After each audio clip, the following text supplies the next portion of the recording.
This man was so convincing on screen, people called the police. Not once, not twice, but every time his movie aired. His name? Xiao He. Occupation? Actor. Specialty? Criminals. Xiao He was just a normal college student, until he awakened a cheat code for crime, lock-picking, interrogation, knife handling, escape routes, system warning. To survive, you must commit crimes. Xiao He. Or I could just act like one? By pure accident, he auditions for a villain role. Chainsaw in hand, eyes dead calm, movement flawless. The director freezes. The crew steps back. Director, whispering, is he acting? Cut. Hired on the spot. On screen, Xiao He becomes a refined serial killer, a fugitive scumbag, a cold-blooded con artist. Off screen, passers-by, that guy's dangerous. Neighbors, please check him. Fans, bro, stop killing people, I'm scared you'll get arrested. Industry rule of thumb. The more people a character kills, the faster Xiao He gets new scripts. Then something strange happens. Every film he stars in, real criminals start getting exposed. Corrupt producers, abusive directors, industry cancers, one by one, taken down. And Xiao He? Still clean, still popular, still winning awards. Eventually, the public gives up. Forget it, they say. Bro just like showing us his knife skills. This actor is so real people called the police. Only on Manhwa Recap Haven, where the scariest villain is actually the safest guy in the room. The moment the director roared, action, the atmosphere detonated. Vroom! The chainsaw screamed to life. Meng Lulu's soul left her body before her legs did. Help, I'm too young to die. She slipped, crawled, scrambled, and reverse sprinted on all fours like her ancestors were personally calling her home. Xiao He advanced calmly. Step, step, step. Blood-stained coat. Gold-rimmed glasses reflecting murder vibes. Smile loaded with final boss-ost energy. He. The director behind the camera stopped breathing. The cameraman stopped blinking. The boom mic guy reconsidered his career choices. Someone whispered, with tears in their eyes, "Director, are we sure this is acting?" Another crew member quietly opened his phone and hovered over 110. This was no longer filming. This was a true crime documentary in the making. Meng Lulu screamed so realistically that even the forest pigeons evacuated. Cut. The director finally found his voice, slamming the megaphone like his life depended on it. But it was too late. The chaos had already spilled over. From the neighboring set, director Ho Rongxian poked his head out. He took one look. Pale killer. Chainsaw. Victim screaming like the apocalypse just dropped patch notes. His pupils dilated. Holy, the serial killer next door has broken containment. Call the police right now. The entire crew froze. Xiao He stopped mid-step, chainsaw still buzzing. 10 seconds later, police sirens wailed in the distance. The director clutched his chest. Xiao Song went pale. Meng Lulu cried on the ground. And only Xiao He stood there, utterly confused, staring at the chainsaw in his hands. Wait. Isn't this just a low-budget romance drama? System notification. Kill, simulated, successful. Panic value plus 999. Criminal prestige plus 1. Xiao He. Oh no. Officer, he really is one of our actors. We were just filming a scene. In the break room, the director clutched his cup like it was a life buoy, his face so bitter it could pickle vegetables. He bowed repeatedly at the police officers, his heart crying blood. What kind of cursed luck was this? They were filming a drama. How did it escalate to almost going to jail? Xiao He was also suffering internally. Good grief, could this be considered little black startup failing halfway through the roadshow? Look, even the chainsaw is fake. Xiao He picked it up confidently, ready to clear his name. Vroom. The moment the buzzing sound rang out, every police officer took a synchronized step back. Hands flew to their waists. Eyes sharpened. Put it down. Don't move. Xiao He, Seeing that things were about to enter true crime territory, Xiao He panicked and immediately rubbed the chainsaw back and forth against his own arm. See?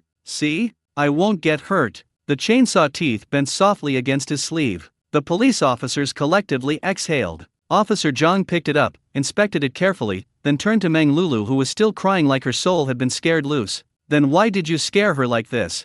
Meng Lulu had a round, sweet face, the classic girl next door type. Now she looked like she'd just crawled back from the underworld. Aha! Doesn't this prove Xiao's acting is amazing? The director winked at her so hard his eyelid almost cramped. Right, Lulu. Officer Zhang immediately shut that down. patting the director's shoulder sternly. Let the young lady speak for herself. Why are you rushing her? Sorry, I got carried away. The director bowed again, spiritually on his last HP bar. Luckily, the police presence gave Meng Lulu a sense of divine safety buff. She finally calmed down, wiped her tears, and apologized softly. I'm sorry, officers, we really were just filming. I got too scared and lost control. I caused a misunderstanding. I'm very sorry. At that moment, another officer returned and nodded to Officer Zhang. This student, Xiao He, is indeed a Shanghai University student. Background's clean. No issues. Shanghai University. Officer Zhang looked Xiao He up and down, clearly matching his face against an imaginary top 10 wanted criminal slideshow in his mind. After a long pause, he patted Xiao He's shoulder earnestly. Do your best in filming. Xiao He, thank you, Officer Zhang. For some reason, that sentence felt oddly ominous. Officer Zhang, however, frowned internally. This kid was suspicious, especially his eyes. The moment their gazes met, every alarm bell in his veteran instincts went ding ding ding. College students usually had clear, naive eyes, but Xiao He's eyes, cold, indifferent, carrying a faint, chilling bloodlust. Officer Zhang had only seen that look once, over 10 years ago. A deranged murderer. 7 victims. A nationally sensational dismemberment case. Officer Zhang had been there when the man was finally shot dead. That killer had looked exactly like this before dying. Arrogant. Detached. As if the world meant nothing. And now, on a student? Officer Zhang suppressed his unease, memorizing the name Xiao He. He intended to investigate later. Just as he turned to leave. Officer Zhang? Meng Lulu spoke up timidly. The director's soul left his body. Please stop talking. Yes. Officer Zhang turned back. Well, we're about to continue filming. Meng Lulu clasped her hands nervously. Could one of you, maybe stay a little longer? I feel safer. Just about 20 minutes. Everyone. Xiao he felt like apologizing to himself. Officer Zhang hesitated briefly, then calmly checked his watch. Xiao Li, he said to a young officer behind him. Stay here a while. Got it, Master. Xiao Li nodded seriously. As they walked aside, Officer Zhang whispered, keep an eye on Xiao He but don't interfere with filming. Xiao Li straightened. Understood. Meanwhile, the director gave Meng Lulu another emergency pep talk, while Xiao He tried his hardest to smile like a normal human being. When Meng Lulu met his gaze, she felt danger instincts screaming. She nodded rapidly. Oh, okay. Filming resumed. Ah, help me. The girl ran while looking back, fear written all over her face. She tripped. Help. She struggled to get up. Behind her, the killer strolled forward slowly, chainsaw in hand. A shadow fell. The killer gazed down at his prey, smiling elegantly and insanely. He flicked the blood from his fingers and raised the chainsaw. Good night. Ah! Fake blood splattered. The girl screamed and struggled. The killer watched with obsession, with love. Then, instantly, nothing. Only cold indifference. He turned off the chainsaw, picked up a corpse leg, humming casually as he disappeared into the woods. Only a blood-red stain remained. Cut! The director roared so hard his veins popped. He slapped his thigh in excitement. Perfect! One take. This is it.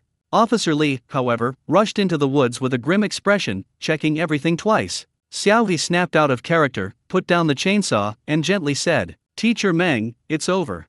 Meng Lulu lay on the ground, panting like she'd genuinely escaped death. Officer Li helped her up, staring at Xiao He suspiciously. Xiao, are you an acting major? That didn't feel like acting. Xiao He scratched his head awkwardly. No, I'm a computer science major. Computer science. Officer Li's confusion deepened. Then how did you act like that? Xiao He hesitated. Talent? After the scene wrapped, Officer Li left with a heart full of question marks and a soul slightly shaken. As for Xiao He, relying on his definitely normal acting skills, he successfully won over the director and secured his spot on the crew. Meng Lulu finally recovered and bowed solemnly to Xiao He. I'm sorry, Xiao. Your acting was too good. It was my lack of ability that almost messed up your performance. Xiao He waved his hand calmly. It's fine. Being mistaken for a criminal. Yeah, that was basically his fate now. Meng Lulu blinked and studied him carefully before adding gently. You're actually not fierce at all. It's just your temperament, your eyes are too sharp. It makes you hard to approach. If you want to continue acting, maybe try adjusting that a little. Xiao He smiled bitterly. Okay. Thank you for the advice, Teacher Meng. Sharp? That was being polite. This aura wasn't sharp, it was final boss staring at NPC level. He wanted to change it too, but no matter how hard he tried, the criminal background music followed him everywhere. His only solution: sunglasses, mask, walk like a law-abiding citizen, trying not to breathe too loudly. He was genuinely terrified that after taking 5 steps someone would yell, "Officer, it's him again." While chatting, Xiao He also learned more about the crew. The director's name was Wang Xingyuan, a veteran idol drama assembly line producer. What's an assembly line idol drama?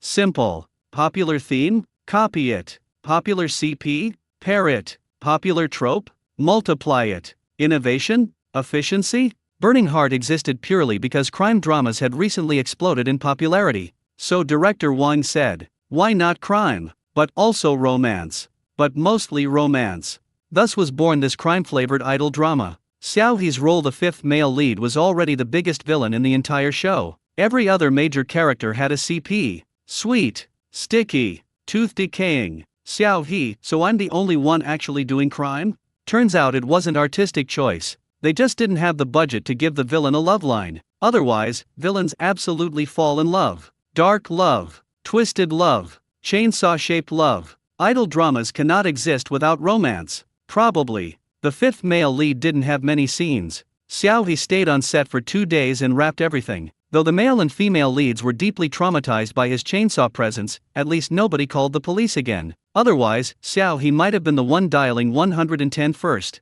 His final scene. The serial killer lunges at the female lead. Bang! Gunshots echo through the forest. He stumbles, then slowly kneels in front of her. The chainsaw slips from his hand. Its buzzing fades, just like his life. The female lead sobs, frozen in fear. The killer looks at her. A mocking smile. Disdain. Regret. Ah, what a beautiful work. What a pity. Blood pours from his chest, soaking his white coat. His head lowers slightly. Even his gold-rimmed glasses stay perfectly in place. Like he's just fallen asleep. The wind rustles the trees. Only sobs remain. Cut. Filming wrapped. The entire crew collectively exhaled. Especially the male lead, Zhao Shiyu. His joy was impossible to hide. No choice. Xiao He was too ruthless. Handsome. Dangerous. Perfect villain. Standing next to him, Zhao Shiyu's elite criminal investigation captain felt like an intern who'd accidentally wandered into the wrong set. Watching the playback later, Zhao Shiyu nearly collapsed.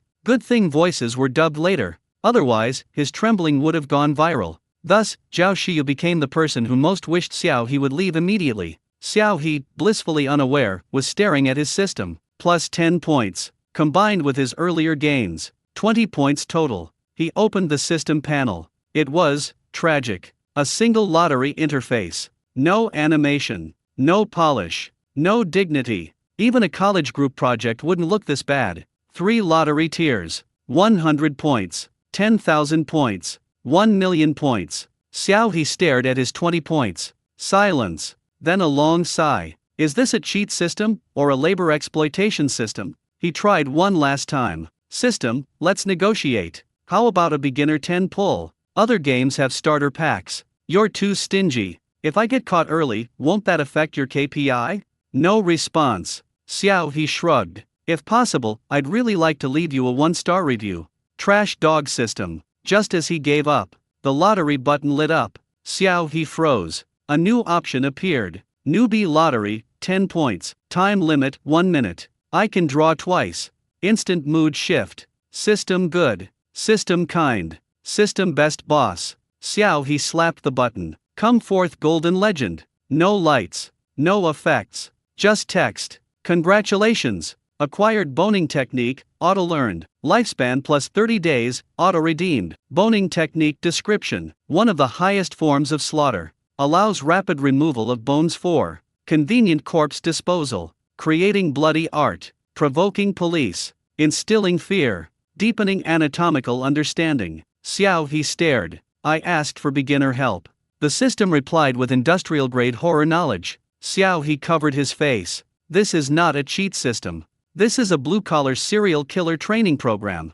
There's a lifespan value. Xiao He's eyes nearly popped out of their sockets. Perfect. He'd finally clawed back a piece of his endangered lifespan. But what in the name of all that is reasonable was this boning technique? Who needs this kind of thing? Before he could mentally uninstall it, an avalanche of knowledge slammed into his brain. Human anatomy. Animal anatomy. skeletal structures, joint connections, knife selection, knife angles, knife usage. Xiao He's scalp went numb. He could now confidently say that if given, hypothetically, any living or non-living organism, he could reduce it to a clean skeletal specimen with terrifying efficiency. Absolutely horrifying. Ah, the trembling flesh. Ah, the blood-stained bones. Stop. Stop right there. Xiao He clenched his fists. I am not a pervert. I am not a pervert. I am a normal college student who likes peace and law-abiding behavior. Just then, Brother Xiao. Wait a second. Xiao He snapped back to reality like someone yanking the USB out of a cursed computer.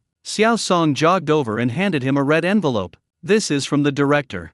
Xiao He blinked. For me? He'd volunteered to work for free. He was mentally prepared to earn nothing but trauma. Yet. Yes, Xiao Song smiled. The director said you saved the day and greatly reduced filming time. This is a small industry bonus, take it. In industry tradition, actors who play dead villains often received a red envelope to ward off bad luck. Xiao He accepted it without ceremony. Bad luck? Buddy, that ship had sailed. After saying goodbye, Xiao He walked away, calculating points and lifespan like a stressed-out gamer. He hadn't gone far. Xiao He froze, turned around. Director Ho Rongxian, the same man who'd panicked earlier and almost had him arrested. Xiao He's guard instantly went up. What is it now? Ho Rongxian looked awkward but polite. Mid-30s, plump, early balding, a few brave strands of hair waving in the wind like dandelion fluff fighting destiny. This was supposedly a famous crime film director. Serious, strict, no nonsense.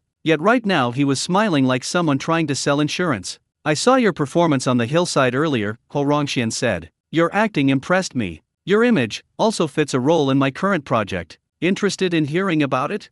Xiao He, the hillside. Sir, that was a slope. Are you secretly a mountain goat? Suppressing the urge to comment, Xiao He asked cautiously. What kind of role? Ho Rongxian's eyes lit up. He pulled out a newspaper. We're filming a movie based on a real case. Have you heard of the Wrong to Pig Farm Three Brothers case? Xiao He's pupils shrank. He remembered. A notorious case from 20 years ago. 3 brothers, monopolizing slaughterhouses. Threats, extortion, violence, and eventually, a massacre that shocked an entire province. Ho Rongxian pointed to the article. I want you to play the third brother. Xiao He skimmed the page and his blood ran cold. The youngest brother. A complete monster. Bullying, sexual harassment, rumor spreading, moral collapse, finally conspiring to murder a family of 3. Worst of all, in real life, he was never caught. His brothers were dead. He vanished. Xiao He's expression turned grave. This wasn't just villain acting. This was a living scar. He hesitated. This kind of role carried heavy consequences. He knew of productions that were torn apart online for adapting unresolved real crimes, accused of reopening wounds and disrespecting victims. He didn't want to be dragged into that storm. Seeing his hesitation, Ho Rongxian spoke seriously. The victim's family approved the script.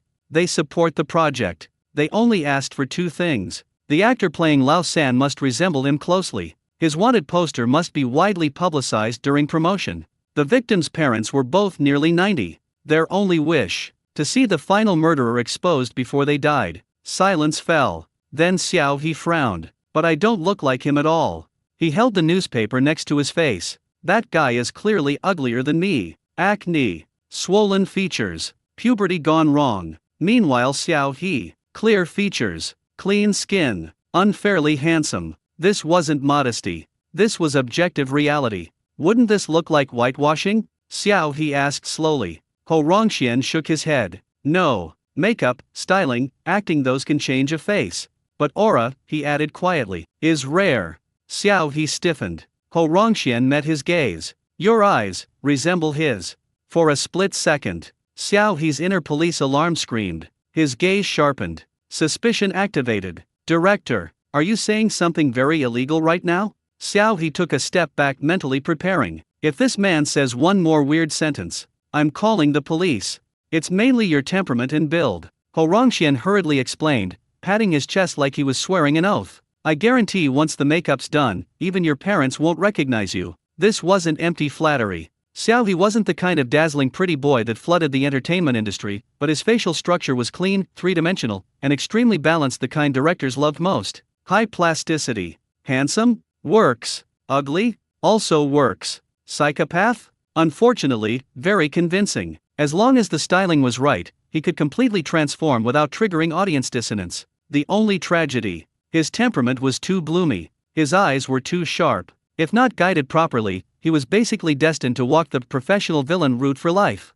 Of course, that was also a dream career path for many actors. Ho Rongxian looked at Xiao He earnestly. Please think about it seriously. This case matters to many people. To be honest, if I couldn't find anyone suitable, I was planning to use AI face swapping, but when I saw you, I just felt you were right. At that point, playing coy would have been fake. Xiao He lowered his gaze to the newspaper in his hand, stared at the blurred black and white photo for a moment, then nodded. All right, but I'm not professionally trained, don't expect miracles. Oh, that's fine, Ho Rongxian said happily. Just be yourself. Xiao He's expression instantly darkened. Sir, that sentence feels oddly insulting. Before Xiao He could protest, Ho Rongxian had already dragged him off toward his own set. The entire mountain served as a filming base. Castles, mountain villas, cliffs so popular they had a waiting line for falling to your death scenes. If you'd watched a popular drama in recent years, chances were at least one emotional breakdown had happened on this mountain. The Burning Heart crew had been stationed in a lush forest area.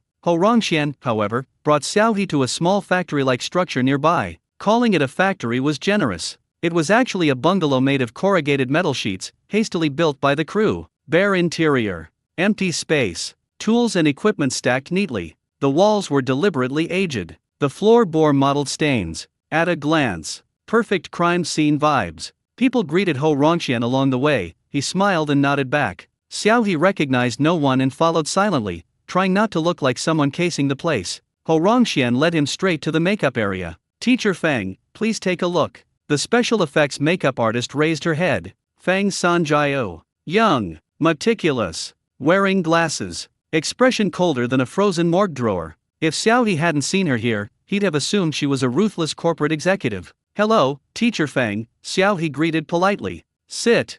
No small talk. She immediately grabbed his face, pinched here, lifted there, examining him like a sculpture block. Xiao He sat perfectly still. Professional fear activated. She glanced at her watch. It's too late today. I'll do a basic test makeup. We'll make molds tomorrow. Ho Rongxian nodded. Okay, let's try it first. Meanwhile, news that director Ho had brought back a new actor spread through the crew at lightning speed. You're saying the director actually found someone to play Lao San? Lu Zehang raised his eyebrows, surprised. Yes, Assistant Joe nodded. He's pretty good looking, just very gloomy, hard to approach. Interesting. Lu Zehang rested his chin on his hand. Do you know him? No, doesn't seem like someone from the industry.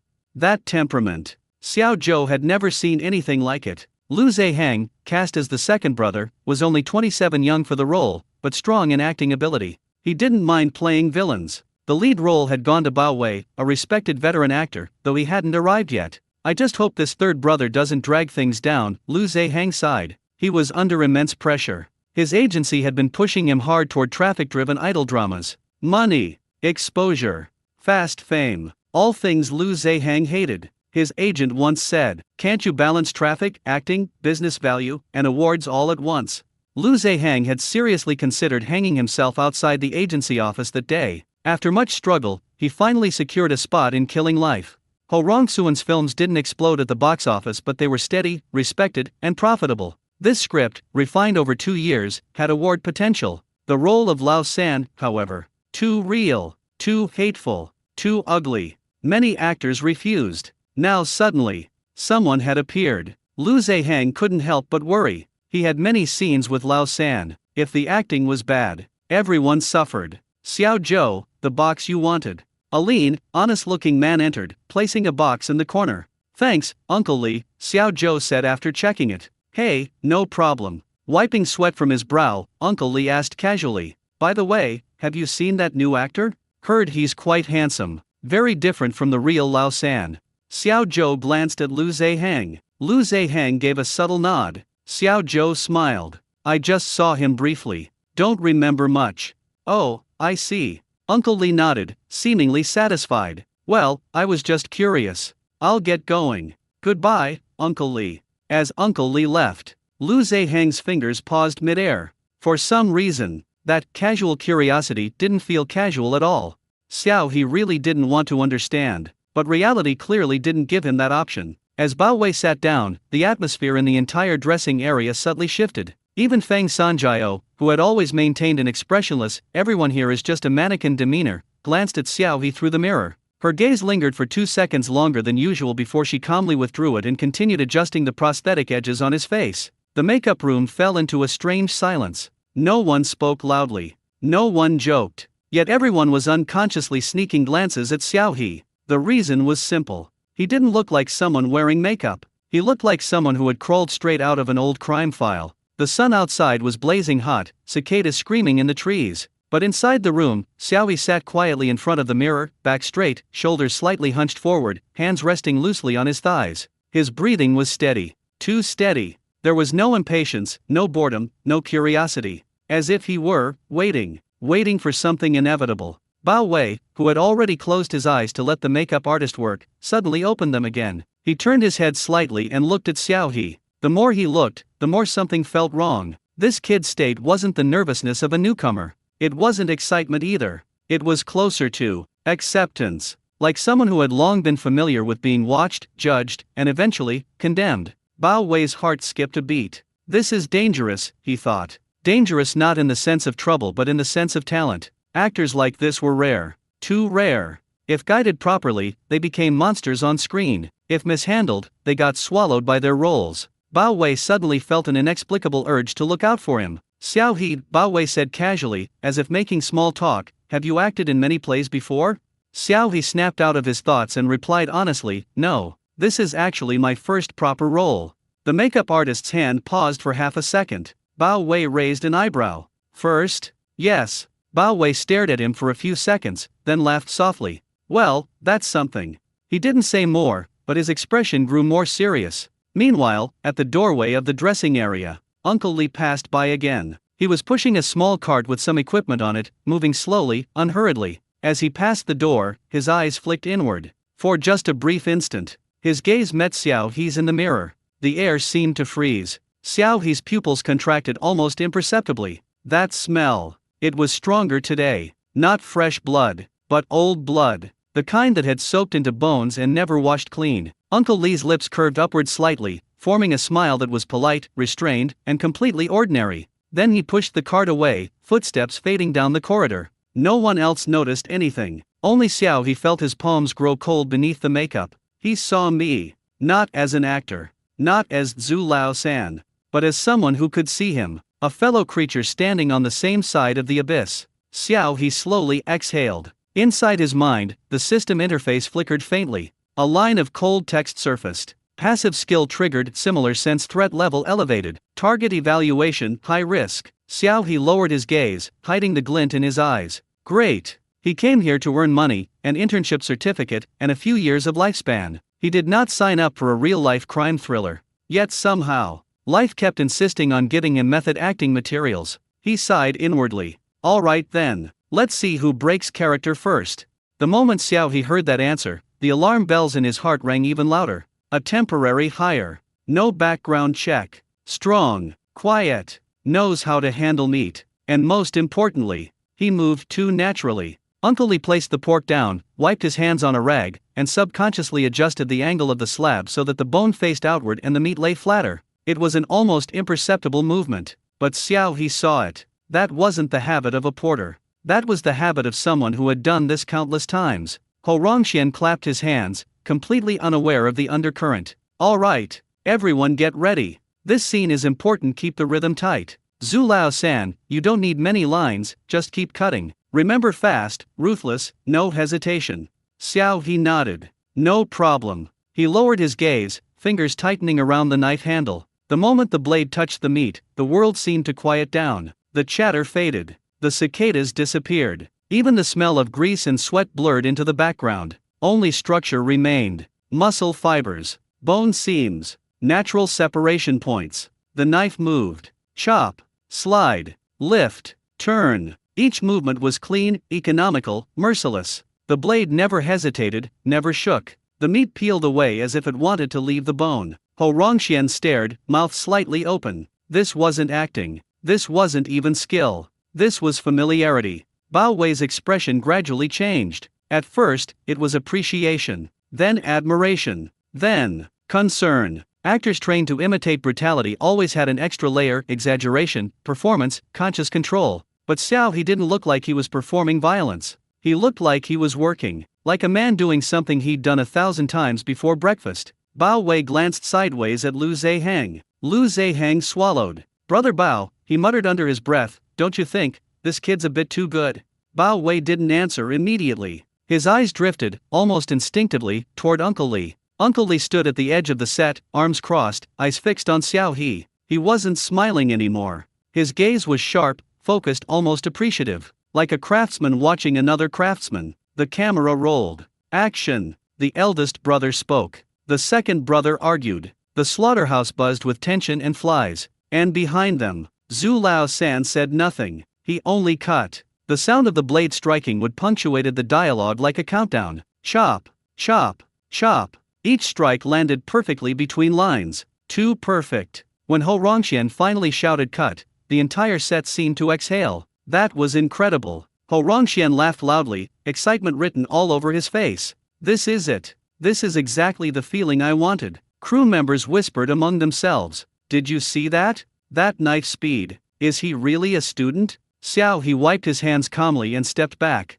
As he turned, his eyes met Uncle Li's once more. This time, Uncle Li didn't look away. Instead, he nodded. A small, almost respectful nod. Xiao He's heart sank. That wasn't the nod you give an actor. That was the nod you give a peer. At that exact moment, the system interface flickered violently. Warning. Similar sense, target lock confirmed. Threat level, extreme. Evaluation, subject has noticed the host. Xiao He lowered his head, pretending to adjust his costume. Inside, his thoughts raced. He's not here by accident. And now, he's interested. On the surface, the filming continued smoothly. But beneath the clatter of props and shouted directions, something invisible had shifted. A hunter had recognized another hunter. And the film set had just become a very dangerous stage. Li Xixin's back disappeared behind the props wall. The moment he was out of sight, Xiao He's relaxed posture instantly stiffened. That flash just now. The tightening of the fists. The sudden drop in body temperature.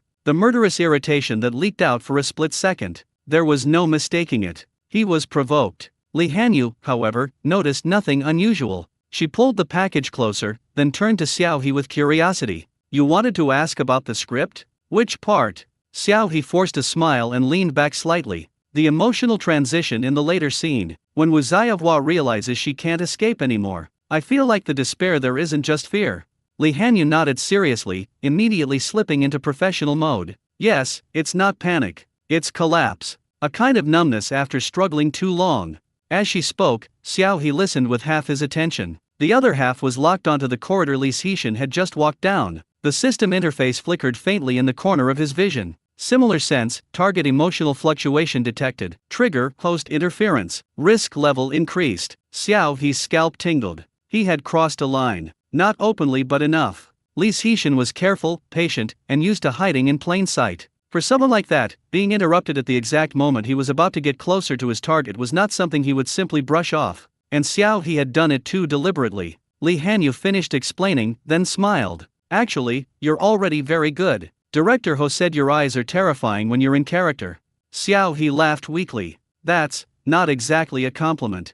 She chuckled, then hesitated. By the way, Xiao He, do you think Uncle Li is a little overenthusiastic?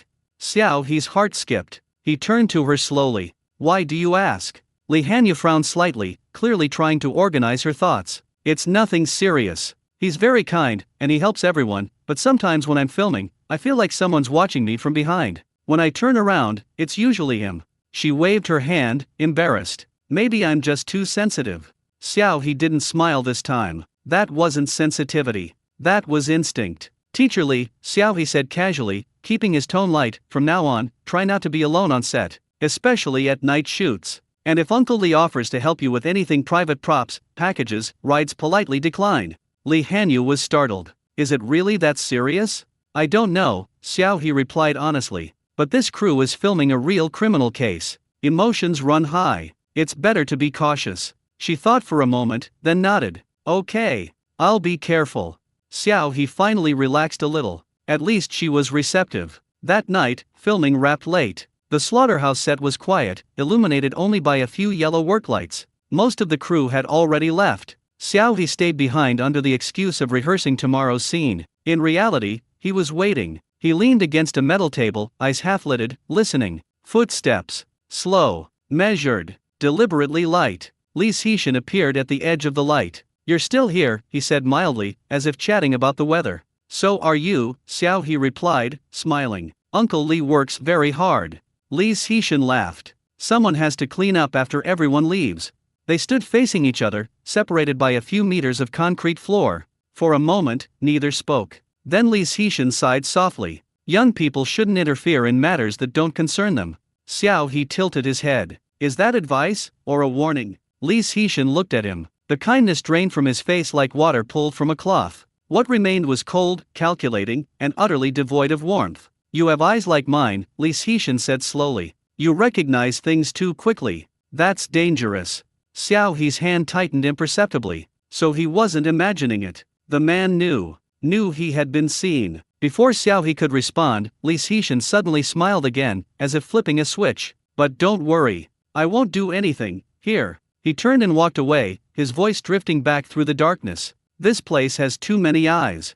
The footsteps faded. The system interface exploded into warnings. High-risk target confirmed. Threat assessment, serial offender/long-term predator. Recommendation, avoid direct exposure. Xiao He exhaled slowly. Cold sweat soaked his back. This was no longer a suspicion. It was a countdown. And the most terrifying part? They were filming a story about an uncaught murderer, while standing next to a real one. And Xiao He had just made himself impossible to ignore. The final scene wrapped in silence. The camera lingered on the empty slaughterhouse. Bloodstains washed away, chopping board scarred, hook swaying gently in the cold morning wind. Cut. Ho Rongxian didn't shout this time. His voice was low, restrained, almost solemn. For a few seconds, no one spoke. Then someone exhaled. And it was finally over. Killing Life Wrap Day. Applause broke out on set. It started scattered, hesitant, then quickly turned into a loud, sincere clamor. Crew members slapped each other's shoulders, actors smiled tiredly, some even wiped at the corners of their eyes. This film had taken too much out of everyone. Ho Rongxian stood in the middle of it all, red-eyed, bowing deeply to the crew. "Thank you," he said hoarsely. "Thank you for trusting me with this story." Then his gaze turned slowly, deliberately towards Xiao He, the youngest, the most controversial, and the one who had surprised him the most. "Especially you," Ho Rongxian said. "Xiao He." Xiao He froze for half a beat, then bowed reflexively. "Thank you, director." Ho Rongxian waved his hand. "Don't thank me. This role, no one else could have carried it like you did. No exaggeration. No politeness. Pure truth." That night, the rap banquet was lively. Xiao He didn't drink much, he never did, but he was in a good mood. Lu Zehang was already half drunk, arm slung around his shoulder, loudly declaring that if Xiao He ever quit acting, he would personally kidnap him back on a set. Li Hanya sat nearby, smiling softly, occasionally reminding Lu Zehang not to spill wine on the tablecloth. Everything looked normal. Too normal. Xiao He's instincts never fully relaxed. He scanned the room casually. One person was missing. Li Xixin. Uncle Li hadn't attended the rap banquet. No one found that strange. Temporary workers often came and went. Some didn't like crowds. Some had already left with their pay. But Xiao He knew. Predators don't disappear without reason. System notification. That night, as Xiao He lay in bed flipping through the thief-catcher script, the system interface suddenly flickered violently. Alert! High-risk target status update. Li Xixin location unknown. Behavior pattern analysis, withdrawal/relocation. Xiao He stared at the screen. He ran. The timing was too precise. Filming finished. The crew disbanded. Eyes dispersed. This was the safest moment to vanish. Xiao He closed his eyes. He knows he's been exposed. Not legally. Not openly. But psychologically. Two predators had recognized each other. And one had chosen to retreat. 3 days later, news broke quietly. Not trending. Not sensational. Just a short police bulletin shared internally before leaking onto forums. Police notice. Province authorities are seeking public assistance in locating Li Xixin, male, 48 years old, previously employed as a logistics worker. He is suspected of involvement in multiple unsolved violent crimes. Anyone with information is urged to contact local police. Attached was a photograph.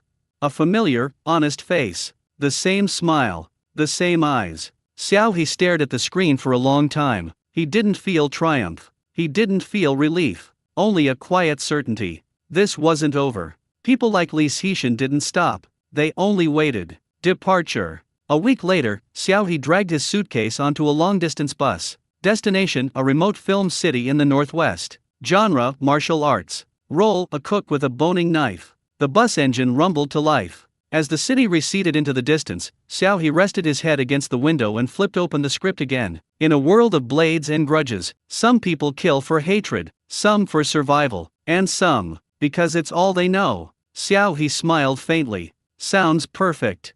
The system interface glowed softly. Current points 40. Lifespan stabilized. New path confirmed. Acting/crime reconstruction. Outside the window, the road stretched forward, long, winding, and uncertain. Somewhere ahead, another role was waiting, and somewhere in the shadows, someone else might be watching. But this time, Xiao He wasn't afraid, because he had learned something important. As long as he stood under the light, the darkness would always be forced to move. And when it did, he would be ready.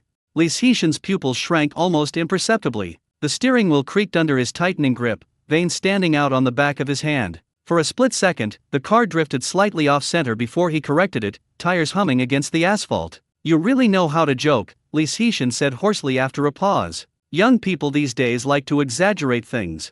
Xiao He smiled, very politely, very innocently. "Is that so? Maybe it's because I'm an actor," he replied. "If you don't exaggerate a little, the audience won't believe it." The car fell silent again. Only the faint sound of wind rushing in through the open window and the rhythmic ticking of the turn signal filled the space. The cigarette in Li Xixin's hand had burned down to the filter, scorching his fingers before he abruptly stubbed it out in the ashtray. "You're very sharp," Li Xixin suddenly said. "Smarter than I expected. Thank you for the compliment."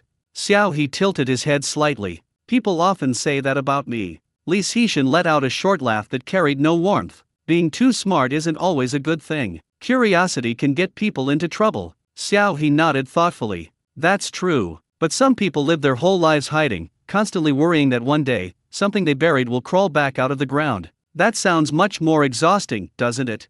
The car slowed. A red light loomed ahead, bathing the interior in a dim crimson glow. Li Xixin turned his head fully this time, his gaze sharp and predatory. "Xiao," he said softly, deliberately dropping the honorific, "do you believe in retribution?" "I do," Xiao He answered without hesitation. "Especially delayed retribution. It's slower, but much more satisfying." The light changed. Li Xixin faced forward again and stepped on the accelerator. "You should be careful," he said coldly. "Actors who get too immersed in their roles sometimes forget where the line is."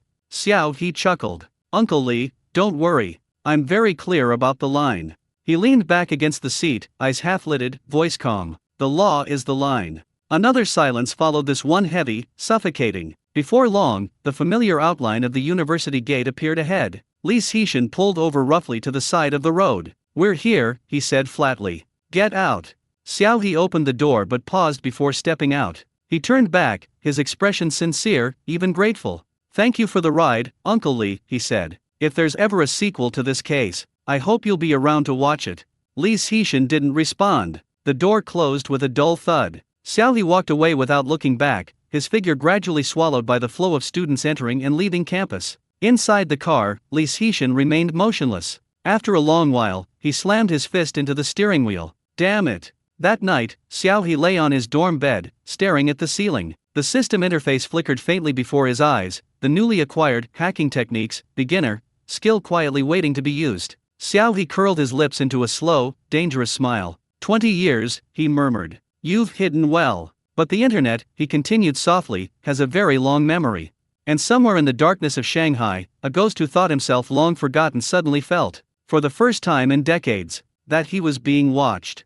Sizzle bang. The car made a sharp sound as its tires screeched against the ground, then crashed into the rear of the car in front, throwing the two people inside forward at the same time. Thump. Xiao He didn't expect Li Xixin to react this way. He slammed his nose into the seat in front of him and almost burst into tears. Li Xixin also twisted his neck and looked like he was in pain. Are you all right? Xiao He instantly snapped out of his previous mood, covered his nose, and replied in a muffled voice, No, it's nothing. Damn it. He reasonably suspected that this guy was doing it on purpose. Li Xishan turned to look at Xiao He, quickly concealing the murderous intent in his eyes, and replied while holding his neck, "Sorry, there was a sudden stop ahead, I didn't have time to react. It's alright, it's alright." While the two were talking, the people in the car in front reacted more strongly than they expected. As soon as the car door opened, two bodyguards dressed in black followed a young man wearing a mask and a baseball cap. "Damn, where did this stalker come from? They're absolutely amazing, they even tracked me all the way here." The young man cursed wildly as he pounded on the car window, his movements anything but gentle, as if he were about to smash Li Xishan's window to pieces. Neither Li Xishan nor Xiao He expected that the other party would be such a volatile person. Judging from this, she's actually a celebrity? Are they treating them like Saseng fans? Li Xishan's face darkened instantly. He rolled down the car window and stared coldly at him. "You were the ones who slammed on the brakes first. And who are you? You start cursing right away? We don't even know you. Oh, you've been following us all this way, and now you're pretending not to know us?" The masked man sneered and went straight for the driver's side door, yelling, "You son of a bitch, get out of here. I'm going to make you famous all over the country today." "What you do?" Li Xishan locked the car doors and shouted sternly, while Xiao He in the back seat had already dialed the traffic police and the police. Just then, another middle-aged man got out of the car in front. He was wearing a gray suit and looked quite respectable. Xiao He guessed that he was probably this guy's manager. Sure enough, the agent went straight to the masked man and grabbed him, saying, "I've already called an ambulance. You go back to the ambulance first, I'll handle things here." "Damn it, Brother Cheng, I can't stand this." "Shut up. Don't talk nonsense." The agent was clearly calmer than the masked man. After shouting, he glared fiercely at Li Xishan and roared in an icy tone, "What's your name? Do you know who you hit? Let me tell you, this isn't over yet, just you wait." Li Xishan sneered, "What do you mean? Do you think celebrities can just label people like that? You were the ones who were in the wrong first, so why are you blaming us?"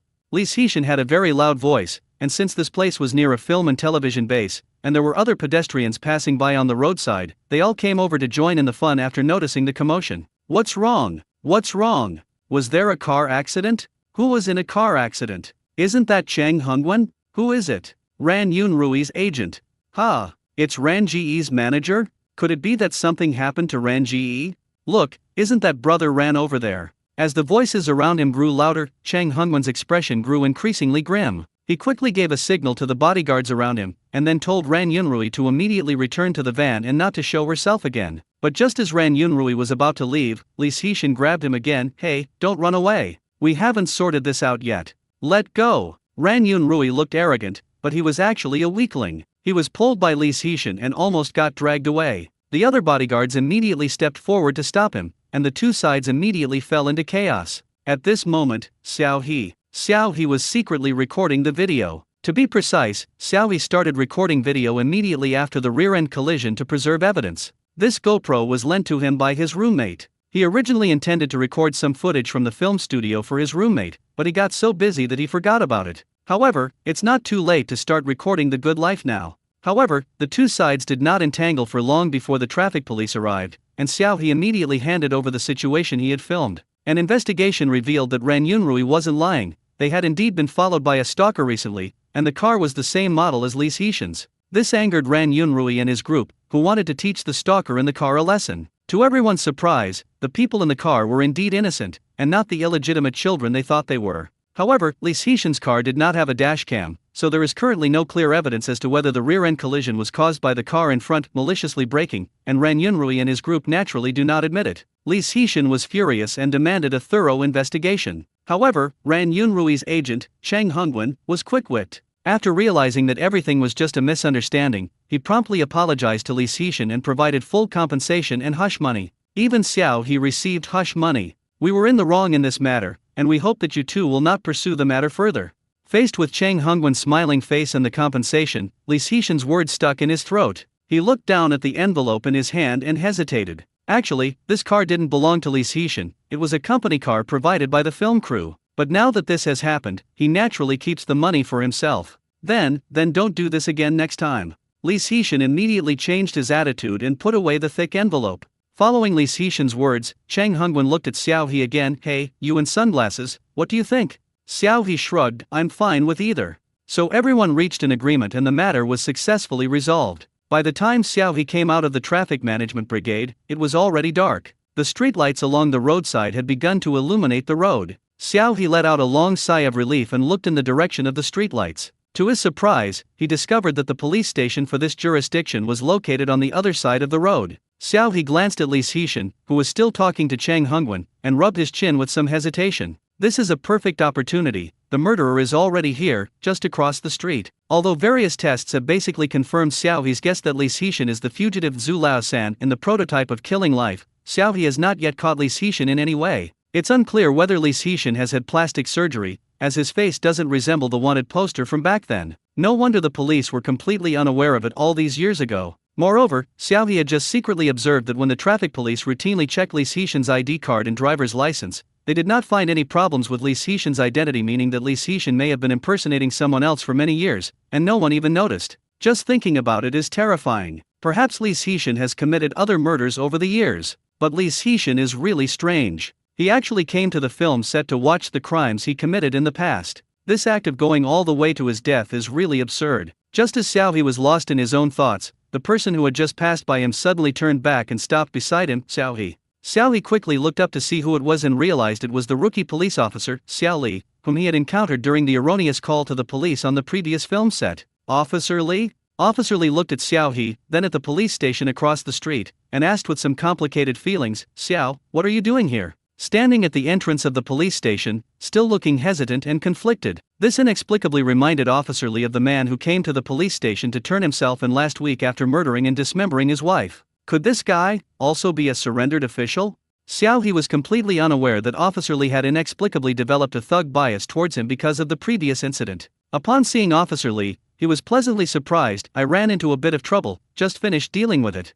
Officer Li, are you heading back to the police station? However, the misunderstanding continued, and Officer Li automatically interpreted Xiao He's words as something more complete. Something happened, I committed a crime and got arrested. Just finished dealing with it, just released. Sigh, the fact that they were able to get out means the matter isn't serious. Officer Li sighed regretfully, patted Xiao He on the shoulder, and said earnestly, what's done is done. Learn from this experience, be more careful in the future, focus on your acting, and live a good life. I'm leaving now. I hope we won't meet again next time. Xiao He. Okay. Wait a minute. Something feels off. However, Officer Li had already left in a hurry. Just as Xiao He was about to call Officer Li back to explain, Li Xishan had finished talking and came out. As he watched the figure in the blue uniform disappear into the distance, Li Xishan's eyes darkened slightly, revealing a hint of resentment and wariness. Do you know any police officers? He looked at Xiao He, his expression revealing a shock that seemed to say, you have betrayed everyone. Xiao He, who betrayed us?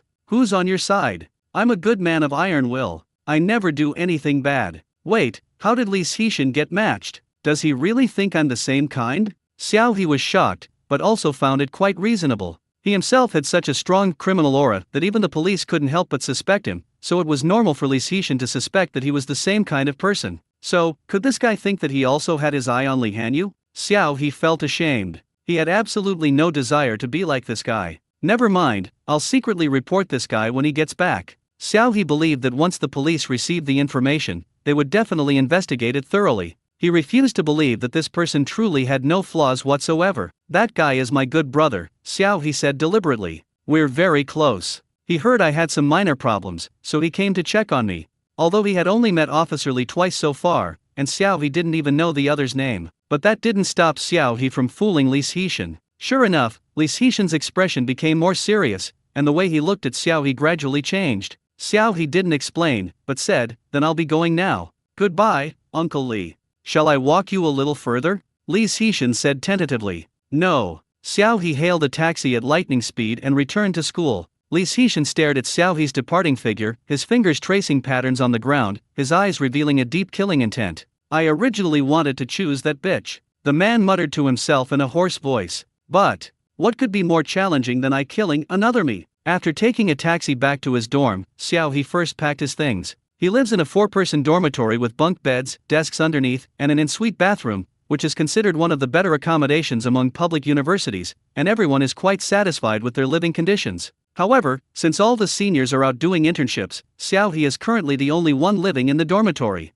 Xiao He first took some time to do a quick cleaning, then ordered takeout and sat back down to eat before finally turning on his computer. Surprisingly, the celebrity named Ran Yunrui is quite famous online, and his car accident has caused quite a stir online. Thinking of that guy who used profanity as punctuation, Xiaohi's curiosity was piqued, and he followed the trending topic to check it out. Ran Yunrui has starred in 2 popular idol dramas, and recently it has been reported that he is involved in the production of a major IP idol drama at a film and television base, and will play the male lead. Many of his fans are full of expectations. Now that the car accident has happened, fans are in an uproar, and videos from the scene are circulating everywhere. Marketing accounts are also seizing this opportunity to stir up trouble online, making the matter even more intense. Xiaohi clicked on the video to view it and found that there were 2 main videos circulating online. One was a video of car debris left at the scene after the 2 cars collided, but it did not capture the condition of the vehicles, leaving people with endless imagination. The other was a video of Ran Yunrui lying on a stretcher and being pushed into an ambulance.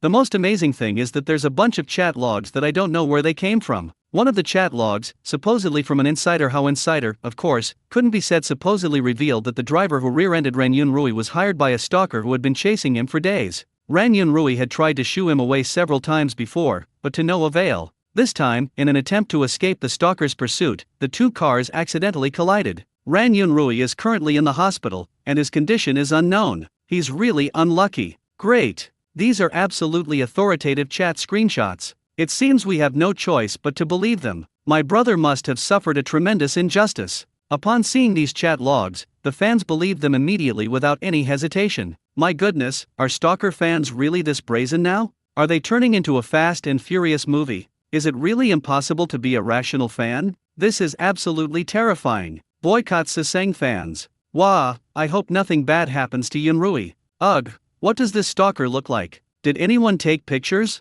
I'm so angry. If I run into it in person, I'll definitely kill it. I wish I could trade 10 years of my life for a successful surgery for Yunrui, please, sob.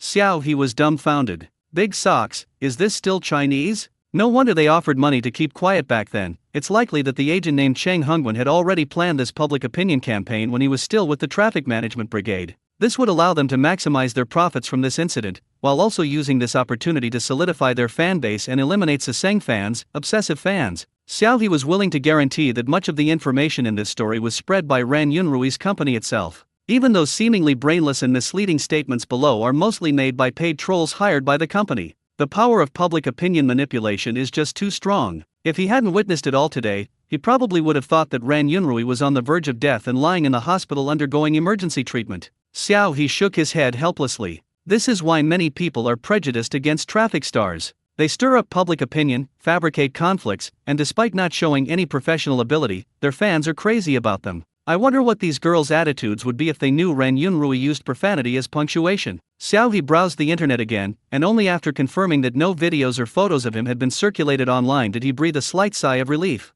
It seems that Cheng Hongwen and his group managed to keep things within limits. Although they were talking nonsense, they didn't drag ordinary people into the fray or let their fans cyberbully them. Otherwise, Xiaohi wouldn't mind letting Ran Yunrui's cursing video be broadcast all over the internet. After witnessing the farce of Ran Yunrui and his fans, Xiaohi began to seriously investigate Li Xishan. As expected, Li Xishan had very little online presence before, including nearly 3 years of complete internet disconnection. We live in the internet age now. Are there really people who don't use the internet at all? Just as Xiaohi finished organizing Li Xishan's relevant information and was preparing to find relevant channels to report Li Xishan, his phone suddenly lit up. Xiaohi glanced at it and saw that it was a text message from Li Hanyu. Li Hanyu, brother Xiao, are you free now? Let's get together. Xiaohi was somewhat surprised, and his gaze subconsciously swept over the time on his phone, 11:50 p.m. Although this time might be just the beginning of a young person's nightlife, what about him and Li Hanyu? That's so strange, especially since they only parted ways this afternoon. Xiaohi originally wanted to refuse directly, but suddenly frowned and stared at the message in deep thought for a long time. Xiaohi, are we the only ones? Li Hanyu, yes, there are some things I'd like to discuss with you privately. Okay, case solved.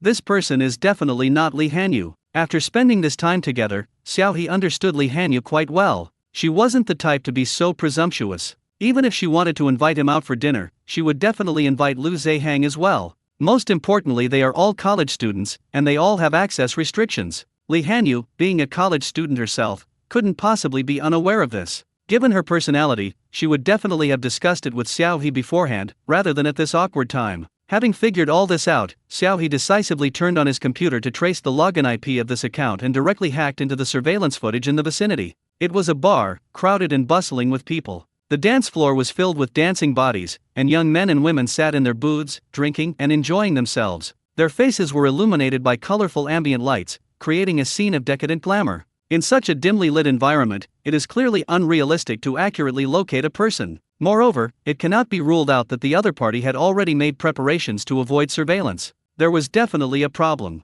According to Lee Hanyu, she is also preparing to return to the Shanghai Opera House today to handle some recent academic matters at the school. But now, the location of this bar is nowhere near that of the Shanghai Opera House. Without even thinking, Xiao He immediately guessed who the other party was. Li Xishan. He has been watching Lee Hanyu for a long time, and it is very likely that he will find a way to steal Lee Hanyu's account. I just didn't expect that this guy would actually turn his attention to him. After pondering for a moment, Xiao He cautiously put down his phone without replying. At the same time, Xiao He had already found the email address that the police had published back then, by following the remaining information on the official website on the internet. Looking at the email address that had been quietly there for over 20 years, Xiao He hesitated. Perhaps he should have sent it directly to the email address that the police now frequently use, instead of this one. After all these years, this email address has probably been abandoned long ago, and no one would see any emails he sent. However, thinking about the plot of Killing Life and the police officer in Killing Life who insisted on finding the truth, Xiao He still checked the email address and sent anonymous emails to several different official accounts. Let's consider this an explanation to those who persistently pursued the truth more than 10 years ago. Even though many years have passed, even though no one is investigating anymore, even though it has been forgotten by them. At the same time, a man was sharpening a knife under the dim light of the overhead lamp. The excited music and boisterous footsteps from the bar upstairs could still be faintly heard from the ceiling, but the man just kept his head down and kept rubbing the butcher knife in his hand. The silvery white blade was faintly visible under the light. Buzz buzz. Not far behind the man, his phone kept vibrating with incoming calls, but he remained unmoved, his eyes filled with fervor and devotion, his entire attention focused on the knife. Finally, the phone went silent, and the man finished sharpening his knife. He looked up at his masterpiece, watching the blade gleam, and a hint of madness gradually appeared on his originally somewhat honest face. Just you wait. I, Zhu Lao-san, will one day, he. The butcher's knife slammed hard onto the chopping board with a dull thud. The light bulb overhead seemed to be startled, flickering weakly a few times before going out completely. The entire space was suddenly plunged into darkness. Chengdu, Province C. Tonight, Wu Jiangguo felt like he had something on his mind, and he tossed and turned in bed, unable to fall asleep. Dad is probably asleep, don't disturb him. But this email address is very important. My dad said before that if I see it, I must tell him. It's too late today, it's the same if we talk about it tomorrow morning. The couple were whispering to each other at the door when the door suddenly opened. Old Master Wu looked at his son and daughter-in-law with a puzzled expression. What is it? Dad, so you're still awake? Wu Junqiang breathed a sigh of relief. Dad, that special email address you mentioned earlier suddenly went off. I heard it when I was shutting down the computer. Do you want to take a look? Wu Jiangguo was taken aback. Email. It's that email account that automatically logs into your computer every day, Dad. Before Wu Junqiang could finish speaking, he saw his father rushing into the study with great speed. The couple were so frightened that they quickly followed, afraid that the old man might panic and cause a problem. In the study, when the old man saw the mailbox, which had been dormant for more than 10 years, flashing a red dot again, his hands trembled. If any members of the film crew were here, they would definitely recognize that this Mr. Wu Jiangguo is the real-life inspiration for the male lead in Killing Life, the head of the special task force responsible for investigating the case back then. More than 20 years have passed, and the criminal police officer who was in his prime back then has now started to have a full head of white hair. Even though he solved countless cases and won countless honors and praises in the first half of his life, he inevitably has countless regrets in his heart. Among them, the case of the 3 Zhu brothers at Rongta slaughterhouse was one of his deepest concerns. Back then, in order to gather more intelligence and track down fugitives, the police established numerous reporting channels. They even created a special email address, clinging to a sliver of hope, to publicly collect evidence and clues about the Zhu brothers' crimes, especially regarding the whereabouts of the youngest brother, Zhu. Unfortunately, so many years have passed, and the email address has received very few messages. Later, when Wu Jiangguo retired, he still held onto that obsession, so he applied for that email address from the bureau, logged into his computer, and would check it from time to time. But so many years have passed, and I've even changed computers several times, but that email account has remained silent, and I haven't received any new emails since. Even Wu Jiangguo himself has given up hope. Unexpectedly, Wu Jiangguo closed his eyes, took a deep breath, and tried to calm himself down and not have too much hope. We've been disappointed so many times already, haven't we? Finally, Wu Jiangguo composed himself and, with trembling hands, clicked into his email system. There were no spam messages in the email account set up by the police. When Wu Jiangguo clicked on it, the inbox was clean. Apart from a few emails received more than 10 years ago, there was only one email at the very top, which was from not long ago. He put on his reading glasses and carefully examined the document, after which a mixture of astonishment and complex emotions gradually rose on his face. Upon seeing the attached photo and surveillance video, Wu Jiangguo's heart pounded, and his eyes widened like saucers as he intently observed the person's appearance and movements. The couple next to him, Wu Junqiang and his wife, were so frightened that they didn't dare to breathe. So many years have passed, and the people from back then have long since changed their appearance.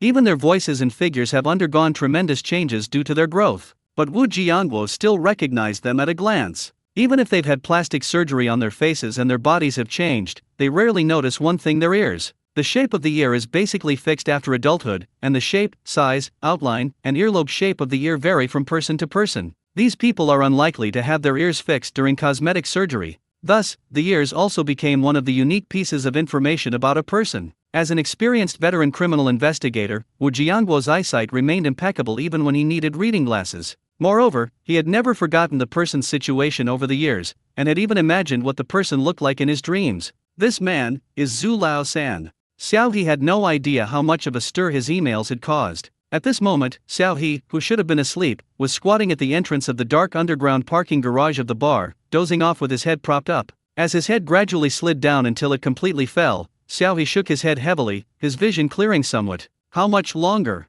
Haven't you seen the email yet?" Xiao He muttered to himself and then switched to squatting on the other leg. Xiao He had originally planned to go to sleep and be done with it, but since he hadn't seen Li Xishan arrested, he was still a little uneasy. In addition, Li Xishan had inexplicably taken the initiative to contact him, and Xiao He was worried that if he didn't respond, Li Xishan would turn his attention back to Li Hanyu. So after thinking it over, Xiao He felt that he should come to the scene to see for himself, at least to personally see Li Xishan get into the car. Xiao He had been squatting there for quite a while, but still hadn't seen anyone. He was about to stand up and shake his numb legs when he suddenly heard a person's hurried footsteps coming from the exit. Upon hearing the voice, Xiao He knew it wasn't the police. He quickly held his breath and moved into a corner. Then, he watched as a man, just like him, walked in from behind the light, his clothes completely covered, and sneaked into the depths of the underground parking lot. The parking lot in this area is usually used, but the infrastructure is poor. Many light bulbs are off, and there is trash scattered around. Because Xiao He was crouching in the corner of the exit, completely blending into the darkness, he didn't notice that there was someone hiding in the corner.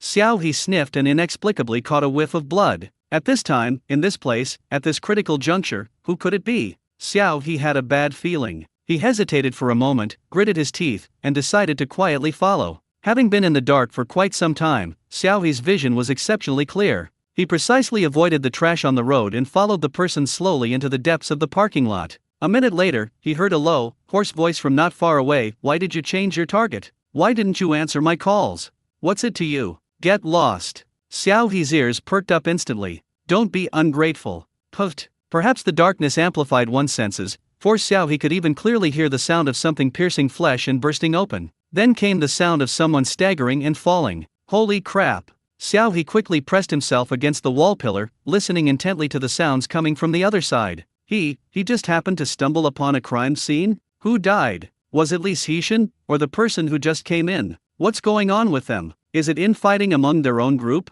Xiao He's mind raced, and he quietly pressed the button for his pre-prepared backup plan. Wah-ah-ah. The bar upstairs, which was originally playing upbeat music, suddenly transformed into an emergency alarm scene. The sounds were like a dozen police cars rushing into the bar. The shrill, noisy noise stunned everyone inside. Wow! What's that sound? Which idiot is doing this abstract animation? Turn it off right now. Ha! What's going on? Why can't I turn it off? As people upstairs gasped in alarm, the sharp sirens quickly traveled through the ceiling to the basement. That elusive feeling has a powerful deterrent effect on all those who feel guilty. Almost as soon as the sound rang out, Xiao He heard the sound of hurried, fleeing footsteps. Once the footsteps had faded into the distance, Xiao He quickly followed the sound to where Li Xishan and the others were. Surprisingly, the person lying on the ground was Li Xishan. Xiao He turned on his phone and, by the dim light of the screen, vaguely saw that Li Xishan's chest had been pierced by some sharp weapon, and blood was gushing out continuously. Li Xishan collapsed to the ground, his pupils gradually dilating. Looking at the only light in front of him, he struggled to move his hand, trying to call for help.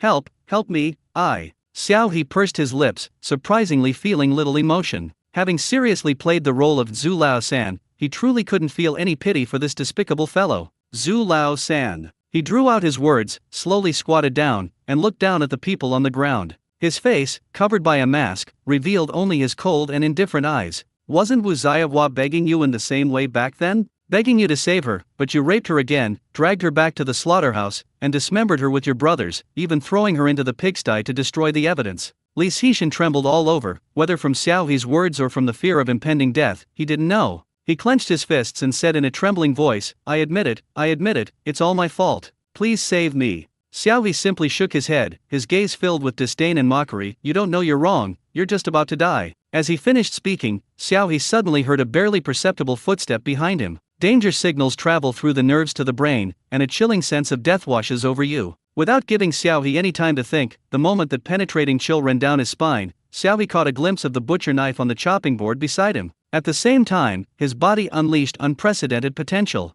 Xiao He rolled away on the spot, dodging the opponent's sneak attack, and firmly gripped the knife. With a backhand wrist twist and a horizontal slash of the blade, Xiao He unleashed his innate skills. His movements were fluid and without hesitation, and he used almost all his strength in the swing of his blade. Ah dash! With a muffled cry of pain, Xiao He felt some liquid splash onto his body, but he didn't have time to look down. Instead, he continued to twist his wrist, the blade upright, his gaze coldly fixed on the person who had returned. The pig slaughtering knife that Li Xishan had carefully sharpened was now emitting a chilling silver light in the darkness. The man in the darkness gasped for breath and suppressed pain, clearly having been seriously injured in the counterattack. He stared intently at Xiao He through the pitch-black space, while Xiao He remained silent, raising his knife to express his stance. With sirens blaring overhead, the two men fell into a silent standoff. In the end, the person opposite did not dare to test the power of Xiao He's butcher knife again and turned to flee. Xiao He, however, did not feel joy because of this. His brain was working at lightning speed. He just seems to have accidentally slashed that guy. No, if he doesn't fight back, he'll be the one lying on the ground.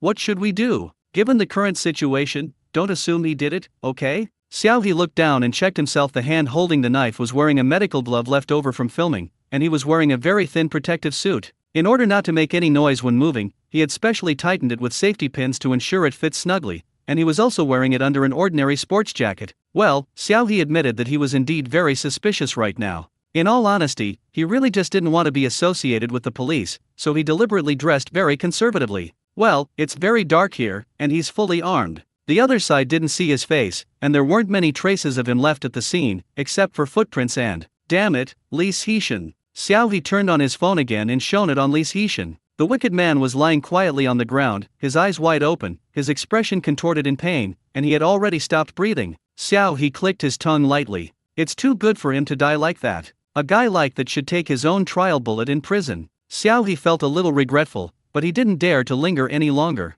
As for the mysterious accomplice, he could only leave it to the police to investigate. He believed that the bloodstains left behind by that guy would provide the police with some clues. After making this decision, Xiao He continued to send instructions to the bar upstairs, using the pretext of a mysterious event to lure many people in the bar to the basement. Most of the people in the bar were young, curious, and had been drinking. With so many people around, they were bold and actually went downstairs to check out the mysterious activity. Immediately afterwards, someone discovered the crime scene, and was so shocked that they sobered up instantly and screamed. Ah! Accompanied by screams, police cars with flashing lights arrived at the scene. Unfortunately, the crime scene had been completely destroyed by the group of drunken young people. The dusty ground was covered with various footprints from their panic. Xiao He, who was hiding in the crowd, quickly left the place under the cover of night. All that remained at the scene was a mess and a gradually cooling corpse. The next day, Xiao He was awakened by the constant vibrations of his phone messages. Lu Zihang, oh my god, brother Xiao, wake up. Something terrible has happened. Xiao He rubbed his eyes, having roughly guessed what Lu Zihang had said, but still picked up his phone to ask. Xiao He, what's wrong? Lu Zihang, there's so much information, I don't even know where to begin. Lu Zihang, Uncle Li, you remember him, right? The Uncle Li who always gave us water on set. He's dead. He was stabbed to death in a bar last night. By the time the police got there, his body was already cold. Xiao He, Lu Zihang, and it said that he's the real-life inspiration for the case from back then, Zhu Lao-san. The police have already started investigating this matter. Our director was taken away by the police for questioning early this morning, and I was also questioned. Brother Xiao, you should also be notified to give a statement soon, so be prepared. I never imagined that the real-life inspiration for the case we're filming is lurking right among us. It's truly terrifying to think about. Xiao He, are the director and the others all right? Lu Zehang, it's nothing serious, just basic questioning. They now suspect that Li Xixin has actually been lurking near the victims' families for over 20 years. Didn't our screenwriter go to Province C for a while to communicate with the victims' families? It's highly likely that our crew was targeted by Li Xixin around that time. Xiao He, why are you targeting our film crew? Even now, Xiao He doesn't quite understand this question. He didn't understand why Li Xixin would target Li Hanyu. It can't be that they're related by blood just because they both have the surname Li, right? Lu Zehang ahem, Director Ho heard about this from his brother-in-law, who's a bureau chief. Don't spread it around, okay? Apparently, Li Xixin is trying to replicate the murder case. Xiao He, a replica of a murder case? Sure enough, he couldn't understand the twisted ideas. Lu Zehang, he has set his sights on Li Hanyu. He plans to kidnap her. Simply because Li Hanyu played the role from back then, which holds a fatal attraction for him. He wants to replicate everything he did to Wu Ziawa back then onto Li Hanyu, to prove his criminal prowess and to provoke the police once again. Xiao He's expression instantly turned cold. That was such an easy death. Xiao He, how is Li Hanyu doing now? Lu Zehang, she was frightened and is currently receiving psychological counseling. Xiao He sighed. As the actress who played Wu Ziawa, Li Hanyu knows best the hurt and pain that Wu Ziawa suffered back then, and that was just a hair's breadth away from becoming reality. How could this not evoke fear and lingering dread? Considering that he was playing the role of Zhu Lao-san, Li Hanyu probably didn't want to hear his voice for the time being, so Xiao He only sent Li Hanyu a text message of condolence. However, Li Hanyu quickly replied to the message, which was a voice message with a nasal tone from crying. Brother Xiao, thank you. Now that I think back on what happened before, I realize that every time Li Xixin appeared around me, you and Brother Lu would show up and interrupt our conversation. Although you may have just meant it, I am really grateful to you for making my memories feel safe. At least in her memories, she had two companions who faced it together, preventing her memories from becoming a nightmare. Thinking of Li Xixin, who was already dead, Li Hanyu felt that there was nothing to be afraid of. Xiao He didn't expect that Li Hanyu would only realize this now, but he was also happy that his help could reduce Li Hanyu's psychological trauma. After comforting Li Hanyu, Xiao He was also asked to go to the police station to give a statement. In fact, his presence in this whole case was very low. The only suspicious thing was that he took the same car back to the city center with Li Xixin yesterday. However, Xiao He wasn't too flustered. He had already cleaned up his tracks yesterday and had no motive to kill anyone, so the police couldn't possibly suspect him. However, the old man Wu, who was listening in, asked Xiao He several computer-related questions in a row, leaving Xiao He's back soaked with sweat. However, the thing that terrified Xiao He did not happen. In old Master Wu's eyes was emotion, relief, and the carefree feeling of having resolved his inner conflict. I'm getting old. This case has been on my mind all these years. Now that I've seen that email, everything has finally come to a conclusion. I'm not that curious anymore.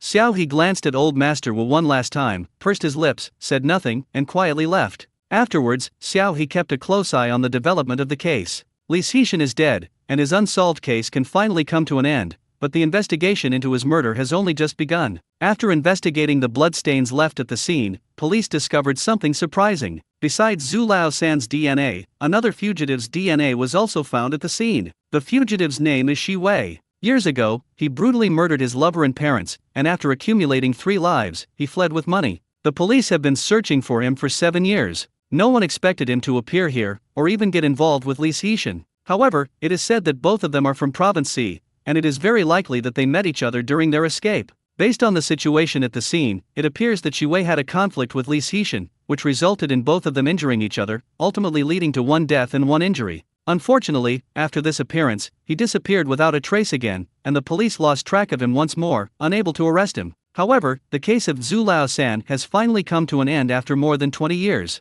The victim's family members personally came to Shanghai to thank the police and the film crew. They said that if the film crew hadn't brought Li Xixin to their door, they might never have received a satisfying answer before they died. Although Li Xixin was not brought to justice, they were relieved to know that he had not had a good life over the years and was even murdered by others in the end. Director Ho Rongxian was beaming with joy, never expecting such good fortune to happen to their crew. He quickly called Xiao He back to reshoot the scenes, determined to bring the case to a complete conclusion. A few days later, Xiao He, having finished reshooting Killing Life, officially joined the crew of The Thief Catcher. The Thief Catcher was recommended to Xiao He by the veteran writer Zhou Jianhua. The director and screenwriter were the same person. Xiao He met the person once when he received the script. He was a young man who looked about the same age as him, named Lin Yipen. Lin Yipen just graduated from Dongzi Theater Company last year and currently has no notable works to show for it, and is virtually unknown in the industry. If it were a normal actor, there's a high probability they wouldn't take this role. After all, martial arts films are in decline now, with virtually no market.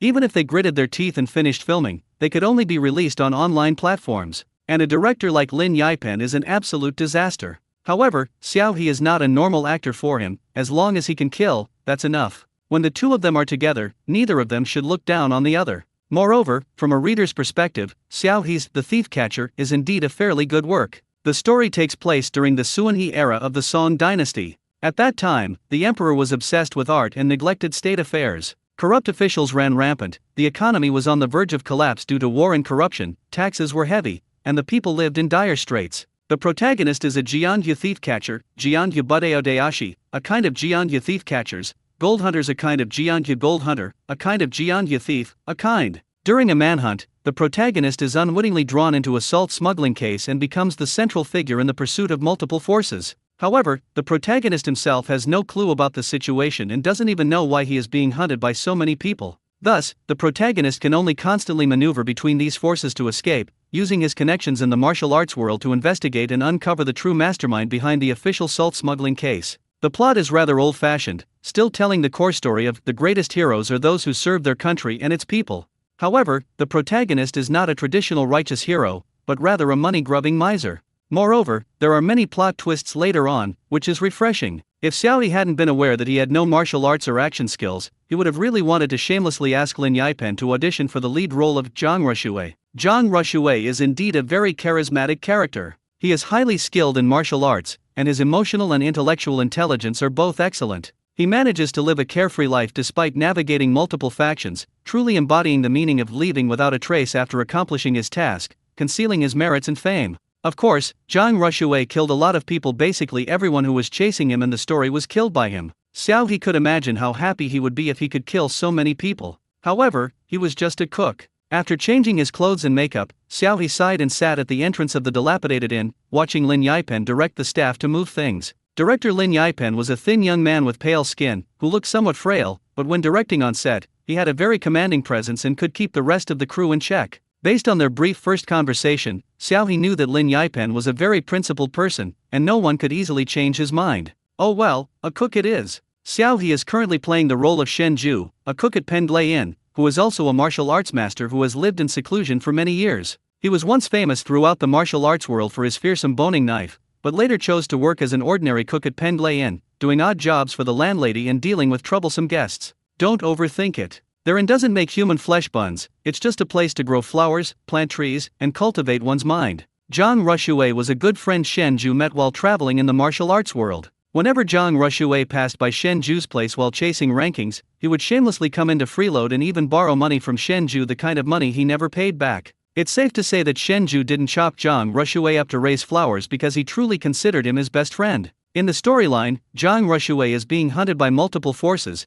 and neither the legitimate nor the underworld dares to take him in. Only Shen Ju can provide Zhang Ruxue with a hiding place, giving him a chance to catch his breath. Later, he even used a boning knife to fight his way out of the encirclement for Zhang Ruxue, allowing Zhang Ruxue to escape with important evidence. It can be said that Shen Ju does not appear many times, but he appears at key moments every time, making him one of the more important characters. Xiao He was very easily satisfied. "You must be Shen Ju," a voice came from beside him. Xiao He looked up and saw a young man dressed in a chivalrous outfit. The man had distinct facial features and sharp angles. Beneath his sword-like eyebrows were piercing eyes, and just by looking at him, one could sense the heroic spirit of a chivalrous person from the martial arts world. Pu Rong, the male lead in this play. According to Xiao He's online searches, this person seems to have been a child star before leaving the entertainment industry to attend school and gradually fading from public view. Based on paparazzi reports, Pu Rong's academic performance wasn't particularly outstanding. He later pursued a sports-related major, studying martial arts.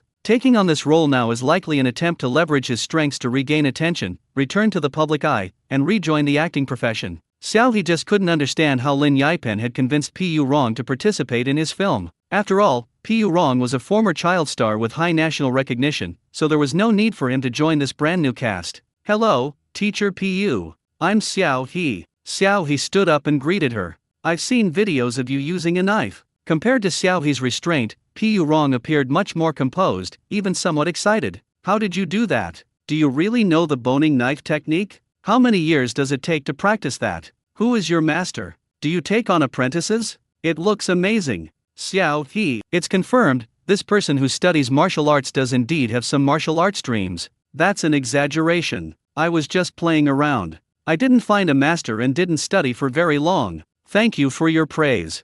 Xiao He could only reply to them one by one. Pu Rong's enthusiasm did not wane. Oh, is that so? Then could you teach me later? I can teach you martial arts, or do you know how to do wire work? I can teach you step by step later.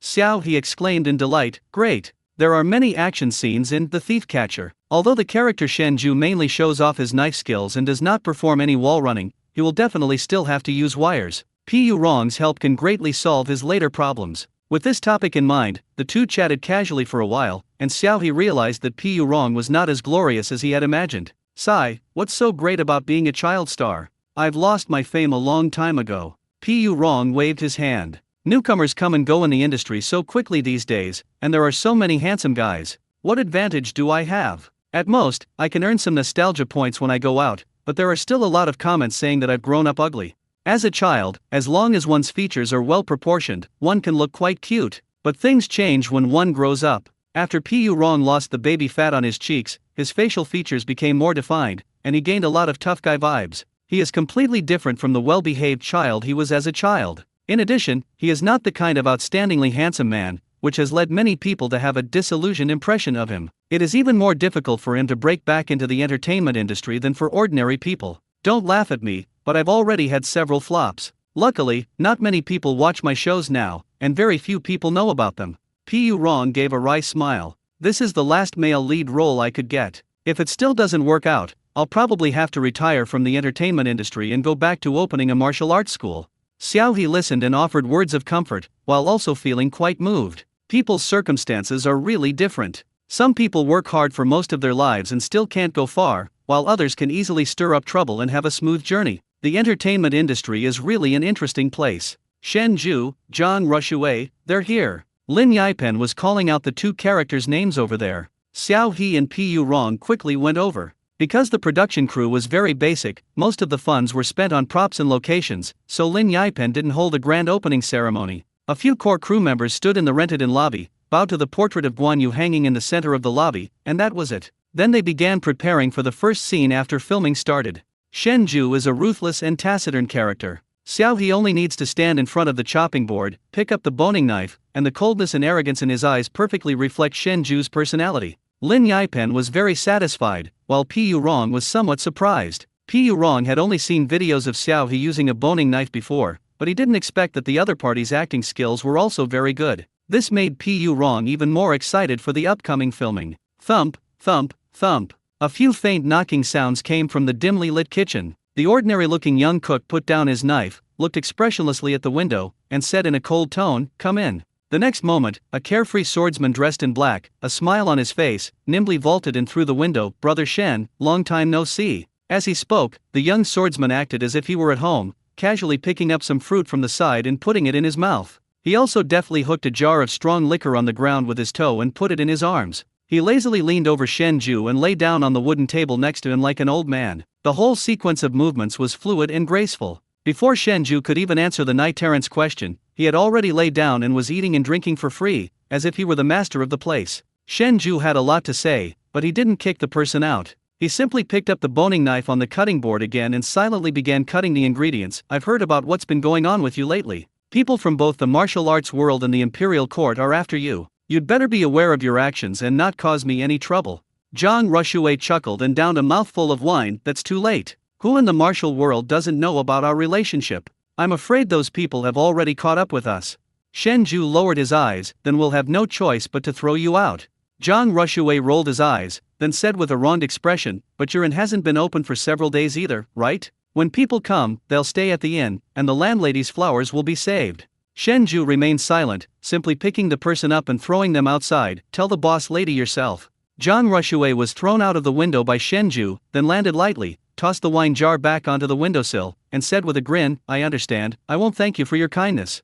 Shen Ju rolled his eyes and slammed the window shut. With this, the first scene between Xiao He and Pu Rong officially came to an end. One take. Lin Yipan reviewed the footage and then highly praised the two performers' abilities. Pu Rong removed the harness from his body, smiled kindly at Xiao He, and looked more relaxed. You cooperated very well. Xiao He also gave him a thumbs up. It's because teacher Pu is so skilled. Pu Rong performed the actions of vaulting through the window with one hand and hooking the wine jar with his foot in one continuous shot. The movements were very smooth and without any mistakes. Pu Rong also cooperated with Xiao He in throwing Xiao He away. Otherwise, he really wouldn't have been able to appear so relaxed. Thinking about it this way, Xiao He really felt it was a pity. With Pu Rong's skills, he should have shone brightly in martial arts films. With the successful completion of the first scene, the morale of the crew gradually rose, and the filming at the end went unexpectedly smoothly. A busy day is spent shooting like this. The crew members were all staying at a small hotel next to the film and television base.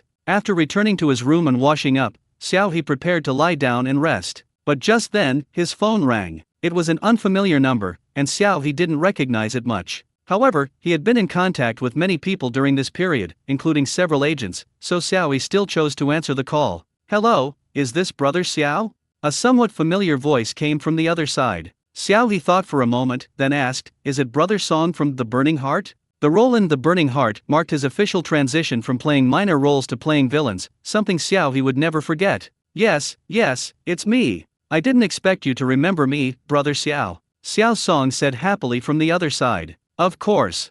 Xiao He said, somewhat puzzled. Did something go wrong during filming? Is there some scene that needs to be reshot with him? No, it's because our web series is going to be released next week, and we hope you can help promote it. So fast? Xiao He was surprised. It has only been 2 months since he finished filming, and he has already completed the remaining filming, editing, submission for review and other processes. This speed is beyond Xiao He's expectations. Xiao Song was used to it. It's a low-budget web series, this is normal. And we were lucky this time. The platform we were working with had some problems with the original series, which opened up a slot, so we just filled in. Although it was rushed, it's currently the off-season, and there are no other popular dramas airing at the same time, so these small production teams can take advantage of this gap to make a living. So everyone in the production team is very satisfied with the result. As for the rest, we can only wait and see after the broadcast. Okay, I understand, Xiao He replied. But I'm also a new account, so I might not be able to help you with much publicity. It's okay, Brother Xiao. Just send me the account information later, and we'll tag you when we promote it. Okay, I understand. After hanging up with Xiao Song, Xiao He immediately created a new account for himself on his phone and sent it to Xiao Song. Taking advantage of the fact that he was already there, Xiao He also went to check on the situation of Ran Yunrui, the popular celebrity involved in the previous rear-end collision. After a series of manipulative actions, Ran Yunrui was finally out of danger and discharged from the hospital, and began to work dedicatedly. The farce finally came to an end, and the hype gradually subsided. The most liked comment was made by a major fan of Ran Yunrui. Reaching for the clouds for love, Ran Ji actually lowered the level of attention this time to avoid large-scale cyberbullying and taking up too much public resources. He is truly a very, very good person. I hope everyone can view this matter rationally, resist the existence of obsessive fans, stop looking for the driver who caused the rear-end collision, and stop making widespread comments. Let's not cause trouble for Ran Ji. Thank you for your cooperation, Yunbeo. The comments section below this post also included many other supportive comments from Ran Yunrui's fans. It's clear that Ran Yunrui's management company, or rather, his agent, is quite shrewd. They know when to stop, maximizing their profits while leaving a good impression on others. They've truly gotten away with it all. Xiao He shook his head with a rather complicated expression. They had no idea that it was all orchestrated by their brother. It's a pity that these girls' sincere feelings were wasted. In the days that followed, Xiao He spent all his time on the film set. The film crew had a heavy shooting schedule, and the inn was just their first stop. In addition, the budget was very tight, so the filming schedule was very tight. Even though they were pressed for time, Lin Yipan was very strict and insisted on making the filming the best it could be. Even though Xiao He's boning knife skills were already very proficient, he still developed tenosynovitis under Lin Yipan's abnormal demands. Pu Rong, on the other hand, had an even worse time. He had the most complex action scenes, and he basically had to be suspended by wires, so he was like a flying acrobat on set every day. Xiao He was speechless just looking at it. Before they knew it, the premiere of The Burning Heart arrived. At noon, Xiao He sent out the cruise posters and promotional slogans as Xiao Song had instructed, and unsurprisingly, he received 0 likes and 0 comments. Looking at his few fans, which could be counted on both hands, Xiao He shrugged indifferently. All I can say is that he has done his best. Whether the show is a hit or a flop is not really his concern. After receiving a thank you message from Xiao Song on his phone, Xiao He refreshed his account again and successfully received a like from the official account of Burning Heart. It wasn't too awkward. At 8 p.m. that evening, The Burning Heart officially premiered on Tencent Video. Xiao He opened the app and took a look, and was surprised to find that there were still quite a few viewers watching the show. Judging from the comments, it seemed that the male lead, Zhao Xiyu, had a bit of a following, and his fans were there specifically to support him. However, after watching only the first episode, Xiao He lost much of his interest. The plot is fairly standard, conforming to the current trend of romance in every profession. It's a very straightforward crime romance drama. The female lead is a rookie police officer, and the male lead is a seasoned detective captain. They get to know each other while solving cases, develop feelings for one another, and eventually get together. The suspense logic is basically straightforward, with no real suspense and predictable plot points. The two actors are decent looking and their acting isn't terrible, but it's just good enough for them to deliver their lines with emotion, making it easy for the audience to stay engaged. Xiao He felt it was a fairly standard web series, neither good nor bad, with no major highlights. If the subsequent plot didn't offer anything special, it would only have limited popularity, and the outcome would be predictable. However, this doesn't matter much to him anymore. The director, producers, and the two lead actors are more concerned about these things. As a minor supporting actor, he basically has no need to care. Xiao He believed his guess was pretty accurate. After turning off the show, he never paid attention to its aftermath again, instead focusing all his attention on the filming of The Thief Catcher. Little did he know that halfway through the series, an edited video quietly appeared on Bilibili and spread at an alarming rate, quickly becoming one of Bilibili's most popular videos. Xiao Jiaolu Bulletin Lu is a content creator in the Bilibili video editing section. She's been having a lot of headaches lately. The industry is getting more and more competitive. She spends all her time finding materials and making videos, but she still can't compete with those studios. Recently, the popularity of her videos has been declining, making her so anxious that she can't sleep at all. Popular TV dramas can't compete with their rivals, classic old dramas can't beat their predecessors, and niche and unpopular dramas are doomed to fail. Xiao Jiao looks at those data every day, and his hair is falling out in clumps because he's so anxious, but the more anxious he is, the worse the data gets.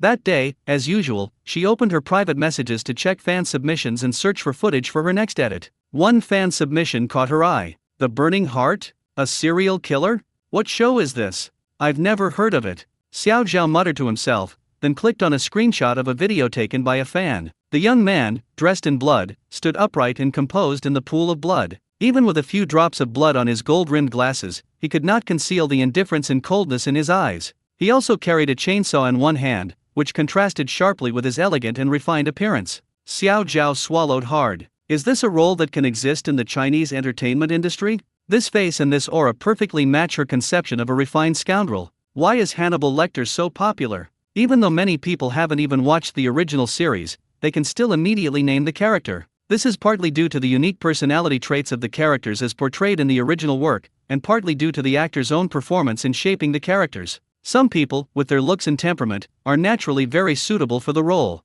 Otherwise, people in the Chinese entertainment industry wouldn't often say things like XX is the chosen young general, XX is the chosen male lead of a certain book, or XX is the chosen white moonlight. Sometimes you really have to admit that some people just have that kind of face, and they don't even need to act to be a killer. Xiao Jiao hadn't even looked into the character's detailed story yet, but her mind was already bursting with inspiration, automatically matching various popular music tracks to her next editing direction. With excitement in his heart, Xiao Jiao quickly ran to Tencent Video to find the web series The Burning Heart and searched for the character in it. This serial killer doesn't appear often, but almost every appearance is an exquisitely elegant yet bloody artistic spectacle. The chainsaw in his hand is his paintbrush, which he recklessly squanders innocent lives. Due to the length limitations of the web series, the plot did not explain in detail the motives behind this serial killer. He was simply a pure evil who suddenly appeared, constantly creating desperate situations and bringing death to those in need. In the end, like a blood-stained ephemera, he lost his life to the male protagonist's gun, ending his insane life, but leaving the female protagonist with eternal psychological trauma. Xiao Jiao stared intently at the man's increasingly empty yet still somewhat menacing eyes, and suddenly shivered. Now I understand why some people like villainous characters.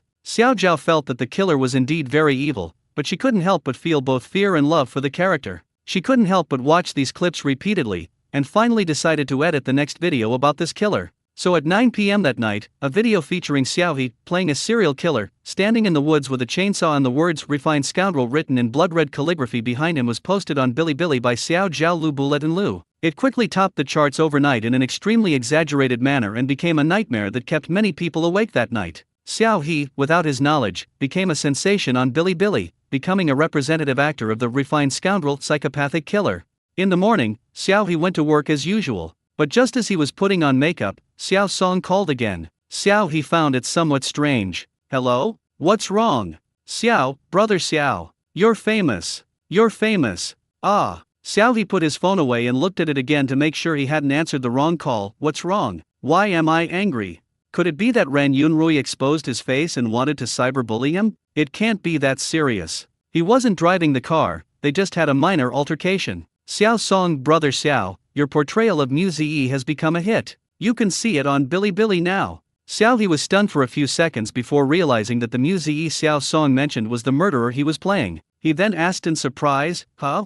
Really? He quickly borrowed the makeup artist's phone to open Bilibili, and sure enough, as soon as he logged in, he saw the cover video of the serial killer. Leaving my mark with fire tongs. Read once a day, goodbye to sleep. Kill, kill, kill. That's the pure thrill of being a villain. After watching it yesterday, I dreamt I was being chased by a serial killer, which scared me so much I immediately woke up and gave it a like, comment, and share. They've gone berserk. They've gone berserk. It's time to give the Chinese entertainment industry a little shock. Is this really a newcomer in the Chinese entertainment industry? I thought it was an actor from some neighboring country. Does anyone know his name? Isn't his name Kizawa? The screen was filled with comments, almost all of which were discussing the murderer played by Xiao He. Xiao He hadn't expected everyone to be so enthusiastic. He watched all the edited content with the help of the comments and was quite moved. This video is actually a compilation of all his scenes from The Burning Heart, edited together according to the music rhythm and movement trends. Thanks to Xiao Zhao's years of experience on Bilibili, he was well aware of the nature of the censorship. The level of gore in the video was delicately balanced during the black and white transition, not only keeping it within the censorship limits but also adding a lot of excitement to the overall editing rhythm. Once you start watching, you can't stop, and your eyes are involuntarily drawn to the killer's rhythm as he saws away, making your scalp tingle. Especially at the very end, Xiao Zhao cleverly pieced together fragmented scenes to create a completely different ending from the original story. The serial killer whom the protagonist shot and killed reappeared in the woods, carrying a chainsaw and humming a song elegantly, as if everything that had happened before was just the serial killer's game. Tired of his old life, he broke free from all his shackles and returned to his artistic creation. Finally, he turned to look at the camera, his deep eyes filled with greed and obsession, as if he had already locked onto the person in front of the screen, and you would be his next target. At that moment, every viewer who met his gaze at the end of the video couldn't help but shudder, a sense of fear rising from the bottom of their hearts. Did he really not exist? He doesn't actually exist. Why am I still feeling fear and dread? So, driven by their fear, viewers who had seen it shared and recommended it, determined to bring others in as well. This is another reason why this video suddenly went viral. All I can say is that everyone here is a good person, smile. Xiao He couldn't help but click the like, comment, and share button as well, but then realized he wasn't using his own phone. He quickly cancelled the button and returned it to the makeup artist. Sorry, I accidentally used your account to click the like, comment, and share button. It's alright. The makeup artist waved her hand casually. Teacher Xiao, was that you in the video just now? The editing was really good. Teacher Xiao looked very handsome in it too. Thank you, thank you. Xiao He felt a little embarrassed and continued talking to Xiao Song on the other end of his phone. I've seen it. It seems to be a fan's enthusiastic recommendation. I wonder if it has affected the broadcast of the show. Xiao Song had been waiting for Xiao He's reply. Upon hearing Xiao He's words, he quickly said, since last night, our show's viewership has skyrocketed, and even user engagement data has increased significantly. Our show is really benefiting from your support, brother Xiao. Xiao He, don't say that, you were just lucky. Luck is also part of ability. Xiao Song said with a grin. By the way, brother Xiao, a lot of drama fans have been asking about you, so I tagged your account under the official account. A lot of fans should go and follow you. You can go and take a look, and then manage your own account too. Okay, thank you, I understand. Oh, right, there's one more thing our director specifically asked me to tell you. You say, brother Xiao, you've been doing quite well lately. You might consider finding a management company, it would be better for your future development. But you must be careful and avoid any pitfalls. If you need any help in the future, feel free to contact us. Xiao He, okay, I understand. Thank you so much.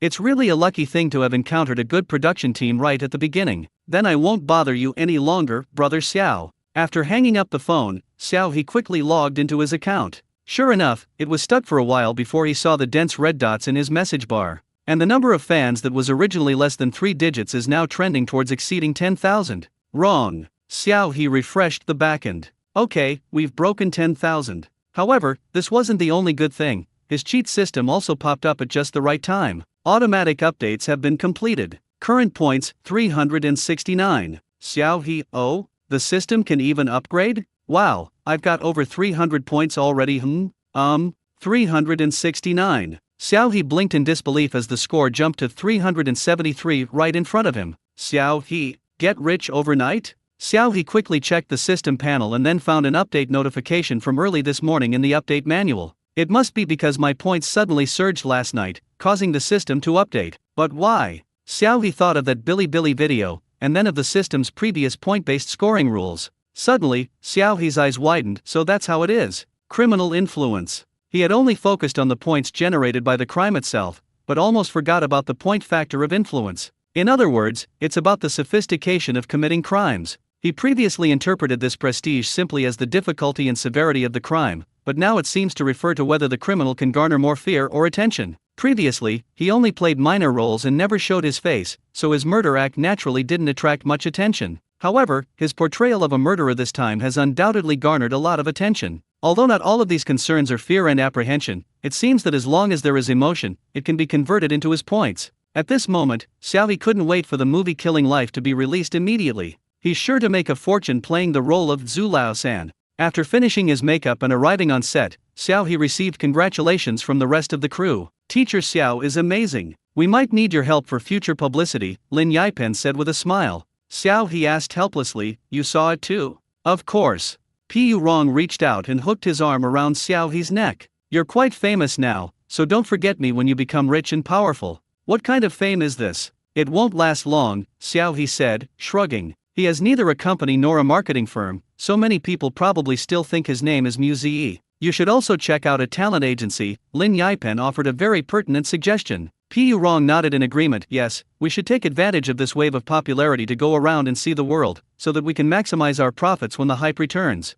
Although Xiao He is currently enjoying a surge in popularity, this popularity is fleeting. Without a strong management company to support him, it will be difficult for him to continue developing his career in the future. But Xiao He also wanted to find a talent agency. But his problem now is that he's hard to find. The very fact that he can only play roles that involve killing people certainly clashes with the money-making philosophy of many talent agencies. Therefore, Xiao He felt that he might as well maintain the status quo, at least he would be free. After all, his life is more important than being a big star. We'll see, Xiao He replied casually. All right. Pu Rong patted Xiao He on the shoulder. Anyway, you must keep your eyes open. If you're unsure about anything, you can ask me. I'll help you inquire within the industry.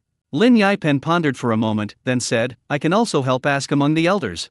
Xiao He was deeply moved. Okay, thank you. Good brothers. No need to thank me, come stand still, I'll take a few more photos of you for business. Lin Yipen raised the DSLR camera in her hand. Take advantage of this buzz, quickly get your own account running and also help promote our production team. Why not take advantage of this buzz? It might even save on advertising costs. Lin Yipen was determined to spend money wisely. Xiao He did not refuse. He was now more eager for someone to see the character he was playing, so he cooperated by letting Lin Yipen take a few photos. It can only be said that he is a man who combines directing, screenwriting, filming, and post-production. After Lin Yipen quickly took several photos of Xiao He, he imported them into the computer and quickly produced a set of stills full of chivalrous style. The young man in the photo is wearing a simple black cloth shirt, leaning lazily against an old stove. His clothes even have several patches on them, and his long black hair is casually tied behind his head with a chopstick, with only a few strands of hair fluttering on both sides of his face. Beneath his tousled hair lay a handsome and refined face, his eyes like deep, cold pools, carrying a detached and chilling aura, adding a touch of intrigue to his simple and casual attire.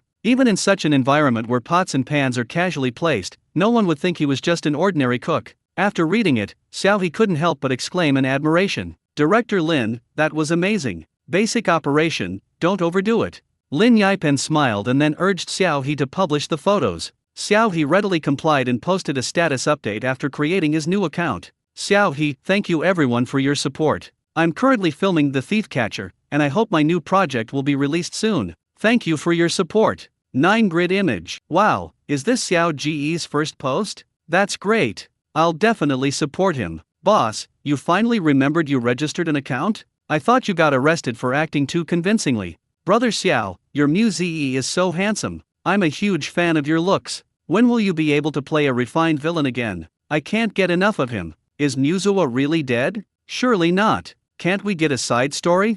I'm so sad. Is nobody paying attention to the still Xiao Ge posted? They look like a martial arts setting. I'm already starting to look forward to it. He seems like a cold-blooded killer, right? It's such a waste that my brother Xiao has that face. He should be playing a psychopath or an assassin. Brother Xiao, please stay firmly in your comfort zone. There's really no actor in the Chinese entertainment industry who can match your caliber. As soon as the post was published, a large number of comments flooded in. Most of these people had followed the video after watching the clips on Bilibili. Most of them were still talking about the murderer Muse, but some people also noticed Xiao He's new drama and expressed their anticipation and interest. To be honest, this is the first time so many strangers have expressed their love and appreciation for him. Xiao He was somewhat flattered. Those cold, hard numbers of fans seemed to materialize at that moment. After browsing through the fans' comments, Xiao He carefully replied to a few before putting his phone away. Okay, let's get to work. Lin Yipen was also waiting for him. After he finished dealing with the online issues, he called the others to get ready, as the busy filming was about to begin again. Unbeknownst to Xiao He, another old acquaintance also saw Xiao He's video.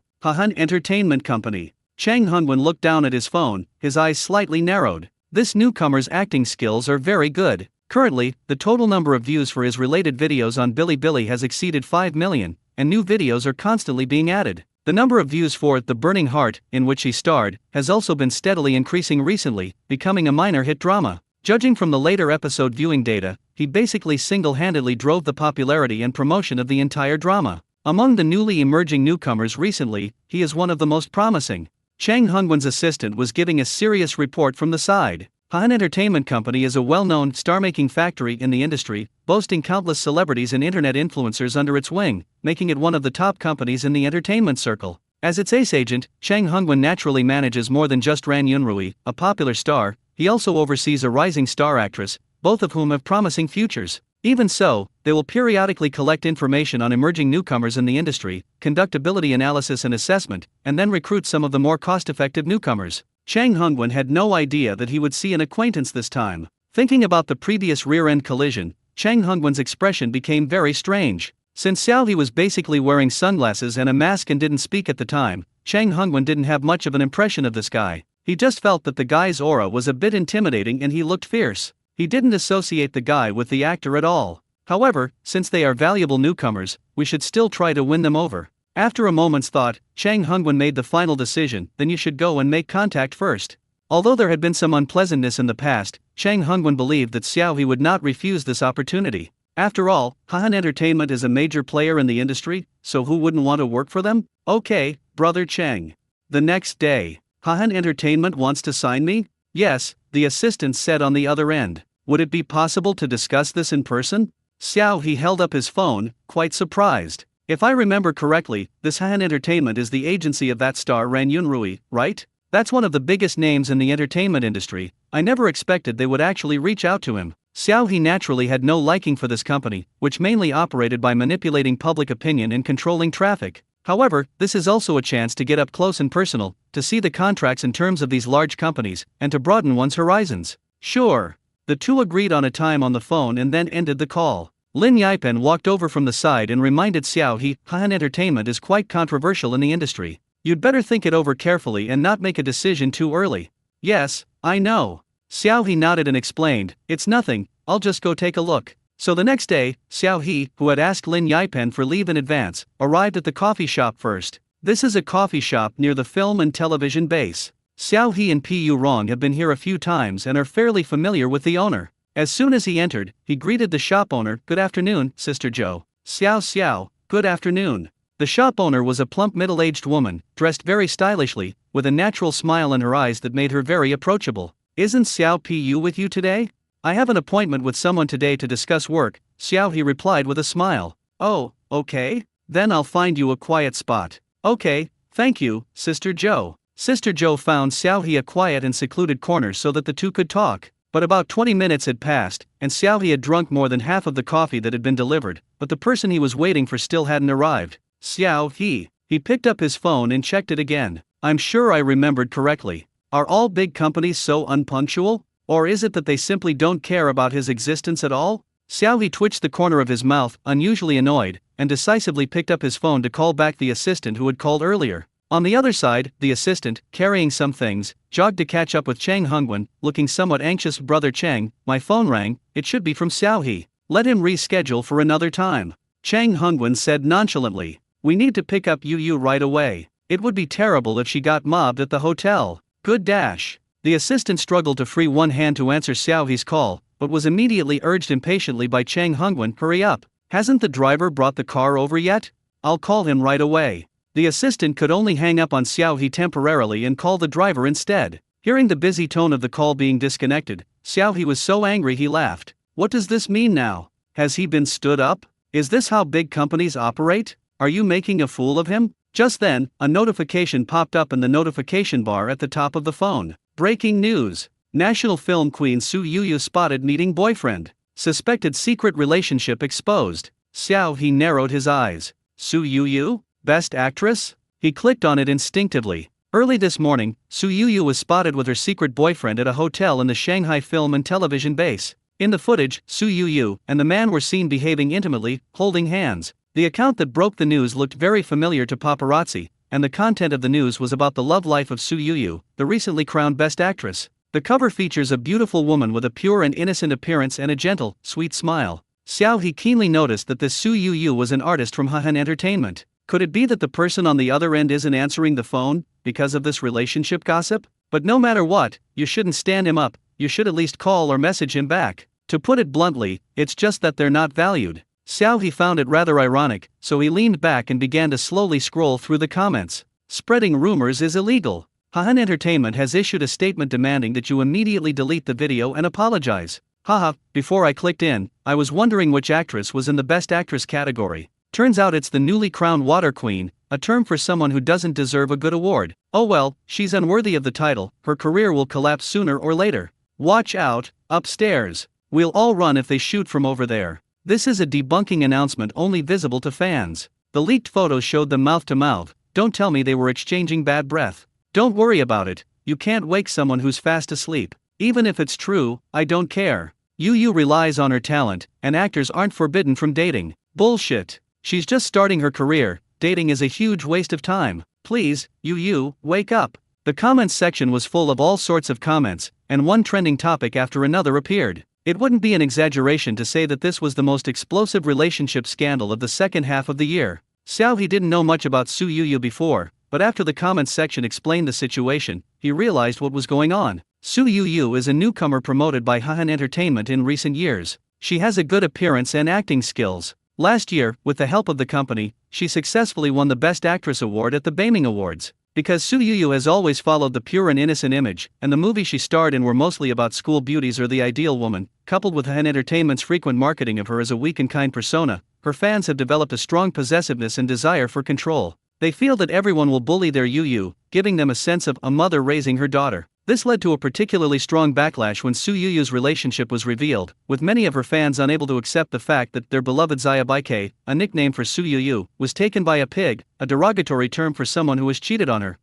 Xiao He shook his head with a sigh. Tisk tisk. So this is the price of absorbing traffic. If you want it, be prepared to suffer the consequences. Xiao He finished the last sip of his coffee, not taking the matter to heart. He put away his phone and prepared to leave, already thinking about how to deal with the agent who stood him up when he got back. Bite dash. The wind chimes at the entrance of the coffee shop rang, and a girl wearing a hat and mask walked into the coffee shop from outside, brushed past Xiao He, and hurriedly walked towards the back door of the coffee shop. Xiao He kept his eyes straight ahead, said something to Sister Joe at the counter, opened the shop door, and prepared to leave. A man wearing a hat and mask slipped through the crack in the door Xiao He had opened, then brushed past Xiao He and headed toward the back door. Xiao He paused, his hand still holding the door open. He turned his head and only saw the man's figure flash past the back door. Xiao He narrowed his eyes. That was the scent of one's own kind. Something's not right, that guy is really weird. Thinking of the girl who had just hurried past, Xiao He withdrew his hand and turned to follow her toward the back door.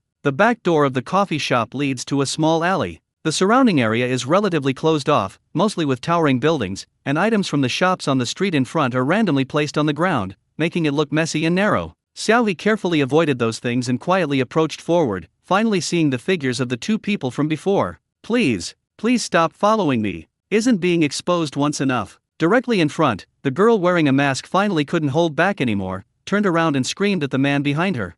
What else do you want? Su Yu broke down and screamed. She did indeed have a boyfriend behind her fans' backs, but she was very careful and kept the relationship a secret for more than half a year. However, she didn't expect to be caught by paparazzi this time, and was even almost blocked in her hotel by crazy fans. To avoid further damaging the case, Su Yu had no choice but to separate from her boyfriend and leave the hotel, trying to escape the pursuit of fans and paparazzi. But to everyone's surprise, Su Yu hadn't gone far when she encountered someone who looked like a paparazzi. Su Yu is now anxious and devastated, and she really doesn't understand why she has been targeted by such a person. Yu, don't cry. I'm not a paparazzi, I'm a fan who loves you. The man spoke in a hoarse voice, his gaze fixed leisurely on the person in front of him. Su Yu was so frightened that she almost held back the tears that were about to fall. You're not a paparazzi?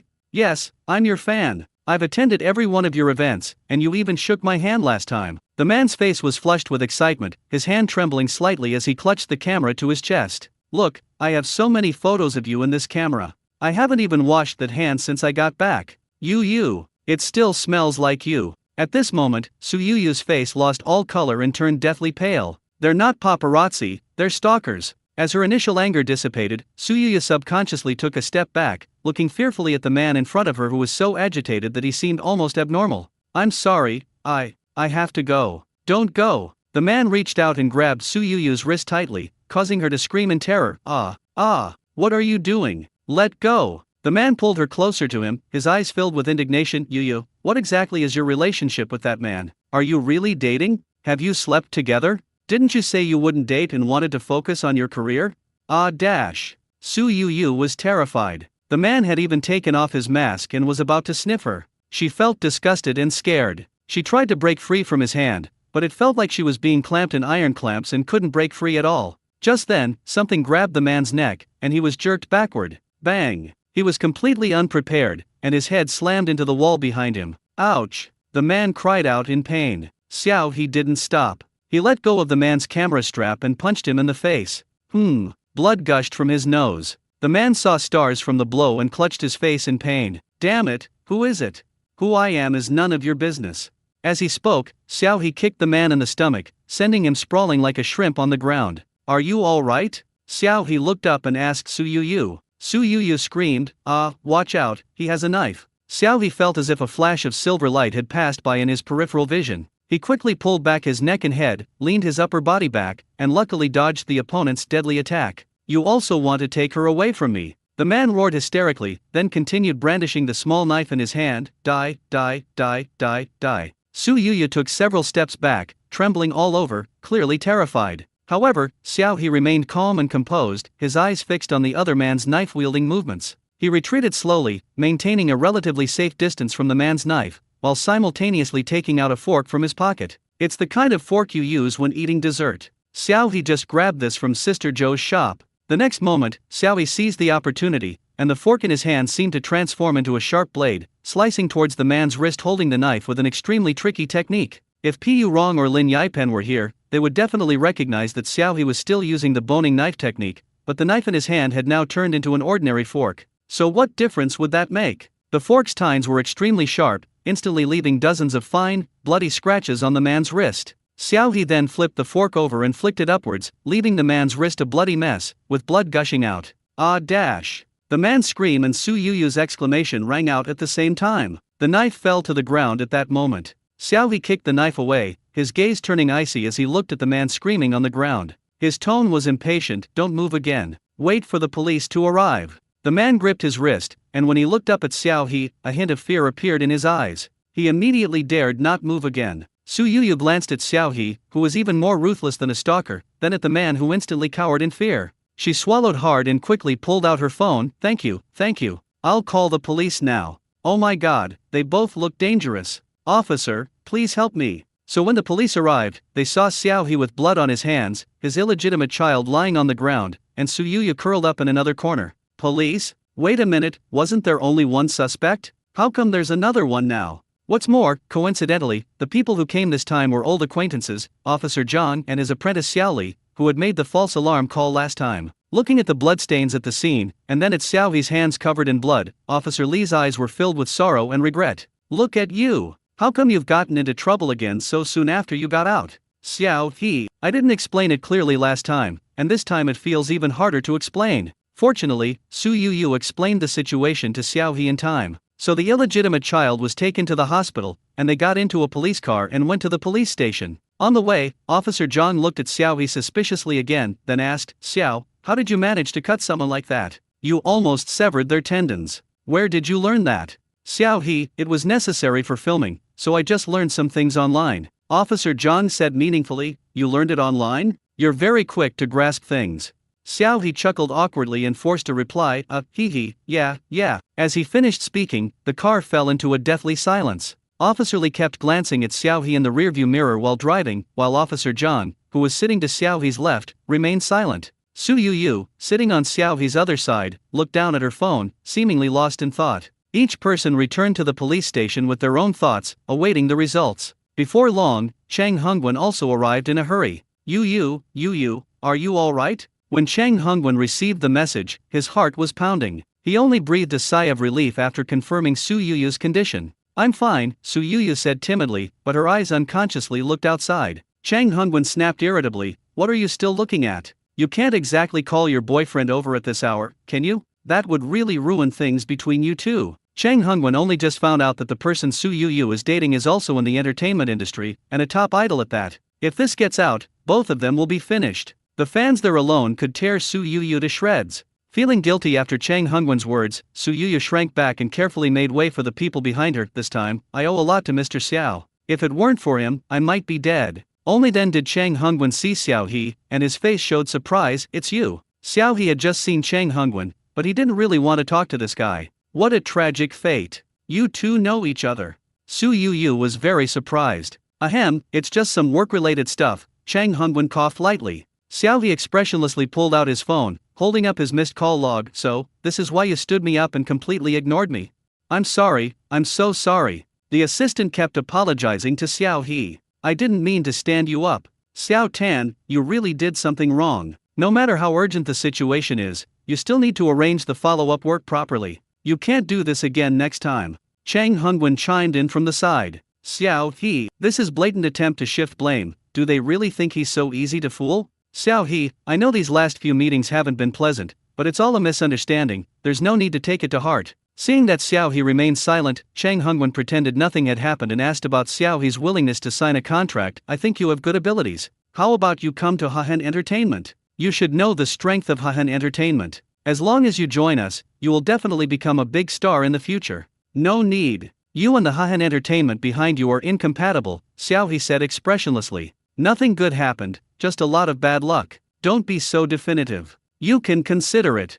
Chang Hongwen glanced at Su Yu. You saved Yu again this time, so I can help you improve your contract terms. Then you. No need, Xiao He continued to refuse. Saving people was just my personal choice, and I don't need your repayment.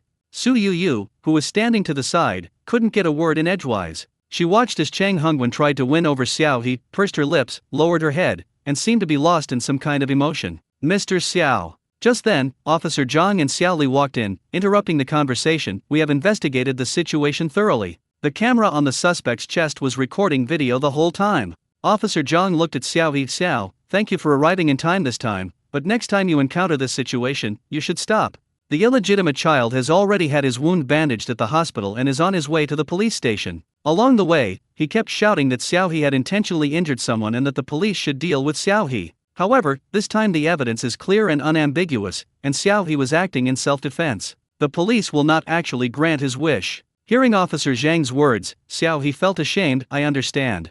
Upon seeing Officer Zhang arrive, Chang Hongwen, who had been concerned about Xiao He's contract, immediately shifted his attention and aggressively inquired about the current situation of the stalker, adding that the lawyer was already on their way and they would definitely make that stalker pay this time. Officer Zhang was bombarded with questions, while Officer Li, somewhat embarrassed, came over to apologize to Xiao He. I'm sorry, Xiao, I've misunderstood you these past few times. How embarrassing. Last time he thought Xiao He had turned himself in, and this time he thought Xiao He had committed a crime. He never imagined that he was such a person who judges people by their appearance. Officer Li was filled with shame. Xiao He was already used to it. He touched his nose and said casually, "It's okay, but Officer Lee, is this the first time that Stalker has done something like this?" He always felt that the illegitimate child carried a bloody smell that only his kin could detect. If it were just an attempted murder, he might not have immediately realized something was wrong and followed the perpetrator. So unless this illegitimate child has other cases. Officer Lee's expression hardened. "Did you find anything else, Xiao?" "So far, we haven't found any prior criminal record on Kunping. Kunping is the name of that illegitimate child. In general, when such a thing happens, the police will definitely verify the person's identity information and check their past criminal records and basic social activities. Based on the information that can be investigated so far, Kunping has no problems." At the time, he was unusually agitated about Ms. Su's relationship, and when he committed the crime, he used the word also, which sounded as if Ms. Su's relationship had reminded him of someone else. "I am worried that there may be other victims among them." "What?" Officer Lee immediately took it seriously. "We will re-examine those videos." Because the camera hanging on Kunping was shaking and making a lot of noise, they only confirmed Xiao He's actions and the situation at the time. They did not perform technical noise reduction and restoration on the sound from the camera. Now that Xiao He has raised this question, their subsequent investigation will focus on this point. Of course, the situation of the people around Kunping will also be investigated in detail. Officer Lee thanked Xiao He sincerely. "Thank you for reminding us. We will investigate thoroughly." "Okay, thank you for your help, Officer Lee." After Officer Lee went to attend to his own business, Xiao He was about to leave the police station, but before he had taken a few steps, he received a call from Pu Rong. "Hello, bro, look at the trending topics. Are you the one trending alongside Su Yu? Ha!" Xiao He's mind went blank for a moment, then he quickly checked the trending topics. Su Yu's mysterious boyfriend appears. The two get into a police car together. Breaking news. Su Yu's mysterious boyfriend is actually him. In the photo, Su Yu's eyes are red and she is talking to a young man wearing sunglasses and a mask. The young man was dressed in a simple white t-shirt and jeans, carrying a black backpack. He was tall and had long legs. With a somewhat gloomy demeanor, it would have been better if he hadn't dressed like Xiao He. Xiao He couldn't even be sure, so he looked down and glanced at his clothes again. "White t-shirt, my mom bought it, the quality is good, I've worn it for 2 years, I really like it. Jeans, I bought them on Doubai a while ago, they were a style recommended by Pu Rong. Backpack, for carrying a laptop. After acquiring hacking skills, carrying a laptop when going out gives him a strange sense of security." Xiao He. "So the boyfriend of Su Yu that was exposed was actually myself? Ah, who is this? Have those marketing accounts and paparazzi gone mad? Why drag a nobody like him into this mess? Was that you?" Pu Rong asked on the phone. "Those clothes, pants, and bag, I saw you wearing the same outfit when you left this morning." "It's me, but it has nothing to do with me." Xiao He pulled his mask up over his face and suddenly felt as if everyone around him was watching him. He nervously shrank into a corner. He can only be thankful that, in order to conceal his gaze and aura, he usually wears a mask and sunglasses when he goes out, so the paparazzi did not capture his face during the shooting process. Otherwise, he would really be trending on social media with Su Yu. Xiao He has only just become a minor celebrity on Bilibili, and his career is starting to take off. If he gets involved in Su Yu's love scandal, he'll really be in deep trouble. "So what's going on? Do you need help? Where are you now? You'd better hide well and don't let anyone find out your identity, otherwise, whether you're Su Yu's current boyfriend or not, you'll definitely be torn to shreds by her fans." Pu Rong anxiously instructed, while Lin Yipen's voice came from the background. "I'll find some elders in my family and ask them to help you suppress this trending topic. You go and contact Su Yu's side quickly." "I understand, I'll handle it, thank you." Xiao He hurriedly hung up the phone and went to find Chang Hongwen with a sullen face. On the other side of the corridor, Chang Hongwen also received the news. Looking at the current situation on the internet, Chang Hongwen frowned for a moment, then quickly relaxed. Fortunately, the paparazzi misunderstood and thought that Xiao He, whom they photographed, was Su Yu's boyfriend. Su Yu's relationship is definitely out in the open now, and he must minimize its impact. The good news is that the man is being very cautious. Even the paparazzi don't know that Su Yu's boyfriend is actually the popular idol Su Shensi. Otherwise, if Su Shensi's female fans came over, both Su Yu and Su Shensi would face the destruction of their careers. The only solution at present seems to be to admit that Xiao He is Su Yu's boyfriend. "Yu, listen to me, you must admit your relationship with Xiao He." Chang Hongwen pulled Su Yu aside, his tone serious. Su Yu was startled, then quickly shook her head. "How can this be? My boyfriend is clearly Su Yu. Do you want to destroy everyone?" Chang Hongwen gave a sharp shout, his eyes filled with coldness, which frightened Su Yu so much that she shrank back, tears welling up in her eyes. "Your relationship will never be accepted by the public. You're both just starting out in your careers. Chang Hongwen took a deep breath. If you don't think about yourself, think about your boyfriend. If Su Yuyu is only dating Xiao He, a newcomer, then most people will scold Su Yuyu for being out of her mind and Xiao He for being a pretty boy. But if it were to be in a relationship with Su Shensi, both of them would be guilty of a capital offense. Just then, Su Yuyu's phone rang. Seeing the number, her eyes lit up, and she quickly answered, "Axie. It's me. Yuyu, listen to me." The young man's voice across from her was gentle and soothing, carrying the power to calm one's anxiety and allowing Su Yuyu to quell her panic. The purpose of the phone call was to get Su Yuyu to admit her relationship with Xiao He and shift public attention to Xiao He. "Yuyu, we have no way out. I really love you, and I don't want to see your relationship with someone else trending on social media, but Yuyu, we have to think about our future." Su Yuyu's eyes were brimming with tears, her beautiful yet fragile face filled with confusion and helplessness. Long. Chang Hongwen snatched the phone away. "I'll handle this. You just need to stay hidden for now." He then hung up the phone and coldly looked at the indecisive girl in front of him. "You don't need to get involved in this matter. I will handle everything for you. Just wait quietly for the public opinion to pass.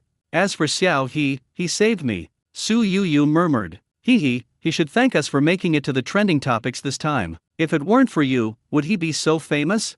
Chang Hongwen said matter-of-factly. "He benefited from this incident. With your status as Su Yuyu's boyfriend, he'll have a better chance of making it in the industry in the future. Yuyu, in these relationship scandals, the man is the least hurt. As long as it doesn't cross the legal line, these things are just a romantic affair for male celebrities, but it's different for you female celebrities. After this, it will be 100 times harder for you to climb the ladder than before. Your image is already that of an innocent, naive girl. If you then act all love-struck, Xiao He won't look like a good person, and everyone will think you were deceived by him. You can then play the victim, and I'll help you transform your image, taking the route of a clear-headed, strong female lead. Don't they say that female celebrities mature after experiencing heartbreak? Then everyone will change their opinion of you." Clap clap clap. Behind Chang Hongwen, the sound of Xiao He clapping came from behind. Both of them were startled and turned to look. Xiao He leaned against the corner, staring at the two of them expressionlessly, a hint of coldness in his eyes. "That's great. I haven't even arrived yet, and you've already made all the arrangements for me."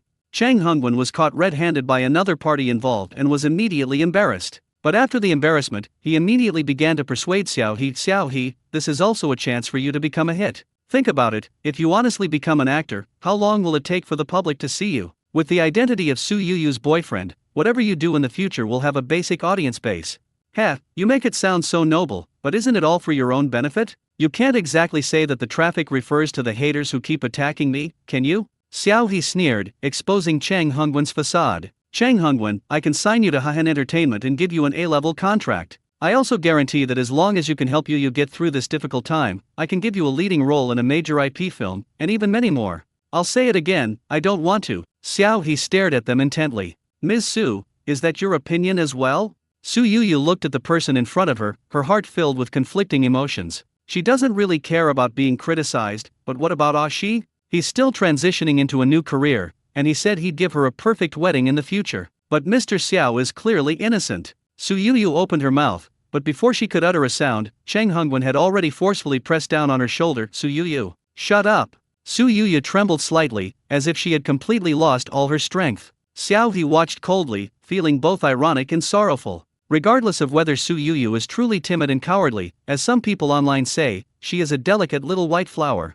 Having worn certain labels for so long, perhaps she has already forgotten what she was originally like. If you can't stand on your own 2 feet, how can you expect your life to get better and better? As Xiao He spoke, he turned to leave. Chang Hongwen hadn't expected Xiao He to be so resolute. He threatened coldly, "We're just informing you. You're just an ordinary person with no company and no background. Do you think you can stand up to us?" Xiao He said nothing, only gave a disdainful chuckle. "You can try." He then left without looking back. Chang Hongwen wanted to persuade him to stay, but after taking a step, he gritted his teeth and pulled back, starting to make phone calls to hire online trolls. "The damn stubborn bastard, I'll show him how ridiculous he is." Su Yuyu clenched her fists, but ultimately lowered her eyes. On the other end, Su Shensi hung up the phone, and his manager walked in from outside. "How's the situation online? They've all been drawn to that kid who suddenly appeared. Nobody guessed it was you." The smartly dressed female manager pushed up her glasses, her expression extremely serious. "Didn't I already warn you before that idols can't date? Sister Lu, we're human too, we have desires too." A shadow crossed Su Shensi's eyes, but his handsome face was full of grievance. Being in love is better than being a ladybug, right? When he was in the group, Su Shensi was known for his gentle prince persona. After the group disbanded, he joined GXing Entertainment and attracted most of the group's fans with his handsome face. Although he is still an idol, he is also developing in the direction of acting and singing. Now is a critical period for his transformation. However, when faced with this handsome face that fans called a miracle, Lu Rulan remained calm and unmoved. If there is a next time, I really won't care about you anymore. No way, Sister Lu, I know you're the best, you're my ace agent. Su Shensi said with a grin. Lu Rulan lowered her eyes, concealing her impatience. Before becoming Su Shensi's agent, Lu Rulan had already managed many award-winning actors and actresses. She was one of the most senior and experienced top agents at GXing Entertainment, and a well-known celebrity agent in the industry. She originally thought that managing such a popular idol would be very simple, but after all this trouble, Lu Rulan really wanted to curse. This Su Shensi, he's really good at nothing. If you can't do it, fine, but you also lack ambition and can't control your lower body. If she could, Lu Rulan really wanted to ignite public opinion, blow Su Shensi out of the picture, and then resign gracefully and leave. However, the reality is that she has to continue cleaning up this guy's messes. Xiao He didn't go too far. He returned to Sister Joe's coffee shop. Finding a quiet corner to sit down, Xiao He took out his laptop from his bag. If he didn't want to cause trouble before, now that trouble has come knocking on his door, Xiao He naturally won't back down anymore. The internet is already buzzing with discussion about the mystery boyfriend's appearance. Is this someone in the industry? Paparazzi, are you even doing your job? Can't you at least get a full face shot? If you just rush over and rip someone's mask off, you'll be the one who succeeds today. Just a casual observer, but based on my years of experience judging handsome men, this guy has a great physique, so he must be handsome too. Su Yu is really eating well. Haha, how did you know he's handsome? You'd be hideous without the mask. Yu, mommy won't allow you to date. Not at all. Even if it's a boy, it's not allowed. Despite having prepared himself mentally, Xiao He felt that he wasn't mentally prepared enough after seeing those comments. This generation of netizens, well, as expected, there are always more people who enjoy the gossip than the fans of the celebrities themselves. Without hesitation, Xiao He first traced the IP address and placed Cheng Hongwen's online troll accounts, including those related to Hahan Entertainment, under house arrest. Although these accounts can still post related comments and updates, they will be subject to traffic throttling by Xiao He's technology. When others view these accounts, they will experience network lag, thus reducing their exposure. Next, Xiao He opened the photos of Su Yu's mysterious boyfriend that had been exposed by paparazzi and started typing code to search the entire internet. According to Cheng Hongwen, this guy should also be an insider, and quite famous. If he's exposed, it will cause a huge sensation. Got it. Xiao He quickly locked onto his target. Su Shensi is an artist under GXing Entertainment, a top idol with hundreds of millions of fans across the internet, and one of the most sought-after idols at present. This Su Shensi is very similar in both identity and appearance. Moreover, he is currently in Shanghai, and Xiao He found his assistant's check-in record at the hotel.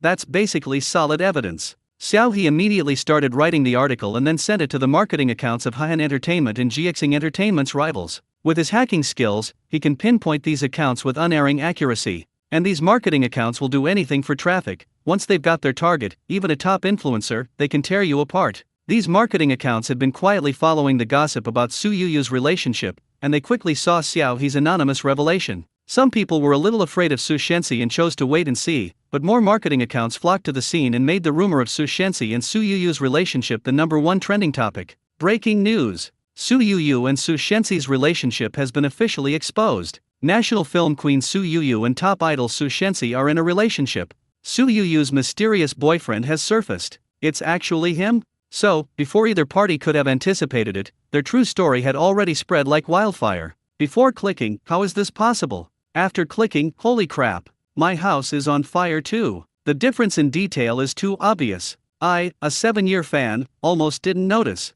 A 5-year longtime fan, I felt the sitting posture looked familiar back then, but I didn't dare say anything. Holy crap, so it really is Su Shensi? As far as I know, Su Shensi has indeed been filming in Shanghai recently, but I can't say more than that. But that's not right. The masked man who was previously exposed is clearly taller than Su Shensi. I compared the heights. Su Yu is around 1.6 meters tall, and the person she was kissing was only about half a head taller than her when sitting down, which would make him around 1.78 meters tall. The masked guy, on the other hand, was a head taller than Su Yu even standing, making him around 1.83 meters tall. They are clearly not the same person. And as everyone knows, Su Shensi's official height is 1.8 meters, but his actual height is 1.78 meters. So who is Su Yuyu's real boyfriend? Hee hee, it's so hard to guess. I get it. So the masked guy who came out later was actually an innocent bystander dragged into this mess. Poor guy. 666, you guys are truly amazing. Without you, I almost wouldn't have known the real story. I'd love to be your online friend again in my next life. What's going on? Chang Hungwen stared angrily at the computer in front of him, his eyes bloodshot. How could those marketing accounts have acted so quickly? When did their efficiency become so outrageous? How did they manage to uncover Su Shenxi's secrets? Quickly clarify, then send in an online army to stir up trouble. Chang Hungwen anxiously instructed his assistant, but the assistant, looking at the chat interface on his phone, also had beads of sweat on his forehead. No, this is bad. I don't know why, but the messages from the online trolls can't be sent out. Their network is constantly busy. Ha! Are you kidding me? Chang Hungwen almost laughed out of anger. Everyone else's internet is fine, why is theirs the only one that's bad? And if I remember correctly, their office building is right next to the China Mobile building, right? Don't underestimate this group of online trolls. They have a legitimate studio and even own an office space on a floor in a central office building, and are neighbors with China Mobile, the largest telecommunications operator in China in terms of user base. So you're saying the internet is bad? You're kidding. It must be Yuyu's rival trying to take advantage of her misfortune. Chang Hungwen gritted his teeth. This was the only reason he could think of, and Xiaohe had long been forgotten by him. Rehire a new online army and contact the relevant platforms to remove the trending topic. Good. The assistant quickly nodded and quietly left before Chang Hungwen could continue his outburst. There was also chaos on Su Shenxi's side, and Lu Rulan quickly had GXing Entertainment issue a clarification notice, deciding to deny it to the death. Since the paparazzi didn't get a clear picture of her face, and the information online is all speculation, as long as they stubbornly deny it, there's always room for things to turn around. Nevertheless, this speculation still caused a huge uproar online. Su Yuyu became an instant sensation upon her debut, achieving immense popularity with her first film. Many people recognized her. Su Shenxi, needless to say, debuted from a talent show that swept the nation, and his fans have followed him almost all the way since then. They are incredibly loyal and are known as the #1 mad dog in the Chinese entertainment industry by some fans. Putting these two names together now is nothing short of a major explosion. As for Xiaohe, no one cared anymore. Since the real culprit has already given himself away, no one else will care about the identity of a scapegoat. So, apart from a few gluttonous girls still asking who this guy is, the rest of the onlookers have already moved on to check out the comments section of the other two. Taking advantage of this opportunity, Xiaohe, who ignited this war of the century, simply deleted all the photos of himself and waved goodbye without leaving a trace. This is a huge scandal, everyone can enjoy it, but he's not going to join in. After packing his things, Xiaohe borrowed a thin plaid jacket from Sister Jo, covered his clothes in black backpack, and left the coffee shop discreetly.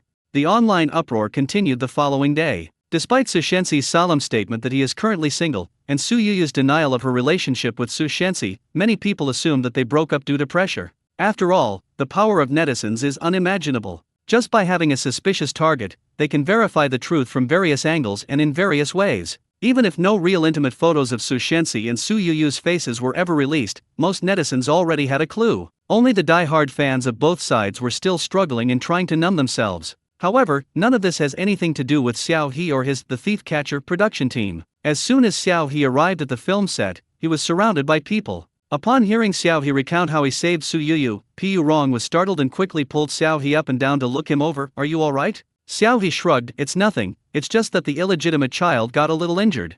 "That's good." Pu Rong breathed a sigh of relief. That paparazzi is so unethical, daring to release such fake news. "They're really desperate for clicks," Lin Yipen said. Xiaohe sighed. "There's nothing we can do. It caused quite a stir back then, and Su Yuyu was standing right next to me, so it's normal for those guys to deliberately distort the facts." "You should sue him," Pu Rong said indignantly. "Let's forget about it."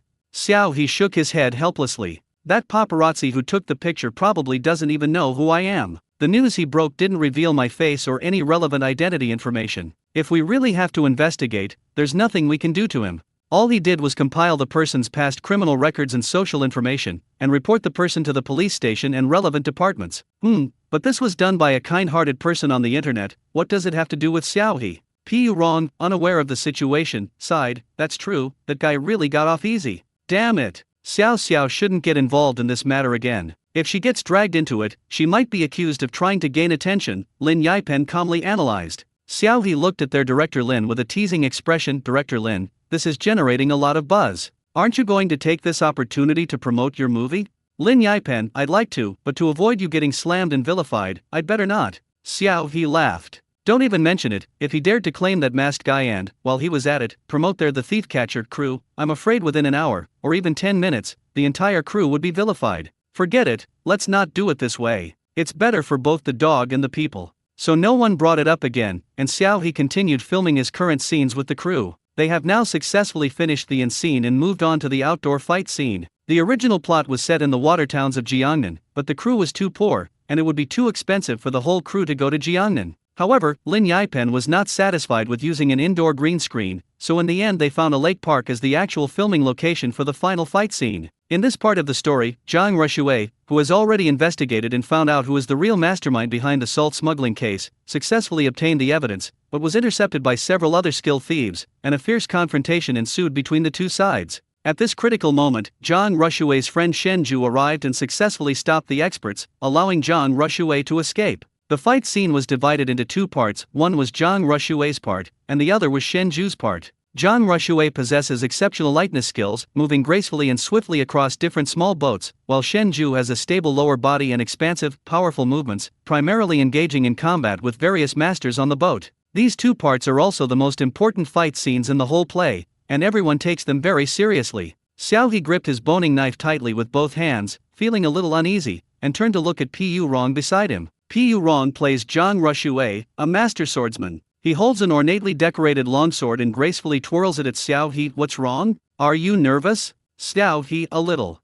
Their production crew was so poor that they didn't even have a martial arts instructor. They relied entirely on Pu Rong, a professional, to carry the team. Even the master supporting actors who acted with them were real masters that Pu Rong found from his family's martial arts school. They were the kind of people who had won awards for swordsmanship and martial arts. Xiao He was the only layman among this group of experts. How could Xiao He not be nervous? It's alright, just fight freely. My senior uncles are all very skilled, and they can coordinate with your moves. Pu Rong smiled and comforted Xiao He. Xiao He sighed, I'll try my best. Pu Rong's words made him even more nervous. Thinking of this, Xiao He activated his cheat system. Since the video of the murderer went viral, his points have been slowly increasing. He has now successfully accumulated more than 600 points, enough for Xiao He to draw 6 times in the low-level pool. However, Xiao He had been saving it up and hadn't drawn it yet. Thinking about the filming that was about to take place, Xiao He was getting a little itchy to get started. He is most satisfied with his bone-crushing technique and basic hacking skills.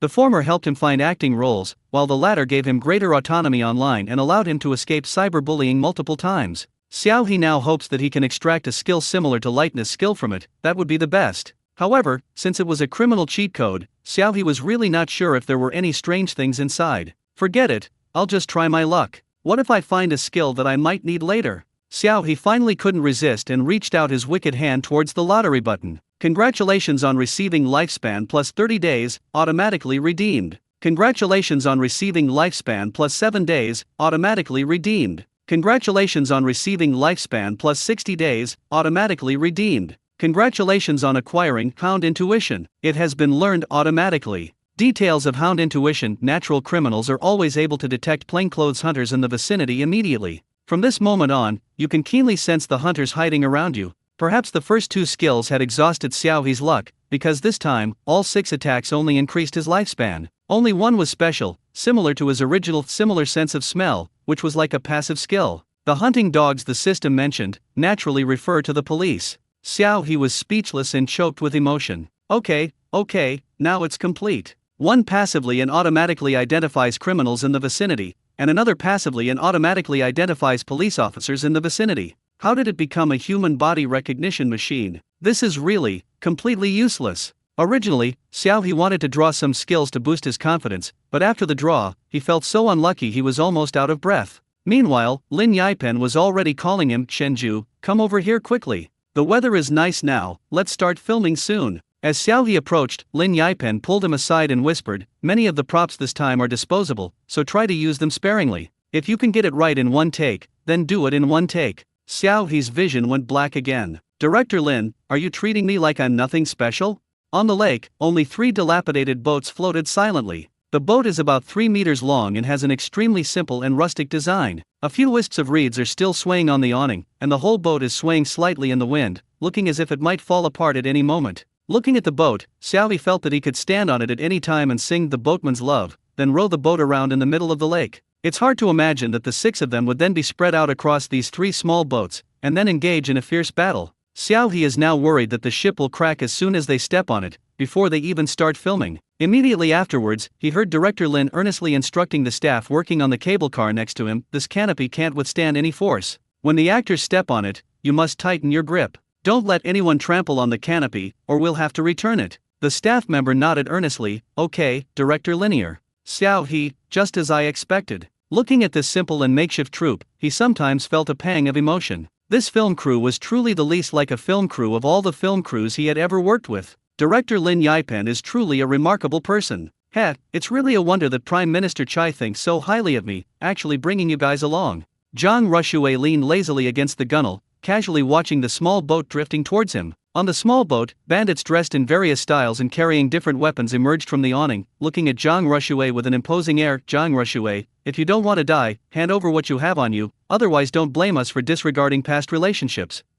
You used to offer rewards for catching thieves for the sake of peace in the martial world and for upholding the principles of justice. But now you know exactly what I'm taking, yet you still try to stop me. Don't talk about any nonsense about face. You beasts driven by profit, do you even deserve the word face?" As Zhang Rushue spoke, the sword in his hand was drawn from its sheath, its sharp edge unstoppable. "If you want war, then let's fight. Stop pretending." As soon as he finished speaking, the black-clad swordsman lightly touched the ground with his toes and leaped forward. His sword flashed like a sharp, cold light, piercing towards the burly man with the hammer in the middle. Zhang! The burly man swung his hammer backward, forcefully deflecting the attack of the black-clad swordsman. At the same time, the warrior with his hair in a topknot beside him drew his sword and slashed horizontally, shouting loudly, "Zhang Rushue, don't talk so high and mighty. Who in the martial world doesn't know that you're willing to risk your life for money? In this fight, we are all just pawns. You're nothing more than a dog under the powerful. You're no better than us." Zhang Rushue's eyes grew even colder, but he didn't say anything.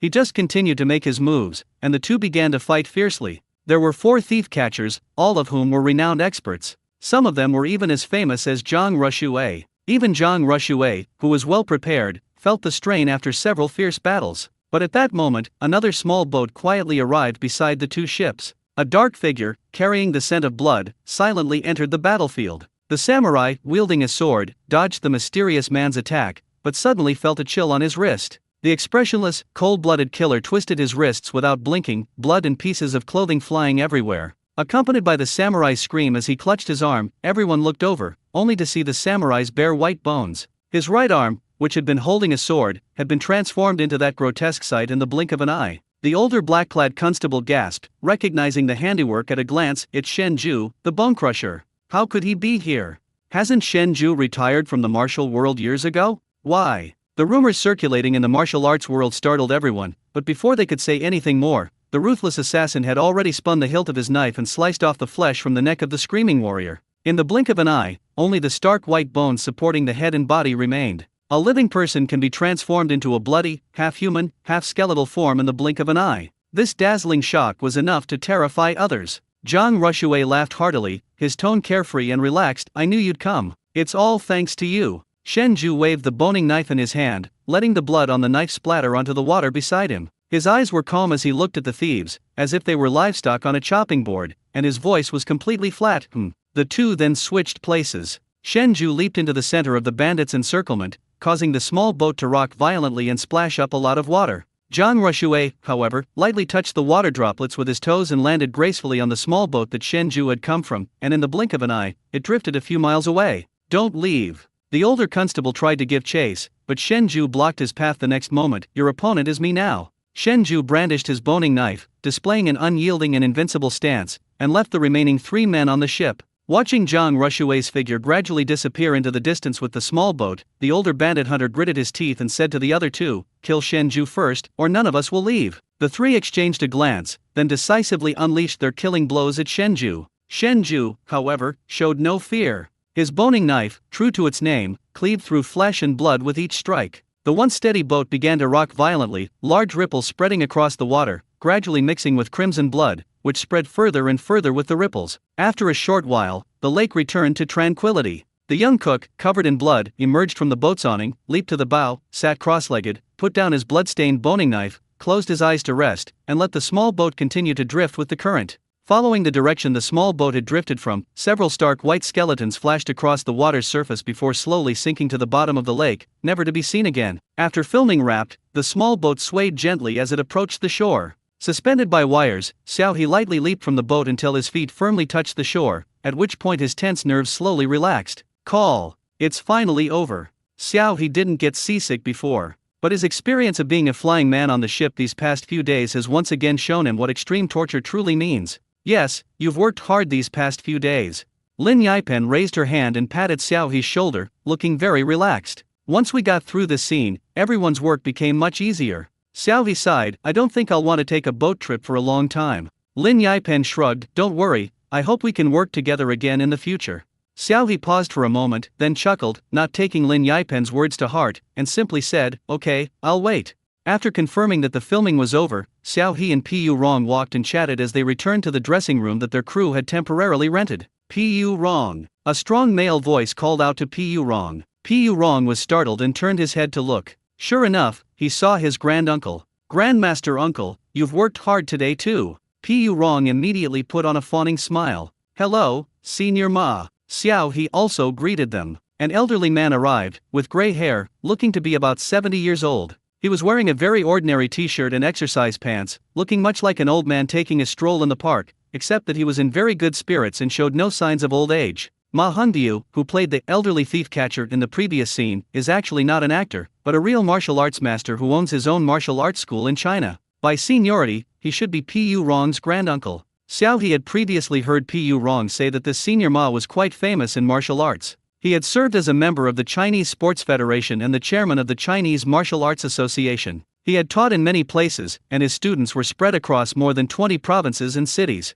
He was also very famous internationally and was a respected senior in the industry. About 10 years ago, the old man gradually retired. He usually only managed the martial arts school he ran and rarely participated in martial arts-related competitions and activities. Even Pu Rong himself rarely had contact with this old man. But for some reason, the old man suddenly asked to come to their small film crew and play a cannon fodder role. When they learned about this, not only were the crew members shocked, but even the other members of Pu Rong's sect were shocked. That's a national martial arts treasure. How could someone be so foolish as to play a supporting role to a junior? It's practically a ghost story. But it did happen. And it happened right before everyone's eyes. Pu Rong didn't know what his grandmaster was thinking, but he didn't dare to ask. Every time he saw Ma Hongbiu, he would greet him cautiously, afraid that Ma Hongbiu might be dissatisfied and tell his master later. Then Pu Rong is doomed. However, no matter what Pu Rong did, Ma Hongbiu seemed dissatisfied. This time, he glared at Pu Rong with a look of utter disappointment, which made the bewildered Pu Rong shrink back and ask, Master, Grandmaster Uncle, what did he do to offend this person? Snort dash. Ma Hongbiu snorted coldly, then looked at Xiao He. Young friend, Xiao's boning knife technique is truly excellent. Is it really inconvenient for you to tell me about your master? Xiao He sighed helplessly. I'm sorry, Senior Ma, I really can't say. With his instant mastery, where are you going to find a mentor for him? This old man has been pestering him every day lately, which is really giving him a headache. Fortunately, the old man finished filming today and is leaving soon, so we won't have to see each other again. Uncle, please don't make things difficult for Xiao He. Pu Rong also explained on Xiao He's behalf, isn't it normal to ask to conceal one's lineage for such a rare sword technique? Uncle doesn't really want to learn it, so why pry into it? Ma Hongbiu. He glanced at the young man sideways and snorted coldly. The younger generation of martial arts practitioners these days is truly getting worse with each generation. You can't even see through this deadly sword technique? You've wasted all those years of studying. What Xiao He and Pu Rong didn't know was that Ma Hongbiu's visit to the film crew this time was indeed because of Xiao He. When Pu Rong returned to the martial arts school to recruit actors, Ma Hongbiu happened to be there and inadvertently saw Xiao He's swift and skillful bone-scraping knife technique, which greatly shocked him. As a master in the martial arts world, his judgment was naturally accurate. This boning knife technique was not just for show, it was a truly deadly knife technique. It basically required practice to master. Based on Xiao He's current strength, he definitely couldn't have mastered this swordsmanship without killing dozens of people. So Xiao He, I'm afraid he has a big problem. Thinking that this is now a new society, yet such scoundrels have emerged in their martial arts, Ma Hongbiu couldn't sit still for a moment. He immediately called Pu Rong to come to this small film crew to play cannon fodder supporting roles. However, after observing Xiao He for so long, Ma Hongbiu did not find any problems with him. On the contrary, he heard that Xiao He had recently done a heroic deed, saving a little girl, and the police were even going to award him a certificate. This left the previously confident Mr. Ma somewhat bewildered. How did this guy manage to do that? Could he really be a martial arts prodigy who can learn it just by watching someone practice in the air? Ma Hongvyu suddenly fell into a long silence again. Seeing that the old man was staring at him without saying a word, Xiao He looked at Pu Rong with some confusion. Pu Rong winked at Xiao He. You go first. Xiao He, isn't that a bad idea?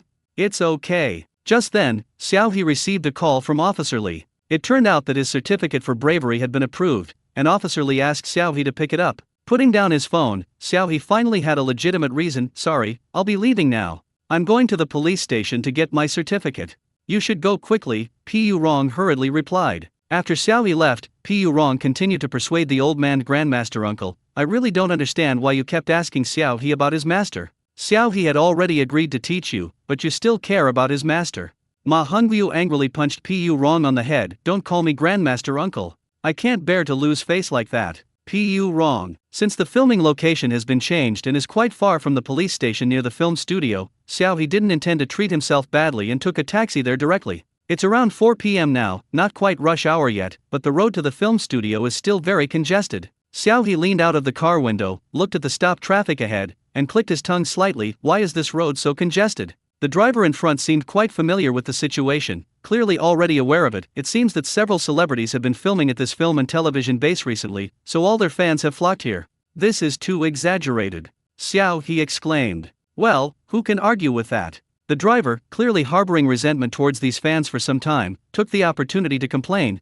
That's why we don't really like taking fares here. The pay is low, and it's a hassle. You were lucky today, I usually don't drive here. Seeing that the topic was gradually verging towards the hardships faced by their driver, Xiao He wisely chose to keep quiet. The only sound inside the car was the driver muttering to himself. 20 minutes passed, and the vehicle did not move an inch. The driver was really angry this time, and he picked up his phone to ask about the road conditions ahead. Sports car drivers have their own messaging groups, and road conditions spread extremely quickly, so the driver quickly received the latest information. What? The fans up ahead started fighting, and the whole road is blocked and paralyzed. The driver asked incredulously. Xiao He couldn't help but listen intently. Whose fans are these? They're so crazy. Without needing the driver to confirm the situation further, they heard the sound of police cars from afar. Then, Xiao He saw several police motorcycles rush past them, heading towards the film and television base. Xiao He blinked. Young man, you heard it too. It looks like we can't go any further.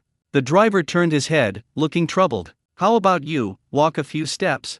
Xiao He, all right then. Forget it, let's go get some gossip and see what's going on. However, when it comes to this matter, it turns out that everyone has misunderstood. The incident wasn't caused by fans, but by a thief. Zhao Jun, a thief recently released from prison, is determined to start afresh and rebuild his business. After a long period of observation, Zhao Jun set his sights on the fan groups near the film and television base. The area is crowded, and people's attention is easily drawn to the celebrities coming and going, causing them to lower their guard about their surroundings. Furthermore, most fans who manage to come here are relatively wealthy and usually carry many electronic devices, such as spare phones, cameras, tablets, and headphones. Zhao Jun can usually spot these items at a glance and then easily retrieve them. With the film and television base having a particularly large number of fans recently, Zhao Jun seized this opportunity to make a fortune and thrived. However, due to Zhao Jun's arrogant behavior, there have been many more plainclothes police officers staking out the film and television base recently. Fans who come to the film and television base have also received the news and are keeping their bags and valuables safe to prevent strangers from getting close.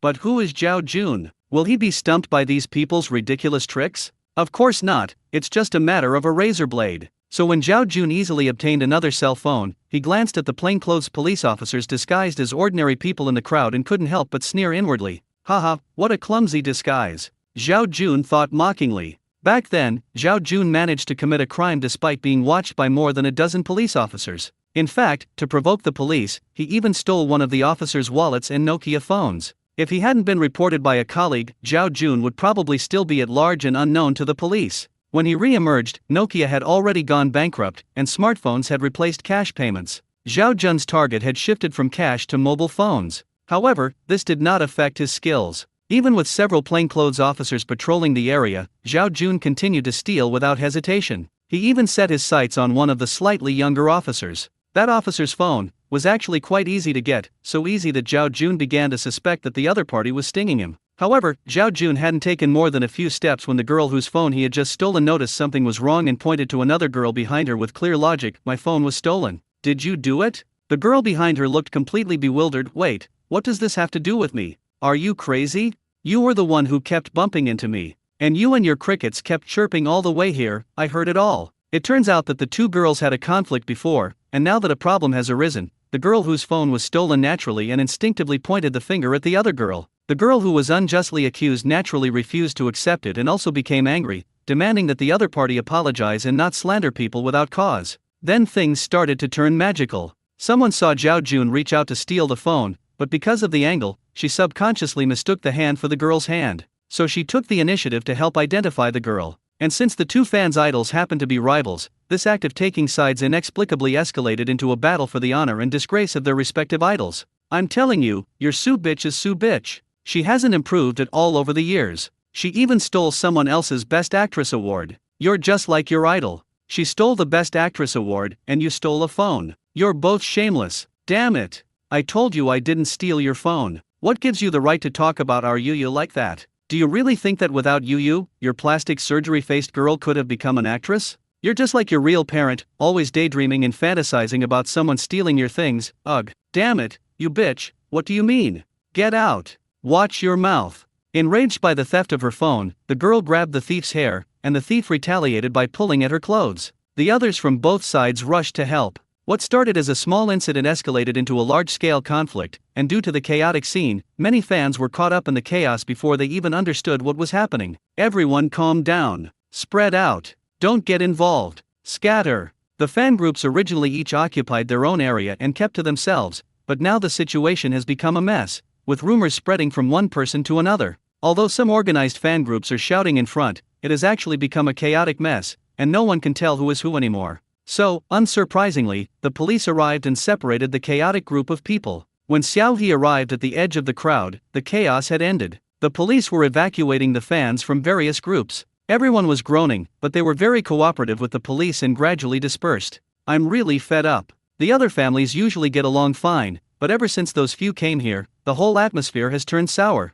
Several girls left together, making a fuss about the fans of those other groups. Xiao He listened intently and roughly understood. This is still a follow-up to the previous rumors about Su Yu and Su Shenxi's relationship. Although many people know that the two of them definitely talked, neither of them has admitted it, so the matter is not true. However, fans discovered that the two had recently been at the same film and television base, so the fans who were in an uproar online moved offline to monitor their every move. And the most crucial thing is yet to come. The filming crew here also includes popular young actor Ran Yunrui and rising star Yuman. Incidentally, Yuman and Su Yu are rivals. They were the ones who argued the most fiercely over the Best Actress award, but in the end, Su Yu won. Ran Yunrui and Su Yu are from the same agency and have the same manager. Previously, Su Yu, an experienced agent, promoted Ran Yunrui using her resources, which led to Su Yu's fans disliking Ran Yunrui. There are too many complex relationships and long-standing facts involved to explain in detail. Therefore, when the fans of these groups gathered together, it was truly a case of enemies meeting with intense hatred.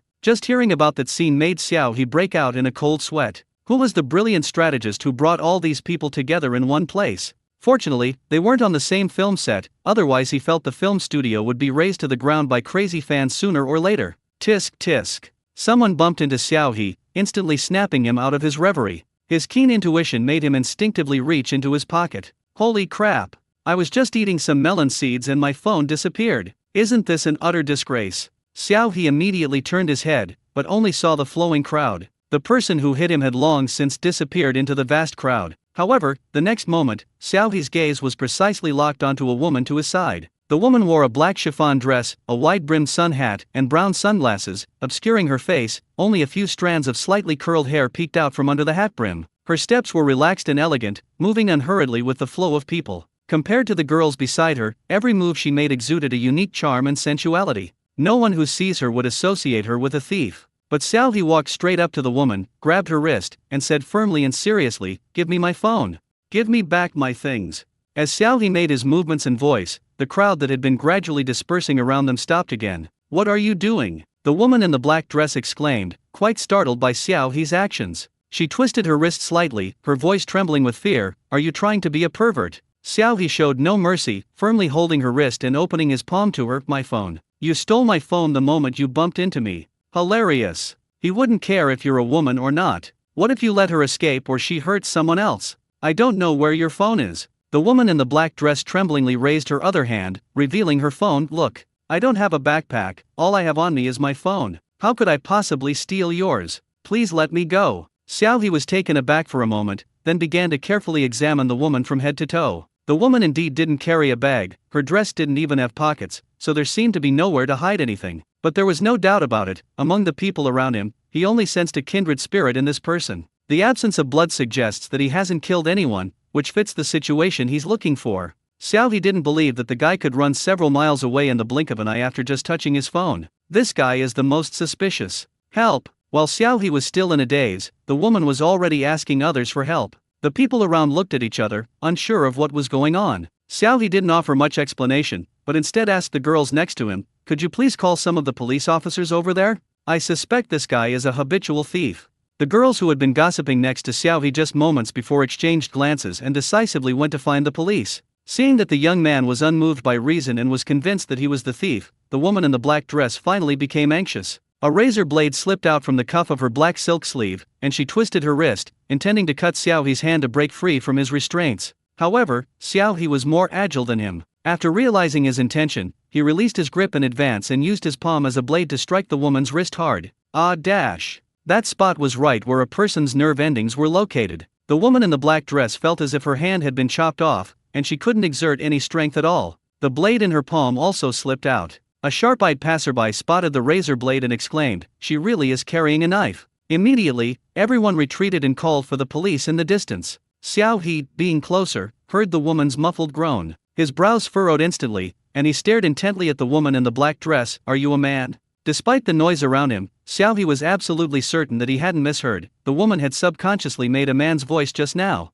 That damned little brat. The woman in the black dress, realizing her disguise had been exposed, gritted her teeth and glared fiercely at Xiao He. "You just wait." He then lifted his hat and threw it at Xiao He's face before turning and running away. The large sun hat was actually attached to a wig, and when it was tossed around, it formed a huge blob, which did briefly obstruct Xiao He's vision. However, Xiao He was no longer in a hurry. Instead, he shouted to the crowd, "Grab him quickly." The woman in the black dress hadn't run far before she was caught red-handed by a plainclothes police officer who pounced out from the side. Seeing this, many people who were unaware of the situation were stunned, but Xiao He breathed a sigh of relief. No wonder he noticed several plainclothes police officers in the crowd earlier. They were anti-pickpocket plainclothes officers specifically tasked with catching this guy. "Behave yourself." Officer Liu, who was in the lead, spoke sternly and decisively handcuffed the person, then made him stand up straight. The woman in the black dress, still wearing a hairnet, stood listlessly in front of the police officers. "It's Lao Lu." Officer Zhang, who had been called over by the girls, went up to greet Xiao He and looked at him with surprise. "Xiao He, we meet again." "Xiao He, it's Officer Zhang and Officer Li." Officer Li tilted his head. "It's really such a coincidence. What a unique fate. You two know each other." Officer Liu looked at Xiao He, his gaze subtly scrutinizing the young man, a suspicion rising in his heart similar to that Officer Zhang had felt when he first met Xiao He. This young man is quite something. They were able to spot the pickpocket in the crowd at a glance, while the others had been staking out the place for 3 or 4 days without success. The contrast was simply. Thinking this, Officer Liu glared at the man in the black dress next to her with annoyance. "You've given us quite a search. Who would have thought that the person they had been staking out for so long was actually a man who could dress up as a woman and even imitate a voice? But to be honest, their attire and appearance are truly androgynous, which is quite an eye-opener." Officer Liu grabbed the man by the collar without any politeness, glanced at him, and then pulled him toward the police car. "Come on, take everything out of your chest. It would be best to do another body search. I suspect he's hiding a lot more things on him," Officer Zhang added. "At least 10 people came to me to report the crime earlier."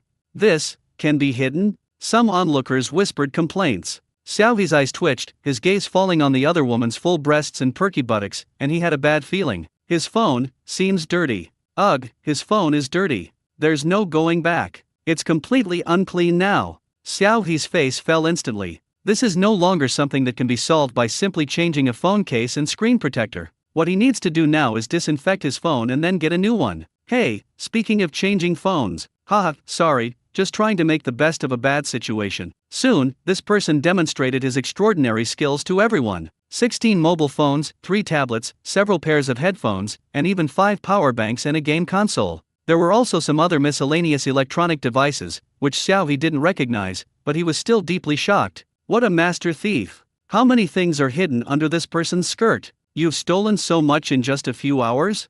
Officer Lu was so angry he laughed. Zhao Jun glanced at Officer Lu and whispered in his defense, just a little bit, only a little bit. He dash. Officer Lu turned to Xiaohe and said, young man, take a look and see which one is your phone. Xiaohe pointed to the one on the far right. Okay. After confirming that Xiaohe was the owner, Officer Lu's expression remained serious as he stared at Xiaohe and asked, may I ask how you found him? Xiaohe, here it comes, that familiar feeling of interrogation. As Officer Lu asked the question, Zhao Jun eagerly raised his head, his face full of resentment. Yeah, how did you find out? I consider myself one of the best at disguise among my colleagues. I could just wander around in front of these cops before and not be detected. How come you insist right away that I'm a thief? This issue was extremely important to him. The last time Zhao Jun was imprisoned, it was because he was betrayed by a colleague, not because he lacked skill. But this time, Zhao Jun was exposed and arrested on the spot, which made him doubt his own disguise skills. Faced with the doubts of the police and the suspect, Xiaohe couldn't explain why, and could only smile and say, maybe, it's just a gut feeling?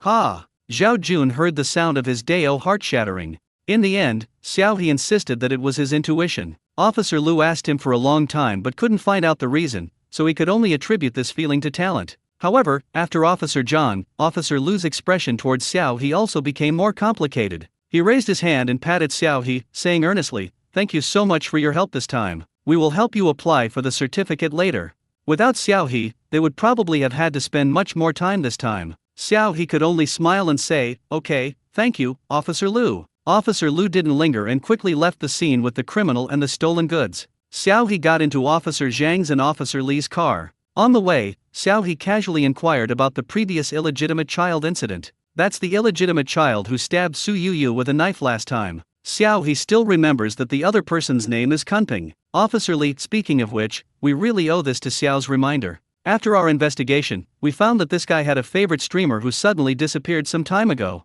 Xiaohe was taken aback for a moment, then immediately guessed what Officer Li had left unsaid. She's dead? Yeah. Officer Li recalled the scene, a hint of disgust in his expression. I was eaten by that guy. Xiaohe, that's too tragic. Wait, something seems off. If I heard correctly, your tone sounds off, doesn't it? Are you sure you mean eating together, not dismembering? Xiaohe's expression froze. Cough, cough. Officer Zhang coughed lightly at the right moment, reminding Xiaoli, the case has already gone to the court, so you should say as little as possible. Xiaoli immediately shrank his neck. Okay. Xiaohe quickly apologized, I'm sorry, I just wanted to know what happened next. That guy will most likely face the death penalty, so don't worry, we will definitely bring him to justice, Officer Zhang replied, while looking at Xiaohe. Speaking of which, Xiao has already helped our police twice. We'll contact your school later and have them commend you as well. No, it's not necessary. Xiaohe waved his hand awkwardly. He didn't want to be publicly commended, as that would be quite embarrassing. However, if we include Zhu Lao-san's case, he has actually helped the police solve 3 cases. Moreover, it was always by chance that they encountered each other, and the criminals simply walked right into the line of fire. Xiaohe never imagined that his cheat ability would have such an effect. But, it's alright, it's his small contribution. The group arrived at the police station, and this time Xiaohe finally obtained his Good Samaritan certificate. Looking at the bright red booklet symbolizing honor in his hand, Xiaohe smiled and said, thank you. It's nothing. Officer Li waved his hand, then invited Xiaohe to take a photo together. After watching Xiaohe leave, Officer Li said with some emotion, Xiao is really a special person. I was so prejudiced against him before. I was so foolish. Upon hearing his words, Officer Zhang slowly blew on his teacup and said in a calm tone, so you can't judge a person by appearances alone. You have to look at what they do and what they say. Only by truly getting to know them can you know what kind of person they are. Officer Li turned around, puzzled, but master, didn't you suspect Xiao was suspicious from the beginning? Cough, cough, cough. Officer Zhang let out a startling cough, which made Xiao Li quickly pat his back. Master, be careful. Here, there's some paper. After wiping his mouth with a tissue, Officer Zhang glared at Officer Li and solemnly declared, I have never doubted Xiao. The reason I asked you to pay special attention to him is to test you and see if you can distinguish between good and bad people. Now it seems. Officer Zhang shook his head calmly, looking at Li with an expression that suggested he was hopeless. Comrade Li, you still need to practice. Officer Li scratched his head somewhat awkwardly. Oh, I see. I understand. He then looked at Officer Zhang with admiration. You truly are my mentor. Your ability to judge people is amazing. I will definitely continue to learn from you. Ahem, go contact Lao Lu and have them match the stolen goods they handed over with the lost items we reported here. Then you can contact the owners one by one. Alright, master. Returning to the film set in high spirits, Xiao He realized that he had accidentally made it to the trending topics again. Stand there, don't move. Pu Rong held up his phone, pointing it at Xiao He. His gaze darted quickly between the phone screen and Xiao He, and as he looked at the photo, where the person in front of him was dressed exactly the same, a complex emotion gradually spread across his face. This t-shirt, I remember you just bought it a few days ago, right? And these pants, you asked me for the link again. I can't even be bothered to comment on these shoes. The same sneakers were trending on social media last time. Okay, the only progress is that you're not carrying that lousy bag anymore. Well dash. Pu Rong put down his phone, looked at the person in front of him, his face full of vicissitudes. Brother Xiao, can you tell me why you always manage to make it to the top of the trending searches from such a unique angle? Xiao He, He took out his phone and glanced at it, then didn't know whether to laugh or cry. A cross-dressing man appears at the scene of a fan fight. It turns out he is. Fans fighting? A swift arrest ensues. What a catchy title. Similar to the last time, Xiao He was implicated in Su Yuyu's love affair and became one of the victims. This time, a fight between fans affected Xiao He, and a video clip of him catching a cross-dressing thief at the scene also made it to the top of the trending searches. Xiao He was speechless. Seriously, is it really that easy to get on the trending topics list these days? How can you just get on it like that? Most importantly, this is a real-time trending topic, and the comment section is very lively, with everyone laughing. Haha, this is hilarious.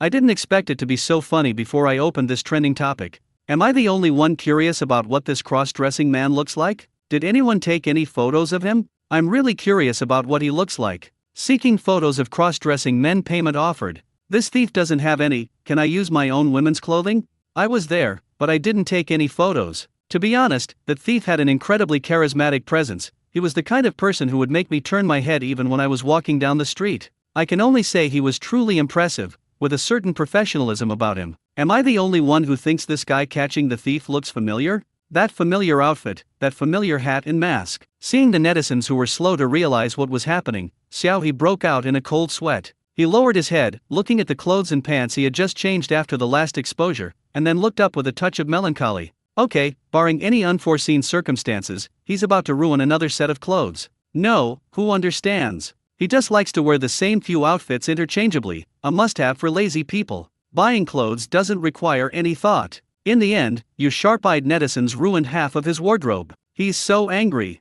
Pu Rong, of course, had no idea what Xiao He was thinking at the moment, and was still curious about Xiao He catching the thief. So, Lao Xiao, you really caught a cross-dressing master at the scene. Xiao He, shouldn't the focus be on the thief? Pu Rong slapped Xiao He on the back. Hey, it's the same story. Tell me what happened back then. Xiao He could only briefly explain the key points to Pu Rong, who gave him a thumbs up. Brother, you're the one. In that situation, he himself probably wasn't even sure that the other person was the one who stole his phone. He didn't expect Xiao He to be so certain and insistent on his own idea. Just from this point of view, Pu Rong was ashamed of himself. It's just good luck. Xiao He shrugged. I think I heard someone at Versailles, Lin Yipen teased as she walked over. Xiao He blinked innocently. Huh? Who? I don't know. Lin Yipen rolled her eyes in annoyance. Alright, let's get down to business. I have some audition information for a big production crew. I think you'd be interested. You're wrapping up filming tomorrow, so you can go check it out while you're at it. Xiao He pointed to himself. Me?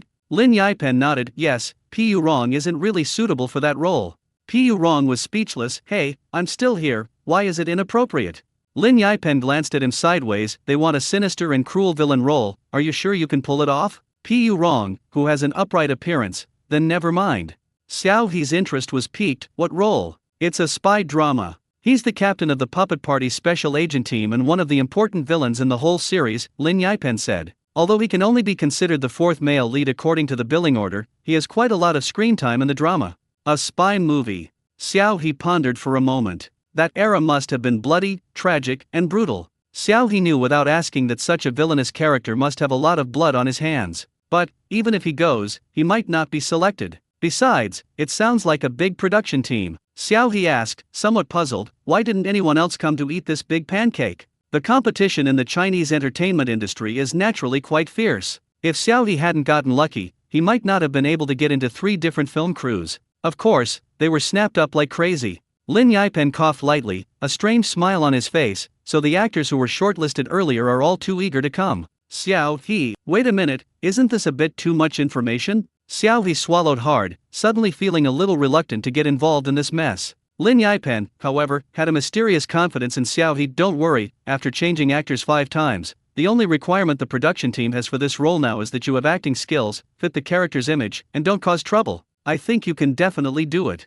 Wait a minute? How many times do I have to say it? Xiao He, what kind of characters are they that they've changed 5 times and still haven't given up?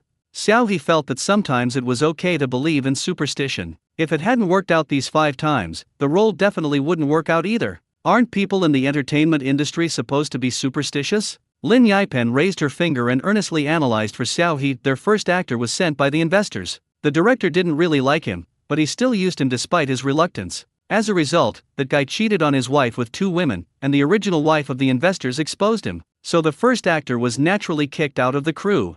Xiao He, hiss. That's absolutely right. The second actor was already prepared, but because the first actor suspected that this actor was the one who exposed his affair, the actor was hit by a car when he went out and is currently in the hospital recovering from his leg injury. Xiao He, don't worry about that. The first actor has already been arrested and can't threaten you. Xiao He. Later, because so much time had passed, the director's original choice for the third reserve actor had already joined another production team and couldn't free up his schedule, so the third actor was no longer available. Xiao He, isn't the production team going to find a master to take a look? Lin Yipen clapped his hands. That's what the producer thought too. So they found a master to calculate the fortune of the fourth actor. It turned out that the fourth actor was not lucky and was not made to be a star. He also clashed with their crew and brought bad luck to their finances, so the fourth actor was also passed over. Xiao He, ahem, here comes the final twist. Seeing Xiao He's complicated expression, Lin Yipen revealed the last thing he had learned. The fifth actor they found later, although his acting skills weren't very good, the master said his fortune was a perfect match for the crew. So, they had already been filming for a while when the producer discovered that the master they had found was colluding with this fifth actor and deliberately suppressing the fourth actor. Later, that master even took the opportunity to swindle the producer out of a sum of money, which angered the producer so much that he called the police to arrest the master and also kick the fifth actor out. Xiao He, what a simple and unpretentious competitive tactic. Other businesses use boiling water to water their money trees, while here they directly bribe a fortune teller to supposedly bring bad luck to their wealth. Who can withstand that? It's bad for your luck. Xiao He thought this was indeed quite sarcastic. What about number 4 from before? Number 4 thinks the master was right, so he has retired from the entertainment industry and gone back to inherit the family business.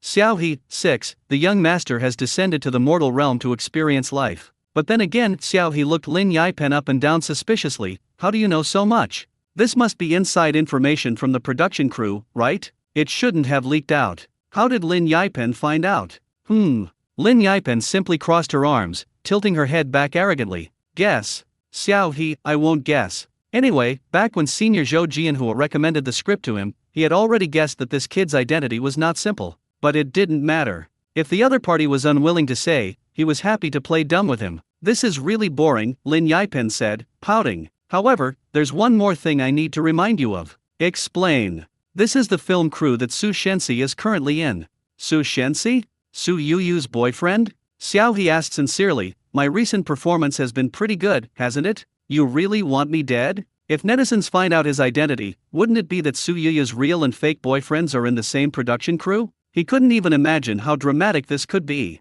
Lin Yipen, so what? You're completely innocent in Su Yuyu's matter. You can't just not go because you're afraid of being criticized by netizens, right? This is a really good opportunity. Are you sure you don't want to go? I don't. That's a real shame. This character is incredibly evil, he killed many people. Most actors couldn't handle that role. Of course I'm going. Xiao He stood up, his gaze resolute and solemn. I don't mean anything else. I just hope that more people can learn about that past and help more people remember history.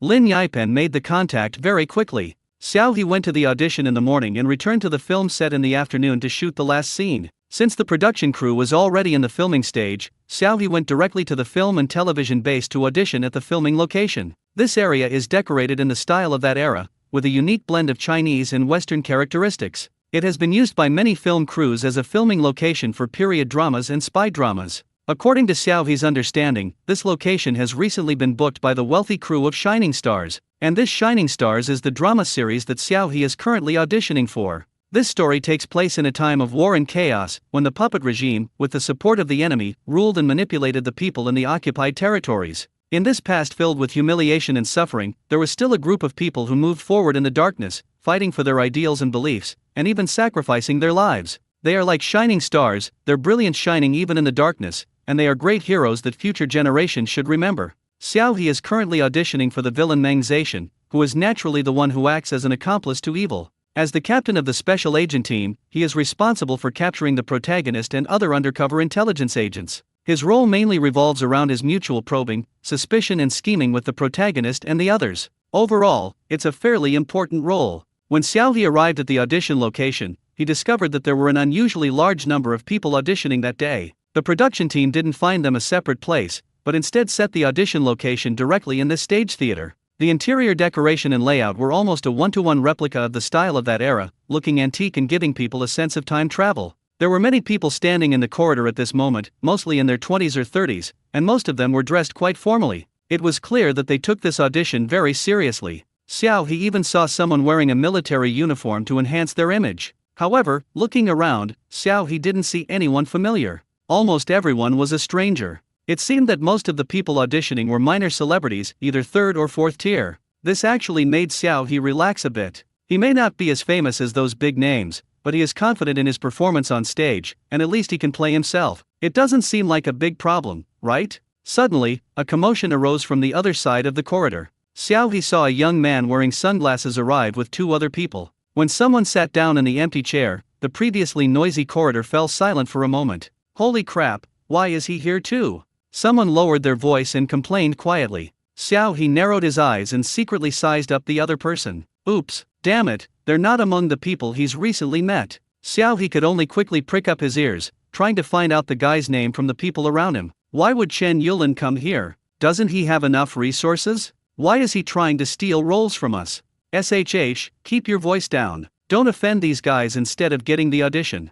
We're doomed. With him here, do we even have a chance? It's okay. According to inside information, the director will only choose the best actor this time. I think we can still try harder and salvage the situation. So your name is Chen Yulin. Xiao He understood and quickly took out his phone to search for information. Chen Yulin is also an artist under Hahan Entertainment. He is less famous than Ran Yunrui and does not yet have a famous work. However, he has become a familiar face in several popular TV dramas and has one or two roles that people can recognize. He is currently in a rising phase with the potential to become a breakout star. Many people thought he would go on to star in a drama as the male lead, but unexpectedly, he turned around and came here again, auditioning for the role of the fourth male lead. On the surface, it seems like things are going backwards. Of course, the Shining Stars production team is indeed one of the biggest projects this year, firmly occupying S+ resources. Even if he is only the fourth male lead, he will definitely be able to gain a lot of exposure and popularity. From this perspective, it's definitely better for Chen Yulin to compete for this role than to directly take on the male lead role in other dramas.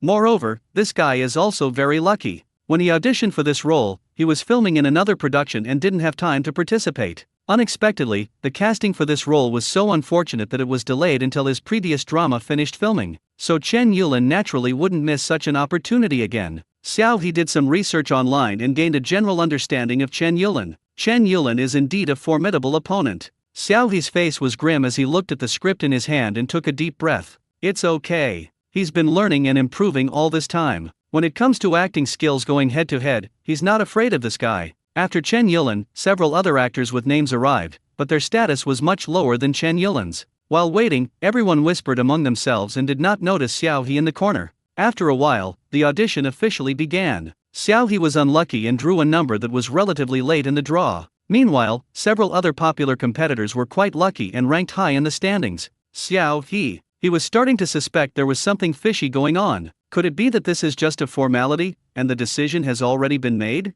However, Xiao He quickly dismissed this guess. If it had bin decided in advance, given Lin Yipen's excellent information network, he would definitely have told him. After spending this time together, Xiao He still trusts Lin Yipen quite a bit. And so began a long wait. Number 21. Finally, Xiao He heard his number. He stood up, took off his mask, hat, and sunglasses, and followed the staff into the venue. After Xiao He went inside, an actor next to him muttered, "Holy shit, what's wrong?"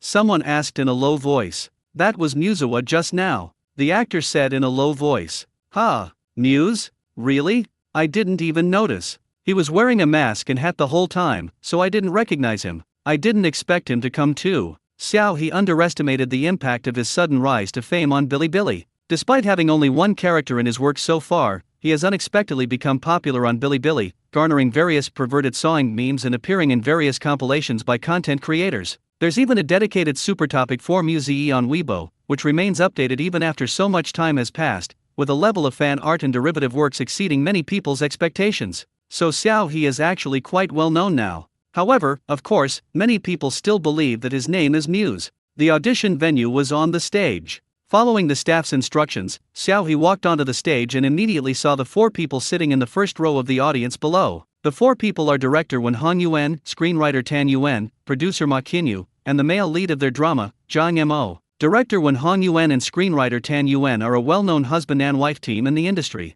One is responsible for writing the script and the other for directing. They are a model of mutual support and cooperation. Their works are very famous in the industry. In fact, one of their early palace intrigue dramas became a classic for a generation. The script for Shining Stars was written by Tan Yuan over 2 years. As for the producer Ma Qinyu, he's quite a laughingstock. Most of the gossip Lin Yipen mentioned earlier was related to him. He was initially pressured by the investors to give the production a male supporting role that was merely decorative, which aroused strong dissatisfaction from director Wen Hong Yuan. However, when the original wife of the investors came looking for him, Ma Qinyu realized that this decorative vase was actually someone who had used his body to gain power. Taking advantage of the fact that the investors were preoccupied with their own problems, he reluctantly kicked the man out of the production. Then he consulted a master to predict the crew's fortune, but unexpectedly, he encountered an actor who was his nemesis. Ma Qinyu quickly chased the actor away and asked the master to come to his house to check the feng shui and help him find a way to make money. In the end, the 2 new actors he found disappeared,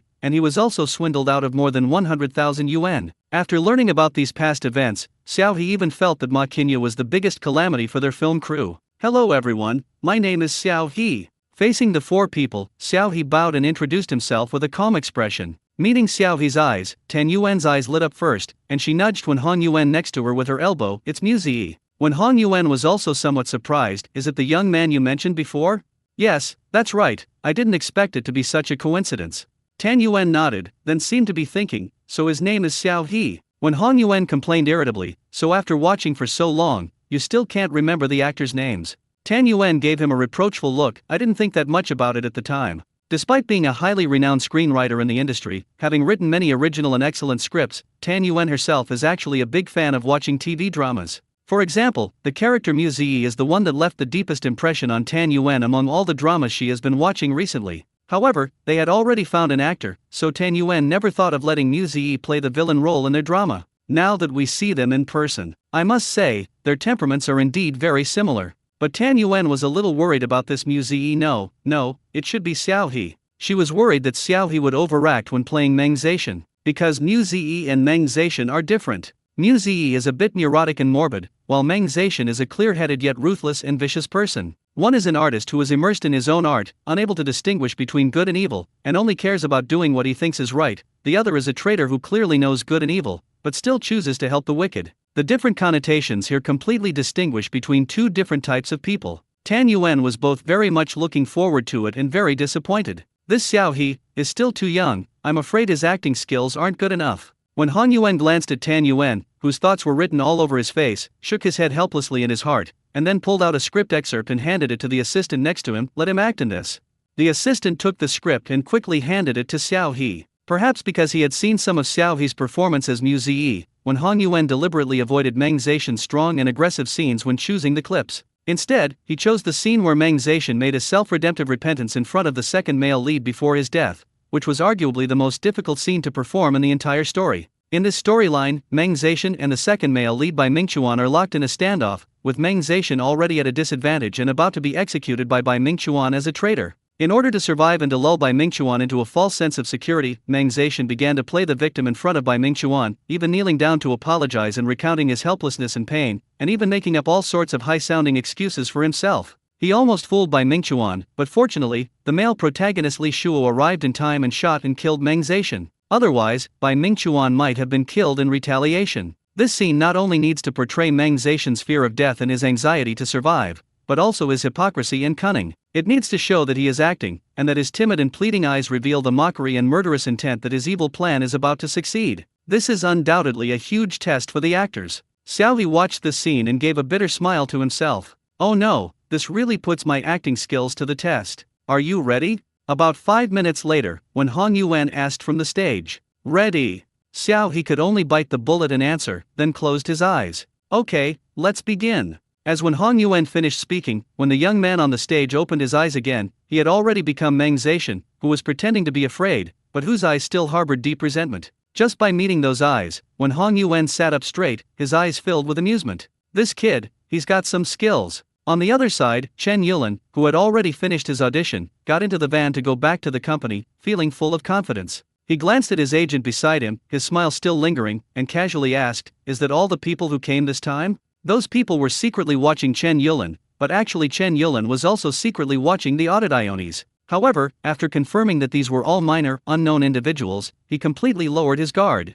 In terms of acting skills, he believes he is not bad at all. In terms of popularity, he is the most popular among the Audionis today. He believes that as long as the director is not blind, he will definitely choose him. The agent nodded in agreement. This audition was rather rushed. Only a few people were able to make it through the deadline, and none of them have the same advantage as us. Chen Yulin sneered inwardly and lazily yawned. Then go back and pack your things to get ready to join the crew. Agent, okay. Just as they were starting to plan their schedule and filming process, their agent received a call from producer Ma Qinyu. Hey, producer Ma. The agent was overjoyed, thinking the matter was settled so quickly, but instead received devastating news. It's already decided? You weren't selected? The agent's out-of-control voice caused Chen Yulin's smiling expression to suddenly turn somber. May I ask who it is?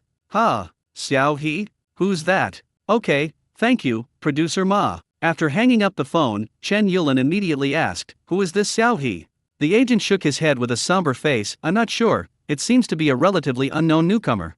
Damn it. Chen Yulin cursed under his breath. The assistant who had been silent until now raised his hand tremblingly. I think I know him. Their eyes immediately focused on the assistant. He seems to be the actor who played Mu Ziyi. The assistant withdrew her hand and carefully observed the expressions of the two people. He's the serial killer who was really popular on Bilibili a while ago. What cats and dogs. Chen Yulin laughed in exasperation. Fine, I'll remember him, Xiao He. The young man was hit by a bullet fired from another direction and staggered to the ground. Cough, cough. He clutched his chest, which had been pierced by a bullet, and gasped for breath on the ground. Even as he faced death, his expression remained filled with resentment and unwillingness, as if he were about to transform into a vengeful ghost, staring intently at the person on the other side. You won't succeed. Idealists who see no hope in the darkness will sooner or later be swept away by the tide of the times, and the efforts of countless people will ultimately fail. But all he wanted was to survive in this era. We will win, we will succeed, and not only that, we will sow the seeds of hope all over the land of China, so that countless people can live a happy and prosperous life in the future. The male protagonist, Li Shuo, was not affected by the young man's last words at all. His voice was firm and strong, as if he had already seen that bright future. He looked down at the people on the ground with a disdainful expression. And you don't deserve to see this. Cough dash. The young man's eyes widened, seemingly deeply shocked by his words, his body still trembling slightly from the fear of death. But he didn't say another word. Instead, he glared at Li Shuo with hatred, his eyes gradually losing their light, and his hands fell limply to the ground. The only sound in the space was his suppressed and irregular breathing, but it soon subsided into silence. The face was still handsome, but the gloomy and distorted expression greatly ruined that feeling, making it even more terrifying. He didn't close his eyes until his death, as if that would refute what Li Shuo said. A tragic and hateful character born in this era has quietly come to an end. However, no one will feel sorry about this. Even the few audience members below the stage just nodded silently. Director Wen Hong Yuan and screenwriter Tan Yuan exchanged a glance and instantly understood each other's meaning. Clearly, they were very satisfied with Xiao He's performance.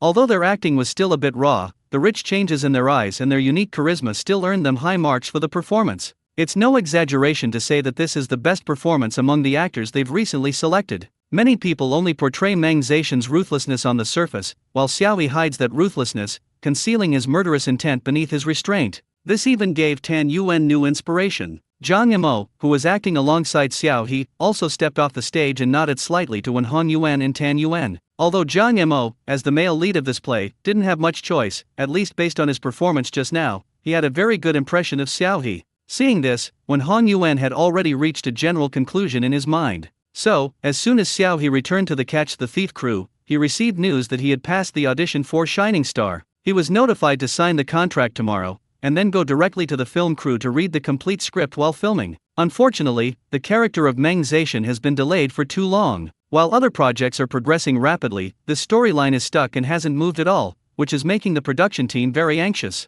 This seamless transition to a new production is truly exhausting. Xiao He also checked the approximate schedule and found that he would probably be spending New Year's Eve with the crew of Shining Stars. The character Meng Zetian has a relatively large number of scenes, and it's unclear whether filming will be completed before the Spring Festival. At this moment, Lin Yipen was the first to receive the news and came to Xiao He to congratulate him. Congratulations, Xiao He. Director Lin, your information is a bit too well informed. To this day, we still don't know what kind of network of connections director Lin Yipen has. Harmful dash. Lin Yipen waved his hand dismissively, instead urging Xiao He, hurry up, pack up and come film the last scene, then quickly wrap up filming and get out of here. Okay. Xiao He agreed and sat down to let the makeup artist do his makeup. Next, Xiao He will be filming his last scene in The Thief Catcher, which will also be the final scene of the film. At this point, Zhang Rushui had successfully used the evidence in his hands to make the various factions suspicious of each other, fight each other to the death, and suffer heavy losses on both sides. No one paid any attention to a pawn moving between their factions anymore. Even at the last moment, they all thought Zhang Rushui was a member of the opposing faction. In order to avoid giving the opposing faction any leverage to expose more things, the wanted poster for Zhang Rushui disappeared quietly. Everything seemed to have returned to how it was before. The people of several regions, who had long suffered from the problem of high-priced smuggled salt, can finally eat salt at normal prices again. Although many people know that this is not a long-term solution, the officials above have never cared about their lives, and those salt smugglers will make a comeback sooner or later. But this period of respite allowed more people to survive and brought smiles back to many faces. For them, as long as they are alive, life can go on. Life goes on. As the sun set, Zhang Rushui rode his horse, casually playing with the copper coin in his hand, then tossed it gently, letting it fall back into his palm. Shen Zhu glanced at him, then looked up at Zhang Rushui's copper coin, calmly shifting his gaze. Is this really worth it? Zhang Rushui deftly flipped his fingers, holding the copper coin between them, and waved it with a rather smug air. Why wouldn't it be worth it? As a bandit hunter, I, Zhang Rushui, believe in taking the money as soon as the notice is posted, and getting the goods and money on the spot. Everyone was guessing which powerful faction had hired Zhang Rushui to work for them, but none of them would have imagined that Zhang Rushui, who was known for his greed, had personally entered the game, using himself as a tool to stir up trouble and as bait to escape death several times, causing chaos among multiple factions, all for a single copper coin. It was just a child's helpless plea. Shen Zhu and Zhang Rushui had been friends for many years, and although he was very familiar with him, he always felt that he still couldn't see through this guy at times like this. I don't understand. How can you not understand? This is all that child has, her most valuable possession. Zhang Rushui said, tossing a coin again. It's like Brother Shen, you have so many good wines, but you're only willing to open a jar of the newest peach blossom wine for me. Different things are valued differently, so naturally they have different values. Just say you want to drink. Shen Zhu remained silent, spurred his horse, and began to gallop forward at a slow pace. No need to go into those roundabout ways. Haha. Zhang Rushui laughed heartily. Of course, if Brother Shen is willing to take out the jar of Kaienkin wine that you have treasured for many years, I can also consider selling my life to you. I'll let you drink it when you pay me back. Ha, really? However, Shen Zhu had already run far away. Zhang Rushui's eyes lit up as he strung the copper coin around his waist. There, dozens of identical copper coins had already been strung, flashing with dazzling light as the setting sun shone through. Wait for me. Zhang Rushui spurred his horse in pursuit, and the two gradually disappeared at the end of the overgrown road. Thus concludes the final scene of The Thief Catcher. Xiao He's role in The Thief Catcher has officially ended. Pu Rong looked at Xiao He, a hint of reluctance in his eyes. Old Xiao, if you leave, who will stand with me and take Director Lin's scolding? Xiao He, I don't usually get scolded by Director Linear. Wah, what are you saying? You're such an unromantic guy. Pu Rong pretended to wipe away non-existent tears from the corner of his eye. Anyway, don't forget us when you become successful. From now on, when you come to our martial arts school, I'll give you a 10% discount. Xiao He was both amused and exasperated. If it's a real fracture, let's pretend it's a fracture. After getting to know them better, he realized that Pu Rong and Zhang Rushui were really very similar, especially their seemingly upright and reliable but actually very unreliable personalities. Pu Rong is a perfect match for Zhang Rushui. Ahem, that reminds me of a rule that Pu Rong's martial arts school does have. As long as you successfully challenge the school master, you can use the school's facilities for free indefinitely. Lin Yipen chimed in at this moment. Xiao He, so just say you want to kill me. Ha ha ha dash. Everyone burst into laughter. Although the production team was poor, the atmosphere was always great. Everyone was young and worked together towards a common goal, diligently polishing their work. It can be very enjoyable to move forward with a group of like-minded partners. After reluctantly bidding farewell to everyone at the thief catcher, Xiao He returned to his school. To Xiao He's surprise, there were still people in their dormitory this time. Ah how! Xiao He looked at the people sitting in the dormitory and exclaimed in surprise. Hey, isn't this our big star? He Junhao strode forward and punched Xiao He hard on the shoulder. So you actually knew to come back? Xiao He winced and clutched his shoulder. Who's the big star? Look at me walking around, who would recognize me? Don't exaggerate. He Junhao's eyes widened. It's been so long, have you already cultivated to this level of Versailles?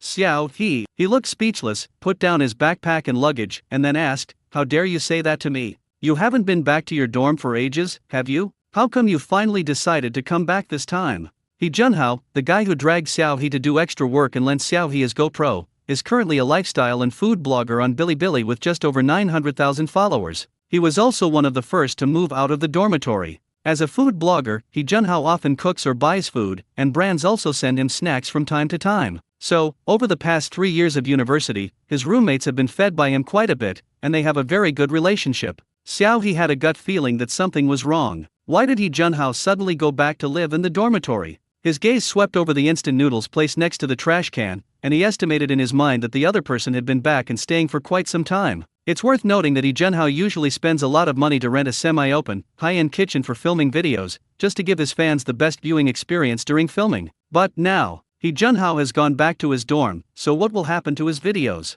Xiao He frowned as he looked at He Junhao, who had suddenly fallen silent. Because he often cooks delicious food and doesn't like to exercise, He Junhao is actually a little chubby. However, fortunately, his facial features are well proportioned, so even though he is a little chubby, he doesn't look greasy. Instead, he looks refreshing and very likable. But when Xiao He saw him this time, he realized that the guy had lost a lot of weight. Although his face is indeed handsome and refined, his condition is not good at all. He looks very haggard. What happened? Xiao He asked seriously. Brother Xiao, The person in front of him suddenly burst into tears, and the roaring sobs really startled Xiao He.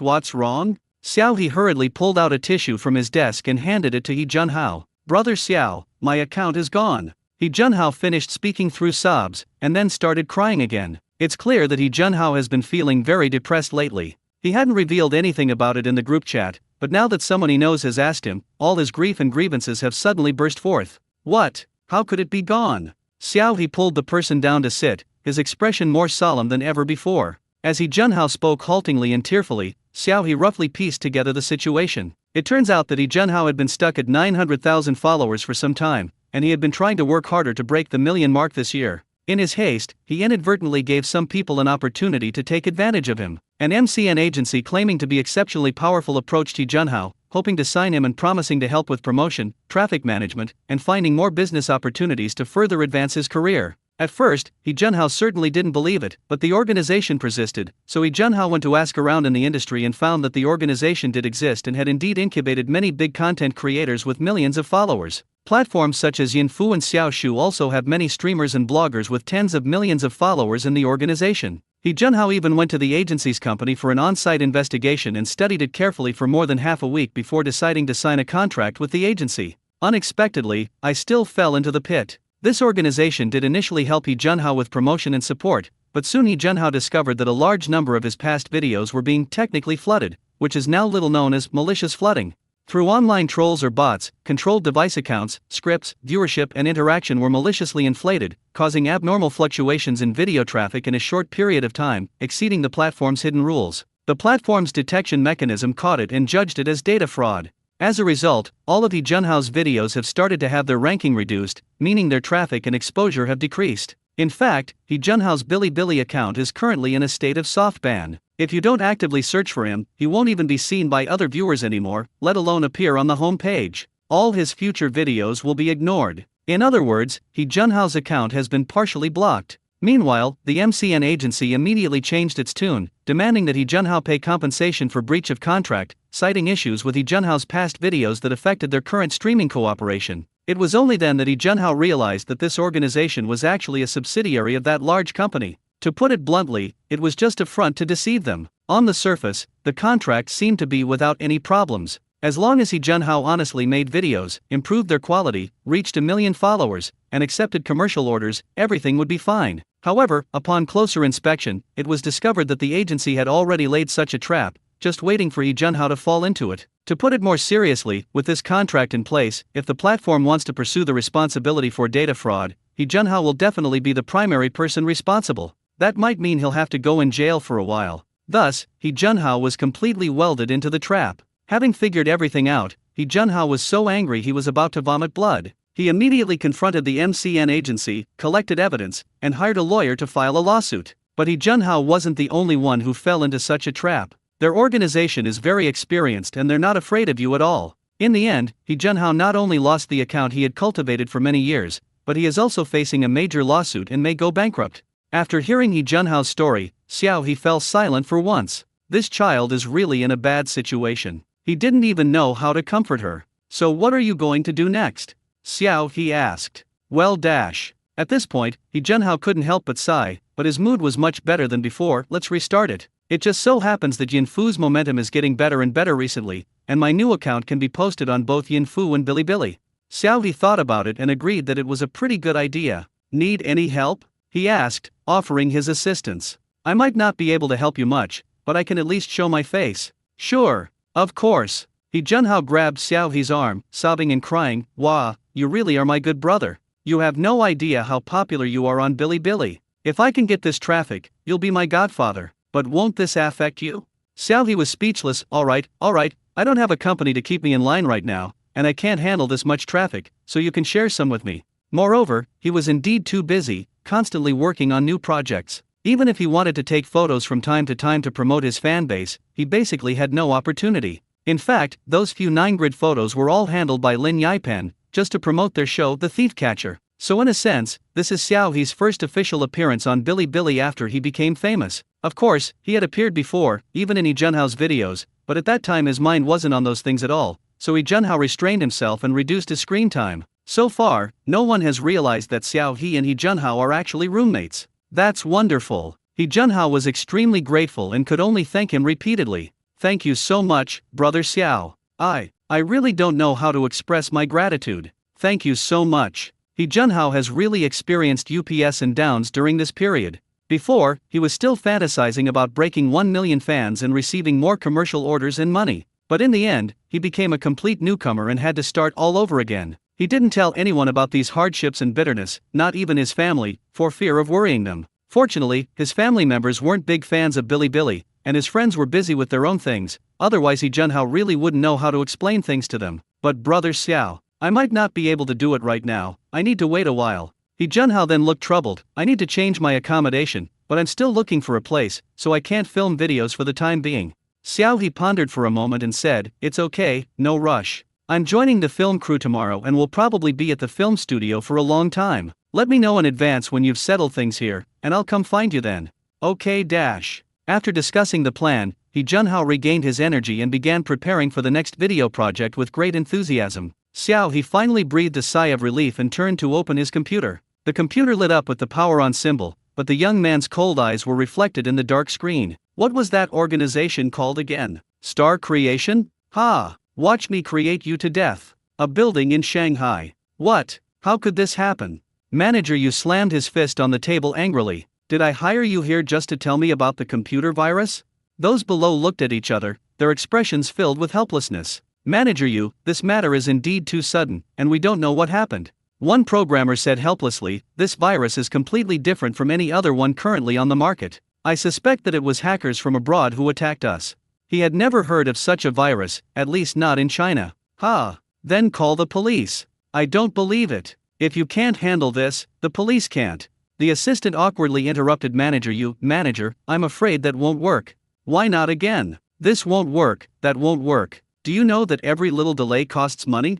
Manager Yu roared, call me right now. One of the programmers quietly rolled his eyes. I'm speechless. Assistant manager, why don't you take a look first? Manager You stormed to the computer, but his expression changed instantly after he read the text on it. This. The document above contained their organization's financial statements and tax returns for the past 5 years, and even recent bank transaction details. This is practically tearing their company bare and exposing their nakedness to everyone. Looking at the constantly flashing death data on the screen, Manager You sternly asked his assistant, "Are all the computers in the company like this?" The assistant looked at the constantly scrolling data tables and pouted, "Yes, Manager You." "Then hurry up and make them cut off the power." Manager You reprimanded him sternly, cold sweat already beading on his forehead. "This is something you absolutely mustn't share. If it gets out, they're finished." "No, that won't work. The programmer just said that if the power is cut off, all the infected computers will be unusable," the assistant said innocently. "Didn't the manager just tell us not to cut off the power?" All the company's computers were infected with a virus, including the routers and some servers in their server room. If they were to forcibly cut off the power or shut down the computers, all of these things would be rendered unusable, and the losses would be incalculable. Manager You hesitated, not daring to take responsibility. In the end, he could only angrily urge the programmers, "Then hurry up and figure out a way to crack it. These are all losses for the company, can you afford to compensate for them?" Following Manager Yu's words, the lead programmer sneered, crossed his arms, and said indifferently, "We can't save you. I suggest you call the police. We're just tools for coding. We can't solve these problems, and we can't take the blame. Don't try to threaten us with these words." Manager Yu was speechless with anger. You all. The blame lies with the company's excessive overtime and exploitation. Many people in the office are still there. Seeing the data and information generously displayed in front of them, some young people have already taken out their phones to record the video, cursing the unscrupulous company along the way. They then turn around and dial the whistleblower number, determined to shut down such an organization. By the time the relevant personnel arrived at the company, the virus had already disappeared without a trace. Only video footage on the company staff's phones proved that it had ever existed. But none of that matters anymore. This subsidiary, named Chuang Xing, had been evading taxes for years and had been involved in numerous cases of dual contracts and data fabrication. With conclusive evidence, it was shut down by the authorities on the same day, and several leaders, including Manager Yu, were all invited for questioning. Based on this situation, the chances of them getting out are very slim. They will most likely end up in jail. In the morning, Xiao He was packing his things to leave when he heard He Junhao's excited scream, "Ah, that's great! It's karma!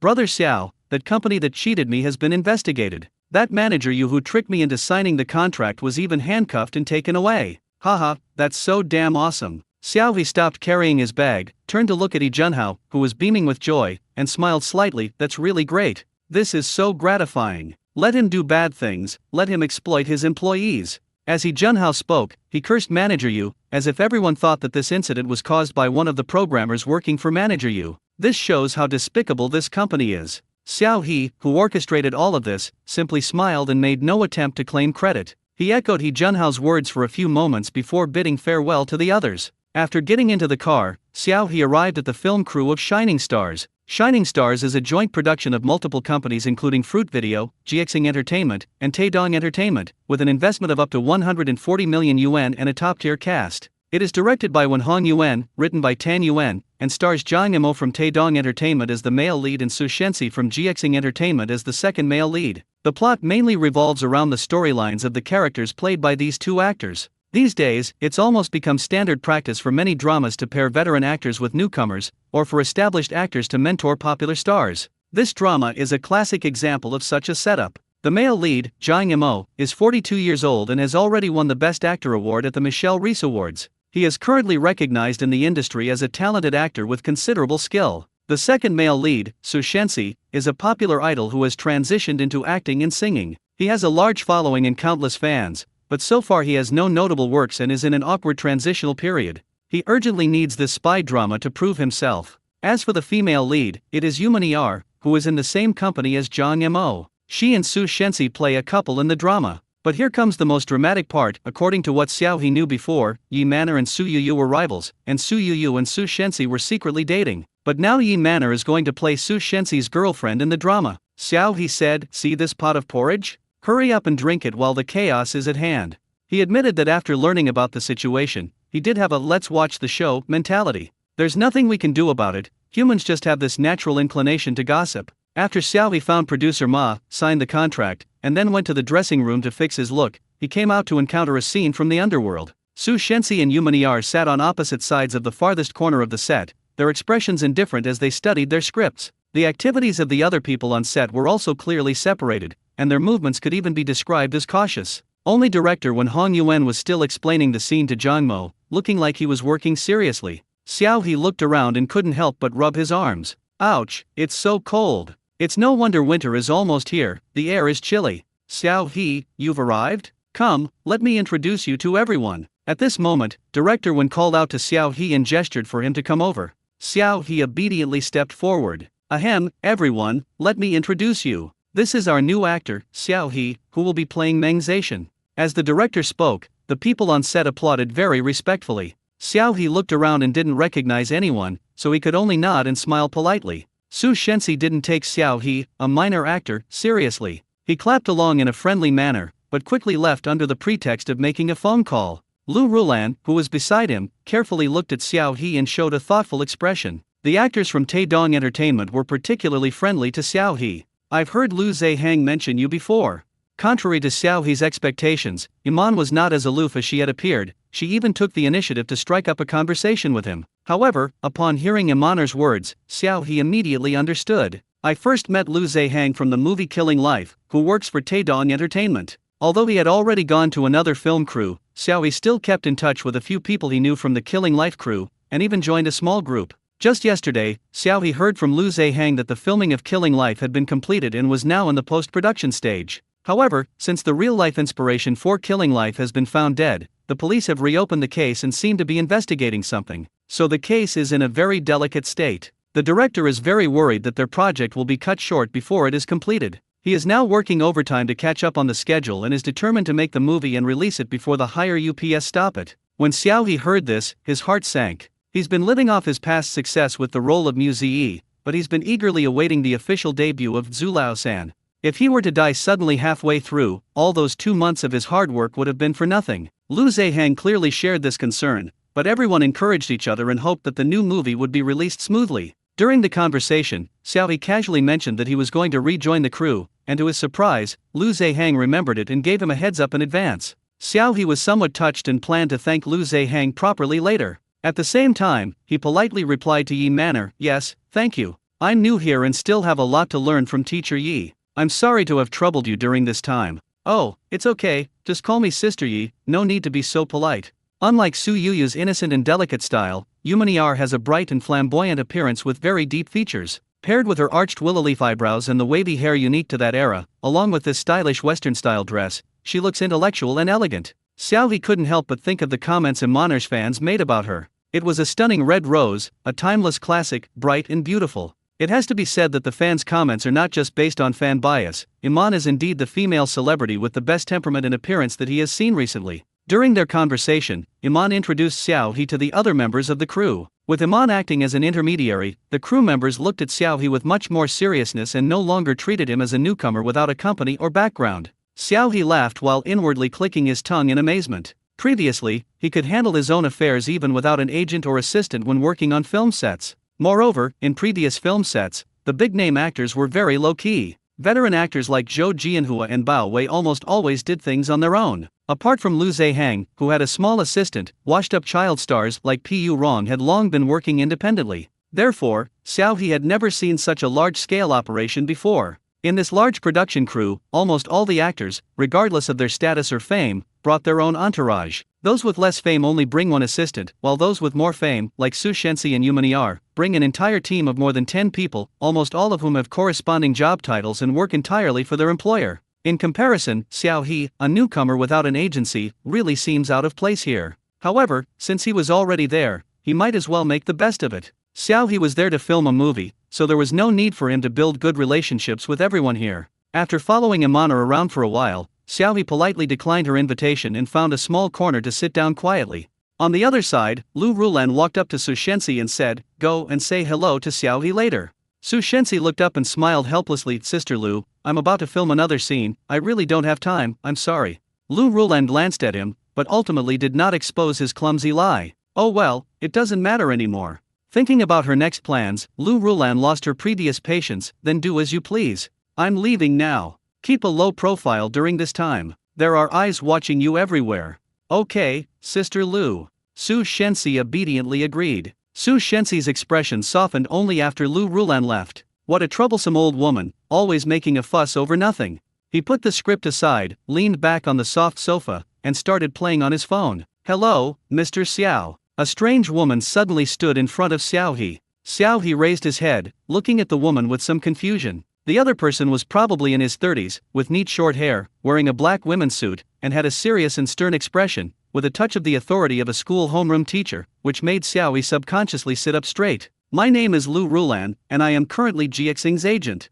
As she spoke, Lu Rulan handed Xiao He a business card. I have high hopes for your future development. If possible, I hope you will consider me as your future manager.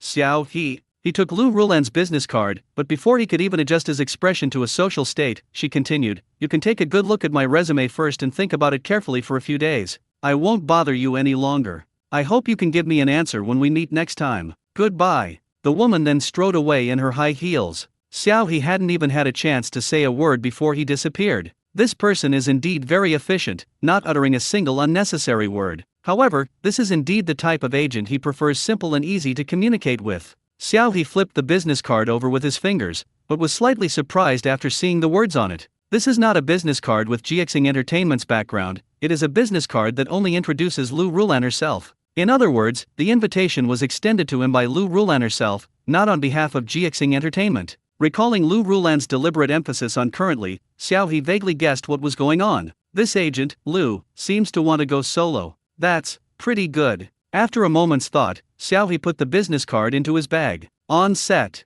You were the only one who made that call yesterday, and as a result, Li Shuo's mission failed, and all the undercover agents and informants we planted disappeared. Isn't that a coincidence? Meng Zetian suddenly closed the distance between them, his cold eyes containing both mockery and a subtle probing. The young man he was pulling was thin and refined, wearing gold-rimmed glasses. His eyes flickered slightly behind the glasses, and he clenched his fists inwardly. I don't understand what you mean, Captain Meng. If you have any doubts, you can just report it and have me arrested. Meng Zetian narrowed his eyes, staring intently at the person in front of him. After a long silence, a smile suddenly broke out on his face, and he patted the other person's shoulder. Haha, reporter Bai is still so timid. This won't do. If a war breaks out in the future, you won't even be qualified to be a war correspondent. Bai Mingchuan pushed up his glasses, forced a smile, and replied, I don't need to worry about that. After all, this is Shanghai. If there's any fighting here, it shouldn't be my turn. Haha, that's true. Meng Zetian laughed heartily, and the two exchanged a glance, but the smiles between them did not reach their eyes. Click. When Hong Yuan called out, his serious expression finally turning into a gentle one. Okay, this one is approved. Suddenly, the once quiet office became lively again. Staff members stepped forward and began to tidy up the things on the desk, preparing for the next scene. Xiao He released Su Shensi's hand, nodded slightly to him, and then turned to get some water. Su Shensi stared at Xiao He's departing figure, his expression extremely solemn. Little Su. When Hong Yuan called out to him, Su Shensi immediately put on a smile and walked up to Hong Yuan. Look at this place. When Hong Yuan started talking non-stop about the play to Su Shensi again, Xiao He walked to the side, and Iman offered him a bottle of mineral water. Thank you, Sister Yi. Xiao He accepted the gift and thanked him. Iman's face showed a hint of worry. You've really offended Su Shensi these past few days. Xiao He, did I offend Su Shensi? As Xiao He drank water, he recalled, it seems, no, it was just normal rehearsals, right? Could it be that he took the character's emotions to heart and started hating me too? During this period, he did have more scenes with Su Shensi. Meng Zetian, played by him, was full of suspicion towards Bai Mingchuan, played by Su Shensi. He relentlessly pursued Bai Mingchuan's suspicions and even set traps for Bai Mingchuan, causing the inexperienced Bai Mingchuan a lot of trouble and requiring the male lead, Li Shuo, to save the day on several occasions. If Bai Mingchuan's emotions are taken into account, then it's normal for Su Shensi to hate him. Of course not. His acting is superficial. How could he possibly empathize with the character? Iman shrugged. On the contrary, since you joined the crew, he has often had to do NG scenes with you. You've made him lose face. Xiao He's eyes widened, But when he acted with Teacher Zhang, he had even more takes. Those are senior actors, how can you compare to them? Imaner said bluntly. Su Shensi is the biggest star in this drama, and he has capital backing him. Apart from those senior actors, the other actors deliberately give way to him. It's practically become an unspoken rule. Xiao He had not expected this situation to arise. He's a complete newbie, he really doesn't know anything about this. So you really didn't know anything about this? Iman looked at Xiao He with pity. That's right, you don't have an agent, and I imagine you haven't encountered this situation on previous film sets, so no one reminded you.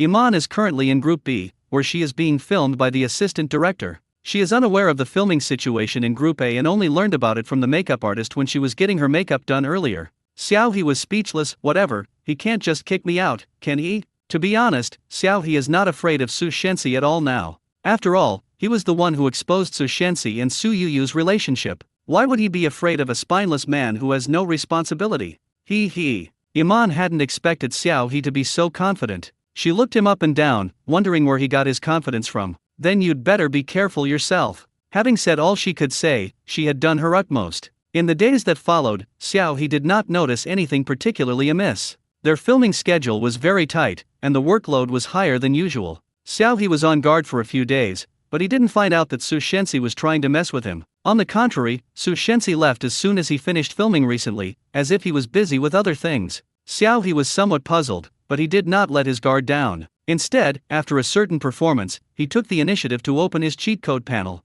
The long tail effect of Muse still exists. After accumulating for this period of time, Xiao He has 5 more chances to draw a prize. Thinking about how his lifespan had been reduced recently due to the lack of swords, Xiao He felt a pang of regret for a moment, but still went all in. Don't expect any new criminal skills, he really has little interest in crime. If possible, give him more lifespan points. O God of the system who controls destiny, look upon the child. Congratulations on receiving lifespan plus 60 days, automatically redeemed. Congratulations on obtaining memory rewind capsule *1, which has been automatically stored. Congratulations on achieving excellent climbing. It has been automatically learned. Memory recall capsule details, a memorable first crime scene, remembered no matter how much time has passed. It can even help you recall the details of the crime, allowing you to craft more perfect lies and testimonies. Excellent climbing details, the perfect choice for a flawless escape from a crime scene, the best partner for murder and arson. You can infiltrate the scene more covertly or escape more quickly. Xiao He was very lucky this time. He gained a total of 100 days of lifespan and also found an item and a skill.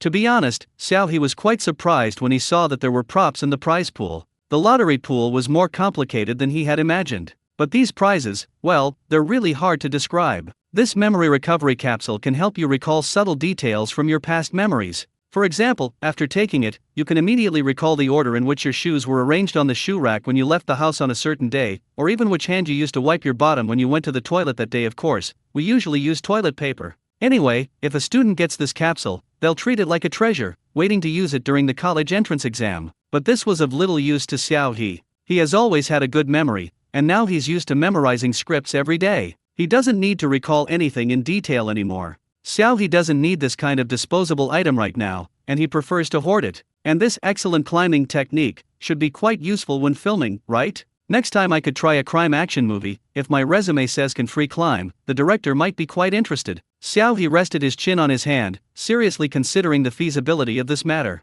Before we knew it, the year was drawing to a close. On the 31st, the crew gave everyone a half-day off, allowing them to enjoy New Year's Eve. Just then, Xiao He's roommate He Junhao moved to a new place and invited Xiao He to have New Year's Eve dinner together. So Xiao He declined the New Year's Eve invitations from the rest of the crew and prepared to go find He Junhao. After informing the director in advance, Xiao He quietly left the film crew. Not far from the Republican-era film set rented by the production crew, Xiao He encountered someone who was somewhat unexpected: Su Yuyu. Although they had been filming at the same film and television base, Xiao He had not seen this person since that incident. Perhaps because the previous incident involving stalkers was too frightening, Su Yuyu was accompanied by 2 burly men in black this time, who looked like bodyguards. Because Xiao He was wearing sunglasses and a mask, Su Yuyu didn't notice him. Instead, a bodyguard in black standing next to her warily met Xiao He's gaze. Xiao He was surprised and quickly looked away, walking past as if nothing had happened. It's the scent of our kind. This bodyguard is probably not entirely clean. A black Bentley slowly drove up from the front, past Xiao He, and stopped in front of Su Yuyu. The car window slowly rolled down, and Su Yuyu saw the person inside. She forced a smile and whispered something to the person in the car. Then Xiao He saw a hand reach out from the car window, straighten Su Yuyu's hat, and tuck a stray hair behind her ear. Su Yuyu's smile froze for a moment, but she didn't avoid the other person's hand. Instead, she opened the car door and got in. Immediately afterwards, the 2 bodyguards got into the car, and the car slowly drove away. Xiao He hissed softly, seemingly lost in thought. Is the person in the car Su Shensi? It doesn't seem like it, but it doesn't look like Su Yuyu's own car. That's really strange, Brother Xiao. At this moment, He Junhao, who was standing at the intersection ahead, waved excitedly to Xiao He. Xiao He withdrew his gaze, looked up at He Junhao who was jogging over with a camera in hand, and asked in surprise, "Why did you come straight here?" He Junhao replied with a grin, "Perfect, I'll record some material in advance." Xiao He glanced at his camera, recording? Does Brother Xiao mind? No, not at all. Xiao He is now used to the camera and even greeted He Junhao's camera proactively. "Hi everyone, I'm actor Xiao He. He's also my good buddy, my college roommate for 3 years." He Junhao smiled and put his arm around Xiao He's shoulder, introducing him with great pride. Xiao He was embarrassed. "Who shared a bed with you? At most, we were feet to feet. Don't say such disgusting things." He Junhao said righteously, "Then let me ask you, did we use the same ladder to get in and out of bed? When you move on the bed, can't I feel it?" Xiao He, "Did some wheels run over it? Get out now, don't ruin my image." He Junhao clutched his chest. "Wah, Brother Xiao, you've changed. You've become such a cold and heartless person." Xiao He casually stroked his chin, saying, "Since you've brought it up so far, shouldn't I have to settle my appearance fee with you?" "No, Godfather." He Junhao immediately changed his tune. "How could mere money shake our father-son bond? I hope Godfather will reconsider and not let money corrupt our relationship." Xiao He snorted coldly, "We'll see how you do. I'm hungry, hurry up, I want to eat." All right, Godfather, this way please." He Junhao fawned over Xiao He, leading the way like a lowly eunuch on duty. Since it was a video shoot, Xiao He tried his best to match He Junhao's words and jokes the whole way. Fortunately, the two had great chemistry, and the atmosphere of the chat never got awkward. They chatted and rode in the car until they arrived at the neighborhood where He Junhao currently lives. The apartment He Junhao rented this time was a relatively new apartment complex, close to the subway but far from the business district. Most of the residents were ordinary middle-class families who went to work during the day and came back to sleep at night. He Junhao was attracted by the semi-open kitchen of this apartment and the fact that the filming environment was not too noisy. Moreover, the entrances to this residential complex and apartment building are equipped with access control systems to strictly manage the entry and exit of personnel, ensuring safety and privacy. The only drawback is that delivery drivers are not allowed to enter or exit. They need to go to the entrance of the complex to pick up their food deliveries. "Please, make yourself at home." He Junhao opened the door and gestured for Xiao He to find a place to sit. Xiao He then took off his hat and mask and began to carefully examine the room's layout. This is a 3-bedroom, 1 living room apartment, plus a very large semi-open kitchen. The overall layout is quite simple, except for the pile of cardboard boxes in the entryway, which adds a touch of messiness to the simplicity. On the small table in the living room, the ingredients for the hot pot have already been set out.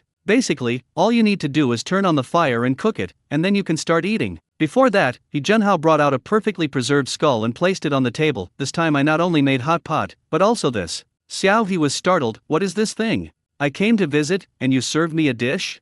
I sculpted this from maltose. See how lifelike it is." He Junhao proudly spun the plate in his hand back and forth, pointing the empty skull eye sockets at Xiao He. Xiao He stared at the skull across from him, then took a step back, speechless. "What came up with this? I really want to call the police and have you arrested. What kind of kind person would make something like this?" He was truly speechless. He Junhao puffed out his chest and said earnestly, "Brother Xiao, this is the inspiration I got after watching you play that serial killer." Xiao He, just imagine, after a day of aesthetic creation, the serial killer sits down at the table and elegantly enjoys the food in front of him. As He Junhao spoke vividly, he placed the items on the table, then pressed Xiao He down to sit at the table, his face full of anticipation. Then he licked his own work, revealing a perverted and sinister smile to the person behind the camera. He. "Xiao He, you're really something. You can be the director. I even prepared this specifically." He Junhao took out a pair of gold-rimmed glasses and forced Xiao He to put them on. He then stared at Xiao He, looking him up and down, his expression very satisfied. Not bad,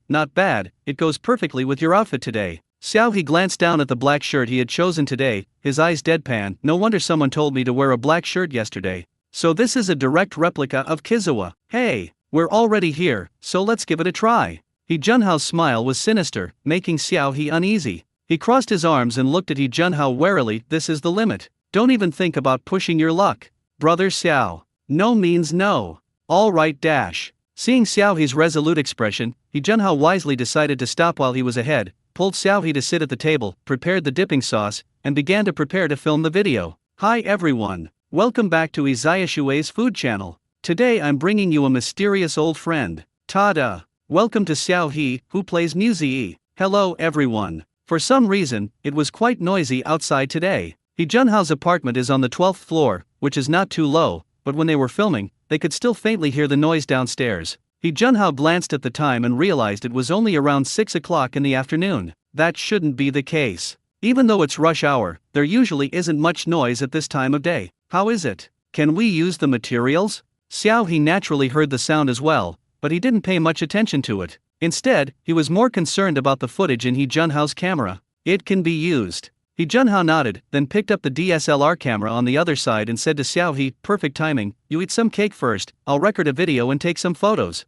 Good. Xiao He picked up the skull in front of him, examined it carefully, and then sincerely praised it. The skeleton of this skull is remarkably well restored. Did you study it carefully? Hee, I borrowed a real skull from a big shot at the medical school next door to study it, He Junhao said embarrassedly. Xiao He, no wonder. I must say, He Junhao is truly a professional. For an outsider to be able to reconstruct a human skull to this extent is already quite remarkable. Besides, this guy is using maltose. So, shall I really start? Xiao He asked again, uncertainly. This is so vivid and lifelike that he was actually a little reluctant to part with it. Don't worry, brother Xiao, eat whatever you want.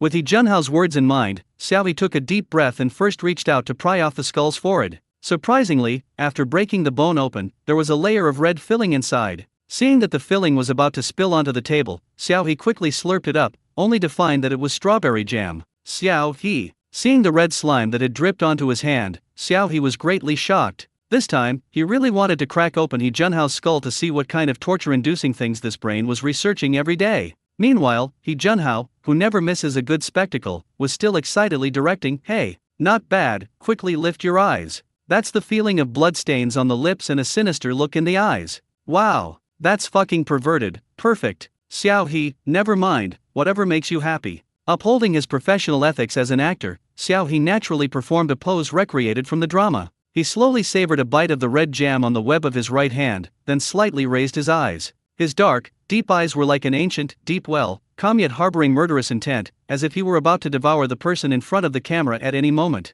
He Junhao hadn't expected Xiao He to be so cooperative, but he had gone too far. For the first time, he felt like he was being watched by something terrifying. Instantly, the hairs on his body stood on end, and he couldn't help but shiver. At this moment, He Junhao realized that the person in front of him was different from the one before. This Xiao Ji was so unfamiliar, completely different from the Xiao he had known for 4 years. It was a strange sense of unfamiliarity that arose beneath a familiar mask. He Junhao immediately put down his camera. As the camera moved away, Xiao He returned to his previous calm state. Off camera, he was still the same friend He Junhao had known for many years. The chill he felt just now seemed to be merely He Junhao's illusion. But when He Junhao went to review the footage he had just filmed, he fell into an eerie silence. What just happened was not an illusion. The person in the shot was not Xiao He, but Mu Ziyi. Even though he only exists in Bilibili edited short videos, Muse is still considered by many to be the epitome of a refined scoundrel killer. Brother Xiao, you're going to be a huge hit. He Junhao spoke with unprecedented seriousness. Xiao He was surprised that He Junhao would suddenly say that, and found it somewhat amusing. Well, I appreciate your kind words. At first, he really just wanted to save his life. But after meeting all sorts of people in the entertainment industry, Xiao He changed his mind. Since we're already here, and those people can become stars and idols, why can't he? He at least has some skill as a knife man. After taking these photos, Xiao He went to the bathroom to wash his hands, while He Junhao noticed that the noise downstairs was getting louder and louder. Somewhat puzzled, he walked to the balcony, opened the window, and looked down. A large crowd had gathered downstairs, forming a dense circle, all craning their necks and looking in their direction. Ha! He Junhao asked, somewhat puzzled, what are they looking at? He Junhao instinctively felt that they weren't looking at his position, so he subconsciously looked up and saw that thick smoke was billowing out from a certain floor upstairs. Holy crap!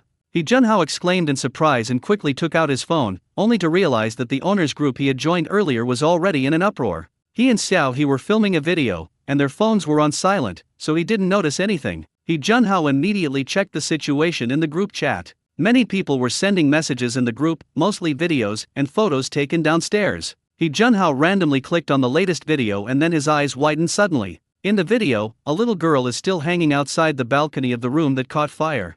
What's wrong? Xiao He flicked the water off his fingers and stepped out when he heard He Junhao's exclamation. Brother Xiao, there's a fire upstairs. There's a child trapped up there. What? Xiao He frowned, strode to the balcony, and leaned half his body out to look up. It was probably on the 16th or 17th floor, where thick smoke was billowing out. Below the smoke, a little girl in pajamas was helplessly hanging on the edge of the balcony, looking down at the people below. The little girl looked to be only 7 or 8 years old. The only thing she could do was to climb over the balcony railing on her own. Facing the rising temperature and the approaching fire, she didn't cry or make a fuss. She just obediently held onto the railing in front of her and stood there quietly. Oh my God, where are the fire trucks? Why haven't they arrived yet? Hee Junho was extremely anxious and leaned against the railing, peering into the distance. Meanwhile, some residents upstairs were trying to help, but unfortunately, the residents downstairs were not home, and the 2 neighboring households were too far away to reach her. The 12th floor, where Xiao He and his group were, was too far away to help. Seeing the little girl's red eyes, Xiao He was also very anxious and asked Hee Junho, "Where are the firefighters?" Hee Junho looked at his phone and exclaimed, "Holy crap! Again! Holy crap, brother Xiao! Their fire truck is being stopped outside the residential area. My God, are the security guards at the gate out of their minds? What are they thinking? Is this some kind of murder plot?" Xiao He was also shocked. Is there really such a crazy tactic? Damn, that kind of person deserves to die. As Hee Junho spoke, the people downstairs suddenly gasped in surprise. Hee Junho's brow twitched, and he looked out again. He saw that the little girl was now hanging outside the building, with only her hands clinging tightly to a pillar below the railing. She was swaying in the air, looking as if she was about to fall at any moment. Oh my God, brother Xiao, what do we do? I don't know if there's anything we can do to help. However, he received no response. Hee Junho turned his head and saw that Xiao He was already squatting on the railing at the edge of the balcony, looking up at it with a determined gaze. Holy crap, brother Xiao! Hee Junho screamed, but before he could stop Xiao He, the young man in front of him had already leaped up like a nimble cheetah and climbed onto the edge of the building. Hee Junho was dumbfounded and couldn't help but rub his eyes, even doubting whether he was dreaming. Xiao He, however, had no time to care about Hee Junho's thoughts. Behind him, all he could hear was the rustling wind and the gasps of people downstairs, but when he saw the little girl's helpless, swaying figure, only one thing occupied Xiao He's mind. Help! It's unclear whether the system did it on purpose or not, but the skills it gave him always seemed to be predicted. His new skill just happened to be excellent climbing, which allowed him to climb to any place he wanted to go as long as there was a protruding edge of a wall. The edge of the upstairs balcony, the recesses of the window frame, the gaps between the building bricks. The moment Xiao He leaped out, his mind had already automatically planned all the routes, so Xiao He's movements were very smooth and without any pause. Those who witnessed this scene below couldn't help but break out in a cold sweat and subconsciously held their breath. Fortunately, despite the youth's bold and dangerous actions, he was able to accurately land on his target position with each movement. The height of 5 floors would take a normal person 40 to 60 seconds to run, but Xiao He's series of nimble climbing movements only took about 15 seconds. Using the railing of the balcony downstairs, Xiao He leaped up and hung from the edge of the balcony with one hand. Just then, the little girl, exhausted, let go of her hands. Xiao He grabbed her waist the instant she fell, and pulled her under his arms. Then, using his waist strength, he brought both of them back to the balcony of the burning floor. The railing was already scorching hot. Xiao He almost pulled away from the heat when he touched it, but he gritted his teeth and endured it. He craned his neck to look inside, then looked down and asked the little girl, "Do you still have anyone at home?" The little girl stared blankly at the older brother who had suddenly appeared, and shook her head somewhat sluggishly. Her eyes seemed too tired to keep open, but she still raised her hand, which was scalded and bleeding, and gestured with difficulty towards Xiao He. Xiao He fell silent immediately. No wonder the child hadn't been crying or making a fuss, it turns out he couldn't speak. I see. Then, carrying the little girl on his back, Xiao He did not return the way he came, but moved to the side, stepping on the edge of the windowsill, and came to the window of a neighbor next door. The neighbors had been waiting for a long time. The male homeowner reached out to pull the little girl, while Xiao He lifted her up from below, letting her step on his shoulders and move her inside with the help of the male homeowner. Once the little girl was safely inside the room, Xiao He lightly leaped and landed gracefully on the edge of the window before landing elegantly. Once the two had safely entered the adjacent room, thunderous applause erupted from downstairs. "Brother, you're awesome," someone shouted from below. Some viewers were thrilled. "Holy crap! I've actually seen a real Spider-Man. Spider-Man is nowhere near as awesome as him. This guy climbed up with his bare hands. That's incredibly cool. Did someone record this? I want the video. I want to show it off online. It's even more exciting than a movie." The woman of the house held the little girl and gently comforted her, while taking out a first aid kit to treat the little girl's hand. The man of the house gave Xiao He a thumbs up. "Brother, you're one of those guys. I rarely admire anyone in my life, but you're one now." Xiao He scratched his head somewhat embarrassedly. "It's nothing, I just did something within my ability." The hostess looked up at Xiao He, then exclaimed in surprise, "Muzi." Xiao He. Because he was in such a hurry to leave, Xiao He didn't wear a mask or hat to disguise himself this time. In fact, he was still wearing the glasses that He Junhao had given him. With what she's wearing today, she's definitely easy to recognize. Are you Mu Zi? The hostess's expression was both excited and strange. She stared at Xiao He without blinking, as if she wanted to bore a hole through him. Xiao He could only reply, "It's me. I'm the actor who plays Mu Zi. My real name is Xiao He." "Ah, sorry. So your name is Xiao He. I absolutely loved your portrayal of Mu Zi. I never expected to meet you in person." The lady of the house was probably only in her late 20s. At this moment, she saw Xiao He like a little fangirl seeing her idol. Although Xiao He himself didn't seem very approachable, he had just bravely saved a life in front of everyone. "Ah, I'm so excited." The hostess was so excited that she didn't know what to do, and even wanted Xiao He's autograph and a photo. Seeing the rather chaotic situation, Xiao He changed the subject. Can I use your sink for a moment? I want to wash my hands." "Of course. Here. Ouch. Your hand is bleeding." Only then did the lady of the house notice the bloodstains on Xiao He's hands. Xiao He glanced down and waved his hand dismissively. "It's nothing, just some scratches." After Xiao He used the family sink to treat the wound on his finger, he could hear the sound of fire trucks approaching from downstairs. Wah-ah-ah. With the firefighters' tireless efforts, the fire that had gripped the hearts of many finally came to an end. The ambulance arrived quickly, and the little girl's parents rushed to the scene. "Xiao Xian, my Xiao Xian." Yuminzhen squeezed through the crowd, and when she saw her daughter standing there unharmed, her voice choked with emotion. She quickly strode forward and hugged the little girl tightly. The usually strong little girl, upon seeing her family, finally broke her composure, curling up in her mother's arms and sobbing silently, her body trembling slightly. It's okay, Mommy's here. Don't be afraid. Yuminzhen gently stroked her daughter's back, but even though she was comforting her daughter, her own tears started flowing uncontrollably, and her voice became hoarse and trembling. Yuminzhen returned to her neighborhood after get off work as usual, only to hear that her house was on fire. She was so frightened that her legs went weak, and she quickly dropped what she was holding and ran over as fast as she could, worried that she might see something irreparable. Thankfully, her precious baby is still alive. Everything turned out all right. That's wonderful. Hello, are you the owner of this house? The firefighters, who had just finished fighting the fire, came over and asked. Yuminzhen quickly wiped away her tears, then looked up at the firefighters and earnestly thanked them. "Thank you for saving my daughter. Thank you so much." The firefighter blushed slightly and said somewhat embarrassedly, "Ma'am, it wasn't us who rescued her this time, it was a young man from your building. He climbed up the building from the outside with his bare hands, 4 or 5 stories high in one go. He's really amazing." Ah! Yuminzhen was momentarily stunned. For a moment, she even doubted her own hearing. A young man climbed 4 or 5 stories from the outside to rescue someone. If it weren't for the firefighter's upright demeanor, Yuminzhen would have suspected he was joking. "The person is over there." The firefighter pointed to 2 young men standing not far away. At this moment, He Junhao was still immersed in the shock of what he had just witnessed. He circled around Xiao He, his expression a mixture of complexity and disbelief. "Damn, brother Xiao, where did you study for this?" Xiao He shrugged and said seriously, "Me? Actually, I have a cheat code, so I can learn it in no time." He Junhao didn't believe it at all, thinking Xiao He was joking. He punched Xiao He with his fist, as expected of my brother Xiao. "You really deserve to be the one to put on this act. Xiao He, the world is going to the dogs. These days, nobody believes you when you tell the truth." At this moment, Yuminzhen walked over from the other side, bowed to Xiao He, and thanked him. "Thank you so much for what you did just now. If it weren't for you." As she spoke, her eyes filled with tears again. Xiao Xian was her life, her everything. She couldn't even imagine what her life would be like if Xiao Xian died because of this. "Oh, it's nothing, just a small favor."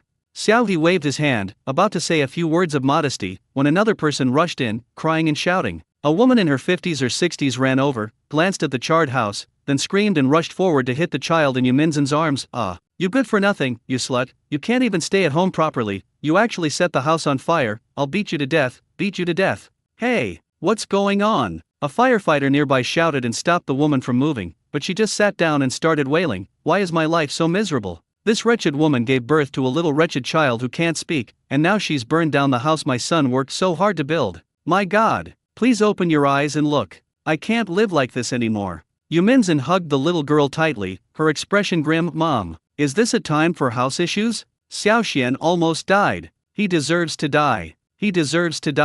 How come this good-for-nothing didn't die? Which bastard saved him? He must be out of his mind." Xiao He. At this moment, Xiaohe was like a dog watching a show on the side of the road, who was suddenly kicked by this person. Hey, what do you mean by that? Are we wrong to save people? He Junhao immediately questioned him. The older woman thought He Junhao had rescued the person, but upon seeing He Junhao's appearance, she knew he was a college student and easy to bully. She immediately put her hands on her hips and started yelling, "Yeah, how did you rescue the person? Did you just rush into our house? Did you steal our things in the chaos? And that door, you kicked it, didn't you? That won't do, you have to pay for that door." He Junhao laughed in exasperation. Huh? Auntie, are you kidding me? It's wrong for people to put out a fire? We should have just burned your house down. Several firefighters nearby were also displeased. We kicked the door down, so what? It's one thing for an adult to leave a child at home, but we've repeatedly told you not to bring electric bike batteries home to charge. And what did you do? Not only did you bring them home to charge, but you even locked the door from the inside. The child couldn't get out and almost died. And now you're going around blaming others? As the firefighter spoke, Yu Minzen's face suddenly turned very pale. Mom, didn't I tell you not to bring the batteries back? It's a huge safety hazard. And you're usually home at this time, aren't you? Where were you today? Xiaoxian needs someone to take care of her, and in this situation, she couldn't even call for help. You almost killed Xiaoxian. When questioned by Yu Minzen, the aunt's eyes darted around for a moment before she retorted defiantly, "What? Does that mean I, an old woman, have to be your slave every day? Can't I have my own time to rest? What business is it of yours whether I'm home or not? That little brat is so stupid, she doesn't even know how to put out a fire in this situation, she's a complete waste. No wonder she was born with such a useless mother." Then the aunt began to list Yu Minzen's crimes in detail, and her choice of words and her demeanor made the people around her feel uncomfortable. After listening for a while, He Junhao rolled his eyes and said, "So you're just sexist, wanting a grandson so you torture your granddaughter to death. I don't think you're even human."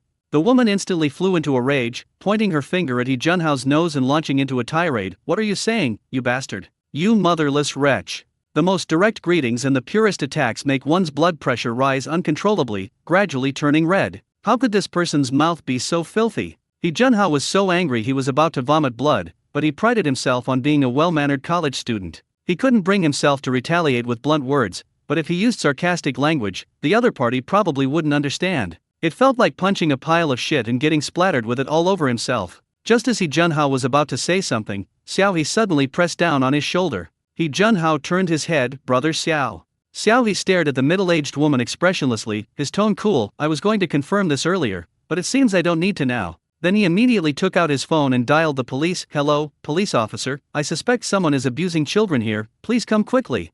"Ha!" Everyone was taken aback. "Ha! Child abuse?" He Junhao stared in disbelief. "Who?" Xiaohe put away his phone, slowly raised his eyes to look at the middle-aged woman in front of him, pushed up his glasses, and said calmly, "Of course it's her." Everyone's attention turned to the middle-aged woman. The woman's expression twisted into a ferocious grimace for a moment, as she lunged at Xiaohe, yelling, "What are you saying? You bastard!" Because the woman moved too quickly, the firefighters next to her didn't have time to stop her. But Xiaohe simply turned his body nimbly and subtly hooked the woman's foot. The next moment, the woman fell heavily to the ground. Ouch! The woman fell to the ground, letting out a blood-curdling scream. "Ugh, you did it on purpose." Xiaohe looked completely innocent. Was I wrong to dodge? Xiaohe's actions just now were flawless. To those around him, it looked like the woman was trying to pounce on Xiaohe and scratch his face, but she accidentally pounced too hard and fell flat on her face. "I'm going to call the police to arrest you." "Ouch! That hurts." The old woman cried out in despair, but Xiaohe simply shrugged.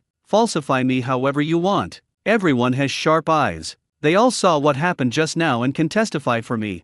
Sure enough, everyone else nodded in agreement. He Junhao seized the opportunity to say sarcastically, "It's really funny. They were trying to extort money from us just now, but now they're not even pretending anymore and are just trying to scam us. It's outrageous."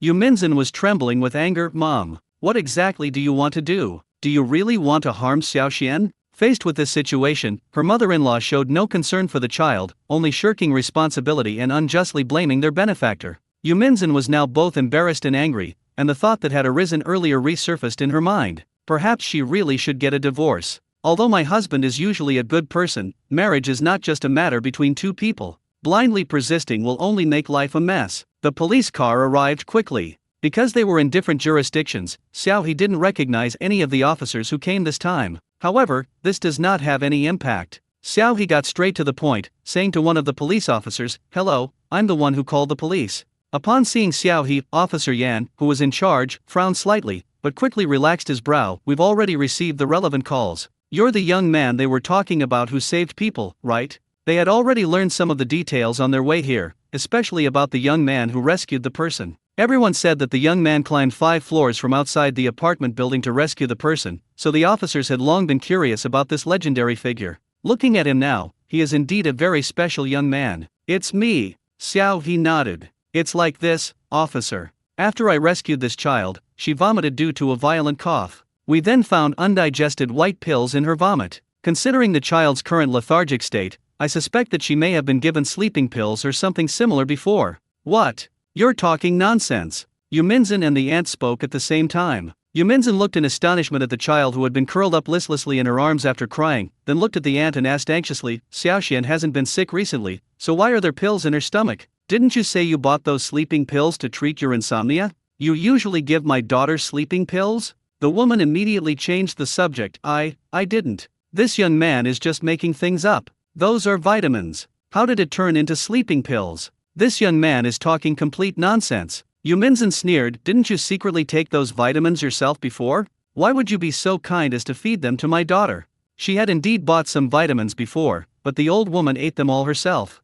When Yu Minzhen tried to reason with her, the old woman said that it was a waste for Xiaoxian to eat those things, that she was being wasteful, and that children in the past didn't need to take many vitamins and still grew up. So Yu Minzhen stopped buying those things after that. Now, things have gotten even worse. This old woman has actually put on an act. Officer Yan observed the expressions of the older woman and Yu Minzhen, and came to a general conclusion. He then said to Xiao He, you've observed quite carefully.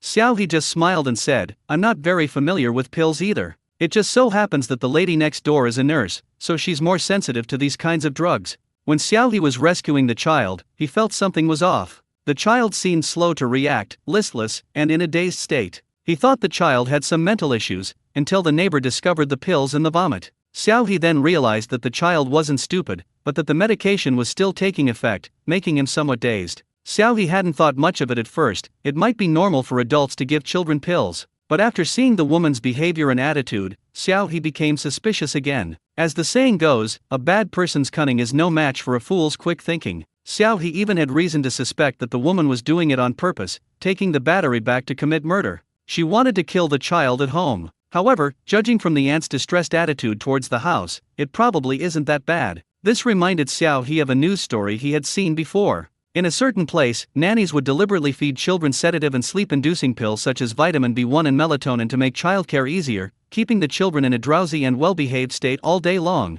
This way, they could even save money on lunch. Children don't understand things, and parents wouldn't notice it in a short time. But, this is someone's own granddaughter.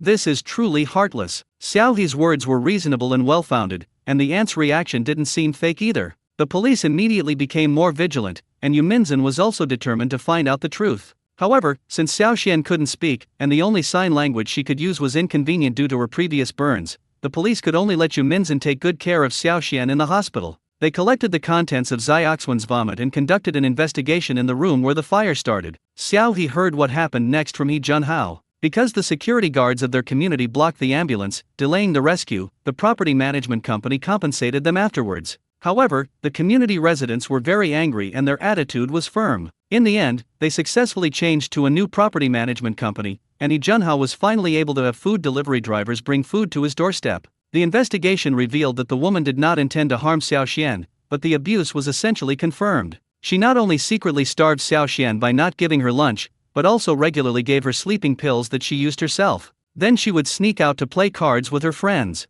Taking the batteries back to recharge was just plain stupid. As a result, she never expected that such a thing would happen. Not only did she lose her home, but she also almost killed her granddaughter. After learning the whole truth, Ms. Yu decisively filed for divorce from her husband. After failing to persuade him to stay, her husband had no choice but to agree to the divorce. Xiao Xian will be raised by Minzhen from now on. As for this woman, she will face criminal charges of abuse and arson, with multiple offenses combined, and will face 1 to 3 years of criminal liability. Upon hearing this result, Xiao He could only say, serves you right.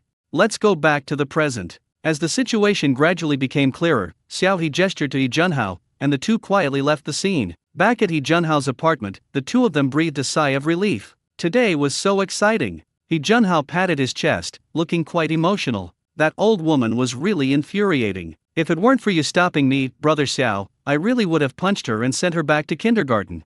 Xiao He blushed with embarrassment. It's not that bad, it's not that bad. Oh no, my hot pot. Seeing that his hot pot had almost burned dry, He Junhao hurriedly tried to salvage the situation. I was in such a rush that I forgot to turn off the stove. Luckily I came back in time, otherwise I would have had to call the fire department to fix it. Xiao He quickly went to the kitchen to fetch a kettle and help add water. The two tidied up the table, boiled the hot pot again, and prepared to continue filming. Meanwhile, the story of Xiao He saving people had only just begun to stir up a wave of discussion online. It all started with a video of a musical note used to save a life going viral online, attracting a large number of netizens to watch. The video is taken from the bottom of the apartment building. It can be clearly seen that an apartment on the 16th or 17th floor is on fire, with white smoke billowing out of the balcony. A little girl in floral pajamas stood helplessly on the edge of the balcony, clinging to the railing and looking down at the people below. Seeing this scene, everyone felt a pang of anxiety, just like the person filming the video, worried about the little girl's safety. But then something worrying happened. The little girl slowly squatted down, seemingly exhausted. The next moment, she slipped and half of her body fell outside, with only her hands still tightly holding onto the railing of the balcony. Everyone held their breath. Oh my God, someone please save her. Amidst the gasps of surprise from the others in the video, a figure suddenly appeared. A young man dressed casually in a black shirt leaped from the balcony of a few floors below. With quick and agile movements, he climbed to the floor where the little girl was in one go, using only his hands and feet. He did so before the little girl was exhausted and successfully rescued her. When the young man in the video carried the little girl safely into the neighbor's room, netizens who witnessed this thrilling rescue couldn't help but cheer, just like the others in the video. Holy crap! That's awesome! Mom, I think I saw Superman. Wow, dude, you're really that handsome? How did they do that? Are you sure it wasn't staged? My jaw dropped. It can't be staged, the official account next door has already posted about it. This isn't staged, it's a true story. They live in the apartment building next door to us,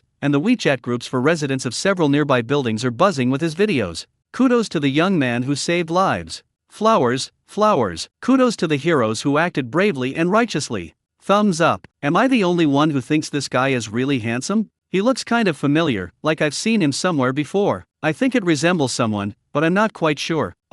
It's Muse. Oh my God, is this really not Muse? His clothes and those gold-rimmed glasses, I almost thought I was dreaming. Who's Kizawa? Kizawa. The deranged serial killer, Kizawa. What? The person who saved them was a deranged serial killer. What the hell? Isn't this a discussion about heroes who saved lives? You guys are spreading rumors right off the bat, isn't that a bit ridiculous? It seems to be about a celebrity in the entertainment industry. It's really laughable. This is a social news story, please, some fans, don't project your idol's image onto this. No, this person is actually the actor who played Muse. You guys should go watch it. Video. She filmed the whole thing from her perspective, and the actor himself admitted it. What? As controversy arose over whether Xiao He was actually Muse, more people flocked to the account Xiao You Didn't Sleep to watch the video. Xiaoa Didn't Sleep refers to the female homeowner who was a neighbor at the scene. Her video recorded the entire process of Xiao He saving people from another perspective, and it even included a photo of her and Xiao He together and his autograph.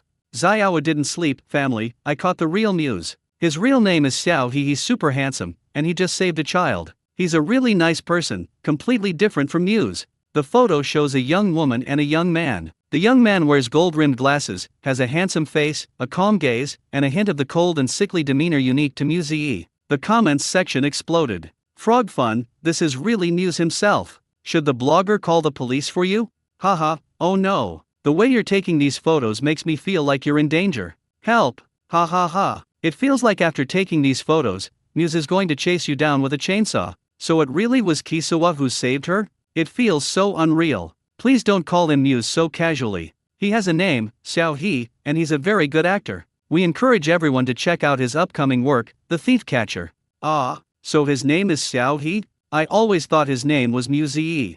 That's the character's name. Face palm. Because this incident combined the themes of positive energy, actor, and heroic act, it became a trending topic again when Xiao He received the call. I'm trending again? Xiao He slurped the meatballs out of his bowl and, at Pu Rong's prompting, opened the trending topics list. Sure enough, his name was now trending on social media. Because Xiao He's rescue was completely undisguised, his real name finally made it to the top of the trending searches, along with the name Muse. Xiao He felt somewhat helpless. He clicked on a few of the videos, glanced at them, and then quickly exited. Wow, Xiao He, you've been on set for so long, and you've been hiding your talents from me, haven't you? Pu Rong said indignantly on the other end of the phone, you're almost like Spider-Man. You're climbing up any wall you see? I never knew you had this reckless ability. Xiao He said innocently, you didn't ask me before. Since no one asked, then I'll just deny it to the death. Pu Rong. Pu Rong was speechless, then asked, by the way, it looks like your hand is injured in the video, are you alright? It's nothing. Xiao He looked down at his fingers. Just some minor cuts and scrapes. They'll be fine in a few days.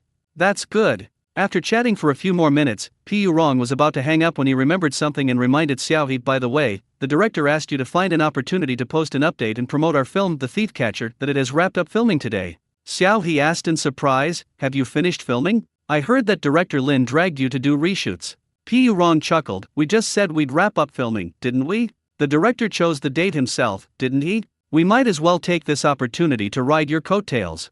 Xiao He understood, okay, I'll send it right away. This trend is too good to pass up. After Pu Rong, Xiao He received text messages from Lu Zehang, Li Hanyu, and Yu Meniar, among others. What surprised Xiao He the most was that there was also a text message from Lu Rulan. Unlike others, this agent, Lu, offered several suggestions in addition to greeting Xiao He, helping him consider issues such as fan conversion and maintaining popularity. Each suggestion was very sincere and practical, and Xiao He felt enlightened after reading them. Lu Rulan hadn't appeared on set during this time. Usually, Su Shenxi was only accompanied by an agent or assistant, and Xiao He thought she had forgotten about him. But unexpectedly, she took the initiative to contact him this time and gave him advice from a professional perspective, which was quite surprising. Xiao He, thank you. The other end replied quickly, as if they had been waiting for a message. Lu Rulan, if you're willing to let me be your manager, I'll handle this matter and everything afterward for you. Xiao He blinked. Such a straightforward approach? I have to say, this actually makes them more likable. Xiao He, are you planning to go solo? The other party did not give a direct answer. Lu Rulan, can we meet in person after the new year? Xiao He, okay. Having made an appointment with someone, Xiao He put down his phone and picked up his bowl again to eat. He Junhao was so excited he couldn't eat. Holy crap, brother Xiao, you're really famous this time. There are so many people. Xiao He, it's alright, but the beef is a bit tough today. Brother Xiao, how can you be so calm? I can't wait for you to start a live stream. It's all about the buzz and traffic. Hiss, hiss, this duck blood is so hot. Brother Xiao, tasty. He Junhao gave up struggling. He rested his chin on his hand with a helpless expression, watching Xiao He happily eat hot pot. Brother Xiao, only you can remain so calm about something like this. Xiao He shrugged and said in a very Versailles-like manner, you'll get used to it. But then, the person who was showing off just a second ago was punished the next second. Looking at the phone number for mom on his phone, Xiao He swallowed hard. He Junhao leaned over for a look, then his face was full of pity. Brother Xiao, don't blame your brother for being disloyal. Go bravely, I can't help you. Xiao He, the hot pot in front of me suddenly didn't smell so appetizing. Xiao's parents were a government employee and a high school Chinese teacher, respectively. Although they were not wealthy, they had a harmonious family atmosphere over the years, and the parents loved each other and respected Xiao He's opinions, supporting him in coming to Shanghai to study computer science. Xiao He has always been the kind of well-behaved child who makes his parents' lives much easier. If there is one thing he did that was rebelliously, it would probably be that he suddenly went to become an actor. You know, this kid is a good student who has studied computer science for 4 years and is about to graduate. Suddenly he runs off to act in movies and become a star. Who could stand that? When Xiao He first learned about this from his mother, she almost took leave from work and flew over. It was only after Xiao He patiently explained and persuaded her that the two of them temporarily accepted the matter. However, Xiao He's act of saving people has caused such a big stir this time that his parents will probably nag him severely if they see it. Sure enough, as soon as Xiao He answered the phone, he was met with his mother's furious roar. Xiao He, you've got some nerve, you don't care about your life anymore? How high is that building? If you fall, you won't even be able to get back up, and you still dare to be a trapeze artist for me? Do you really think you're Spider-Man? Are you getting too comfortable with your life? Just you wait, I'll come and teach you a lesson. Mom, please. I was wrong. That was a human life. I promise I'll never do it again. Xiao He covered his phone and begged for mercy in a low voice. He Junhao suppressed a laugh and ran to the kitchen to tidy up. Although Xiao's mother was a Chinese language teacher, she had a very fiery temper and usually played the role of the bad cop at home, while his father assisted her. Therefore, Xiao He was still very afraid of his mother. Even when his mother scolded him on the phone, he was obsequious and dared not talk back. Hilarious. He can still get some peace offline by sliding on his knees, but if he talks back now, Xiao's mother will definitely come to Shanghai. To ensure a good New Year's Eve for both of them, Xiao He chose to avoid confrontation. Fortunately, after rambling on for 20 minutes, Xiao's mother finally stopped talking. Who are you spending New Year's Eve with today? Don't tell me the film crew isn't giving us a holiday?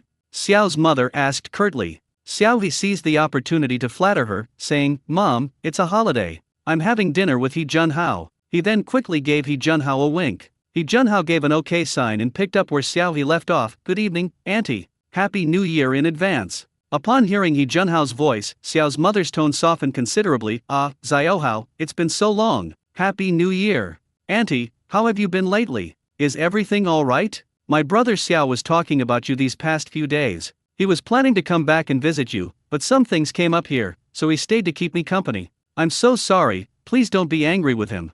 He Junhao truly lives up to his reputation as a content creator, his words are incredibly eloquent, and he won over Xiao's mother in no time. Xiao He was amazed and silently gave him a thumbs up. Brother, I will remember your kindness. When Xiao He took the phone back, his mother's attitude improved significantly. How have you been lately? Has no one on set been bullying you? Don't keep sending money into our account. We have salaries now and pensions in the future. You should take care of yourself. Don't fall down somewhere while you're climbing around, or your father and I won't take care of you. Hearing his mother's awkward concern, Xiao He couldn't help but feel a lump in his throat. He then chuckled and said, Don't worry, Mom, I'm doing pretty well now. I always have roles to play, and directors say I'm talented. I even ran into Bao Wei on my previous film set, and I got you an autographed photo. I see. Xiao's mother was silent for a moment, then raised her voice, Really? You brat, you can actually see Bao Wei. In Xiao's mother's memory, Bao Wei was someone who frequently appeared on TV and in movies, and his status must have been ridiculously high. How could Xiao He, such an unknown nobody, be able to talk to Bao Wei?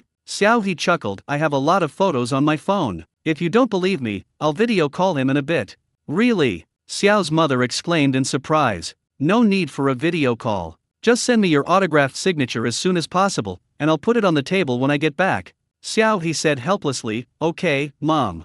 Thus, a sudden family crisis was silently resolved by a handwritten signature from Bao Wei. It was only then that Xiao He realized that his mother actually seemed to like Bao Wei quite a bit, a little more than just a casual fan. Wah, thank you Teacher Bao for saving his life. With his online popularity continuing to rise, Xiao He really felt like he was becoming a household name across the country. However, due to the expanding reach of the video, someone in a rented room also saw Xiao He. Xiao He acted bravely and righteously. The man muttered to himself, his hand holding the mouse trembling slightly from the pain. His dominant right hand was now swollen and blistering, with a long, thick, and gruesome knife scar running from the back of his hand to his wrist. It was even oozing a mixture of red and yellow liquid, making it look extremely disgusting. Based on those wounds, it's not hard to tell what the scene was like at the time. A butcher's knife cleaved out horizontally, piercing through the tiger's mouth and reaching the tip of the ulnar styloid process of the wrist. It almost severed most of the hand, leaving only a bit of skin and flesh attached. He still can't forget that intense pain to this day. And all of this was caused by that damned Zhu Lao-san. If he hadn't suddenly changed his mind about killing this kid, if he hadn't insisted on changing their killing plan, how could he have killed him in a fit of rage? It's all Zhu Lao-san's fault, yes. And this kid too. It's all their fault. They forced me into this situation. After New Year's Day, Xiao He returned to work on the film set. Unsurprisingly, he once again attracted the attention of the rest of the crew. Iman was even more direct, pinching Xiao He's shoulder and looking him up and down with a puzzled expression. How did you do that? Xiao He is usually busy filming and has little time to exercise. Although he works out, he doesn't have exaggeratedly large muscles. Instead, he has a very well-proportioned physique and is the type who looks good in clothes. Imana really couldn't tell that this guy was a rock climbing enthusiast. Xiao He shrugged, perhaps saving someone unleashed his potential. Iman, you win.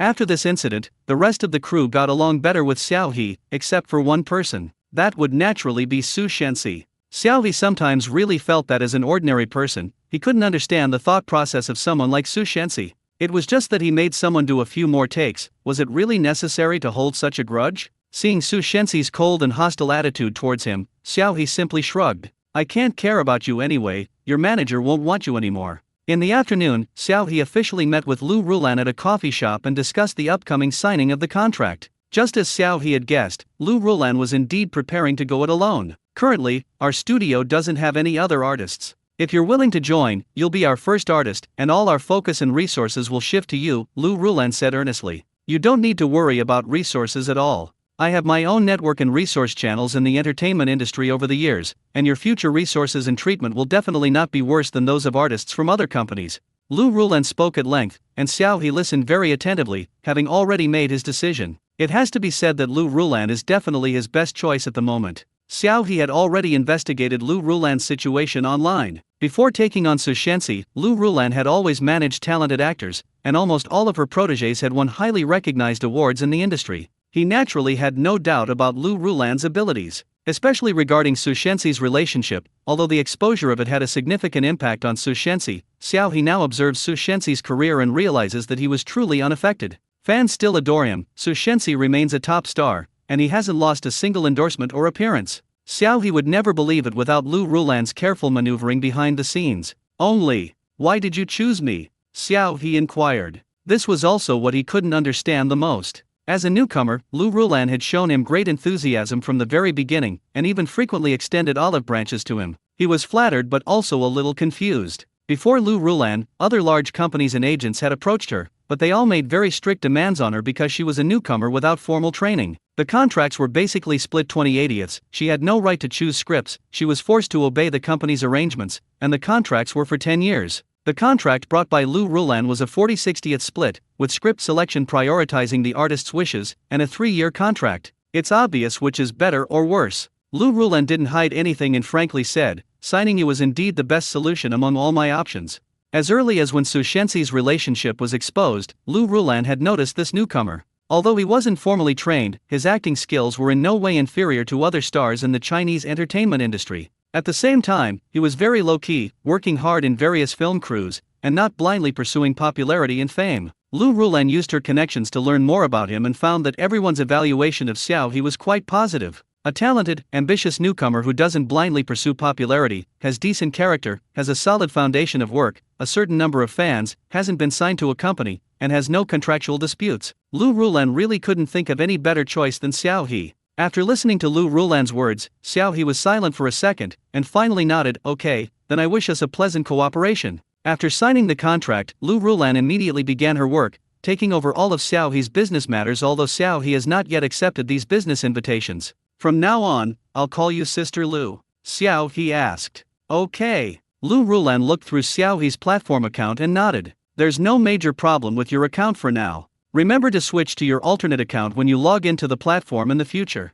"Okay, Sister Lu. You didn't post anything you shouldn't have on your alternate account, did you?" "No." "Have you ever been in a relationship? Are you single now?" "I've never been in a relationship, I've always been single." "Have you ever been involved in prostitution, gambling, or drugs? Did you engage in bullying during your school years? Do you have any related criminal history or serious mistakes? Do you have any criminal record? What is your parents' family situation like? Are there any dishonest individuals in your family?" Lu Rulan then bombarded Xiao He with a barrage of questions, leaving him somewhat bewildered. However, considering the current high rate of scandals in the Chinese entertainment industry, he felt relieved and answered Lu Rulan's questions one by one with great seriousness and sincerity. After confirming Xiao He's basic information, Lu Rulan nodded in satisfaction. "Great, no more cleaning up other people's messes. Okay, I understand your situation. I hope you will take responsibility for what you just said, otherwise I may not be able to cover for you if something goes wrong." Lu Rulan put her hands together on the table and stared at Xiao He. "Now you can think back and see if there is anything else you haven't told me." Xiao He actually thought about it carefully, and then remembered something else. "Oh right, speaking of which, I've been on the trending topics a few times before, but I never showed my face." "I know about Su Shenxi's matter," Lu Rulan said. "You saved Su Yuyu back then, but the paparazzi took pictures of you and claimed that he was Su Yuyu's secret boyfriend. Don't worry, I will handle this for you." "Yes." Xiao He nodded. "Another time was when Ran Yunrui was in a car accident. I was in the driver's car at the time. Although I didn't show my face, I was half an eyewitness and someone who knew about it. Chang Hongwen even gave me hush money." Another time was when there was a trending topic on the internet about a guy catching a cross-dressing thief. I was the person in that post. Then there was this incident, the one where Mew saved someone on New Year's Eve. Lu Rulan. "No, are all the newcomers this good these days?" Fortunately, Lu Rulan was a professional and quickly composed herself. "I understand. You don't need to worry about these things. I will take care of everything for you." "Okay, thank you, Sister Lu." After discussing the matter, Xiao He returned to the film crew feeling refreshed. The next day, Lu Rulan arrived at the film set with a bunch of things and distributed them to the other crew members on behalf of Xiao He. Within an hour, everyone in the crew knew that Lu Rulan was now Xiao He's manager. What's going on? Iman looked at Xiao He in shock, seemingly not expecting him to have such abilities. You actually managed to poach Su Shenxi's agent? Xiao He said innocently, it has nothing to do with me. It was Sister Lu who approached me. Thank you, Teacher Yi, for taking care of Xiao He during this time. Lu Rulan greeted Yi Manor with a smile. Xiao He will also need to trouble Teacher Yi and everyone else in the future. Iman was somewhat flattered and accepted the coffee from Lu Rulan with both hands. No, it's alright. Don't underestimate Lu Rulan just because she's a small-time agent. Her reputation and status in the industry are very influential. Even someone as proud as Iman wouldn't dare to offend her. She took a sip of her coffee and then cautiously asked, Sister Lu, have you left GXing Entertainment? Yes, I have some other plans, Lu Rulan explained casually. Iman understood. Coincidentally, not long after Lu Rulan arrived at the film set, Su Shenxi's new manager also arrived. Upon arriving, they headed straight for Lu Rulan and Xiao He. Oh, I thought he was some kind of powerful figure who could make Sister Lu leave GXing on her own. Turns out he's a great hero who saved people. The man looked to be in his 40s, dressed very smartly in a suit, but what he said made people feel strangely uncomfortable. Xiao He raised an eyebrow slightly. Lu Rulan also suppressed her smile. I was wondering who would take over my job next. It turns out it was you. Tian Heng, one of GXing Entertainment's top agents, is Lu Rulan's longtime rival, and their meetings are always full of tension. Tian Heng chuckled, you really are something, still so impatient after all these years, leaving without a word. There's no need to announce normal job changes so widely, is there? Lu Rulan sneered. But I have a piece of advice for some people, be careful you don't end up with a gold mine but a pile of shit. Xiao He puffed. Sister Lu is really good at being sarcastic. This kills two birds with one stone. Tian Heng wasn't angry. He just gave Xiao He a meaningful look, and then said to Lu Rulan, then I hope you and your gold brick will have a prosperous future. Then he and his assistant, just like Lu Rulan, started distributing drinks and snacks to the crew. It seems they're going to go head-to-head with Lu Rulan. Xiao He asked Lu Rulan, Sister Lu, are you alright? Is there anything I can do for you? Lu Rulan glanced at him, what could possibly happen to me? GXing and I terminated our contract amicably. Tian Heng is just petty. You should just focus on filming your movie.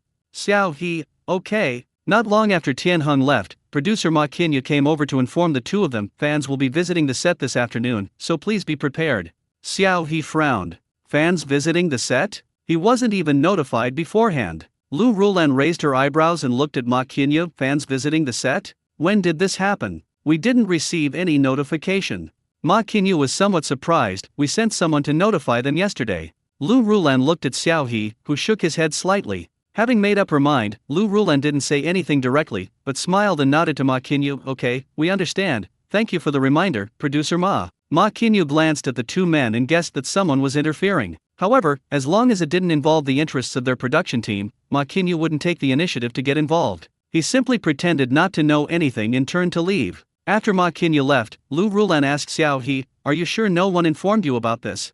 Xiao He took out his phone to check the group messages and shook his head, no one notified me, and there was no notification in the group. Lu Rulan snorted coldly, so all you can do is resort to such petty tricks. She turned around and picked up the script next to Xiao He, what scenes are you filming this afternoon? Xiao He thought for a moment and replied, it's the plot where Meng Zetian captures by Ming Chuan. Then the case is solved. Lu Rulan glanced through the script and said calmly, most of the fans are here to watch this scene. The script is full of kicking and hitting. If you perform well, you'll definitely be trending on social media. But if you don't perform well, you'll still be trending. Xiao He stared in disbelief, huh? You can do that? Lu Rulan looked at him as if it were the most natural thing in the world. This is the entertainment industry where even dedication is a selling point and a hot topic. If someone is willing to send you a few trending topics, they are doing you a favor. After all, they paid for it. Xiao He, good. It's good that you're willing to put in the effort for me. Then ask the director to switch the afternoon shooting scenes. That's definitely not going to work. These shooting schedules are all arranged in advance. If you dare to change them, they'll send you straight to the top of the trending topics. Xiao He, is this for real? Is it really that exaggerated? Xiao He was puzzled and greatly shocked, and humbly asked, then what should we do? What can you do? Just act out your scene as usual, and leave everything else to me. The agent, Lu, gave a barely perceptible twitch at the corner of his mouth, his eyes even fiercer than Xiao He's. These little tricks are things I've already mastered. Xiao He silently looked away. I don't know why, but Sister Lu seems to be full of resentment. Cough, let's light a candle for those people over there. On the other side, just as Lu Rulan had guessed, Tian Heng walked back to Su Shenxi's side and earnestly instructed him, I've prepared everything for this afternoon. Just focus on your acting and don't do anything unnecessary. Su Shenxi nodded, I understand, but what about Sister Lu? Tian Heng snorted coldly, what? Still missing your old agent? How could that be? Su Shenxi sneered. I just wanted to tell you that she's no pushover. Since you're here to be my manager, you must be more capable than her. You won't get involved, right? That's natural. Tian Heng crossed his arms, a cold glint in his eyes. You know Tong Junhui, right? I played a part in his retirement from the entertainment industry back then. Tong Junhui? The movie star that Lu Rulan used to manage. Su Shenxi was taken aback, looking his new manager up and down. You did this.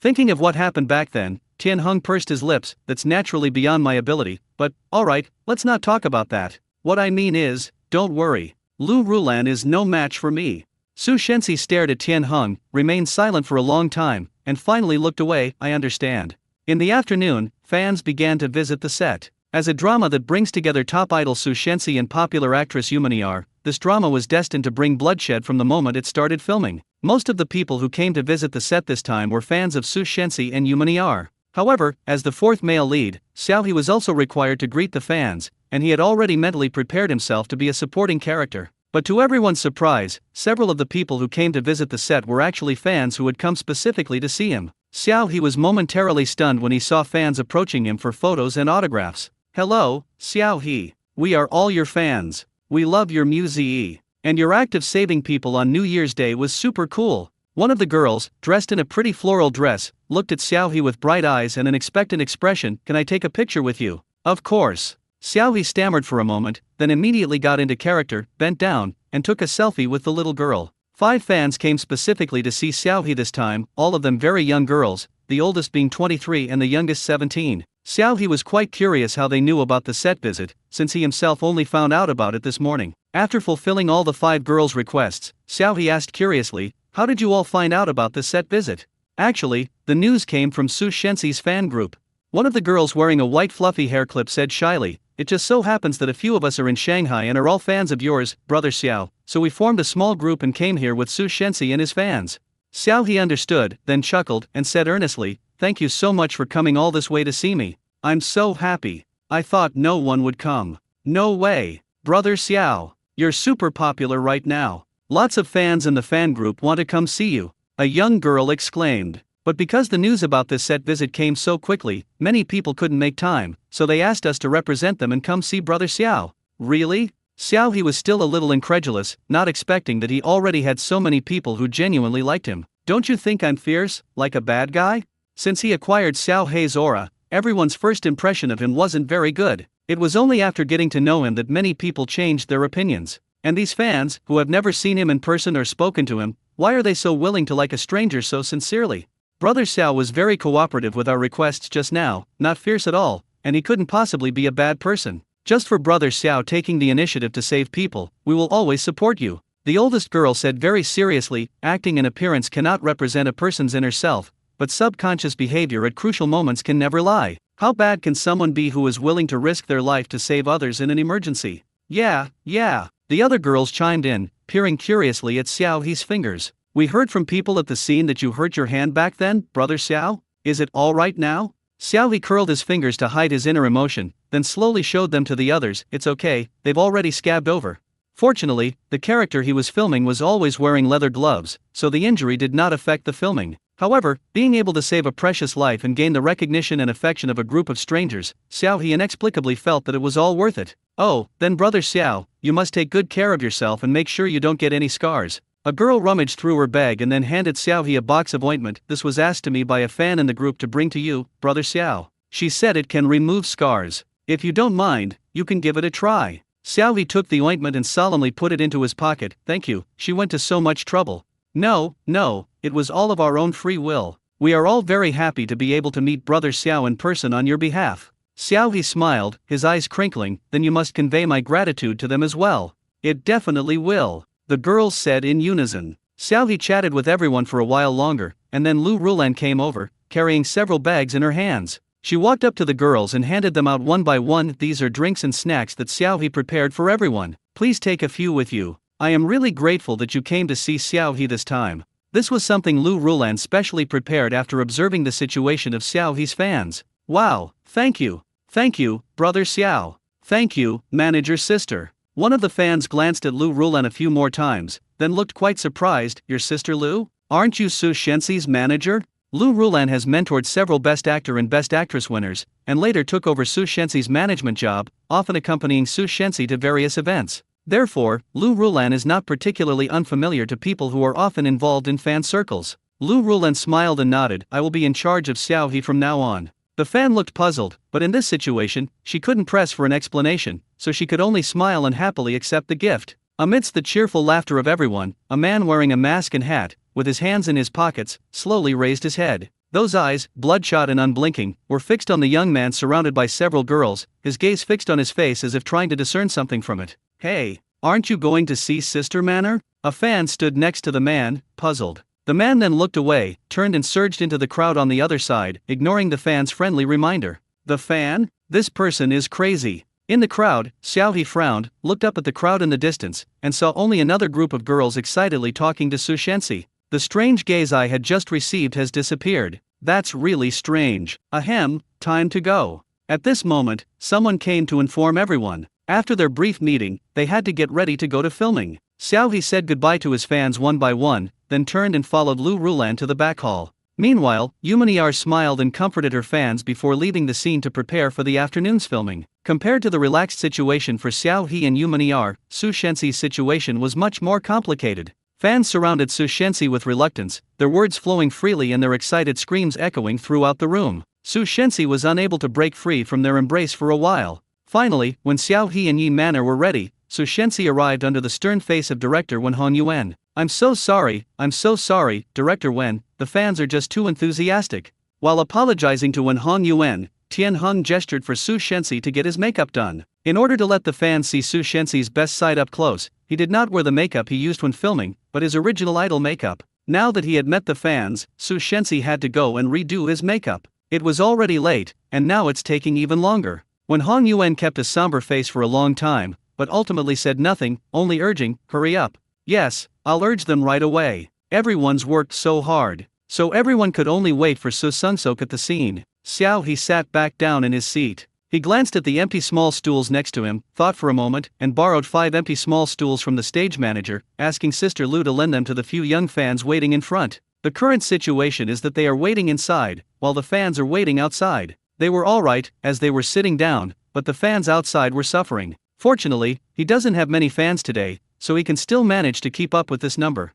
Lu Rulan took the small stool, gave Xiaohe an approving look, and returned to the outer area with her assistant Xiao Chen. Seeing Lu Rulan's actions, Tian Heng's eyes flickered, but he still gritted his teeth and lowered his head to instruct the assistant beside him, go and buy some water for those people outside, so they won't be too tired. The assistant nodded, okay, brother Tian. So the people inside waited for about 40 minutes. Su Shenxi finally arrived late. After the director explained the blocking and camera angles and the actors did a simple rehearsal, the fans had been waiting outside for almost an hour and a half.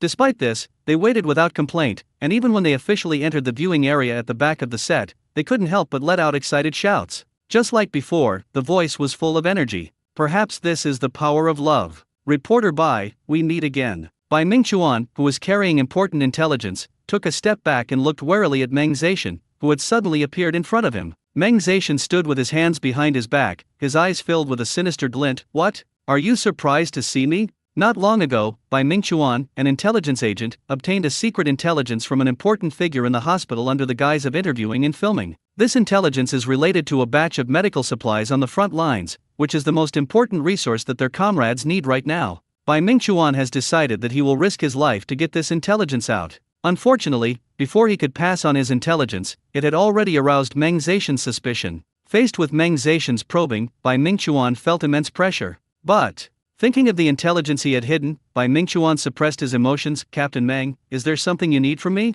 I do have some matters on my side that require your cooperation in an investigation.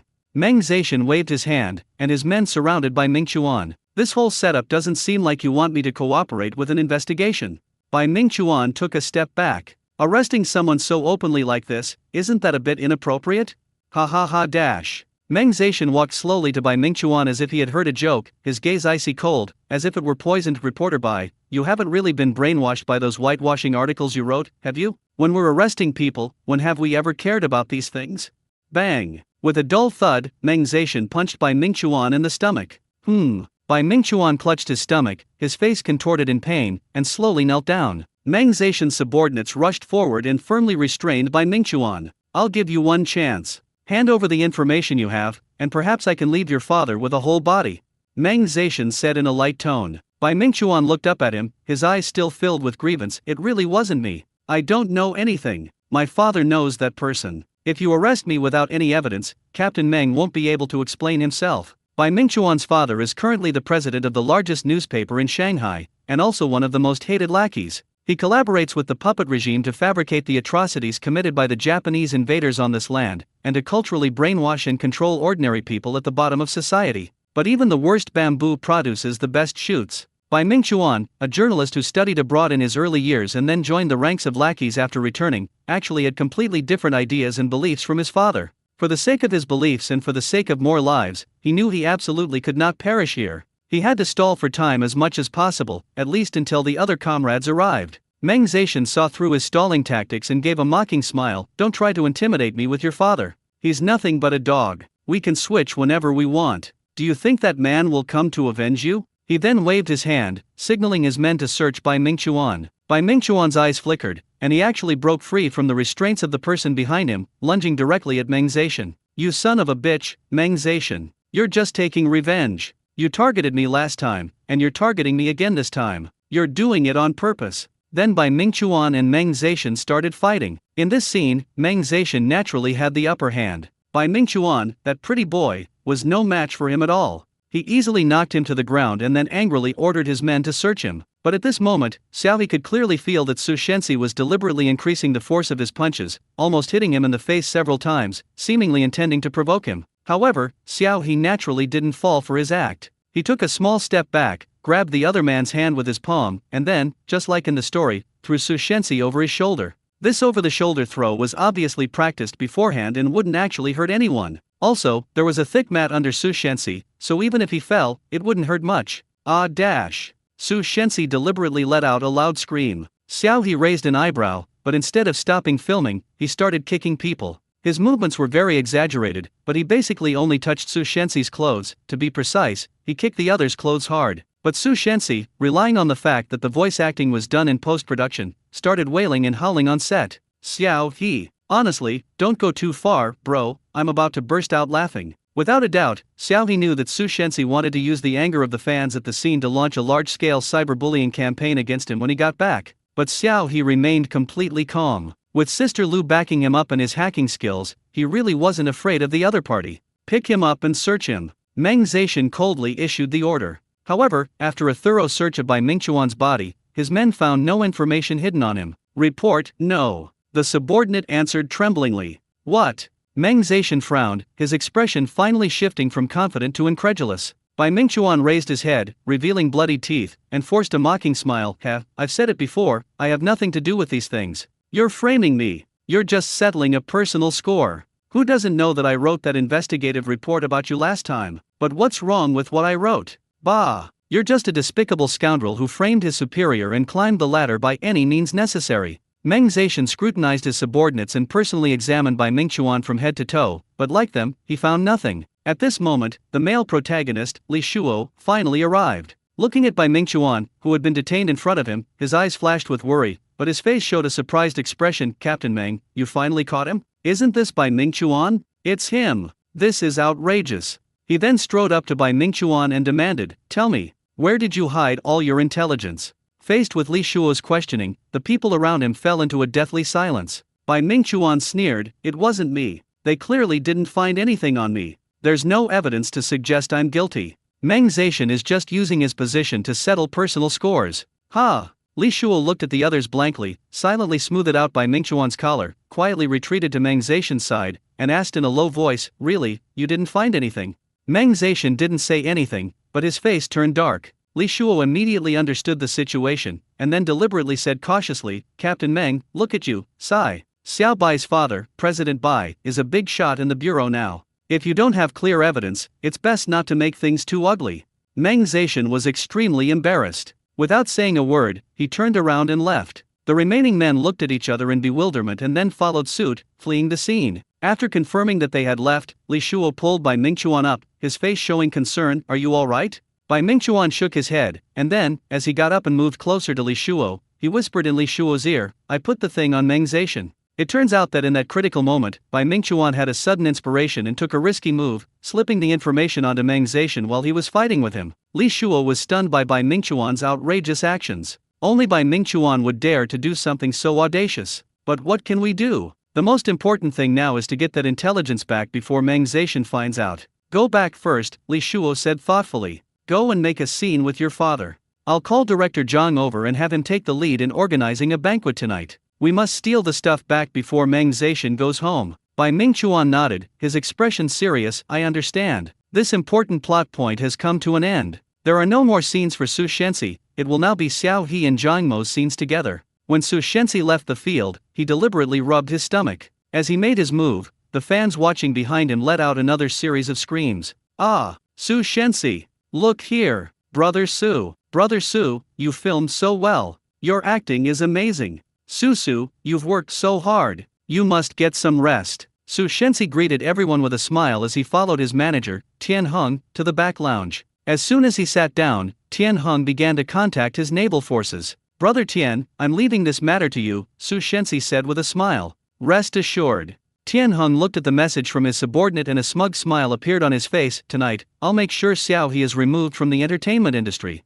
It was already evening when Xiao He finished filming, and the fans who came to visit the set had long since left. As they left, the online sentiment quietly shifted. He really did cause trouble. Xiao He looked at the phone that Lu Rulan handed him with great surprise. As a recent major project, the production team has garnered a lot of attention in the Chinese entertainment industry. With fans returning and the production team deliberately promoting the project, news about the production team has gradually climbed to the top of trending topics. Among them, the topics at the top of the list are naturally those related to Su Shensi. Su Shensi's acting skills. "Xiao He, how come I didn't see it? Su Shensi is so dedicated." His face was deathly pale when he finished filming. "Xiao He, is it possible that it was deliberately painted as battle damage? A dazzling array of stars shines in this amazing group portrait. Xiao He, that's a good idea. Public opinion hasn't fully taken hold yet." Lu Rulan pointed to the topic related to dedication. "Right now, everyone is just discussing how dedicated and hardworking Su Shensi is. I guess later on, the trending topic about your crew bullying Su Shensi will come up." "Xiao He, who? Me? They mean I bullied Su Shensi in front of nearly 100 fans and hundreds of crew members?" Xiao He painstakingly deduced the complete meaning. "Yes." Lu Rulan looked at him matter-of-factly. "These are just their usual tricks, you have to learn to accept them." Xiao He, that was truly an eye-opening experience. "Should we suppress their trending topics in advance?" Lu Rulan looked at Xiao He with a strange smile on her face. "Such a good opportunity, of course not. What a beautiful and caring older sister she is, but her smile is creepy right now." Xiao He had already started lighting candles for these people ahead of time. At 9:05 p.m., a trending topic suddenly appeared on the trending search list. Su Shensi was bullied on set. Today is the weekend, a time when many people are relaxing online, and traffic is high at this time. This message directly attracted the public's attention. "Ha! What happened? Didn't the fans just go to visit the set? What happened to Su Shensi? Ha! Who bullied him? He was perfectly fine today." The video screenshots show Xiao He and Su Shensi confronting each other. The leading marketing accounts and related accounts cut out the beginning and end, only showing the scene where Su Shensi was beaten by Xiao He. So in other people's eyes, it became Xiao He hitting Su Shensi in public. The fans couldn't hold back any longer. Is this a movie shoot? The fighting is too brutal. Su Ji is screaming so pitifully. Is it really not because they're jealous of our Su Ji that they're deliberately trying to kill him? Actually, I've been holding back my anger ever since I came back from visiting the set. When Su Ji finished filming, I saw him rubbing his stomach in obvious pain, but even so, he didn't say anything and still forced himself to greet us. He's so kind, I'm so heartbroken. So, on the surface it was just filming, but actually the actor was deliberately using lethal force, right? Who is this actor? Is he crazy? If he has conjunctivitis, he should go get treatment. Is it really okay to hit someone like that? Xiao He was quickly brought up and put on trial by the group of fans. He's just average looking, really a nobody. Is he desperate for fame? Hee, our Soo Ji is that popular. Is this the actor who played Mu Zi? Does this mean his appearance reflects his inner self? When he suddenly became popular, I thought he was quite strange. He made people feel uncomfortable, like he wasn't a good person. It was him, what an idiot. He really gives off a very uncomfortable feeling. Does he have a criminal record? Can we call the police to arrest him? It's really going too far. The police have been notified. As more and more fans joined in, the matter escalated from a small-scale discussion into a large-scale cyberbullying attack. Xiao He's only account's comment section became a graveyard, and his private messages became a trash can. What many people didn't expect was that this cyberbullying was completely different from other small-scale internal cyberbullying in the entertainment industry. It directly expanded in scope and intensity, turning into a carnival in which everyone participated. That night, if you opened your phone, whether on any social media platform, you would see Su Shenxi's fans cyberbullying Xiao He.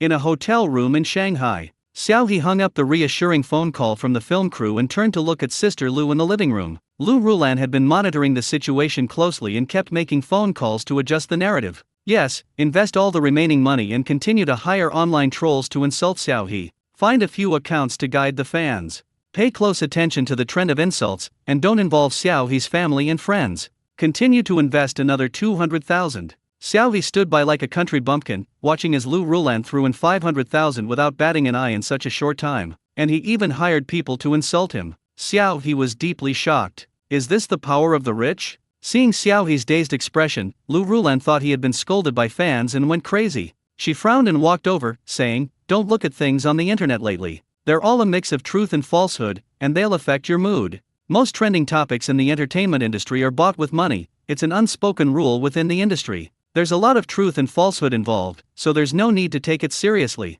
"Oh, I'm fine." Xiao He suppressed his surprise and then asked, "Sister Lu, aren't you afraid of losing so much money?" Lu Rulan was taken aback for a moment, then covered her mouth and chuckled softly. Although Lu, the agent, is over 30, she is still very elegant and has a kind of boldness in her laughter that only female tycoons have, which is very similar to the difference in laughter between the poor and the rich that was described on the internet before. "Don't worry, I won't lose money," Lu Rulan said after laughing. To cultivate a movie star with both popularity and acting skills, necessary investment is necessary. Besides, such a foolish enemy has been delivered right to her doorstep. If she doesn't take action to deal with him, she'll regret it for the rest of her life. Keep your family and friends calm and tell them to keep a low profile. I've already instructed the online trolls to control the scope of their online attacks and try to target only you and avoid your family and friends. If people in your circle call, try to say as little as possible and just pretend you don't know anything. Xiao He nodded, okay. Of course, despite Lu Rulan's assurances, Xiao He still wrote his own program to screen online. He blocked anything that involved people around him or anything that targeted him or his family, and marked it, waiting to return the favor after this incident. Meanwhile, on the other side, Tianheng was also constantly making phone calls. "Hey, this is too much. You guys need to tone it down. Don't annoy passers-by." "We didn't." The online trolls also felt wronged. "We did everything according to your instructions. How did things turn out this way? This is out of control, bro. I see your fans are pretty fierce. Do you really need us to step in?" Tianheng took a deep breath. "Then you guys go and try to change the winds. Don't let the situation escalate further. If left unchecked, it will soon become a social issue." Looking at the fans who were shouting that they would call the police to arrest Xiao He, Tianheng broke out in a cold sweat. Playing around is fine, but if the authorities get involved, everyone will be in deep trouble. Tianheng keenly sensed something was amiss. Looking at Xiao He's account, which had remained completely unresponsive, an ominous premonition rose in Tianheng's heart. This is bad news. He sensed that something terrible was about to happen. This is not like that woman at all. Recalling the outrageous things that crazy woman Lu Rulan had done before, Tianheng shuddered violently.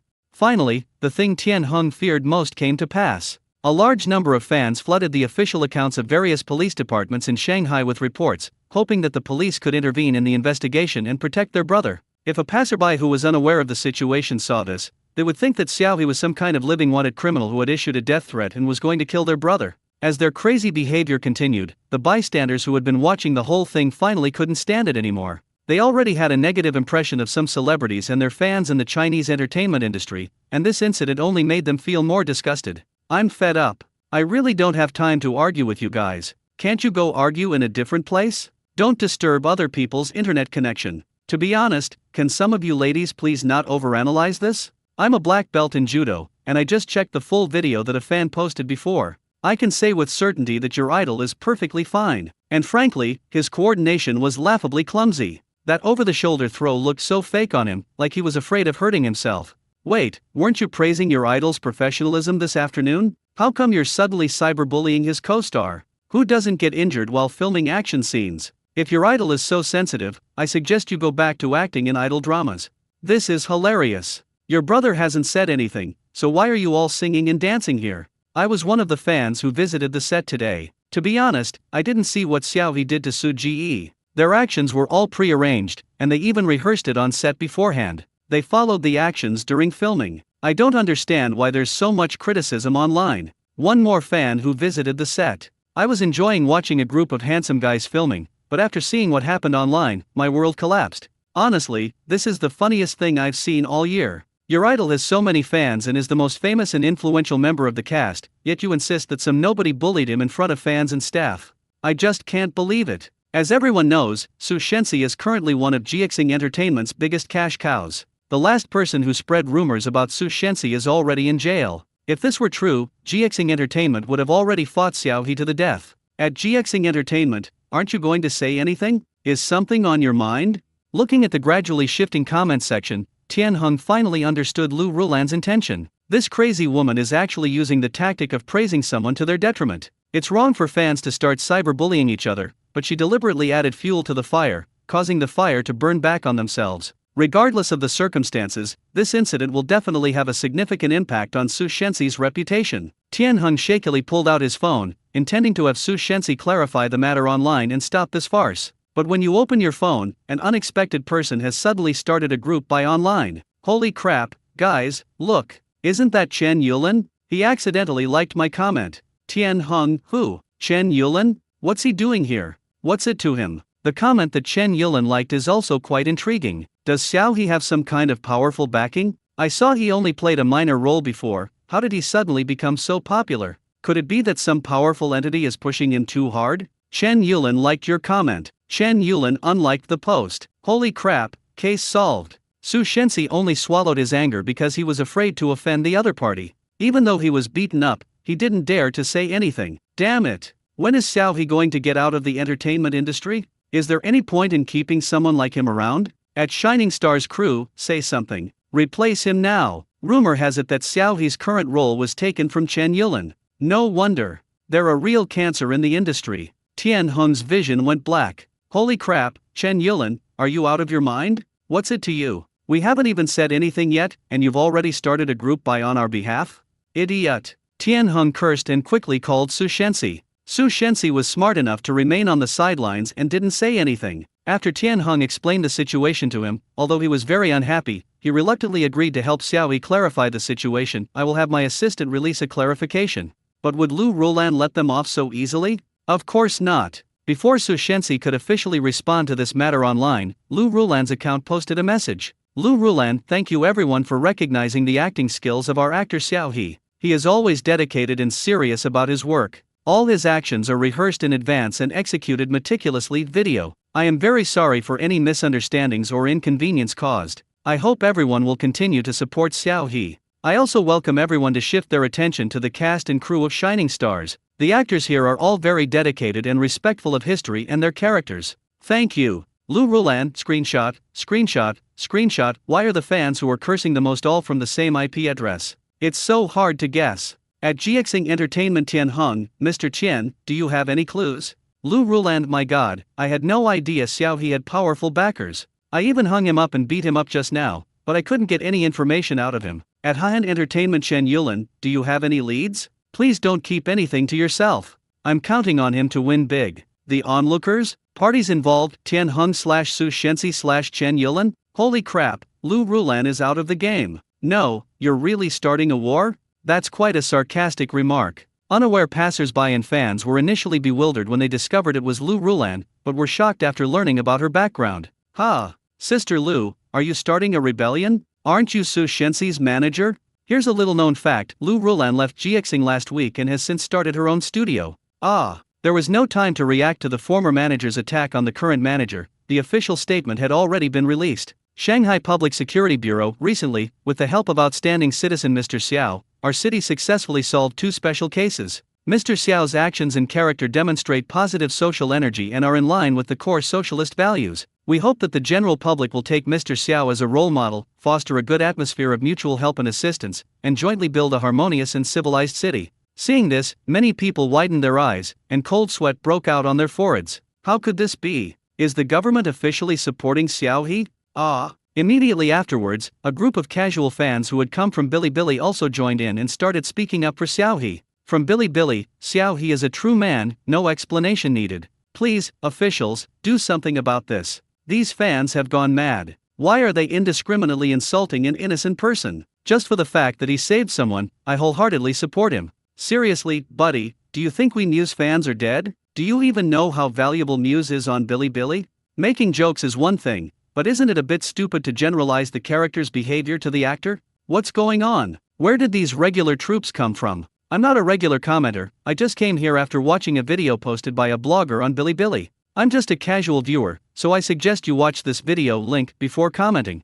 Many people were curious about the reason for these people's resolute attitude and went to Bilibili to check the situation. It turns out that a content creator in the food section of Bilibili posted a video about spending New Year's Eve with Xiao He and rescuing people from a fire. While the video's uploader was still worried about the child's condition, the camera panned to the young man next to him who had already climbed the railing without hesitation and leaped over it in an extremely crazy manner, scaling the outside of the building. It was at this moment that the barrage of insults was instantly filled with genuine screams from passers-by. If you're a normal person, seeing such a cool scene, comparable to Spider-Man clinging to the exterior wall of a building, you can't help but feel admiration and respect. Spider-Man has superpowers, actors have wires, but Xiao He really climbed out with his bare hands. Unlike the videos that circulated online before, this video by the uploader is a direct close-up shot. You can even clearly see the ground far away next to you, to the point that looking at it for too long can make you feel dizzy. This scene immediately brought netizens, who had been swayed by public opinion, back to their senses. Is Xiao He really such a despicable person that he would deliberately beat up a colleague out of jealousy during filming? To put it bluntly, given this guy's arm strength in climbing the stairs, if he really beat up Su Shensi in the theater, Su Shensi, with his small frame,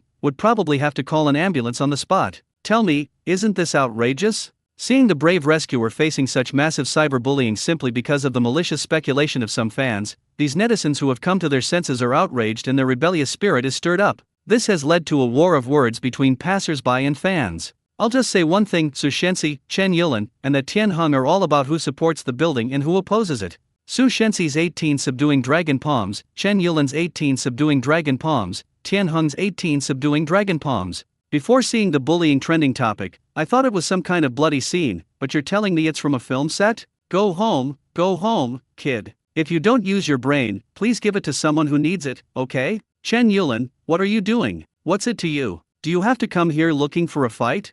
There were ultimately more casual observers than fans, and now many fans themselves dared not speak up, thus instantly reversing the one-sided situation. Looking at the situation online, Lu Rulan finally put away her phone with satisfaction. That Bilibili content creator, is he your friend? She asked Xiao He. Xiao He nodded, yes, he and I were college roommates. He Junhao's account is still under development, and this post will definitely be attacked by Su Shensi's fans, but he is still willing to take the risk to post it to help Xiao He, which makes Xiao He very touched. Of course, according to Yi Junhao, being infamous is still being famous, so if he doesn't ride the wave now, when will he? Xiao He was truly at a loss for words, both amused and exasperated. That person is not bad, Lu Rulan said. Don't forget to thank Officer Zhang and Officer Li for what happened this time. Xiao He, that's natural. As early as when Su Shensi's fans kept tagging several official accounts of the Shanghai municipal government, the relevant public relations personnel had already noticed the situation and immediately contacted the police station in the corresponding jurisdiction, that is, the jurisdiction where Officer Zhang and Officer Li were located. Since the two were not strangers to Xiao He, they took charge of the matter directly. The two acted quickly, contacting the production crew directly to obtain the video footage and surveillance footage from that time, and also calling in their colleagues from the Internet Monitoring Department to investigate the cyberbullying incident. Meanwhile, in order to curb the increasingly rampant unhealthy trends online, after confirming that Xiao He was innocent, Officer Zhang contacted Officer Yan, the head of the jurisdiction where Xiao He rescued people from the fire, and together they released a statement endorsing Xiao He. After all, Xiao He had indeed received several certificates of bravery, and his actions of saving people and helping the police solve cases were beyond question. In this situation, the police would definitely have to make a statement. That's all for today. Lu Rulan picked up her suit jacket and said to Xiao He, you should get some rest. There's a good show to watch on the set tomorrow. Okay, Thank you for your hard work, Sister Lu. Fine. Lu Rulan opened the door and returned to the hotel corridor. Because Lu Rulan joined the crew with Su Shenxi, her room and Xiaohe's room are not on the same floor. Xiaohe is currently living on the 7th floor, while she is living on the 9th floor. She needs to take the elevator to go upstairs. Just as I reached the elevator, an elevator arrived at my current floor. A man wearing a mask and hat walked out of the elevator. Lu Rulan brushed past him, entered the elevator, and pressed the button for the 9th floor. What she didn't know was that the man wearing a mask and hat stopped directly in Xiaohe's room. Knock knock. He knocked on Xiaohe's door. Inside the room, Xiaohe was about to take his pajamas to the bathroom to shower when he heard a knock on the door. He assumed that Lu Rulan had forgotten something and went to open the door without any suspicion. As soon as he opened the door, he was met with those gloomy eyes. It felt both strange and familiar. Those eyes were unfamiliar, but the smell of blood from our own kind was familiar. Xiaohe's internal alarm bells rang, but he merely frowned and said, "Who are you? You've come to the wrong room." He was about to close the door when he said that. Bang! But the door was blocked by the other person raising their hand. It was a hand with hideous scars, still covered in tender flesh and oozing pus and blood. Xiaohe, who possessed the skill of boning knife, instantly recognized the tool that had caused such a wound, a pig slaughtering knife. In that instant, Xiaohe vaguely guessed the other party's identity. Xiaohe was incredibly grateful for his superhuman strength and big heart, which prevented him from being too shocked and allowed him to maintain his calm expression. "Who are you? Are you a hater? Get out of here, or I'll call for backup." While spouting harsh words, Xiaohe frantically tapped on the system interface. This guy looks hostile. He needs to quickly acquire some skills.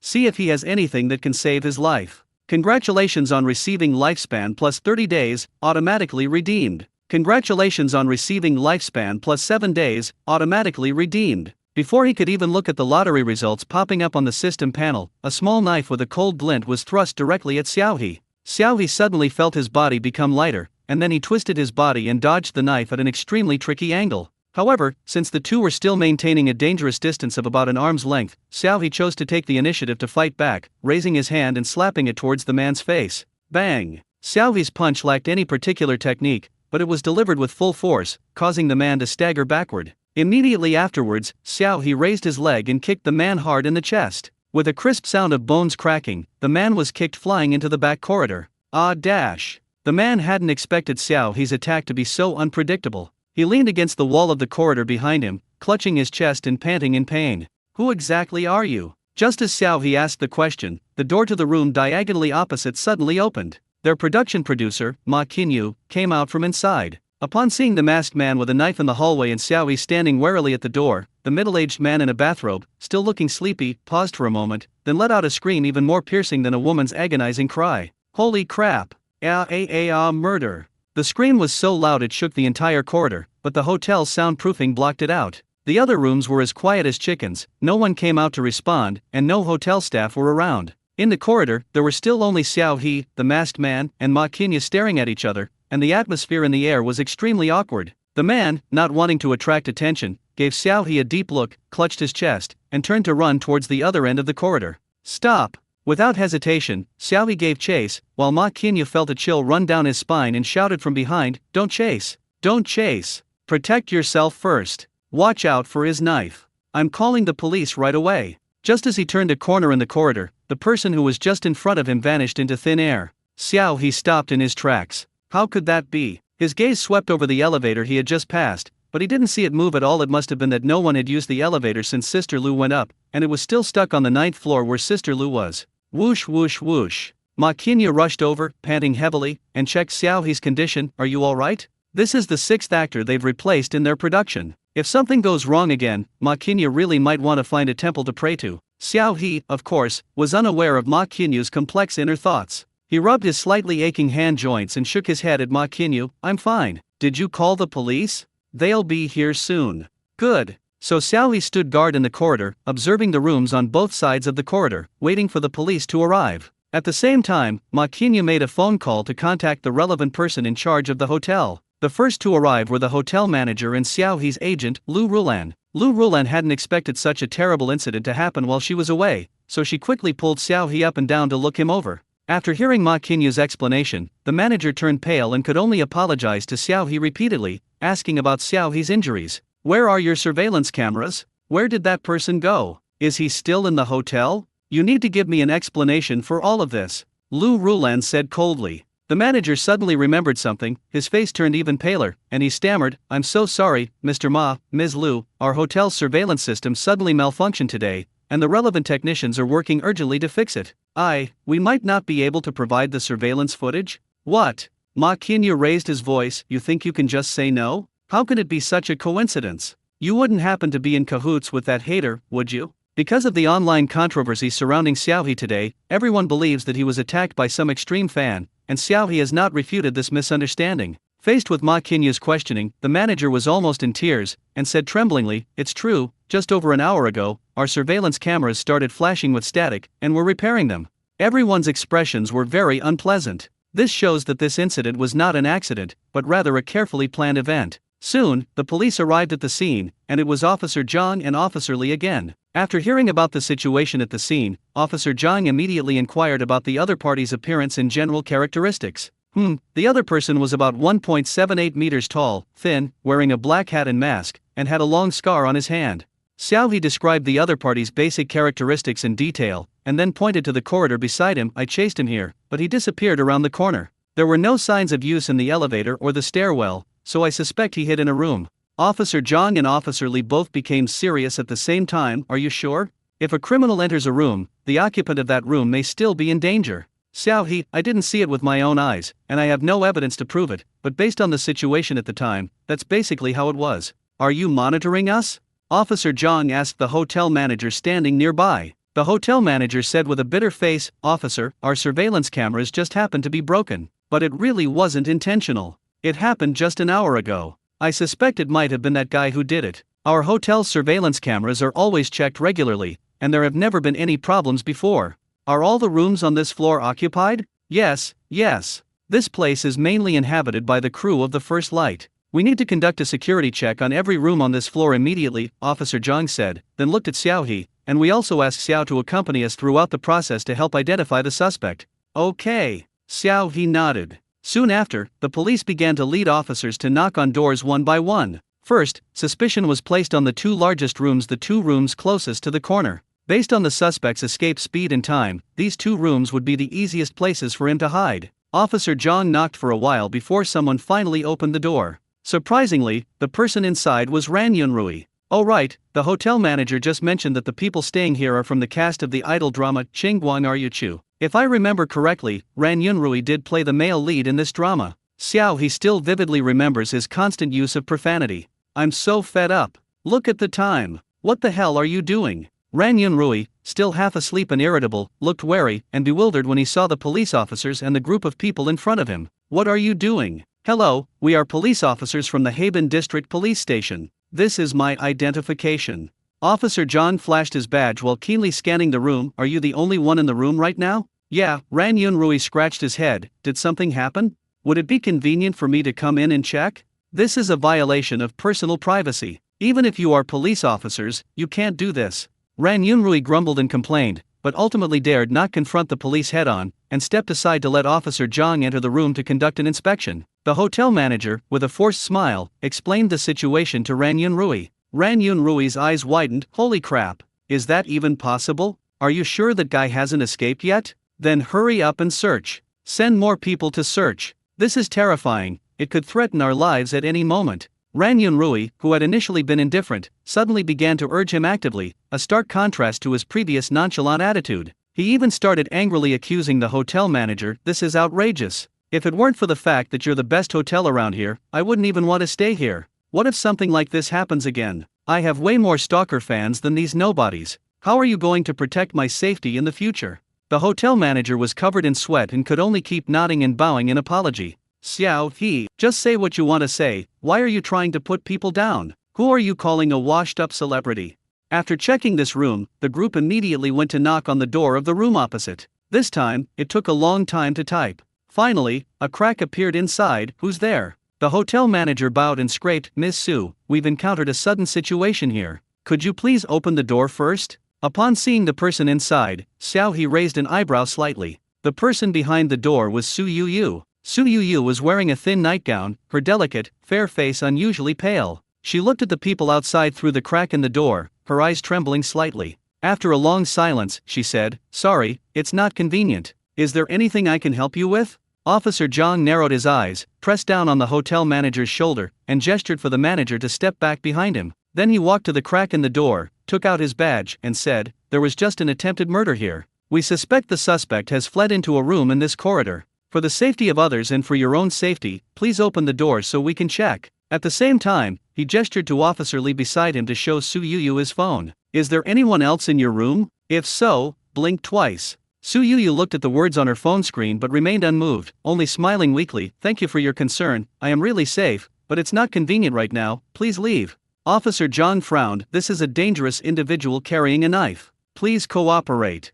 However, Su Yuyu's attitude was firm. "Sorry, no." "Hey, you." Officer Lee raised his eyebrows, about to reprimand him sternly, but was glared at by his master, and swallowed his words back. At this moment, Chang Hongwen, the agent shared by Ran Yunrui and Su Yuyu, rushed over upon hearing the news. "I'm sorry, officer. My female artist is a bit timid. I was probably frightened by your commotion. I'm so sorry." Chang Hongwen, adept at reading people's expressions, immediately apologized while trying to cover for Su Yuyu. "She's a female celebrity, so she might be more concerned about her image. Please wait a moment while I talk to her." However, just as Chang Hongwen was about to turn his head to look at Su Yuyu slammed the door shut. "Chang Hongwen, others," Officer Lee muttered under his breath. "What are we waiting for? The person is definitely inside." Officer Zhang glanced at him. "You can't just tell them outright and then force your way in, can you? The other side must be holding hostages. Doing this will only put the hostages in danger. The situation is getting complicated." Considering the safety of the hostages, Officer Zhang prepared to contact reinforcements.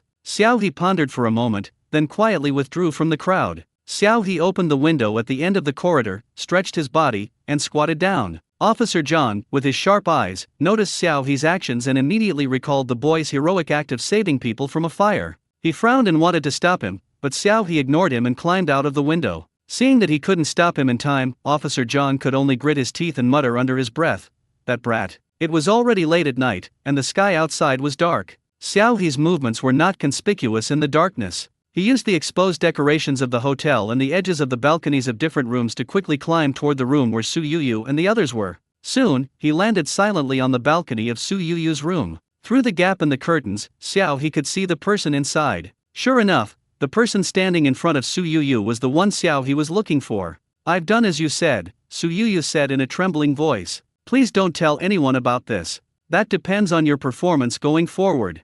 The man threatened in a hoarse voice. Xiao He squatted down, somewhat puzzled. What's going on? Did this person catch Su Yuyu doing something wrong? No wonder Su Yuyu's attitude was so strange just now. She seemed to want the police to leave quickly rather than be afraid. But why? What could be more important than life itself? He held his breath and carefully pulled the balcony door open. Fortunately, the glass door to the balcony was already slightly ajar. Xiao He only needed to open the gap a little wider to squeeze himself into the room. The hotel room was very large, and the small living room was decorated in a high-end and simple style. The table next to it was covered with cosmetics used by female celebrities, and there were also a few clothes draped on the sofa next to it. Overall, it did not look messy, and the carpet on the floor also covered Xiao He's movements well. Xiao He cautiously approached and crouched behind the small sofa next to him, quietly waiting for his chance. Perhaps Officer Zhang outside had also estimated the time, because he knocked on the door again. The masked man lowered his voice and said to Su Yuyu, "Go open the door.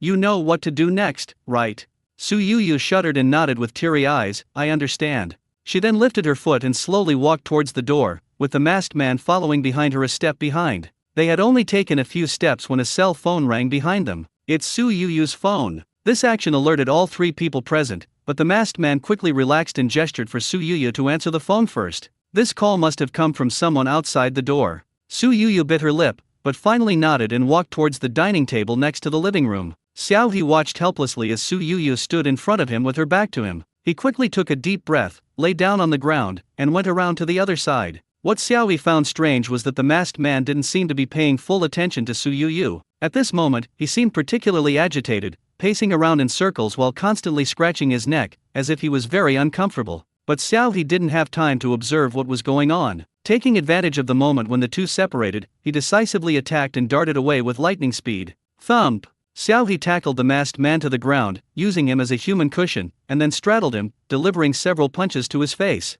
The masked man had no idea where Xiao He had come from and was caught off guard by Xiao He's attack. At the same time, Su Yu, who was answering the phone, let out a scream. Ah dash! Her voice came through the microphone to the outside of the room, and the hotel room door was immediately opened by the police with a master key brought by the hotel manager. Officer Zhang and Officer Li quickly rushed in with guns drawn. Don't move! Police! Don't move! Others also rushed in, and the scene became complete chaos. Officer Zhang shouted at Xiao He and the masked man as he rushed to their side and kicked the knife out of the masked man's hand. The knife flew out and landed at the balcony door. Xiao He stopped hitting the man in time, spread his arms to show that he was harmless, and moved aside to let Officer Zhang subdue the man. Are you all right? Officer Zhang questioned Xiao He and swiftly handcuffed the masked man. I'm fine, Xiao He replied. The masked man finally recovered from the righteous iron fist Xiao He had thrown and began to struggle violently. His eyes were filled with a burning rage and resentment as he looked at Xiao He, but Xiao He just smiled at him and gave him a provocative middle finger.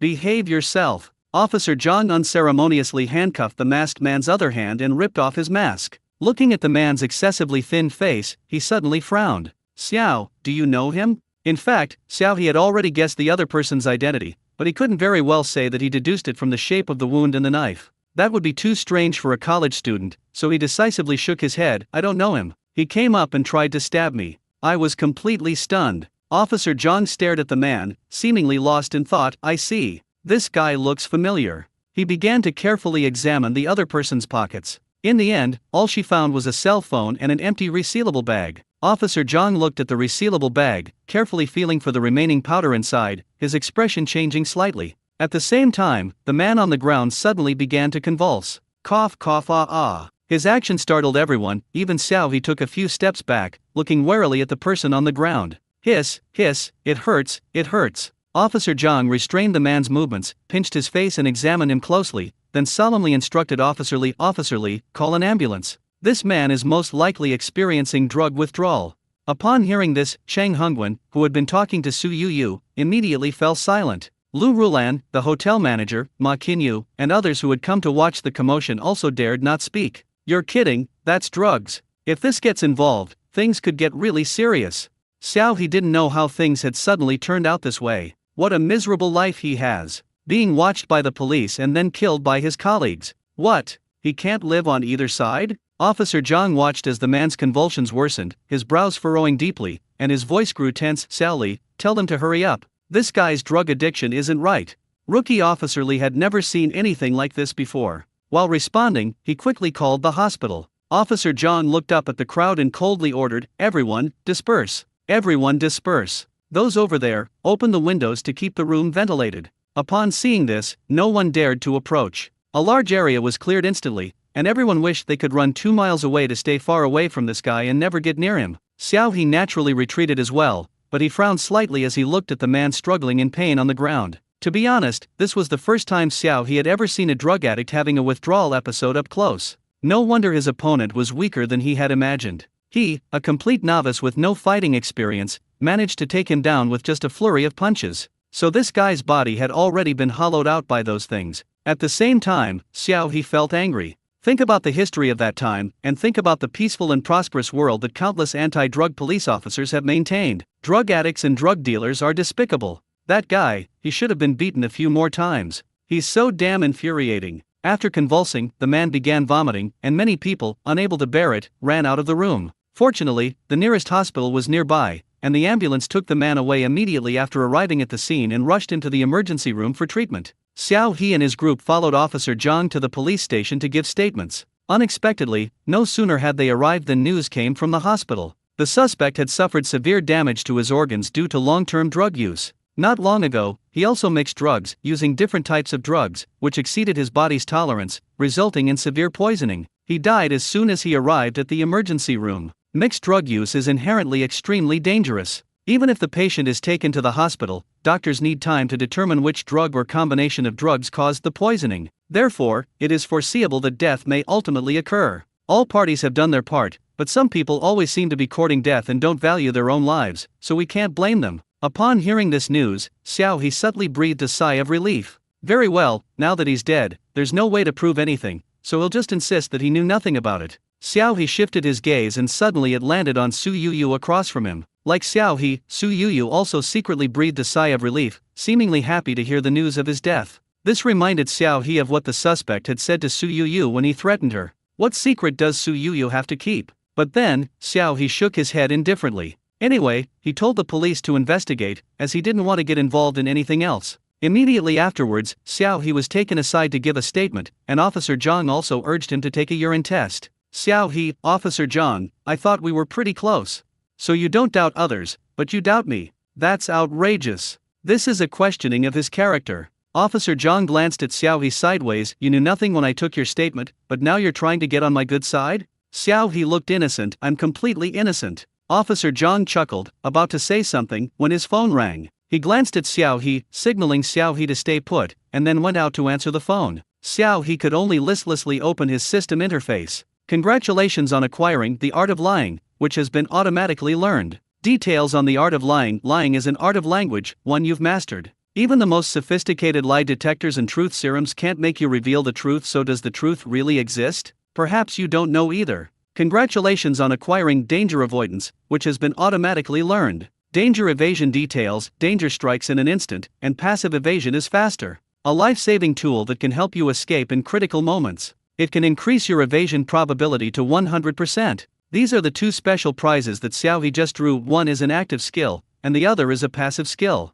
He drew 7 times in one go, so the drop rate was pretty good. When Shi Wei attacked him just now, it was this danger evasion passive skill that allowed Xiao He to successfully dodge the attack. Looking at the things he had just pulled out, Xiao He couldn't help but sigh. These skills, well, they are useful, but they are far from the dominating all he imagined. Compared to other people's amazing abilities, he is really quite pathetic right now. Xiao He had originally imagined acquiring a skill similar to light-footed kung fu, martial arts, or combat, which would be very helpful in the future, whether facing the same kind or filming. Now, after half a year of busy work, all he has are scattered skills. They are useful, but, sigh, he was just too greedy. Xiao He reflected on his actions, but at the same time, he couldn't help but glance at the second-tier lottery button in the lottery pool. 10,000 points per time. I wonder if the second tier of the lottery will offer even more amazing skills. Xiao He calculated the steady increase in his Mu-Zi stock price and began to look forward to the release of Killing Life and Catching Thieves. Ahem. Although we're not real criminals, which hardcore gamer doesn't love raffles? Smoking. Smoking is all about the thrill, it's all about the feeling of being unproductive. It's about the feeling that I may not need it, but I can't live without it. About 20 minutes later, Officer Zhang walked in with a strange look on his face. That's none of your business, go back. Officer Zhang waved his hand. Xiao He was bewildered. Officer Zhang, the investigation over there has just revealed that this guy's name is Shi Wei. He is the murderer in several other cases and also your hater. Killing you was indeed an easy thing for him. You were just implicated. Xiao He, officer, do you want to hear what you're saying? Seeing that Xiao He still looked bewildered, Officer Zhang kindly explained, our police just conducted a second search of the entire hotel and discovered another body. This body was Shi Wei's original target. Before this, he had already committed multiple murders and was a wanted fugitive. He's a paranoid and manic person. He once attacked and injured someone just because a passerby glanced at him. You're lucky you reacted quickly and escaped. If he had gotten away this time, there would probably have been even more murders. Xiao He let out an ah and fell into a brief silence. This person is clearly here for him. How come there's anyone else involved? How are you sure he was targeting someone else and that I was just an afterthought? Xiao He asked with difficulty. The murder case at the hotel is rather unusual. It's highly likely that Shi Wei is replicating his own murder from years ago, trying to provoke the police. The case has been transferred to another department, so it's not convenient to reveal too much to you. Officer Zhang stopped there, refusing to elaborate further. Xiao He suddenly understood Zhu Lao-san had also been trying to replicate the murder case. These two guys are insane. I'm speechless. You should also pay attention to online public opinion and be wary of jealousy and harm from malicious people. This Shi Wei has actually been smearing you online for a long time. He even joined a group of haters and fabricates dirt on you every day. He has also repeatedly threatened to kill you sooner or later. You should tell your agent and agency about this and pay attention to and protect yourself from such situations. Officer Zhang gave a final reminder. Xiao He, okay, thank you. So he's really a hater, and he's just an afterthought? Oh no, he's become the clown? In any case, this matter is finally over. The group returned to the hotel as dawn was breaking. Su Yuyu was the last to come out. After being questioned by the police, she was in very poor condition. Her face was cold from beginning to end. When she passed Xiao He, she couldn't help but glare at him fiercely. She had completely lost her usual kind and innocent image. Xiao He shrugged and looked back with complete composure. So Su Yuyu returned to her newly booked room with a pale face. Lu Rulan stopped Chang Hongwen, a smile on her face. Brother Chang, is your artist all right? Luckily, my Xiao Xiao risked her life to save her, otherwise this would have been so frightening. Chang Hongwen was tense all night and was in a terrible state, but when he saw Lu Rulan and thought of the crazy woman's online battle with Tian Heng and Su Shenxi, Chang Hongwen could only force a smile. This time we really owe a lot to Xiao He. Su Yuyu and I are very grateful to him. I heard that Xiao Xiao helped Yuyu when she was almost stabbed by a stalker last time.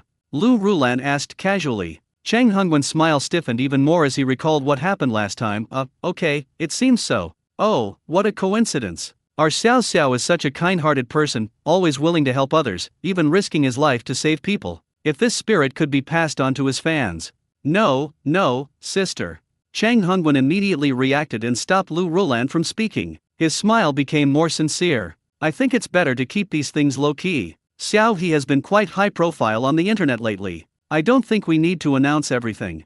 Although this was a great marketing opportunity, Su Yuyu was in a very bad state and repeatedly told Chang Hongwen not to leak the matter online to avoid attracting more attention and discussion. Furthermore, if this were to be made public, and Xiao He were to keep using the lifesaver story to tie their Yuyu to him, wouldn't that be disgusting? At this moment, Chang Hongwen completely forgot about the last time he wanted Xiao He to pretend to be Su Yuyu's boyfriend. Xiao He actually had no interest in associating himself with their artist. Lu Rulan stroked her slender fingers, her tone gentle. How can that be? Recently, Xiao Xiao's career has been greatly affected by the online rumors, so we want to take advantage of this to do some good marketing. Chang Hongwen's mind worked quickly, and he immediately understood Lu Rulan's meaning. He cursed inwardly that this woman had no shame, but he smiled and said, Sister Lu, how about this? Our Han Entertainment has a project next year. If I remember correctly, Director Feng was supposed to start casting for a movie this June, right?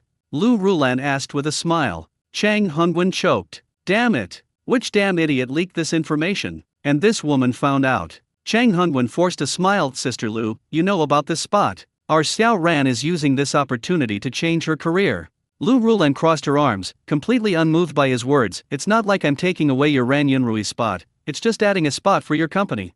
Chang Hongwen, so what? What's the difference? So many people are vying for Director Feng's roles. If he takes one more, the other agents in the company will definitely tear him apart. But Chang Hongwen thought of Ran Yunrui's acting skills, which were only visible to his fans, and felt relieved. Okay, but this is just an audition opportunity. If your Xiao He doesn't live up to expectations, then don't blame me. Lu Rulan chuckled. Don't worry, it will definitely have a better chance than yours. Chang Hongwen pursed his lips and didn't say anything. So, as soon as Xiao He returned to his room, he inexplicably received an extra audition opportunity. Xiao He, what happened? In the afternoon, Xiao He arrived at the film set, and the people around him looked at him with very complicated expressions. Xiao He thought that the online flame war last night had made these people have a different opinion of him, so he didn't care and simply found a seat and sat down. About 10 minutes later, Tian Heng and Su Shenxi arrived. Completely different from his attitude last time, Tian Heng's face was full of smiles this time, and he went up to Xiao He and asked him about his well-being. Teacher Xiao, how are you feeling today? What did you have for breakfast this morning? Here, Shenxi specially brought you breakfast. Xiao He, Teacher Xiao, I'm not exaggerating, but you're definitely destined for stardom. Look at you, you have acting skills, you're good looking, and you have great character. Oh, and your character goes without saying, you're a hero who saved lives. If Sister Lu hadn't beaten me to it, I would definitely have signed you. Su Shenxi remained silent throughout, simply smiling as he looked at Xiao He, like a lifelike statue. Xiao He, no, don't do this, I'm scared. Xiao He felt a chill run down his spine, silently rubbing his arms, and said with a forced smile, Thank you for your concern, Manager Tian, but I didn't get enough rest yesterday. Could you give me some more peace and quiet? Tian Heng was taken aback. Haha, then I won't bother you any longer. Then Tian Heng, pulling Su Shenxi along, very tactfully left the place. Xiao He, tisk. He looked at Lu Rulan. Sister Lu, what's wrong with them? He couldn't see through their tricks and couldn't figure out what they were up to. Could it be some new method they were using to secretly set him up? Lu Rulan glanced casually at the two people who had left, and said in a nonchalant tone, They thought you were attacked by Su Shenxi's solo fans yesterday, so naturally they don't dare to offend you anymore.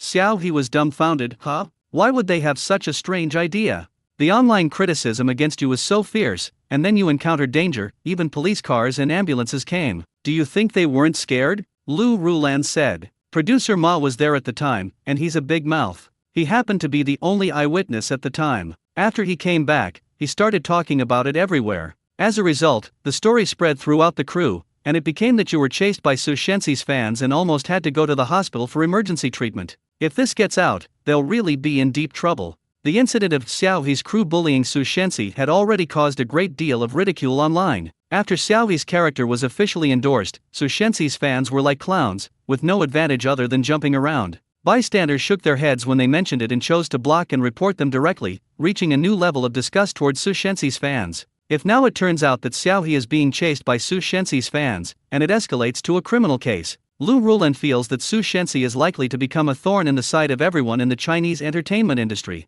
After all, despite the insults, who would actually want to have a one-on-one fight offline? Being a celebrity has become a dangerous profession these days. Should I spread the word for you online? Lu Rulan asked. I guarantee it'll just be hearsay, so they'll taste the backlash from public opinion. Xiao He shook his head. Forget it, this was just a coincidence, there's no need to blame them. Rather than making a big fuss about it, Xiao He hoped that it could pass quickly and not attract too much attention. Lu Rulan understood Xiao He's meaning, shrugged, and wasn't too disappointed. Instead, she said, okay, but they were the ones who started this, so they should get the compensation they deserve. I'll go and get some resources for you. Su Shenxi is a real piece of meat. As his former agent, Lu Rulan knew all too well how many resources he had, which made negotiations even easier for her. Xiao He was embarrassed. Sister Lu, you truly live up to your reputation. She really is his only sister. The days that followed were peaceful and uneventful. The online rumors did not affect the actual filming. After clarifying the bullying rumors, Su Shenxi did not dare to provoke Xiao He again, and the two sides returned to a state of mutual non-interference. Xiao He was happy to have some peace and quiet and focused on filming with the crew. Until this day, he received a message from He Junhao. Wow, bro, what are you planning to do with your graduation project? I'm about to go bald from worry. Ah. At that moment, Xiao He realized that he seemed to have forgotten something. Oh my god, my graduation thesis. I had come up with a topic before, but I was busy filming and forgot about it. Xiao He said, feeling very embarrassed. He Junhao had a feeling that he had known all along. Oh no, we're doomed. What are you going to do? I forgot about it a while ago. My advisor just came to urge me. Xiao He felt a chill run down his spine. Of course we should do it right away. My advisor is the vice dean of our department. The tutor was assigned randomly, and he happened to be going through a really unlucky period at that time, drawing the most terrifying tutor in their department. At that time, his roommates presented him with white flowers in advance to mourn his impending graduation season. Ah dash. Xiao He cried out, I have to go check the news right now. He then hung up the phone and immediately went to his advisor's chat window. Sure enough, his last conversation with his mentor was from last year, and the latest message was his mentor's deathly smile emoji. Xiao He broke out in a cold sweat and quickly went to look at the paper topic and preliminary plan he had prepared. Hiss. Looking at his previous thesis titles and research directions, Xiao He was completely bewildered. Sometimes people can't even empathize with their past selves. Looking back at his previous papers now, Xiao He feels no different from seeing shit. He suddenly became able to empathize with his thesis advisor, and this was indeed a rather bitter experience. So Xiao He dared not delay any longer and immediately took out his computer to revise his thesis title and direction,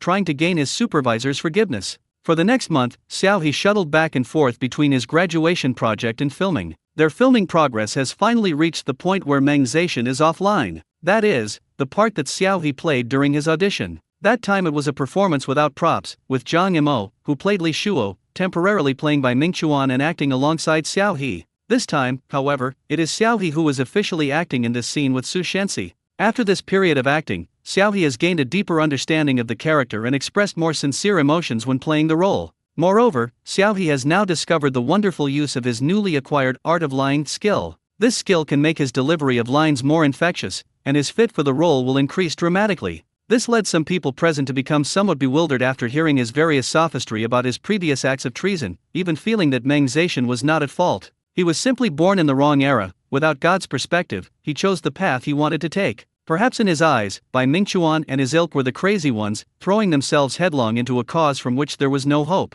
But the next moment, Meng Zetian, who was lying on the ground, let out a mocking laugh. His eyes were full of ridicule and disdain. He showed no remorse whatsoever, only endless resentment and hatred. At this moment, the onlookers broke out in a cold sweat, realizing that they had almost begun to sympathize with a traitor. In order to survive, he even harmed his own compatriots. Where would a person who betrays his country have any conscience or morality? Everything that just happened was nothing more than a halo created for himself by a dying conman. He deserves to die. May they die 1,000 deaths, may their bones be crushed and their ashes scattered. Jang Mo, who was watching Xiao He's performance from the side, sighed and said with great emotion, his acting skills have improved again. When he performed this scene in the audition last time, his emotional expression was still very awkward, but now he can completely infect others with his emotions. He is really talented, said Iman, who was wearing a bright red cheongsam, while fanning herself. For an actor, charisma is extremely important, and sometimes you really have to admit that it's a talent-dependent thing. Systematic learning can sometimes backfire, making one lose charisma, while relying solely on intuition and immersion is very mentally taxing and also quite limiting. What surprised the two of them the most was that Xiao He, a newcomer without formal training, had not undergone systematic learning. He only consulted with seniors in the crew and studied books on his own. He could complete the filming entirely by relying on his intuition, and his acting skills were several times better than Su Shenxi's. Although Xiao He himself did not understand what this meant and felt that everything he had was due to his natural performance, Jang Mo, as a senior, had already seen Xiao He's infinite potential. Sigh, it seems I have to keep working hard. It would be really embarrassing if I were surpassed by the younger generation in the future, Jang Mo said, half jokingly and half reflectively. Iman unfolded her fan and chuckled, then Teacher Zhang, you'd better do your best. I'm not in the same league as you guys, so I'll just take it easy. Iman and Jang Mo both belong to Taedong Entertainment and have collaborated several times, so Jang Mo wasn't angry about such teasing. Instead, he encouraged her, you should also work hard and try to win back everything you've lost this year. Iman gave a wry smile and shook her head, let's talk about it later. It's too early to talk about these things now. It's a twist of fate, really. After Iman's film failed, she switched to television dramas, but unexpectedly, Su Yuyu also switched to television dramas. The two really went from the film industry to the television drama industry, and their fans are always in a state of irreconcilable conflict. Of course, this does have some advantages. At least when they fight, fans and casual viewers alike love to watch, which, to some extent, helps maintain their popularity. Jang Mo sighed and simply said, I heard from the rumors that director Feng is preparing a new movie this June. You could give it a try. Iman asked in surprise, is this the director Feng I'm thinking of? Wasn't that person supposed to have retired from the entertainment industry? Why is he making a comeback? Jang Mo shook his head, offering no guesses, and simply said, the competition will definitely be fierce then, so be prepared. Iman nodded, okay, thank you, Teacher Zhang. Fine. During their conversation, Xiao He's scenes were officially completed. Su Shenxi feigned concern and reached out to pull Xiao He, who was lying on the ground. Xiao He smiled and directly used his blood-stained hand to grasp Su Shenxi, using the other's strength to stand up. Su Shenxi's hand was covered in blood from Xiao He's hand, and his smile faltered, but he still managed to say, congratulations on finishing filming, Teacher Xiao. Thanks. Xiao He replied with a forced smile. Lu Rulan walked over, handed Xiao He a wet wipe, and glanced at Su Shenxi, thank you for your hard work these past few days, Teacher Su. We'll be leaving now. Su Shenxi looked at his former manager and pursed his lips slightly, yes, goodbye, Sister Lu. Let's go. The two turned and left. As Xiao He wiped the blood from his hands, he turned to look at Lu Rulan and asked curiously, Sister Lu, is it part of the reason you started working on your own because of the Su Shenxi?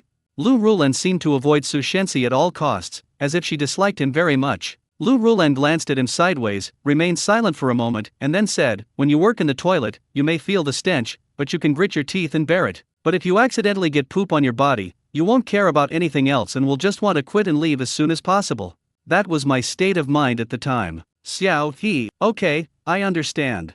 After filming Wrapped on Shining Stars, Xiao He and Lu Rulan discussed it and decided to take a plane home first. Since he spent the Spring Festival on set before, Xiao He didn't have time to go back, so he plans to go back this time to spend some quality time with his parents. After all, barring any unforeseen circumstances, Xiao He will be even busier in the days to come. Although they said they were disgusted, Xiao's parents were still overjoyed to see Xiao He. They dragged him around the neighborhood, telling everyone they met about Xiao He's heroic rescue, and even took out their phones to show people the video of the incident. Xiao He felt somewhat helpless, but he still complied with their wishes and was taken out for walks every day. At home, Xiao He discovered that his parents would secretly watch the TV series The Burning Heart starring him, and he even accidentally saw his mother secretly checking in on his fan page once. Seeing the comments from Xiao's mother defending him against the negative comments, Xiao He's eyes reddened, but he then casually looked away without bringing it up. In the following days, Xiao He took his mother to travel to several nearby cities, while Xiao's father, who had no holidays, could only continue working helplessly.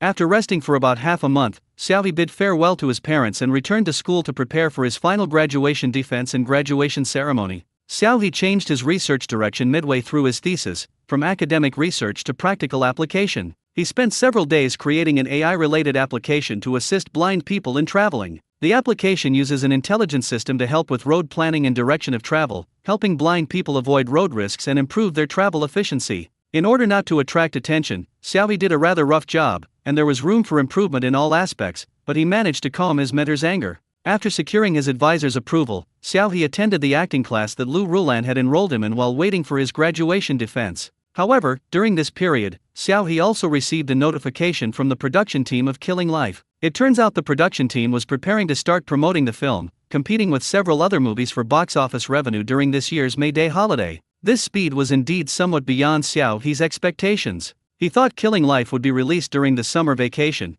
but he didn't expect it to be released so quickly. Lu Rulan also received the news and first called to inquire about Xiao He's defense arrangements. Unfortunately, Xiao He's defense was scheduled for the first batch, which was in early May. If all goes well, he will have to stay at school to defend his thesis during the roadshow. If all else fails, I'll ask my advisor to schedule my defense for the last batch, Xiao He suggested. The main thing is that your defense went well, right? Lu Rulan rarely showed concern for Xiao He's affairs outside of work. You absolutely mustn't fail to graduate, or I'll have to clean up your mess, which will be very difficult for me. Xiao He, Sister Lu, you don't need to worry about that. What he's least worried about now is his thesis and defense, since the basic hacking skills given to him by his golden finger are enough to easily surpass what he learned in 4 years of university. Thinking about it this way, it feels quite bittersweet. Lu Rulan thought for a moment and then said, they will have a preview screening a week in advance. You can go with them then. For the official premiere, you should go back to defend your thesis and not go with the crew. Xiao He was now somewhat puzzled. Sister Lu, are you that afraid I won't graduate?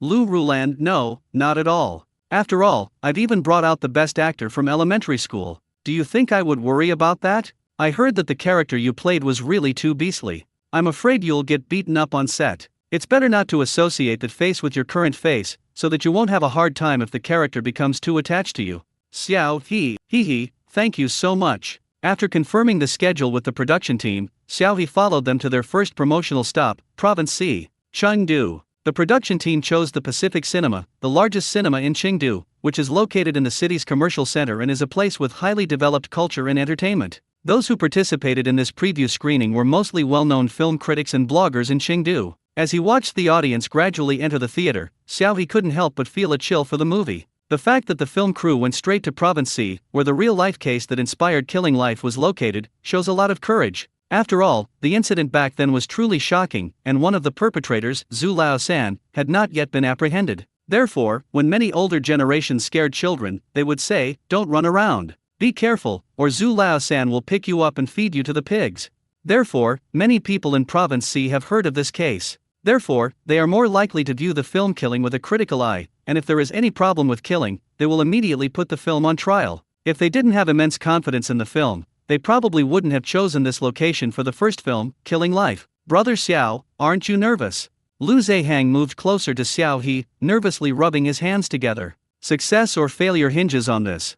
Xiao He, are you alright? Are you nervous? Lu Zehang smiled wryly, a little. Recently, Lu Zehang has been renegotiating his contract with his former agency, Taedong Entertainment. The success of this film is very important to Lu Zehang and will be a key factor in whether his next negotiations will be successful. Therefore, Lu Zehang was the most nervous of all the people. Xiao He hadn't heard Lu Zehang mention his agency, but based on snippets of conversation, he could roughly guess what kind of place it was. So, Xiao He could only helplessly pat Lu Zehang on the shoulder as a form of reassurance. Soon, the movie started. As the familiar dragon logo swept across the big screen, the previously noisy cinema fell silent. Bao Wei, who plays Boss Zhu, is the first to appear. Tiger is a film and television review blogger known for his sharp tongue and witty remarks. His account, Tiger Film and Television Review, boasts 15 million followers across the internet, making him a relatively authoritative figure in the field. He is always at the forefront of many film previews or premieres, ensuring that his fans can always enjoy the freshest meal.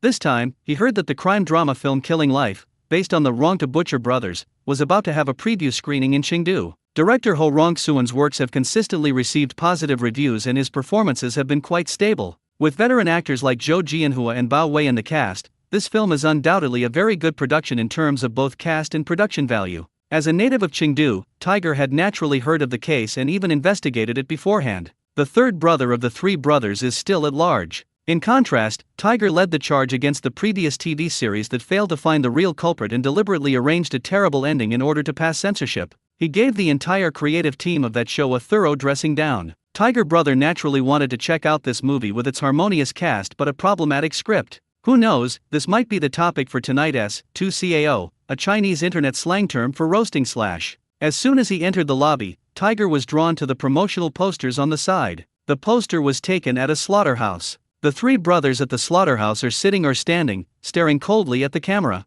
Next to them are several police officers led by Zhou Jianhua and the victims. Tiger carefully examined the characters with his camera, then suddenly focused his gaze on one of them. Holy crap, did they hire the actor himself to play the role? Are you sure this isn't the real person? Tiger stared intently at Zhu Lao-san, played by Xiao He, his eyes wide open. He had read the information and related news before coming, so he still remembered this kind of face. But to everyone's surprise, the production team actually recreated it in such a realistic way. Could it be AI face swapping? Tiger glanced at the name next to him, then looked down and searched for Xiao He, and found a photo of Xiao He playing Mu Ziyi. This actor is so different from Zhu Lao-san. Tiger had already guessed what was going on, and shook his head with some regret. It seems that director Ho and his team did use AI face swapping. It's a pity, it will definitely look very disjointed on the big screen. AI technology is still not perfect, and filmmaking requires actors to express micro-expressions and blend themselves into the scene. Anyone watching a group of talented actors showcasing their skills, and then suddenly seeing a half-real, half-artificial AI face, would feel pulled out of the scene and feel abrupt. The previous one, which did the same thing, has already flopped completely. It seems director Ho is going to have a disaster this time. Sitting in his seat, Tiger had already begun brainstorming titles for his next video. Director Ho's new film features AI face swapping? It's a recipe for disaster. The biggest mistake made by the production team of Killing Life was actually this. As Tiger Brother fell into deep thought, the theater lights went out, and Killing Life officially began to play. You old bastard, you're always making a ruckus first thing in the morning. I'm going to slaughter you. As Zhu Lao-san spoke in his dialect, he picked up the neighbor's rooster, threw it to the ground, and without hesitation, chopped off the rooster's neck with his butcher knife, letting the blood splatter everywhere. Old Zhu kicked him in the butt and roared, "Get the hell out of here. What if you scare the other guys with all that blood on your face?" Zhu Lao-san pursed his lips, said nothing, but stood up, picked up the rooster by its two legs with one hand, and walked slowly back to the slaughterhouse as if he were carrying some kind of garbage. The film is 140 minutes long and begins by telling the story of the three Zhu brothers at their slaughterhouse. Then, the police discover clues during a crackdown on organized crime and begin investigating the three Zhu brothers. The truth has already been revealed to the audience in the early stages, without any twists or turns, confirming that the three Zhu brothers are the bad guys. However, the later parts are equally exciting. With an omniscient perspective, the audience watches as the police gradually turn their attention to the three Zhu brothers, and also watches as the three Zhu brothers struggle helplessly like trapped beasts. An invisible confrontation runs through the entire movie, constantly keeping the audience on the edge of their seats. Tiger Brother didn't take his eyes off the big screen the entire time, watching the whole plot very attentively. Killing living beings, killing people. The three Zhu brothers originally killed animals, but gradually they seemed to become animals themselves, starting to kill people with their knives to achieve their own goals. The hostility in their eyes also changed with this shift, making the whole process terrifying to watch. What impressed Tiger the most was the character of Zhu Lao-san, played by Xiao He. Perhaps because he hadn't held out much hope for the role from the start, Tiger Brother didn't have high expectations for it. But when Zhu Lao-san appeared, he genuinely felt an urge to get goosebumps all over. It's so similar. It's not something that AI face swapping can achieve. Moreover, the actor's temperament and acting skills are also quite convincing. Those cold eyes that became even more sinister after the murder are still enough to send chills down Tiger's spine when he thinks about them now. If Xiaoli didn't look only in his early 20s, I would have suspected that he was the fugitive from back then, Tiger couldn't help but mutter. Especially later, there is a scene where killing a chicken and killing a person echo each other. After Zhu Lao-san caught Wu Ziahua, who had escaped to the door, he first threw her to the ground and humiliated her. Then he took a knife and slashed her neck, letting the blood splatter everywhere, only to be washed away by the heavy rain. Afterward, he slowly dragged Wu Ziahua back to the slaughterhouse by her legs, leaving only a faint pool of red blood. This scene echoes the earlier scene of killing the chicken, creating a stark contrast. In fact, recalling the action of carrying the chicken at this moment is no different from carrying a person. Evil spirits roam the earth, and heaven is blind. Tiger couldn't help but get angry when he thought about how Zhu Lao-san still managed to escape into the deep mountains and disappear without a trace. That's it? Is that all? Is it really impossible to catch him? 20 years later, it remains an ironic tragedy that strikes right at the heart of the victims' families, leaving them not only angry but also with a touch of regret. As the screen gradually dimmed and the credits slowly rolled out with the music, Tiger rubbed his sore eyes and took a deep breath. Just as he was about to take out his phone to record his thoughts after watching the film, the screen in front of him lit up again. 20 years later, Tiger opened his eyes wide and quickly sat up straight. Wow, is the production team really that brave? They actually dared to rewrite the final ending? A body was found in the basement of a bar in Shanghai's Habin district early yesterday morning. A figure with slightly graying hair but still upright posture appeared in the narrow corridor along with the sound of a news broadcast. Tiger recognized the figure as the task force leader played by Zhou Jianhua, though more than 20 years had passed and he had gone from a strong middle-aged man to an old man. It is understood that the deceased was named Zhu Deshan, 45 years old, from Lu City, C Province. According to police investigation, he was one of the fugitives who committed the wrong to Slaughterhouse family annihilation case 27 years ago. Is it confirmed? The team leader asked, pulling the person next to him, his voice trembling slightly. 27 years have passed. Every time he thinks about this case, he can't sleep at night and constantly regrets his caution at the time for not arresting the 3 Zhu brothers sooner, which led to the disappearance of the 3rd Zhu brother. The case has thus become a regret in the hearts of many people. Upon hearing the whereabouts of Zhu Laosan, the team leader was extremely excited. "Teacher, please calm down." The police officer next to him quickly supported the team leader's arm. I'm fine. The team leader waved his hand, his steps steady and swift. He walked into the room and lifted the white sheet. Sure enough, it was him. The team leader took a deep breath and turned to the forensic doctor. How has he been doing all these years? The forensic doctor said, he was in very poor condition. He must have been doing manual labor all his life, eating irregularly. He was physically strong on the outside but weak on the inside. There were obvious abrasions and calluses on his shoulders, fingers, and other areas. The condition of his organs was also extremely poor. I also found a tumor in his stomach. He paused, then continued, "It's malignant." The team leader listened to the forensic doctor's words in silence, remaining silent for a long time. Finally, the screen slowly dimmed, leaving only his weathered and heavy voice. That beast deserved to die. Killing life. The screen was filled with large, blood-red characters. The lights around the theater came on, and the sudden brightness woke people who were immersed in the story. As if waking from a dream, everyone blinked and began to whisper among themselves. Only Tiger sat in his chair, his expression complicated. Originally, before this post-credits scene, Tiger gave the movie an 8.7 out of 10. With its suspenseful plot, intricately linked case details, smooth camera transitions, and outstanding performances from the actors, Tiger Brother cannot guarantee this film will be a box office hit due to its subject matter, but he can assure you that it will be one of the best crime films released in recent years. But the director insisted on adding a superfluous ending by forcibly introducing a death scene for Zhu Laosan, leaving the audience completely confused. This action can be said to have directly triggered Tiger's sensitive topic. "Director, come here, I have a question for you. Did you do this sudden dog poop? Look in my eyes." If he could, Tiger would really like to rush over, grab director Ho Rongxian by the collar, and shake him wildly until he cuts out this unnecessary post-credits scene. Okay.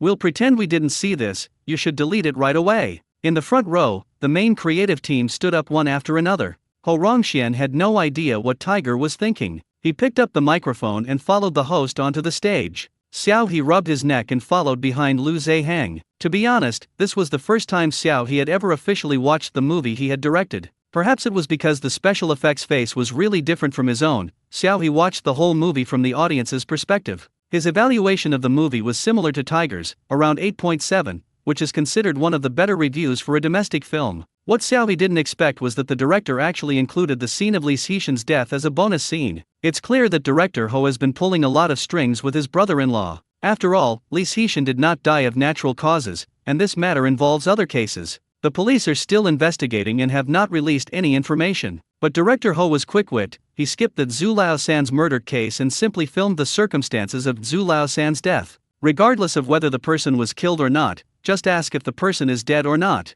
What? Where did you reveal details of the police case? I just hated Zhu Laosan and changed the ending to kill him off. Who knew it would overlap with reality? Anyway, it's always a gratifying thing that a heinous villain has died. On stage, Ho Rongxian held a microphone and expressed his gratitude to the audience. He then began to introduce the main creators who came to participate in the preview screening. Li Hanyu was unable to attend the preview screening due to various circumstances. Zhou Jianhua, as the lead actor, naturally stood closest to the director, followed by Bao Wei and Lu Zihang, while Xiaohui stood on the far side, not very noticeable, and was not even framed in many shots. But when Ho Rongxian introduced Xiaohui, almost everyone's eyes and cameras fell on Xiaohui. The reason is simple: compared to the other three who had already gained recognition from the audience for their acting skills, this newcomer, who had almost no works to his name, undoubtedly exceeded the audience's expectations. Zhu Laosan is the most shameless and beastly of the three brothers, and Xiaohui truly embodies that feeling with that face. Seeing the handsome man who looked nothing like Zhu Laosan, everyone became very interested in Xiaohui. Sure enough, during the Q&A session, someone asked Xiaohui first, "Mr. Xiaohui, have you played Muse before?"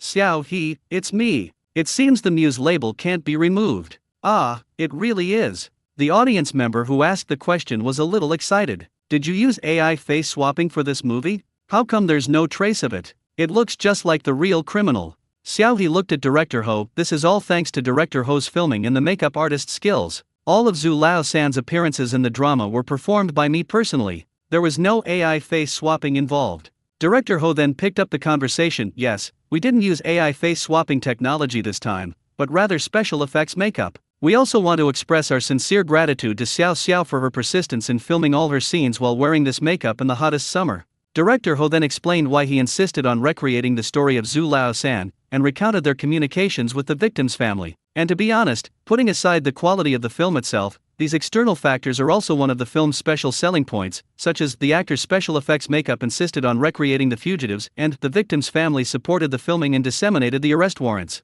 Director Ho spoke enthusiastically on stage, and the audience listened with great interest. Xiaohui was somewhat moved, not expecting Director Ho to have such eloquence. However, the first controversial topic soon emerged. The person asking the question was none other than Tiger, who had been holding back for a long time and could no longer contain himself. "I want to ask the production team, is there any suspicion that the post-credits scene depicting Zhu Laosan's death was forced to pass censorship? You clearly claim to be helping the victims find the wanted criminal, but then you forcibly depicted a death for Zhu Laosan at the end. Isn't this contradictory? And doesn't this show disrespect for the victims and their families? Or is this a lie you've woven for the victims, giving the fugitive a reason to continue escaping?" Tiger's words were blunt and even deliberately exaggerated. The audience members who heard him changed their expressions, and some nodded in agreement. Clearly, Tiger wasn't the only one with dissatisfaction and doubts about this final surprise, others did as well. However, Tiger's words did not alarm Director Ho. On the contrary, a smile appeared on Director Ho's face. Clearly, Director Ho was just waiting for someone to ask this question. "Our production team has always respected the real-life case and the victims and their families. We can guarantee that all the scenes in Killing were filmed based on the real case. Just in case people didn't understand," Director Ho added, "including the Easter eggs." Tiger's eyes widened immediately. What does that mean? Could it be? "Our production team cannot disclose any further details, but we welcome everyone to continue following the developments in this case." Director Ho's words were like a thunderclap from a clear sky, and the audience immediately began to whisper among themselves. "What? Is Zhu Laosan already dead? No way, isn't he still wanted? How do they know Zhu Laosan is dead? Does the production crew know more information? Is this just a publicity stunt? Are they saying this on purpose? No way, Director Ho isn't that kind of person. Besides, if he were to make things up, the police and the victim's family would definitely clarify things." Tiger had nothing to say and could only sit down again. However, he suddenly had a brilliant idea. He secretly opened his phone and searched for Zhu Laosan's wanted notice on the official website. Zhu Laosan has been on the run for over 20 years, and his image and wanted notices are still displayed on relevant official websites. This can be verified on the official websites of the Public Security Bureau and local government agencies.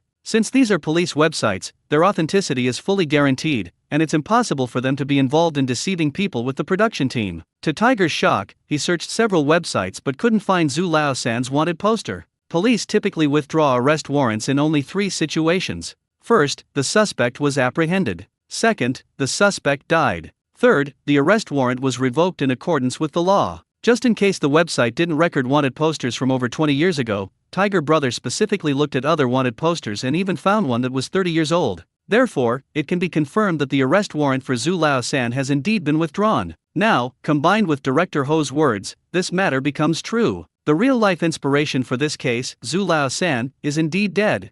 The preview screening of Killing Life in Chengdu was quite successful. The audience gave it very high praise, and to avoid spoiling important plot points, they only offered one suggestion. You absolutely have to see the final Easter egg. There's a major plot twist in the Easter egg. Don't miss it. Even Tiger, known for his sharp tongue and harsh criticism, posted videos on his various platforms. The best crime film in the last 2 years, Killing. You absolutely must see it. You can't miss it. In the video, Tiger, wearing a tiger head mask with the character King on it, talks at length about his movie-watching experience, praising the plot and the actors' performances. Brothers, Killing is undoubtedly the most worthwhile movie to watch during this year's May Day holiday. Especially the post-credits scene, don't miss it, you'll see the crew's final sincerity. Tiger's concluding remarks were quite meaningful and successfully piqued the interest of many people. Tiger, you've changed. I thought I'd see you spewing nonsense everywhere again during the May Day holiday. Unfollowed. No, I'll at least wait until I've watched Killing Life before deciding whether to unfollow. To be fair, the preview screenings of Killing received very positive reviews. Brothers, I also spotted someone who looks familiar. It seems like Xiao He, who was cyberbullied by Su Shenxi's fans last time, is also involved in a role. Looks like I have no choice but to watch it. Not for any other reason than that this guy is really pitiful, and I want to show him my support. Haha, what's going on? I suddenly got hooked on this. I definitely have to support this guy. I just don't like Su Shenxi's fans. As the production team of Killing Life began to ramp up its promotional efforts, the online discussion surrounding the series has grown increasingly heated. Unsurprisingly, Xiao He's name has once again come into the public eye. Thanks to Su Shenxi's fans, many people have become familiar with Xiao He. Although they may not know who Xiao He is or what works he has acted in, many of them know about the outrageous cyberbullying that almost got them kicked out of the human race. After confirming that the two Xiao He's are the same person, they subconsciously began to pity Xiao He. Of course, such pity might not necessarily lead them to go to the cinema to support Xiao He, but comments about Xiao He began to increase, and his popularity slowly returned. However, no one expected that things would take such a strange turn afterward. After the second preview screening, Killing began its pre-sale of tickets. But then a shocking scene unfolded. The pre-sale box office for Killing soared at an extremely rapid pace in a short period of time, breaking 1 million in just 1 hour, and continuing to rise steadily. After the first day of pre-sales ended, Killing had a single-day pre-sale box office of 18 million. This was something no one had expected at all. After all, the film Killing Life is limited by its subject matter and is not a type that is currently favored by the market. Among the main actors, only Liu Zehang has a relatively large fan base. The other veteran actors, although they have a wide audience, do not have the same box office appeal as the younger generation. They will basically rely on their accumulated experience to gradually show their reputation to the general public when the film is officially released. Therefore, people generally expect the pre-sale box office of Killing Life to be only around 10 million, or even as low as 8 million. But to their utter surprise, the first day alone broke their predicted total volume. This bizarre growth curve is truly baffling. It also stunned other films released during the same May Day holiday. The May Day holiday is a prime time for domestic films, and the box office competition is always fierce. For example, this year, a total of 10 films were released around May Day, covering genres such as action, romance, comedy, suspense, and animation. However, based on the current viewing intentions of the public, there are 4 strong contenders for the top spot at the box office: the comedy Gentleman's Rhapsody, the action film The Storm Rising, the romance film Missing You 365 Times, and the crime film Killing Life. However, before the first day of pre-sales, the public's ranking of these 4 films was that Killing Life and Thinking of You 365 Times took turns at the bottom, while Gentleman's Rhapsody and Wind Rises in Yungan competed for the number 1 spot. But now it seems, things are quite different. Looking at the data, the director of Missing You 365 Times couldn't help but curse Ho Rongxian. Damn, is it really that bad? That guy Ho Rongxian definitely rigged the votes, right? With neither top-tier celebrities nor the legendary big-budget production and IP, how did Killing Life suddenly achieve such a surge in pre-sale box office? Even the directors of the 2 dramas, Gentleman's Rhapsody and The Wind Rises in Yungan, who were confident of victory, huddled together with their respective producers and whispered, "Did they rip us off? It's the May Day holiday, surely not? Maybe we should rip them off too? What are you talking about? His box office figures are obviously fake. He'll definitely be exposed later. Just wait and see." Even Xiao He, who had already returned to the academy, couldn't help but ask Liu Zehang in the group chat, "Brother Zehang, your fans are really going all out this time. They've really gone all out to support you." Liu Zehang quickly clarified, "They are not my fans. My fans are all quite laid back. I did not specifically urge them to pre-sell." Although box office revenue and the fan economy are now inextricably linked, those in the know understand their own situation. Liu Zehang estimates that his own fans account for at most 30% of the revenue, with the rest coming from casual viewers. But just as they had predicted, casual viewers who were interested in their film accounted for at most 30% of the pre-sale box office. This is all because their preview screenings received very good reviews, and various bloggers and reviewers recommended them as word-of-mouth recommendations. So here's the question: who carried the remaining 40% of the votes? Surely director Ho couldn't have really betrayed himself by hiring someone to rig the votes, could he? Even director Ho himself couldn't figure it out. Seeing his phone constantly bombarded with messages from his competitors, Ho Rongxian, left with no other option, posted a new update on his WeChat moments. Ho Rongxian, I really didn't swipe. Competitor 1, nobody believes you, not even a ghost. Fellow traveler 2, hey, Lao Ho, when did you start selling yourself? You should really pay attention to hygiene, or you'll be in trouble with your bodily functions in your old age. Competitor 3, who took the order? Let's make money together, I can help with the fake orders too. Seeing the sarcastic remarks from his colleagues, Ho Rongxian sneered, they're all just jealous of me. Shaw, just because his box office numbers are good doesn't mean they're rigged. These scumbags have no idea how good his novel Killing Life is. However, Ho Rongxian also felt a little uneasy. The box office should be fine, right? But soon, Ho Rongxian breathed a sigh of relief, because the answer came to us on its own. Su Shenxi's fans strongly support Xiao He's new movie. Su Shenxi's biggest fan claims responsibility, we were in the wrong first, and we apologize to Mr. Xiao He for this. Everyone? Film crew? Su Shenxi himself? My goodness, what are you guys doing? Why are they all Chinese characters? I can't understand them. This story begins with the massive online harassment of Xiao He by Su Shenxi's fans. Although there were indeed a lot of online trolls stirring up trouble that night, those who were cursing and insulting were basically real fans. It's no exaggeration to say that, given Su Shenxi's popularity and influence, it had reached the point where all his fans were attacking, leaving nothing but devastation. As a result, they became famous overnight and became a notorious fan group in the industry, to be precise. Now any normal person on the internet has a special fear and disgust towards Su Shenxi's fans. After all, it was just a vague bullying video, yet they went to the police station demanding the arrest of a good person who sacrificed himself to save others, and even insulted Xiao He from every corner of the internet. That was one of the most outrageous scenes in the Chinese entertainment industry. In the end, due to the extremely negative impact of the incident, the idol had to pay the price for the fans' actions. After Su Shenxi posted a video to clarify things for Xiao He, the relevant accounts were immediately banned by the authorities, the super topic was suspended, a large number of leading fans were banned, a small number were summoned for questioning offline, and the remaining fans were trembling with fear, afraid that this incident would affect them, and even more afraid that it would affect their Su Shenxi brother. It has been more than 3 months since that incident, and the storm has long passed. Su Shenxi's account has been reinstated thanks to Tian Heng's connections, but there is no doubt that he is still affected. Coupled with the previous dating scandal, his reputation and public image have plummeted, and he has received far fewer endorsements and events. His fans are watching with concern. Just then, a big fan suddenly saw the news that Xiao He's new movie was about to be released. Upon seeing this news, she felt a complex mix of emotions. After all, the incident had escalated to such an extent, causing Su Shenxi's reputation to plummet, while one of the parties involved had now landed a movie role and was thriving. Although she knew it was a misunderstanding, many fans still harbored ill will towards Xiao He, so seeing him succeed naturally made her unhappy. However, looking at the comments section below the related videos, a brilliant idea suddenly popped into this big fan's mind. Perhaps this is an opportunity. This matter originated with Xiao He, so the root of the solution should also lie with Xiao He. As the fans' thoughts gradually became clearer, she decisively forwarded the topic to her own group and discussed it with other fans.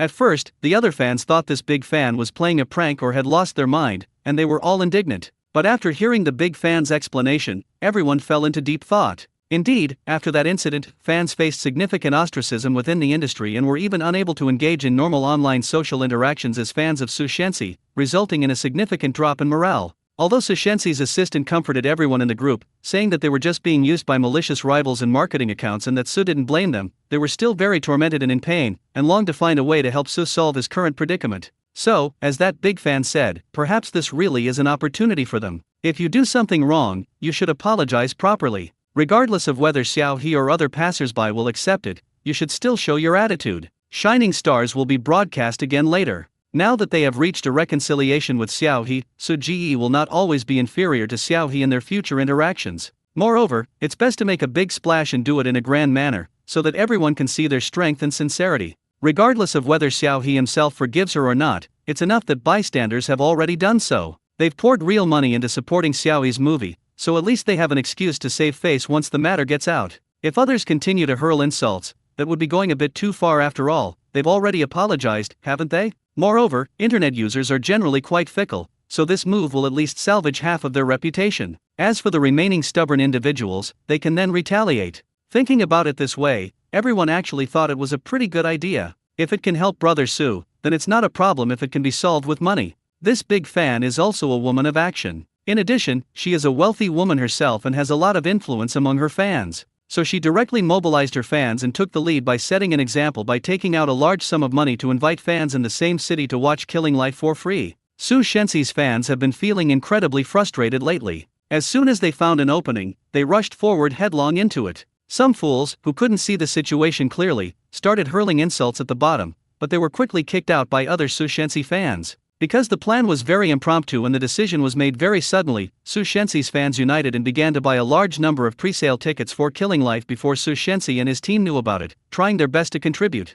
And so, this is the scene you are seeing now. The pre-sale box office for Killing Life reached a staggering 18 million on its first day, and Su Shenxi's fans alone accounted for 40% of the box office. This is just the data gathered in a short period of time. If the remaining fans also join in, it truly lives up to the fan economy. It's amazing. After learning about what his fans had done, Su Shenxi almost vomited blood. Damn, are they idiots? They're rushing to pat Xiao He on the back. Agent Tian Hung was much calmer. Watching the gradually shifting public opinion online, he comforted Su Shenxi. By doing this, they can at least help you clear your name recently. The fans will pay for their own actions, and you can just sit back and reap the benefits. Isn't that great? Look at the situation now. Many people online have already forgiven Xiao He for their previous cyberbullying. If Xiao He doesn't forgive him, then he's petty and greedy. Su Shenxi snorted coldly, I just can't stand Xiao He. As a result, his fans apologized to Xiao He, which was a slap in the face for him. Tian Hung, you should be patient for now, at least until Shining Stars airs. Now that filming is finished, neither of them will come out on top if they go head-to-head with Xiao He. Su Shenxi understood this as well, so he could only take a deep breath and suppress his anger. On the other side, Xiao He, having figured out the whole story, couldn't help but chuckle. We really have to thank Su Shenxi for this wonderful gift from heaven. Lu Rulan wasn't particularly surprised. Having seen through the true nature of these fans' behavior, she simply shrugged, but you won't get a single penny of that money, and if you don't respond, they'll have a reason to turn the tables and say you're petty. To put it bluntly, Xiao He is just an actor who gets paid, the investors are the ones who make the money. These fans are cunning, they use Xiao He to clear Su Shenxi's name without letting Xiao He gain anything in return. Xiao He, my face fell instantly, no laughing. Xiao He turned his head and, annoyed, lay back, fine, so this is how you play. For a fleeting moment, Xiao He even considered digging up some dirt on Su Shenxi and posting it online, but thinking about the upcoming film Shining Stars, he held back. If Su Songseok's career collapses at this time, then their filming of Shining Star will also be affected. Xiao He was still unwilling to let his hard work go to waste. However, Xiao He quickly came up with a good idea. It's 9 p.m. Looking at the likes he had given, Xiao He couldn't help but reveal a sly smile. He then quickly unliked the post, used hacking techniques to clean up his intrusion traces, and quietly logged out of Su Shenxi's Weibo account. That's right. After thinking it over, Xiao He felt that he couldn't let Su Shenxi off so easily, nor could he let those girls follow someone who had been using them from beginning to end so devotedly. So Xiao He simply pulled a divine move. He gave Su Shenxi a thumbs up. Since you, Su Shenxi, hate me, Xiao He, so much, then stop pretending. I'll help you peel off the skin. So, on another evening when everyone was doing nothing, the news that Su Shenxi had accidentally liked and quickly unliked a post quickly climbed to the top of the trending searches. Many fans rushed over upon hearing the sound, and their blood pressure instantly spiked. That was a very intriguing comment. No way, are Su Shenxi's fans just bored and looking for trouble? Did you even ask Su Shenxi's opinion? Your idol probably hates Xiao He to death, he'll definitely be secretly cursing you for being idiots.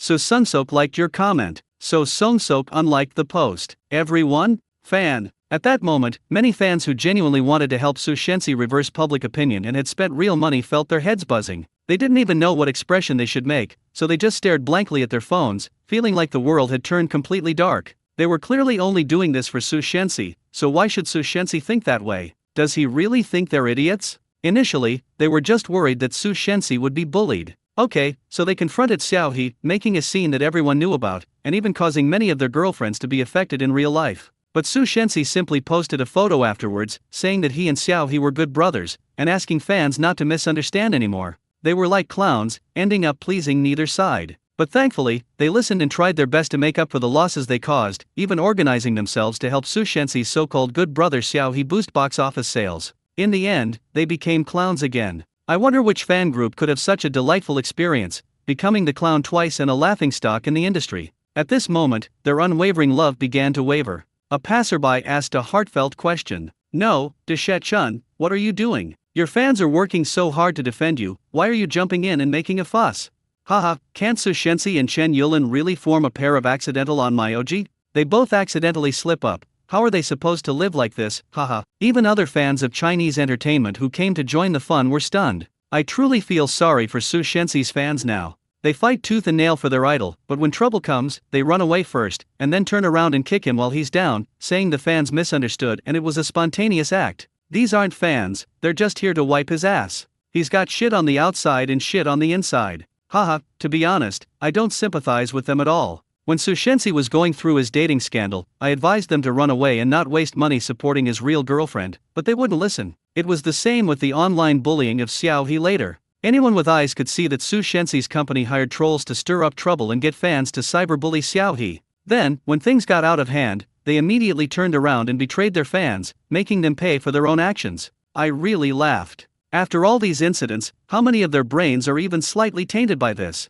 Soon enough, some prominent fans directly joined the fray and started attacking. Unsleepless for she, where is Sushensi? Is he just spying? Get out here and explain yourself. Don't tell me your account was hacked, the IP is the same. I spent real money to help you this time, and you're calling me an idiot. This is the first time I've seen a celebrity drag their fans down. I've truly seen something amazing. Come out and explain yourself. Coincidentally, this big fan named Bulletin Mei Weishi is the main planner who helped Xiao He boost his box office, and is the same rich woman who previously spent a large sum of money to invite fans to watch the movie. She spent a lot of money and effort, and just when public opinion was turning very positive, she received Sushensi's idiot evaluation. Naturally, she wanted an explanation. With her taking the lead, this matter is destined to end badly. Xiao He watched the renewed public opinion on the internet with great interest, then lazily yawned, showing no remorse or guilt as the instigator. Based on his understanding of Sushensi was probably thinking exactly that. He had simply liked Sushensi's post and pointed out what Sushensi only dared to complain about in private.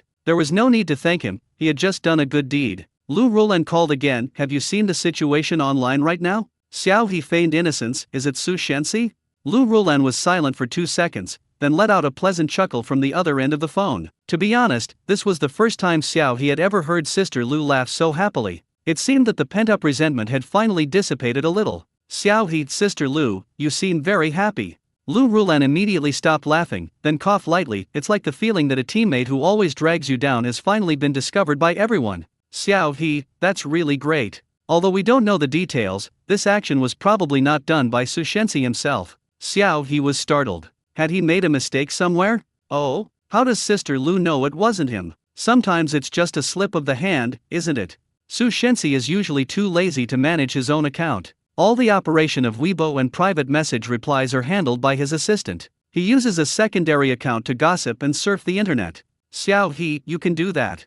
Wow, what a blunder. Who would have thought Sushensi would become this unprofessional? He doesn't even bother to look at his own account? Xiao He once again shed a tear for Sushensi's fans. His daily updates and promotional activities are all posted by his assistant, who even racks his brains to come up with the captions. The assistant also carefully reads the comments and replies to private messages. All Sushensi needs to do is provide handsome photos regularly. Come to think of it, wouldn't this be another form of fraud? Lu Rulan continued, although this kind of situation is common in the industry, there are still times when the person in charge personally manages the account and doesn't completely entrust it to others. But he has to work hard for his assistant to post updates to fans in both official and unofficial ways, while he himself doesn't care at all. Previously, Xiao Chen had been doing this job, but later a scheming new assistant squeezed out Xiao Chen's job, so I'm afraid that guy is the one taking the blame for this incident. Xiao He, I'm certain this is a scam. So what exactly do his fans like about him? And why have they stuck with him for so long? Just as Lu Rulan had guessed, after remaining silent for about an hour, Sushensi and his company, GXing Entertainment, simultaneously released a statement, claiming that the slip of the hand was done by Sushensi's assistant and had nothing to do with Sushensi himself. They also stated that they had dismissed the assistant in accordance with regulations and hoped that fans would discuss the matter rationally and not be swayed by malicious individuals. At the same time, they sincerely wished Xiao He's film Killing Life a huge success and said they would buy tickets internally to support it. So no matter what, Killing Life is indeed the biggest winner today. It has given the film free and widespread publicity, and also brought in a large box office. Director Ho must be grinning from ear to ear. Seeing the final outcome, Xiaohe was somewhat disappointed, but he also knew that this was how the matter would end, with the assistant taking the blame. But since he painstakingly squeezed Xiao Chen out of her job, he deserves to lose it because of this. After browsing the internet for a while, Xiaohe received a call from Director Ho Rongxian. Xiao, I really have to thank you so much this time. Ho Rongxuan's cheerful voice couldn't be concealed even through the phone. Xiaohe politely replied, I didn't do anything. Even without this incident, Killing Life would have been a hit. Haha, but it saved us a lot of advertising costs. Ho Rongxian said with a smile, you're lucky, kid. I'll definitely come to you next time I have a notebook. Within this circle, many people still believe in metaphysics. Xiaohe understood Ho Rongxuan's meaning and didn't say much. He just smiled and agreed, okay, then I'll wait. If it's some supervillain that I can have a go at acting, that would be the best. You little brat, you've really gone too far. Ho Rongxian laughed and cursed. Then you just wait and see. Ready to be summoned by Director Ho at any time. While Xiaohe and Ho Rongxian were chatting, the situation online unexpectedly changed again. Inside the room, Bullet in My Way looked at Su Shensi and his company's clarification and gave a sarcastic twitch at the corner of his mouth, a sense of weariness inexplicably welling up in his heart. She has been following Su Shensi since the talent show era. Her presence was indispensable in enabling Su Shensi to debut as the center, which also established Bullet in My Way's stable position among his fellow fans. But now, the boy who cried and thanked his fans back then has grown up. He has started to forget his original intentions, lie to his fans, betray his colleagues, and gradually abandon the fans who have always been by his side. I'm exhausted from not being able to sleep. She felt it was time for her to leave. However, just as Bullet in May was about to post an update announcing her retirement from the entertainment industry, she stared at Su Shensi's account and suddenly frowned. Something feels off. As a die-hard fan of Su Shensi, Bullet in My Way checks in on every single one of Su Shensi's posts and comments, and it can be said that she knows Su Shensi's Weibo inside and out. But this time, she noticed something odd about Su Shensi's clarification post. It seemed like he had used a different device. Bullet and Maiwexi, harboring that ridiculous guess, opened their clarification announcement, the account screenshots on her assistant's phone, and Su Shensi's previous account activity, gradually confirming the possibility that was extremely ironic for the fans. Unsleepless for Su, screenshot, X9, at Su Shensi, can you explain who has been interacting with fans on Weibo all these years? You said it was an accident when the assistant was managing Su Shensi's account, but how long was the assistant managing it? Why are all the recent posts from Su Shensi himself posted from the same account device, and the same device as this assistant's account? Also, you changed your device last year, but if I remember correctly, it was right after you fired your assistant Xiao Chen, so you've never logged into your own account, right? As a well-known wealthy female fan of Su Shensi, Bullet in My Wexi herself has nearly 500,000 followers on Weibo. Her wealth and personal charm have attracted many other casual fans and followers. Some people even regard her as another kind of idol. Therefore, Bullet in My Wexi's activities have undoubtedly added fuel to the fire of tonight's battle. Netizens who had just finished reading the gossip got excited again. Holy crap! Tonight was totally worth it. Immediately, all netizens transformed into master detectives, meticulously searching through Su Shensi's Weibo for any suspicious details. By the time Xiaohe hung up the phone, it was already confirmed online that Su Shensi's account was not operated by him, but was entirely managed by his assistant. Key point, completely handed over to the assistant. In other words, none of the statements and posts he made on Weibo over the past few years were handled by him personally. Although everyone now assumes that these accounts are mostly managed by agents or assistants, you could at least post one message yourself, right? What's most amazing is that many of the comments in the comments section completely imitate Su Shensi's own tone and manner of speaking, and fans basically assume that it is him replying. And now you're pulling this stunt? And there's no way to deny this, because if Su Shensi denies that the account was operated by his assistant, then he's admitting that he accidentally liked a comment that insulted fans and Xiaohe. But if they don't deny it, then it's practically solid evidence. Only longtime fans know how to deliver the most devastating blow. Bullet in My Wexi actually dug out an interview with Su Shensi from 2 years ago from one of his treasured magazines. In the interview, Su Shensi personally admitted that he often reads fans' private messages and comments, and that when he feels sad or frustrated, he also seeks strength from the concern of his fans. Looking back now, it's all so ironic. Unsleeping for She, I just want to ask on behalf of the fans who genuinely loved you in the past, Su Shensi, how many of the words in your mouth are true? Where do you get your strength? Oh, it certainly isn't from us fans, it certainly isn't from the fans who voted you out vote by vote back then. Bullet in Mei Weishi's words were very hurtful, and they also showed a disheartened fan's final question to her idol. However, she did not expect Su Shensi to answer. After posting this long essay of 800 words, Bulletin My Way she disbanded the super topic and group chat she created. Bulletin My Way she, unlike some people, I won't go back on my promises. I won't take back what I said before about buying tickets to support Killing Life, since I did join in criticizing Xiao He back then. So, I'll be booking out screenings at Pacific Cinemas in Chengdu, Shanghai, and Beijing. I'll have someone else post the details on the platform. Anyone interested can go and get tickets, regardless of their fandom, first come, first served. I'm deleting this account now. See you all again in the future. With this last post, Bulletin Maiwexi never went online again.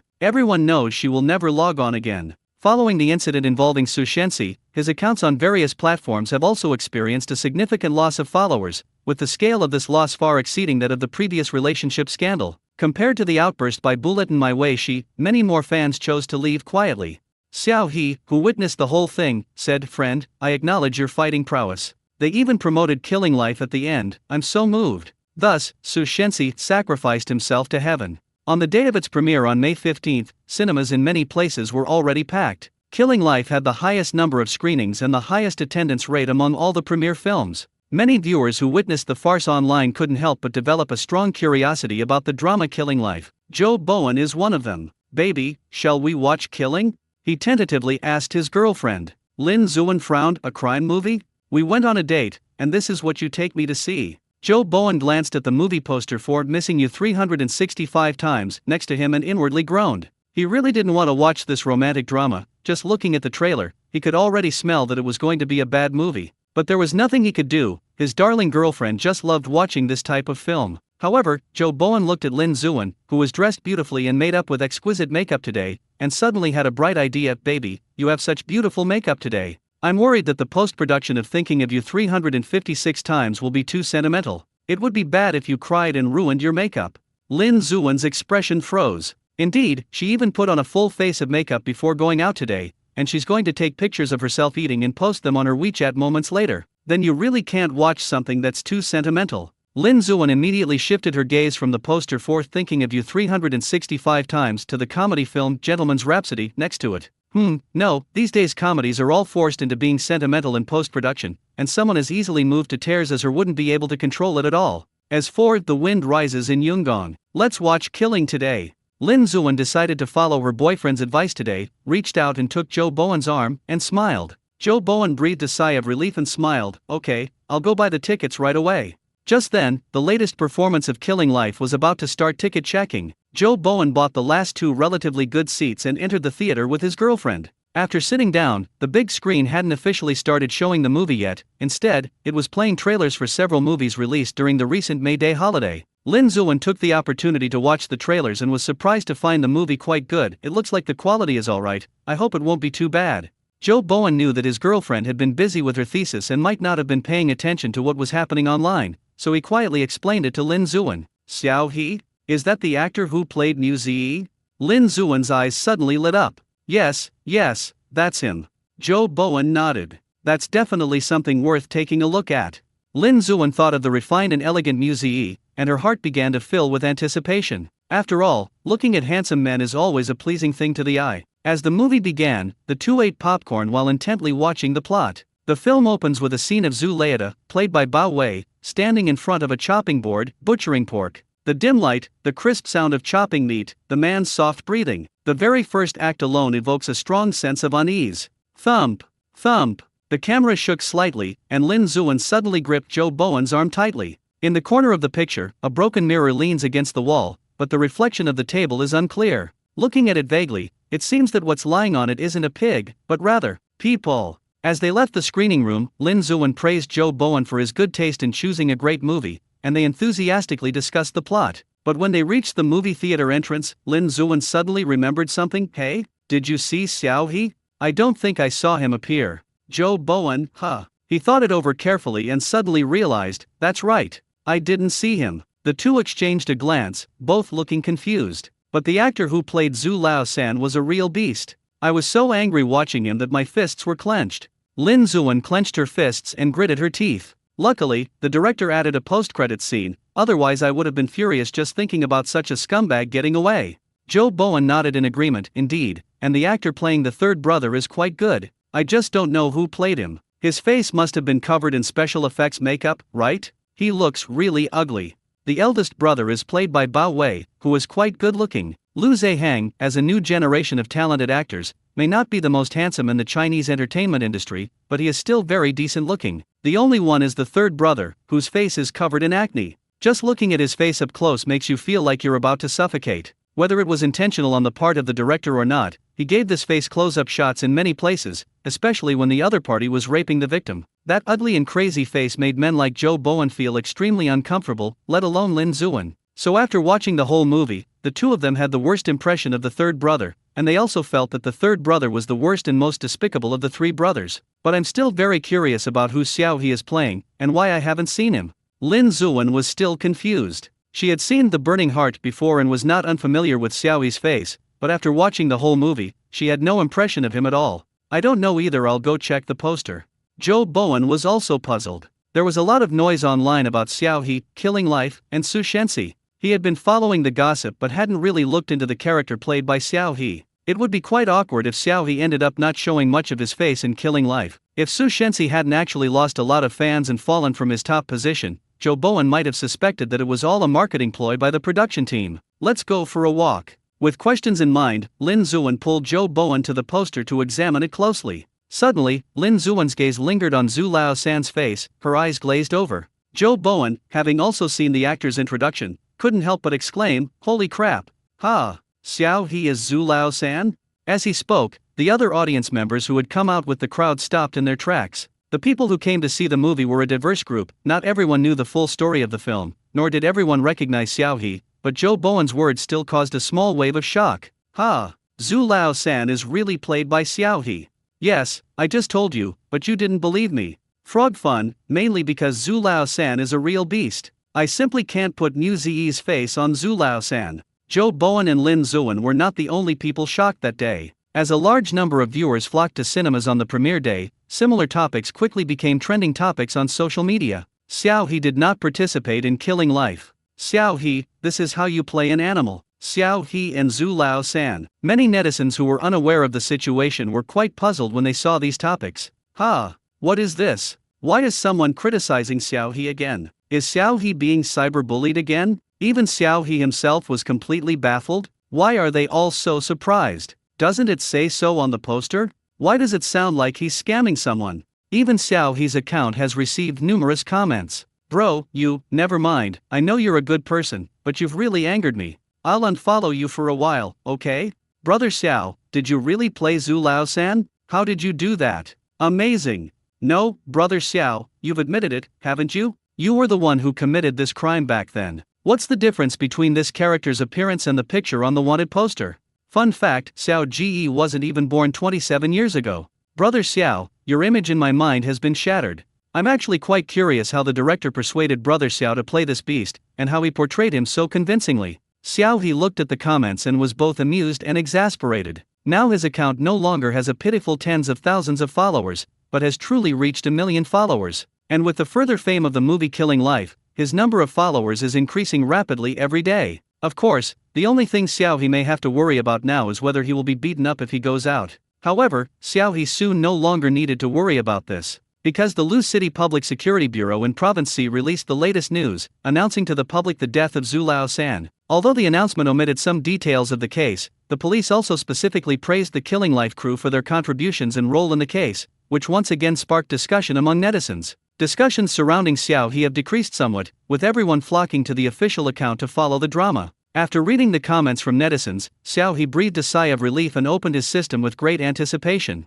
Current points, 6,119. Xiao He silently drooled with envy at the prospect of sudden wealth. My god, that's over 6,000 points. That's 10 times the points he earned when he played Mu Ziyi. If he were to draw from the prize pool of 100 points now, he could do so more than 60 times. More than 60 pulls. Do you know how I got those 60 pulls? Do you know how hard it was for me? Xiao He felt a sense of satisfaction that his efforts had finally paid off. He focused his attention on the second-tier lottery button, eagerly anticipating the arrival of 10,000 points. What amazing items can you get from a prize pool of 11,000 draws? The items you get from drawing with 100 points are already pretty good, but the drop rate is still incredibly frustrating. The items you get from drawing with 10,000 points will definitely be better than the items you get from drawing with 100 points, right? Thinking this, Xiaohe refreshed the page and found that the 6,119 had now become 6,498. At this rate of increase in trend, I'm really going to make a fortune.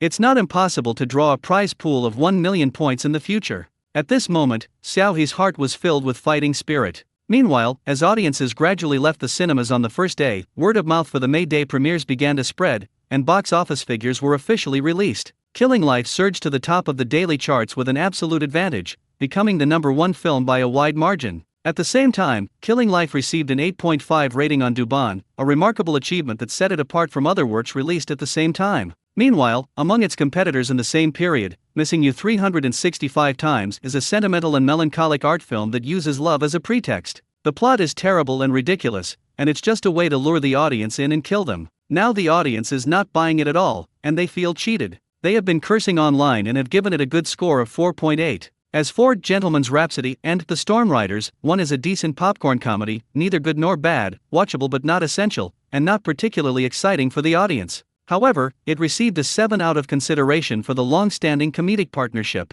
The other, while a classic Hong Kong action blockbuster with thrilling and exciting fight scenes, was paired with an excessively idiotic plot, leaving the audience feeling both excited and frustrated. In the end, the audience reluctantly gave it a 6.9, so there was almost no need to struggle anymore. This starting point had already sealed the ultimate success of Killing Life. As I always say, it's all thanks to the contrast with its peers. Director Ho Rongxian was overjoyed all day. As soon as the results were released, he immediately posted an update on his WeChat moments. Ho Rongxian, oh dear, thank you all for your support. Thank you, I'm so grateful. The directors who had previously made sarcastic remarks on his WeChat moments have all become quiet, reluctantly commenting with congratulations, while others have simply pretended not to see them. Ho Rongxian didn't care whether these guys saw it or not. For the next few days, he continued to drag the main cast members around to promote the film. Although Xiaohe didn't travel around with the crew, there was a lot of online discussion about his portrayal of Zhu Lao-san, so director Ho asked Xiaohe to do a live stream to help promote the character. So Xiaohe set aside a day to go to Feng Sanjaya's studio, where he did a live stream of himself applying special effects makeup while promoting the film Killing Life to the audience. Feng Sanjaya was the makeup artist who had done Xiaohe's makeup before. Perhaps because she was going to be on live broadcast today, she was dressed particularly fashionably, wearing a light green casual suit from a certain brand of clothing with a brightly colored floral belt. However, her face still had that cold and serious look, and when she saw Xiaohe, she only nodded slightly in greeting. Xiaohe greeted them and then, following the instructions left by director Ho, opened the most popular music note software to start a live broadcast. Soon, a large number of people came to the live stream. When they saw that the person streaming was Xiaohe, they became excited and called their friends to join them in sending comments. My god, it's a living, breathing Mokusawa. Xiaohe, yes, I'm alive. I won't die anytime soon. This is the first time I've seen Brother Xiao do a live stream. Xiaohe, this was rather impromptu. If there's an opportunity in the future, I will continue to do live streams. What are they doing? Putting on makeup? Xiaohe, yes, this is Ms. Feng, who is in charge of my makeup. Her special effects makeup is amazing. I think everyone has already seen it in Killing Life. She did the makeup for the character Zhu Lao-san that I played. At the same time, Xiaohe adjusted his seat, inadvertently revealing Feng Sanjaya's studio logo, which could be considered as giving her a subtle boost in publicity. Wow, this young lady is both beautiful and talented, amazing. Brother Xiao, I'm actually quite curious about your thoughts on Su Shenxi's situation. Yes, I'm curious too. So, does Su Shenxi really dislike Xiao Ji? How do you guys get along on set? Xiaohe, welcome everyone to support Killing Life, and thank you all for your love and attention. Questions about Su Shenxi were inevitable, but Xiaohe could only ignore them and continue answering other questions about the movie. However, those unpleasant issues were quickly removed by Lu Rulan, who was in charge of the backend, and the comments section looked much more harmonious. Xiaohe answered a few more questions selectively, and then it became inconvenient for him to speak again. As usual, Feng Sanjaya quickly began to stick fake skin onto Xiaohe's face. The chat gradually quieted down, but most people remained in the live stream, eagerly anticipating the final product, and new people continued to join in to watch. After about an hour, under Feng Sanjaya's care, the ugly Zhu Lao-san gradually took shape. Many viewers initially came out of curiosity and a desire to see if Xiaohe was really playing Zhu Lao-san. However, as they witnessed a beautiful woman gradually transform a handsome man into an ugly Zhu Lao-san, the visual impact and contrast between beauty and ugliness caused a flood of holy crap comments in the live stream chat. As he watched the dense barrage of shocked comments, Xiao He, now fully made up and sporting Zhu Lao-san's face, slowly approached the camera and then revealed a sinister smile unique to Zhu Lao-san. And then the next moment. Your live stream has been banned due to alleged violence and gore. Xiao He. Feng Sanjiao? Audience? Feng Sanjiao glanced at Xiao He, then at her phone, and finally a look of surprise appeared on her cold face. Don't tell me that you just smiled and then our live stream got shut down. Xiao He coughed lightly, seemingly reluctantly. Well, it seems so. Feng Sanjiao. It must be because your smile was too out of line, she said very seriously. Anyway, it's definitely not because I did your makeup too out of line. This needs to be made clear, we can't ruin her reputation. Xiao He doesn't care anymore, as long as you're happy, smiles. Xiao He's live stream was suspended. Xiao He promotes bloodshed and violence. Xiao He recreates Zhu Lao-san's story in a live stream. On the same day that Xiao He's live stream was banned, he once again became a trending topic. Looking at those entries, Xiao He was truly impressed. These days, netizens have nothing better to do. Is it really necessary for something so simple to trend on social media? Although Xiao He could roughly guess that the production team and Sister Lu were definitely behind the trending topic, but he really doesn't like hearing about this trending topic. What kind of talk is this? It makes it sound like he killed someone in the live stream. However, the world's joys and sorrows are not the same, and netizens who saw this trending topic on the internet were laughing hysterically. Haha, I was there. I saw him smile at us, and then he got banned. Oh, so this is the seal? Hilarious. I thought he was live streaming a murder, but you're telling me he just laughed. When Brother Xiao smiles, life and death are unpredictable. Don't believe me? See the screenshot from that time, screenshot.jpg. Wow, at first glance I thought it was a ghost picture, but it's actually Brother Xiao. This makeup is amazing, but that smile. I can only say, Brother Xiao deserved to be banned. If I were the one reviewing it, I would have been startled too. This special effects makeup artist is truly amazing. I remember her name is Feng Sanjiao. She's won an International Special Effects Makeup Creative Award, participated in the special effects makeup design for many major international productions, and even did stage makeup for several big names in the US. She's an incredibly talented makeup artist. No wonder she was able to perfectly recreate Brother Xiao as Zhu Lao-san this time. She definitely has real skill. My goodness, the beautiful lady who did Xiao Ge's makeup was so amazing. Those interested can search for it directly. What the original poster mentioned is only a part of her impressive resume. Okay, no need to say more, I'm already starting to feel inferior.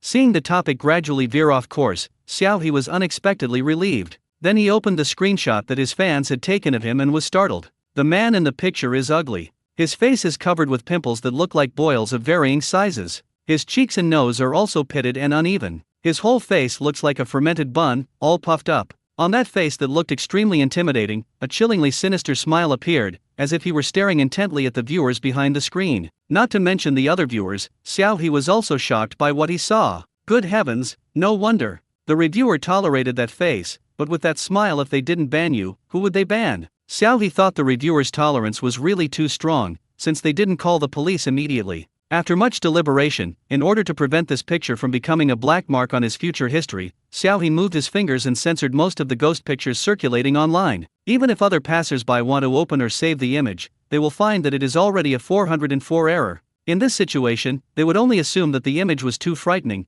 triggering the network security mechanism to automatically remove it, rather than that Xiao He himself was behind it. Sure enough, someone noticed the situation within minutes, but everyone just laughed and no one suspected anything. Xiao He, the child is suffering in his heart, but he doesn't say it. Finally, even Lu Rulan called, asking Xiao He to take some time tomorrow to visit their current studio and take a set of photos for business purposes. Your image must be separated from Zhu Lao-san's. Zhu Lao-san is Zhu Lao-san, and you are you. The dividing line between the two must be clear. Lu Rulan's voice was very serious. Otherwise, once you are tied to this situation, your future development will be greatly hindered. Xiao He asked sincerely, they can't possibly invite me and also bring Sister Feng along all the time, can they? Then Sister Feng and I could team up. Many people only realized that Xiao He played Zhu Lao-san after leaving the movie theater, which shows that they actually had an inherent aversion to the appearance of Xiao He and Zhu Lao-san and did not confuse the two. However, with the prevalence of memes and jokes on the internet, people have developed the misconception that Xiao He's appearance is the same as Zhu Lao-san's. This illusion can be quickly dispelled simply by Xiao He producing new works. Lu Rulan, don't veer off topic. Xiao He, okay, Sister Lu, please go ahead. Lu Rulan coughed lightly and continued, our studio has just been renovated, so we need to take a few more sets of photos of you to keep on file. This will make it easier for you to find fashion and business resources in the future.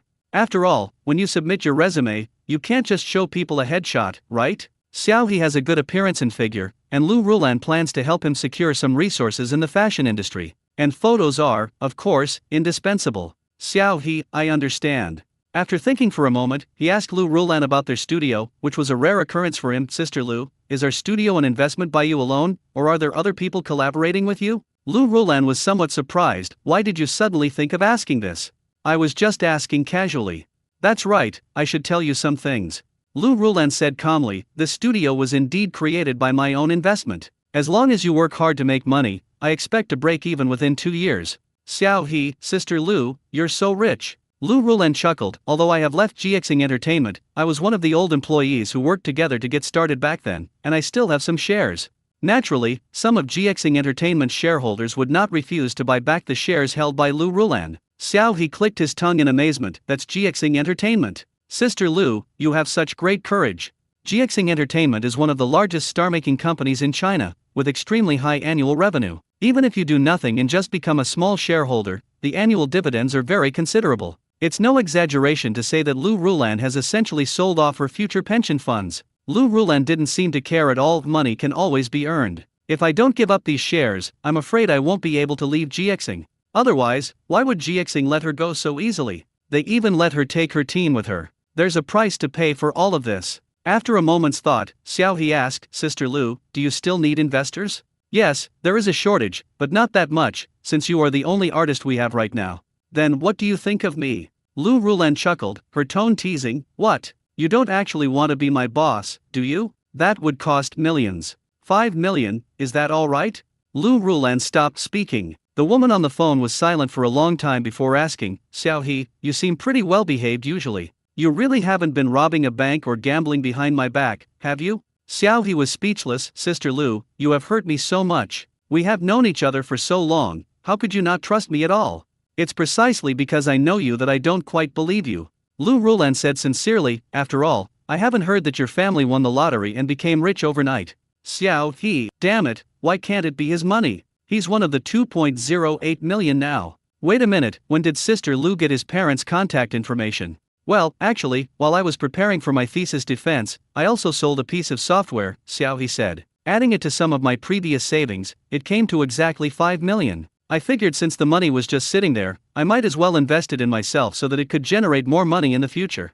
Lu Rulan remained silent for a moment on the other end, then asked with some suspicion, are you that capable? In this technology-driven era, it's not surprising that software can sell for an astronomical price. However, she hadn't realized Xiaohe had such great abilities before. Apart from staying at school to prepare for his thesis defense, Lu Rulan had never seen Xiaohe typing away on his computer to develop software. Xiaohe coughed lightly. What? I usually keep a low profile. This software was indeed something Xiaohe had been working on at school recently. It's a cybersecurity software with AI defense capabilities, and it represents the best effort Xiaohe could put in at his current level of basic hacking. It just so happened that Xiaohe's mentor was the vice dean of their department, who was highly experienced and had connections, so Xiaohe simply asked the vice dean to help him make the connection. Xiaohe knew that based on his past experience, it would be impossible for him to independently develop such software. Therefore, he told the vice president that he would participate in the basic code and be mainly responsible for the later sales, while most of the other team members were employees of large companies and were engaged in private research and development, which was not convenient for them to show their faces.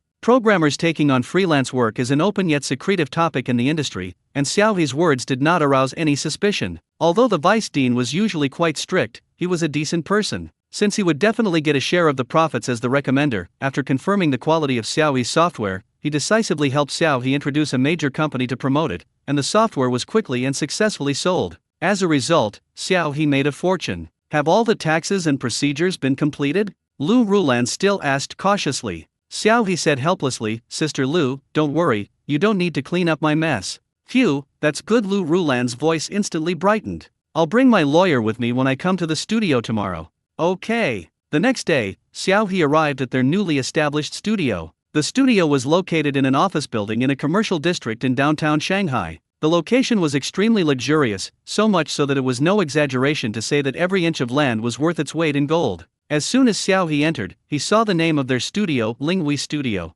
Linghui. Xiaohe stood at the door and silently repeated the name. Rising above all the stars, its radiance surrounds all others.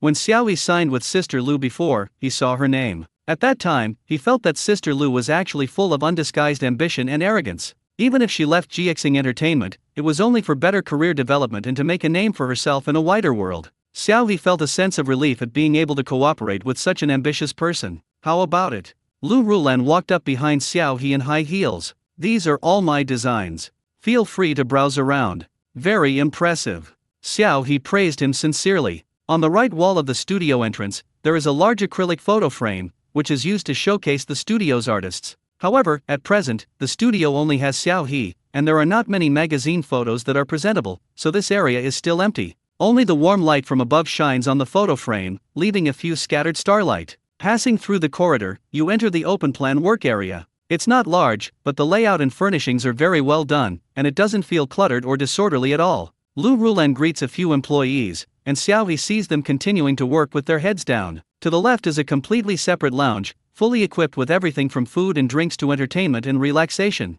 There's even a small reading area in the corner, with bookshelves displaying movie scripts, marketing, and other books related to entertainment. Overall, the studio has both professional modern management and humane humanistic care. After walking around, Xiaoyi felt that it would be pretty good to be a programmer in such an environment. Of course, that wish is now far from being his. After signing the documents, Xiaoyi officially became one of the shareholders of Linghui Studio, while the biggest boss was still Lu Rulan. As he put away his pen, Xiaoyi joked, "If I ever hire new people, I'll finally get to experience what it's like to be a boss." Lu Rulan rolled her eyes. "Don't even think about being a newbie for the next few years. It's already exhausting enough to mentor you. If you're interested in being a boss, then congratulations, you're the boss now." Xiaoyi hissed, "So casual?" Lu Rulan spread her hands. "There are only the two of us as investors. If I agree and you agree, then it's approved." Xiaoyi's lips twitched. "Then let's forget it. I just feel like being a boss isn't very interesting." "No way." Lu Rulan patted Xiaoyi solemnly and said earnestly, "So next month's audition depends on you. It's Director Feng. If we can get the role, we can break even in half a year. I'm also hoping you'll give us a bigger bonus." Xiaoyi, wait, something's not right. Why does he feel like he's jumped into a pit? Of course, these were all just jokes. Since the topic of next month's audition had come up, Xiaoyi changed the subject and asked the question that had been bothering him. "What's the situation with that audition? Sister Lu, didn't you find out any clues? Even if I were to prepare now, I'd still be completely clueless." Without mentioning the subject matter, the characters, or the script, all that's known is that director Feng Zhengyang is about to return to the screen and prepare to shoot a new film. As a result, the entire Chinese entertainment industry is buzzing with excitement, eagerly awaiting further news from director Feng. Speaking of Feng Zhengyang, he is undoubtedly a super director in the industry. His works have won numerous Hong Kong Film Awards, and his last work before retiring from the industry even went abroad, winning the Best Director Award at the Cannes International Film Festival. At the same time, due to Feng Zhenjiang's distinctive personal creative style, some people have bluntly called his style Feng Zhengyang style. Even today, many directing students study and emulate it, taking him as their idol and goal. This director, who was significant to his time, had retired from the entertainment industry 7 years ago, and he was rarely seen in the public eye. Therefore, the news that director Feng was about to return to the screen naturally attracted the attention of countless people. Strangely, director Feng was unusually secretive this time, not announcing the subject matter of the film he was preparing, or even its name. Only those who had heard rumors were secretly anxious. Even Lu Rulan, who is always well informed, could not find any reliable intelligence. It's said that even the investors haven't seen the script for this movie. Lu Rulan shrugged. "Let alone us. The investors didn't even know what to film, yet they poured in so much money." Xiaoyi was shocked. "Aren't they afraid of losing money? That's director Feng." Lu Rulan spread her hands. "Do you know what the name director Feng means? Even 7 years later, his film Moonlight is still among the top 5 highest-rated films on the China film chart. If that film hadn't been released in the wrong era, it would probably be among the top 10 highest-grossing films today. As long as it's directed by Feng Xiaogang, his works are bound to be masterpieces." "I know he's really talented." Xiaoyi frowned slightly, but quickly relaxed. "But I heard that he retired from the entertainment industry because shh, don't talk nonsense." Lu Rulan subconsciously glanced around. Even in the office, there are some things you can't say carelessly. Even the police haven't reached a conclusion about what happened back then, so you should just pretend you don't know. Otherwise, do you think no one else knows about this? Everyone has to pretend they don't know so that this industry can continue to thrive. Xiaoyi seemed to be deep in thought, but didn't say anything more. He just nodded to reassure Lu Rulan. "I understand, Sister Lu. Don't worry, I won't say anything inappropriate later. After returning from the studio, Xiaohe continued to work on his final thesis defense, while the box office of the film Killing Life continued to grow slowly after the May Day holiday, eventually settling at 1.3 billion yuan. This completely exceeded everyone's expectations. After all, this type of film has a limited audience. It is not an action film or comedy film that is currently popular in the market, nor is it a suspenseful and mind-bending film. Being able to exceed 1 billion yuan in box office is already a huge success. For everyone who initially estimated that the box office would only be around 700 million yuan, it was like a windfall. The crew's group chat was filled with joy for 2 or 3 days. On the day Xiaohe successfully completed his defense, he went to attend the crew's celebration banquet. As a key contributor to this publicity effort, Xiaohe was given a celebratory banquet specially arranged by Ho Rongqian after his defense. It's no exaggeration to say that the film crew really benefited from Xiaohe's influence on the box office. However, of course, gold shines wherever it is, and Xiaohe's influence only added fuel to the fire.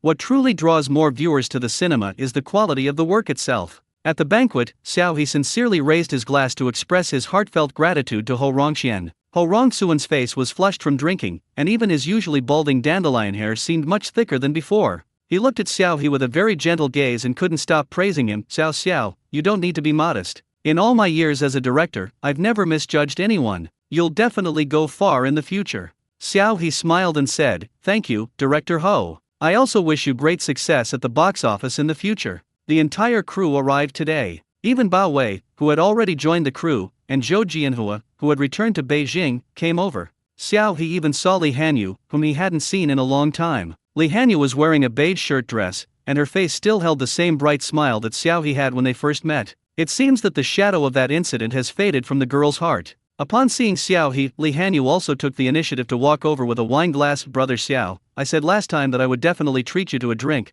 but I didn't expect it to be delayed until now. I'll punish myself with a drink." Before Xiaohe could say anything, Li Hanyu drank the wine in her cup in one gulp. Seeing this, Xiaohe also raised his wine glass and drank a cup, saying, "I am very happy to see that you are doing well." Li Hanyu smiled and pursed her lips. "I went on a trip a while ago and saw a lot of different scenery along the way. Suddenly I felt that there was no need for those things that hadn't happened yet to become my inner demons, so I came back and made everyone worry." "It's great that you think that way." Xiaohe looked around. "It's just a pity that Brother Zehang isn't here, otherwise he would be happy for you too."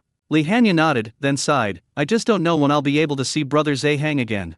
Almost everyone in the crew attended the celebration banquet, except for Lu Zehang, who had been actively involved in all the previous events. This story begins with Lu Zehang's idiot agent. As mentioned before, Lu Zehang's agency is eager for him to transition to the traffic-driven track and develop him into a new generation representative who possesses both popularity and acting skills. When Killing Life became a hit and sold well at the box office, Lu Zehang's agent did something very foolish in order to take advantage of the opportunity to help Lu Zehang attract a wave of popularity in traffic. He marketed Lu Zehang's character Zhu Lao Er on the entire internet. Of course, they were very restrained in their marketing at first, only marketing the three Zhu brothers as the wrong-to-butcher iron triangle. The eldest brother, Zhu, is irritable and easily angered, the second brother, Zhu, is hypocritical and cunning, and the third brother, Zhu, is sinister and cruel. Marketing related to the three brothers began to spread widely across the internet. Bao Wei and Lu Zehang are both good-looking, and Xiaohe is definitely handsome, so their iron triangle is one of the most good-looking villains in recent years. This really helped Lu Zehang and the production team attract a large number of fans and generate buzz.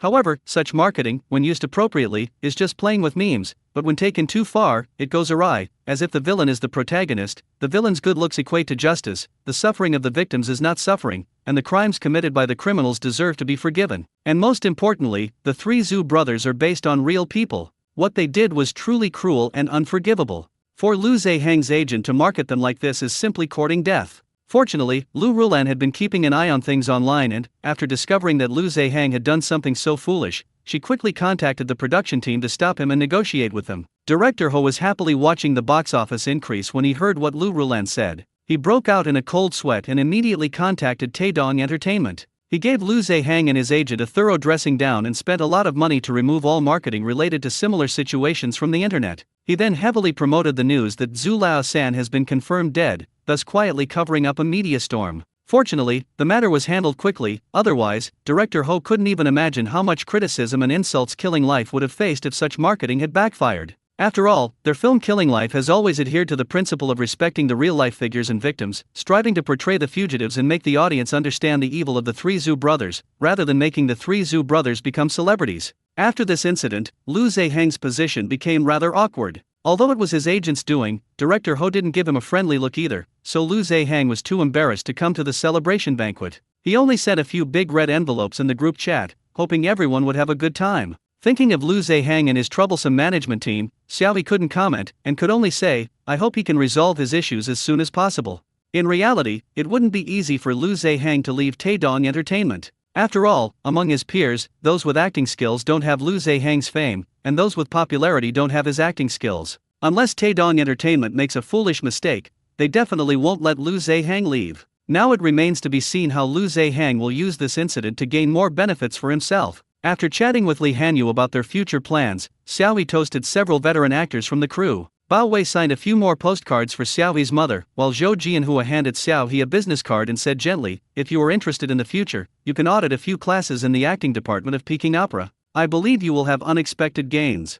Although it was far away in Beijing, it was still Peking Opera, a genre that every actor had longed for. Xiaohui accepted the business card with both hands and thanked Zhou Jianhua, saying, thank you, Teacher Zhou. After a while, the banquet came to an end. Everyone who had been excited all night was now somewhat disheartened. Director Ho waved his hand, indicating that the banquet was over. However, as everyone gradually left, he called Xiaohui and Lu Rulan aside to another empty private room. After sitting down, Ho Rongsuan's smile faded a bit. He took out a folder, placed it on the table, and pushed it in front of Xiaohui. This is Director Feng's new movie that he is about to start filming. Xiaohui, you can take it back and take a good look at it, and prepare in advance. Despite already having a guess in her heart, Lu Rulan still excitedly clenched her fist and frantically gestured to Xiaohui. It's Director Feng's new film. It's a script they've been searching for a long time. Thank you, Director Ho. Xiaohui thanked him. It's nothing. Ho Rongxian took a leisurely sip of tea. Did you get the recommendation slots? The casting process this time was done through internal recommendations, meaning resources were not leaked to outsiders, so the audition qualification was very important. We will be using one of Hahan Entertainment's featured slots, Lu Rulan said at the opportune moment. Ho Rongxian nodded, okay, then I won't worry about that. You guys do your best. Xiaohui, I am truly grateful to Director Ho, but dash. Ho Rongxian glanced at Lu Rulan, who seemed to realize something and immediately stood up with a smile, saying, I'll go downstairs and drive the car out. You two chat. Ho Rongxian was also pleased with Lu Rulan's tact and nodded slightly. After Lu Rulan left, Xiaohui cautiously asked, Director, is there anything else? Take this script back, read it carefully, and think about it a lot. Ho Rongxian said that. I think you have your own ideas. Make your own decisions about some things. Don't be like Lu Zehang and let his agent lead you astray. Xiaohui frowned, then stood up and bowed very solemnly to express his gratitude. Thank you for the reminder, Director Ho. Actually, there are some things I shouldn't have said, since they might offend people. Ho Rongxian coughed lightly. You should go back first and think about it yourself. Ho Rongsuan's words were truly heartfelt and sincere. They were indeed advice and counsel given to Xiaohui by a senior. This can be considered as a way of repaying Xiaohui for his strong promotion of Killing Life. Whether Xiaohui can grasp the deeper meaning of Ho Rongsuan's words depends on Xiaohui's own understanding. Xiaohui remained unusually silent throughout the journey. Lu Rulan, who was driving, was a little puzzled. She looked at Xiaohui through the rearview mirror and asked, What did Director Ho say to you after I left? Why do you look so preoccupied? Xiaohui pondered for a moment, then shook his head. He didn't say anything, just told me to study the script carefully. I still don't understand what he meant. Lu Rulan chuckled. What? Did he tell you a riddle to guess? Xiaohui agreed earnestly. Actually, Director Ho is quite suitable to be a riddle teller. Could it be that he knows some inside information? Lu Rulan also fell into deep thought. Should we go and find out more? I'm afraid he won't tell us anymore, Xiaohui said. Let's take a look at the script first. Maybe the script will contain the answer to what Director Ho wants to say. Okay, let's look at the script first. About 30 minutes later, Lu Rulan drove the car into a high-end residential area. Previously, Xiaohui either stayed in different hotels arranged by the film crew or lived in the school dormitory. Now that he has officially graduated from Shanghai University, he naturally cannot continue to live in the dormitory. In addition, given Xiaohui's growing fame, Lu Rulan decided to move Xiaohui to a safer place to live. As a result, Xiaohui was assigned to this very famous upscale residential community in Shanghai. Of course, with their current financial resources, they can't just buy a house with a wave of their hand. Instead, they rented it for 3 years. As for the rent for these 3 years, even though Xiao He is rich now, it still hurts to think about it. However, such high rent comes with a super large detached villa and a very safe security environment. You don't have to worry about strange people entering the community, and your privacy is guaranteed. Lu Rulan drove the car directly into the garage, and then gestured for Xiao He to get out and see her housing for the next 3 years. This was the first time Xiao He had come to see the house he was currently living in. He had been busy with his thesis defense recently, so Lu Rulan had been handling these matters personally. Xiao He barely needed to look, just looking at his garden, which was larger than 3 classrooms, brought tears of poverty to his eyes. Ah, it smells like money. Lu Rulan, hands on her hips, continued to nitpick. Tisk, this house is great in every way, except that the garden is too big and not very useful. Luckily, the property management will take the initiative to take care of the sanitation and greenery here, otherwise we would have to hire a gardener separately.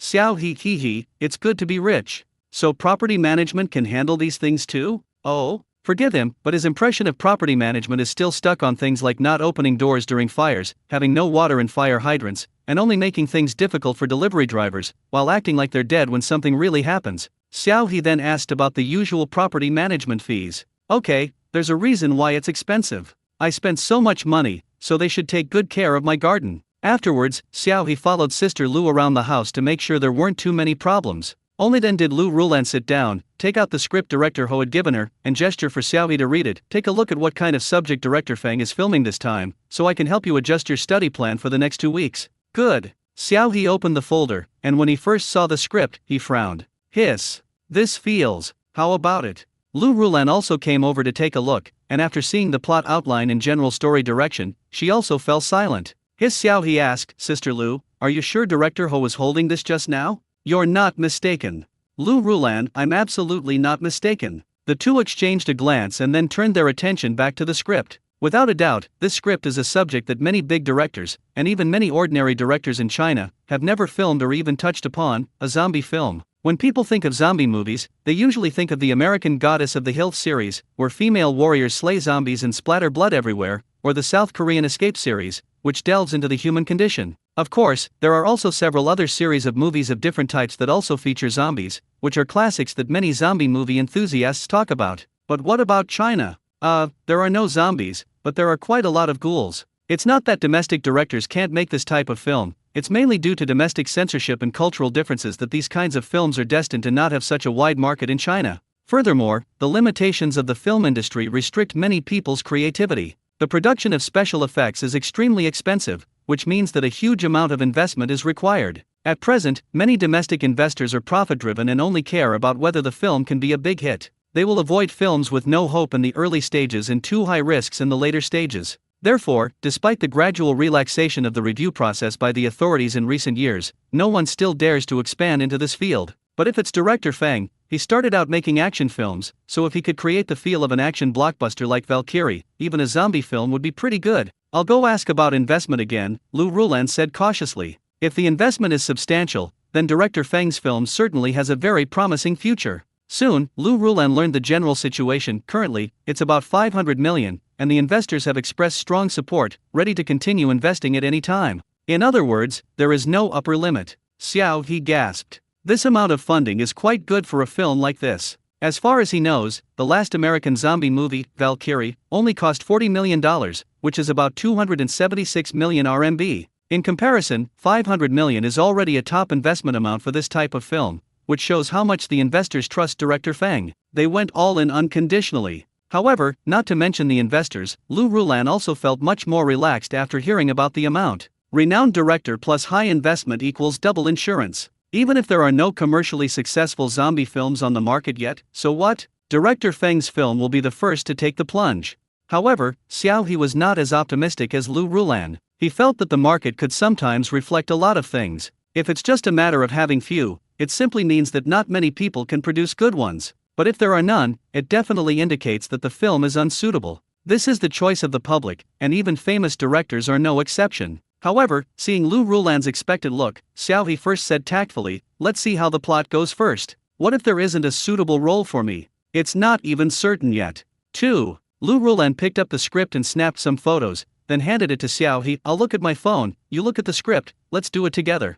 Xiao He didn't refuse and lowered his head to look at the script seriously. The movie currently has no title. It's unclear whether director Ho deliberately removed it when he was looking for a title, or whether he hadn't decided on one yet. So let's skip that question and just look at the plot. The story begins with a classic zombie outbreak, and like many classic zombie movies, the main characters are a man and a little girl, and the story takes place in a hospital in a fictional world. As we all know, when a zombie outbreak occurs, the most dangerous place is definitely the hospital, since many unsuspecting infected people are sent there at that time. The male protagonist encountered the zombie outbreak while taking his daughter to the hospital for drip. Due to the extreme urgency and chaos of the situation, the male protagonist accidentally swapped his daughters at the start of his escape, taking away a completely different little girl who was wearing the same school uniform as his own daughter. By the time the male protagonist realized what had happened, the place had been completely overrun and there was no way back. It was filled with man-eating zombies, and the male protagonist didn't even know if his daughter was still alive. If he wanted to go back, he had to go around to the inpatient building first, and then go around to the emergency room from the other side. But looking at the little girl, who was the same age as his daughter, with tears of helplessness and confusion on her face, the protagonist faced a moral dilemma for the first time. Should he simply abandon this burden, or take this burden with him to find his daughter? The story naturally unfolds with the male protagonist taking in this little girl, a complete stranger with no blood relation to him. This is also because he harbors a hope that his daughter will also encounter a kind-hearted person like him who will save her, instead of simply abandoning her. And so the male protagonist, along with a 7-year-old girl, embarked on a journey to find his daughter amidst hordes of zombies. When the zombie outbreak occurred, the hospital was still crowded. Under the fear of death, the darkness and twisted nature of many people's hearts were magnified infinitely. But at the same time, there were also people like the protagonist who insisted on saving lives and sticking to their posts. Along the way, they had companions, but also quickly lost them. They met different people and made many choices that tested their humanity. The protagonist wanted to get rid of the little girl, who was a burden time and time again, but he insisted on protecting her. Between life and death, the light of humanity shone brightly. It's clear that the person who wrote this script is very talented. Every character in the ensemble is vividly portrayed. In particular, the protagonist's final choice and the plot twist are very challenging for the screenwriter. If not handled well, the whole story would fall apart. But this screenwriter did not falter at all. The details were handled very well, and there were no major flaws. Judging from the script, it is indeed a good work. By the time he finished reading the script, it was already late at night. Xiao He glanced at the time on the living room clock, yawned lazily, and then looked at Lu Rulan. Sister Lu, what do you think? Lu Rulan read the script even faster than Xiao He, and had already put down her phone to wait for him. Upon hearing Xiao He's words, she immediately said, I think this script is good. The ensemble cast is very clearly portrayed, and each person has their own highlights and storyline. Even those who are not the main characters can still shine. There's no need to even think about casting the main character in this movie. Someone like Xiao He, who doesn't even have a girlfriend, is even less likely to have a 7 or 8-year-old daughter. The production team will definitely look for a middle-aged actor over 30 years old in the industry to play the role. Moreover, the competition is extremely fierce this time. For someone of Xiao He's status, just being able to participate is already a great achievement. Based on the current script, Lu Rulan recommended a role to Xiao He as a swordsmanship teacher in his 20s. This teacher is the one who provides the most physical strength in the whole movie. He originally accompanied the girl he had a crush on to the hospital for a medical checkup, but he didn't expect this to happen. Like the protagonist, he unfortunately got separated from the girl he had a crush on. Unlike the protagonist, he is genuinely powerful with extremely high combat skills, and he is a very reliable presence throughout the early part of the movie. In this situation, however, good people don't get good rewards. Sure enough, during one of his escapes, the teacher was betrayed by his companions and almost lost his life. Even though he managed to escape back alive, he was suspected of being infected with the zombie virus. Human nature is revealed at this moment. Even if you saved everyone, even if you were originally a good person, so what? You are no longer on the same path as everyone else. You only bring danger and death. He was originally just a kind, ordinary person, but the light in his eyes slowly went out because of everyone's accusations and suspicions, until finally, he silently picked up the weapon in his hand. This is a relatively deep character, somewhat like an honest person forced to become a villain. It requires a certain level of acting skills to support this series of changes. Ideally, the actor should be able to subtly show the character's change in mentality throughout the entire performance, so that it doesn't seem too abrupt. Compared to other roles, his was more difficult to portray, but without a doubt, it also had more highlights and personal charm. Although Xiao He thought it was alright, he wasn't particularly satisfied. If I had to point out something that wasn't quite right, I couldn't really say. The main issue is the subject matter. I don't know if killing zombies counts as stabbing someone. This was also the problem that Xiao He had been struggling with ever since he received the script. He wanted to act in Director Feng's films because he thought that many of Director Feng's action films were well made, and that the villains were indeed ruthless, and that the process of scheming against the protagonist was very exciting, with each move in a life or death battle being fatal. But this time the style changed completely, turning into a zombie movie, and the main villains were all zombies, so he couldn't play a villain who could kill everyone. If the knife belongs to a zombie, then it was a human in life, and the actor playing the role is also a human. So, when it attacks, will it earn points or not? What do you think? Lu Rulan asked Xiao He. He should be the most suitable role for you out of all the roles.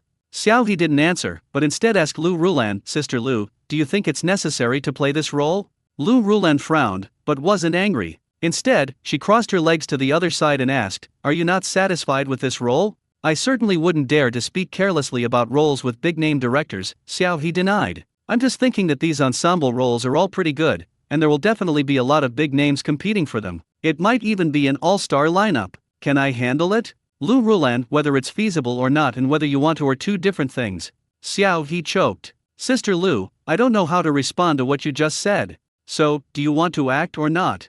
Lu Rulan asked directly. Xiao Ho answered honestly, I don't really want to. I feel there's some risk involved in this drama, and I suspect that Director Ho is also hinting that I should be cautious about choosing this role. Lu Rulan was deep in thought. Over the years, even with big directors, big investments, and all-star casts, quite a few films have flopped, Xiao He said. And this is a zombie film, so it's hard to say whether there's a market for it in China. Moreover, with an all-star lineup and big names in front, these little karamis are just embellishments. Even if they act, they won't get many good shots. Xiao He felt there was no need to argue. What he wanted was effective shots. What you said makes sense. Lu Rulan stood up decisively. I will help you find a new script, but you still have to go to this audition. You can't miss anything you need to prepare. I will help you enroll in a swordsmanship class. Even if you don't use it this time, having basic skills will always make you competitive. Do we still have to go? Xiao He was a little dumbfounded. Lu Rulan glanced at Xiao He sideways. This audition opportunity is not just an audition, but also a demonstration of resources and capabilities. No matter what you think now, Director Feng's status and position are there. Before everything is settled, his works are good works, and his box office is guaranteed. Being able to participate in his audition is to prove your status and ability. This is like a threshold. Those who can get in must be capable and have connections, while those who can't get in are automatically downgraded. Even though Xiao He only went in for a short while, the message he conveyed to those in the circle was already different. This may sound ironic, but that's just how the entertainment industry is. Look on the bright side. Maybe this roundabout way will attract you to better scripts, Lu Rulan comforted her. All right. Xiao He sighed deeply. Get ready tomorrow and go report to the teacher. Xiao He was a little surprised. Start learning now? Lu Rulan said matter-of-factly, now that you've received the script in advance, you should naturally start preparing. You can't really perform too badly during the audition, can you? I'll have to go to great lengths to save your face then. Xiao He, alright then. Speaking of which, have you learned any other related skills before? I can add them when I make your resume, Lu Rulan continued to inquire. Xiao He opened his mouth, then hesitated. There might be quite a lot. But Sister Lu, it's too late today, you should go back first. I'll think about it and tell you later. Lu Rulan asked in confusion, if you know it, you know it, if you don't, you don't. Why do you need to think about it? Xiao He scratched his head, maybe I'll learn it in no time? So in order to prevent me from missing any skills, Sister Lu, why don't you give me more time to recall them? Lu Rulan, whatever you want. She shrugged indifferently, classes have to start tomorrow, so don't slack off. Okay. After Lu Rulan left, Xiao He breathed a sigh of relief and lay down on the sofa. I must say, expensive sofas are really comfortable to lie on. It's a pity that even a comfortable sofa can't change the fact that he's sad now. If he really missed out on Director Feng's script, who knows when he will be able to find another suitable script. Xiao He sighed. Now that he has enough points and no longer needs to worry about life and death, it's not unreasonable for him to dream of a good notebook, right? After all, the real money he makes now comes from criminal influence, which is much more than the 1 point he earns by killing people one by one. Thinking this, Xiao He casually opened his long-forgotten system panel. He had been waiting for his points to reach 10,000, but he got too busy and forgot about it. Now that the movie has grossed 1.8 billion, his points should be. Current points, 32,011. Xiao He's breath hitched, and he jumped up from the sofa. Seize the young? 30,000 points? Xiao He has worked so hard to save up for so long, and finally, without any hesitation, Xiao He quickly ran to wash his hands thoroughly, then bowed repeatedly to the void, clasped his hands together, and chanted, Respected System Master, I know you are here. Several skills I drew before came in handy later on. I believe you must have arranged everything. Please give me a chance to become stronger this time, I beg you. Then, Xiaohe took a deep breath and pressed the 11,000 draw lottery button. Congratulations on receiving lifespan plus 100 days, automatically redeemed. Congratulations on obtaining magic hand. It has been automatically learned. Congratulations on obtaining the skill copy capsule. It has been automatically stored. Magic hand details. Intricate crimes require a pair of nimble hands. It comes equipped with basic criminal techniques such as theft, gambling, bomb disposal, and forgery, helping you complete more sophisticated criminal missions. Skill replication capsule details. It can help you replicate any criminal skill you want, provided, of course, that the target and the skill being replicated actually exist. These 3 draws brought both sorrow and joy. Sadly, I only got one skill this time, and this so-called magic hand, which looked like a multi-skill bundle, actually contained. Xiaohe held the phone, flipping it smoothly between his fingers. The palm-sized phone spun around like a coin in a movie, without any noticeable movement. In the next moment, he flipped his fingers and the phone was wedged between his fingers and wrist, creating an optical illusion that made it seem as if it had vanished from his hand. He continued to move his hand back and forth, ensuring that no one could see the phone's presence. This was just a magician's basic skill. Let's not talk about it anymore. I don't use it at all normally. At most, I can do a magic trick to show off, or try to unlock the door when I forget my keys. Oh, I almost forgot, the house I live in now has an electronic lock. You can get in with a password or fingerprint. Even if you can't get in, you can call the property manager. That seems even less useful. Xiaohe looked at the only capsule still floating in his system panel, and his expression showed some relief. At this moment, the capsule was radiating a golden light in Xiaohe's eyes that was the aura of a European emperor. Of course, there might also be some pity from the system. Xiaohe clasped his hands together and bowed to the system again. Great system, awesome system, I knew you loved me even though you didn't say anything. Although it can only copy the criminal skills of criminals, it is much more stable than the skills he draws out. Personalized customization, absolutely trustworthy, everyone who's used it raves about it. Thumbs up. However, a new problem arises. Xiaohe began to ponder, resting his chin on his hand. What skill should he copy? To be honest, the only common criminal skills he can use in his daily life seem to be those related to physical strength. No, that's not right. If I were to pull out the Shanghai Tilanqiao prison, what would I say? Find the top financial guru there, copy his criminal finance techniques, stir things up in the US, rake in a fortune, and when I return home in glory, I'll be a high-level executive in Lujiazhuai, possessing billions in assets, and money will be at my fingertips. Ahem. Xiaohe admitted that for a moment he was genuinely moved. I just always feel that this method is extremely dangerous. What if you not only copy someone else's criminal skills, but also their prison sentence, and then end up in jail, looking at the original criminal with teary eyes? Xiaohe kept telling himself to stay calm and composed. This capsule is extremely precious, and he had gone through a lot of trouble to extract it, so he had to be extra careful. If all else fails, he can leave it for now. Anyway, Xiaohe is currently studying swordsmanship and self-defense skills diligently, and money is just a matter of a few software programs for him, which is neither illegal nor criminal. So far, he is not in a particular hurry to acquire any skill. Let's play it safe.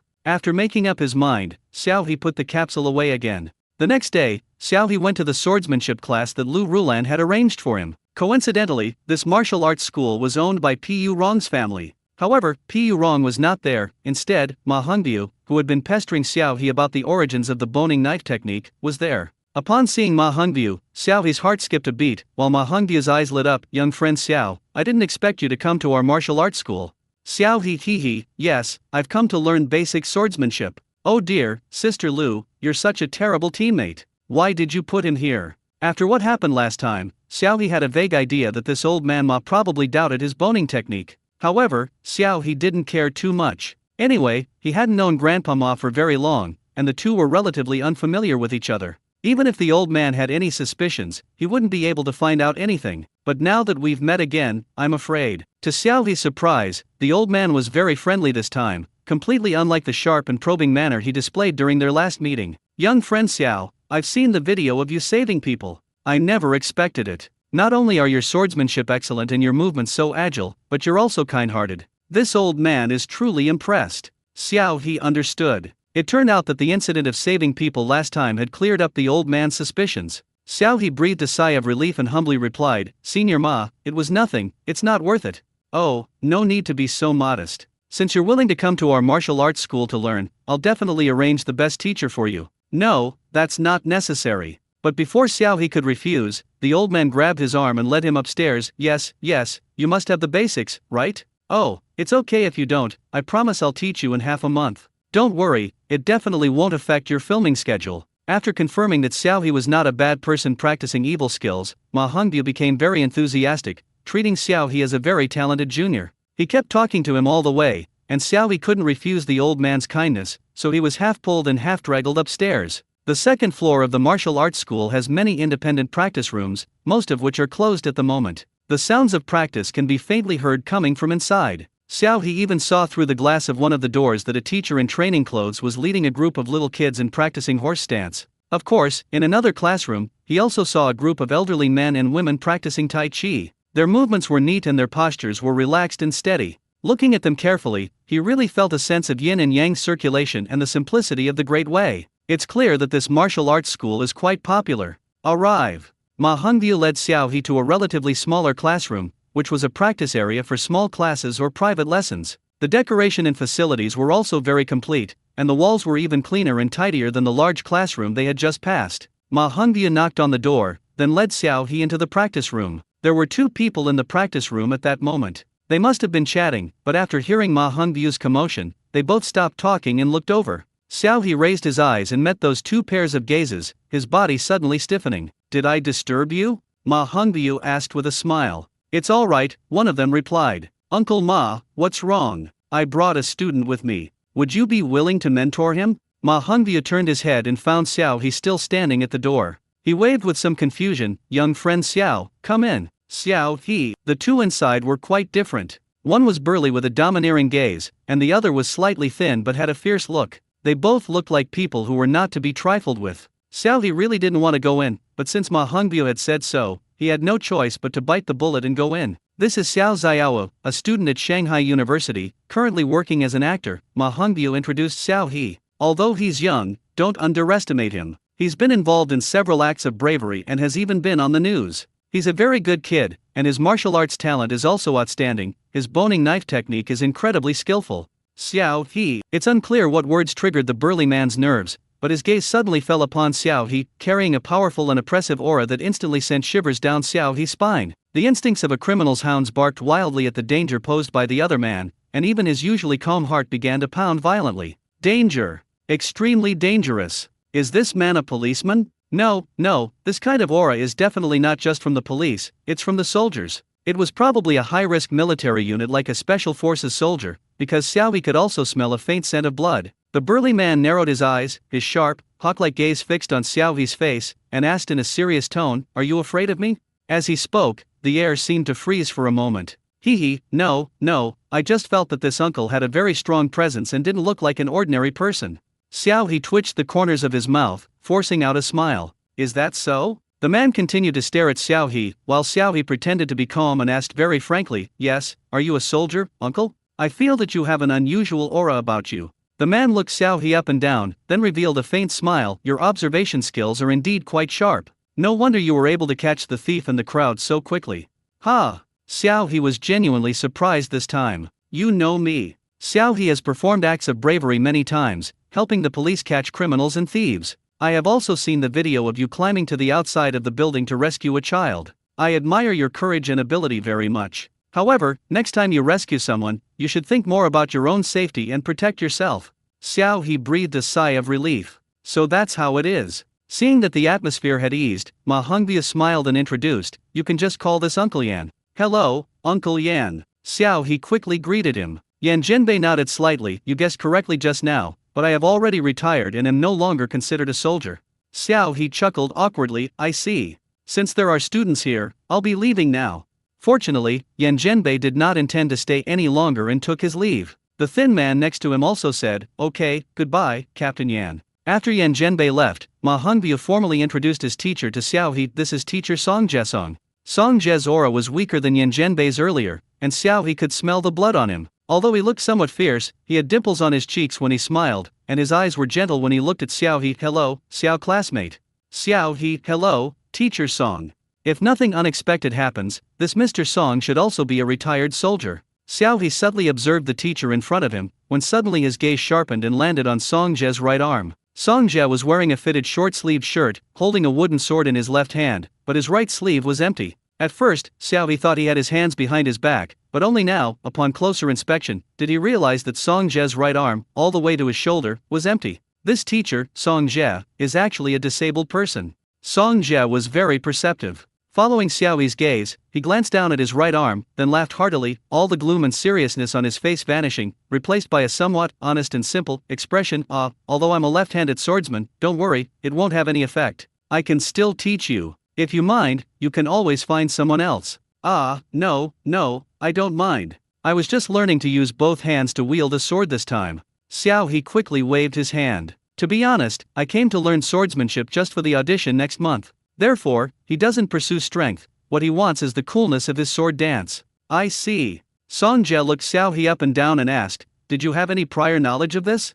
Without dash. Just as Xiao He was about to say no, Ma Hongbiu slapped him on the back and said with a strange sense of pride, young friend Xiao is exceptionally talented. He has studied the bone-removing knife technique, so his foundation must be solid. You just need to teach him a few moves quickly, and he will definitely be able to do it. Xiao He was drenched in sweat. No, I can't. Who gave you such a misunderstanding? Senior Ma, wake up. Stop bragging to me. I'm so embarrassed. Fortunately, Song Jia was quite responsible and was not swayed by Ma Hongbiu's words. After Ma Hongbiu left, he still very seriously asked Xiao He to demonstrate his basic skills. Xiao He had never received any systematic training before this. He had only learned some basic footwork and techniques from Pu Rong when he was on the set of The Thief Catcher. Although he had seen Pu Rong demonstrate some sword moves, Xiao He himself did not know them. He could only follow the movements in his memory and imitate Pu Rong's sword moves. Unexpectedly, Xiao He executed the entire sword technique very smoothly. His hand movements were so quick that he didn't even need to think before he did them, and his sword flourishes were elegant and fluid. After the demonstration, Song Jia couldn't help but nod and praise, "You're very good. Your basic techniques are excellent, but your footwork is a bit messy and your posture is a little off. You need to correct that." Xiao He was dumbfounded.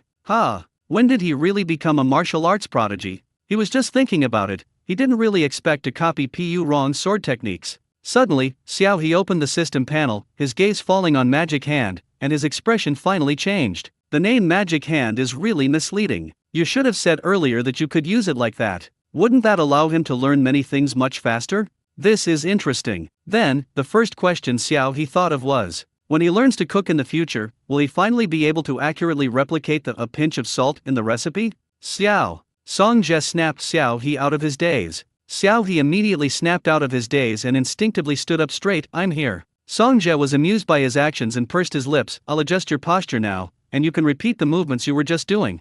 "Okay, sure." So in the days that followed, Xiao He began to learn swordsmanship from Song Jia. Teacher Song's strength is beyond doubt. The sword he swings can even leave after images. It is just like the sword described in martial arts novels. The sword light is as bright as the flame and the sword edge is as sharp as a torch. Every time Xiao He watches from the side, he is deeply shocked. However, what Xiao He didn't know was that Song Jia was also deeply moved every time he watched him practice. Xiao He's hand movements improved rapidly, but his footwork and posture were still somewhat unsatisfactory. However, for Song Jia, who had been teaching for 3 years, this was already the height of genius. If Xiao He weren't an actor, Song Jia would really like to persuade him to try the national competition. Such a martial arts prodigy shouldn't be buried by the entertainment industry. Oh, what a pity. So, unbeknownst to Xiao He, Song Jia also found himself in the same predicament as Ma Hongbiu. After a few days of getting to know each other, the two gradually became familiar with each other. Xiao He then learned from Song Jia that Song Jia's arm was actually injured during a mission a few years ago.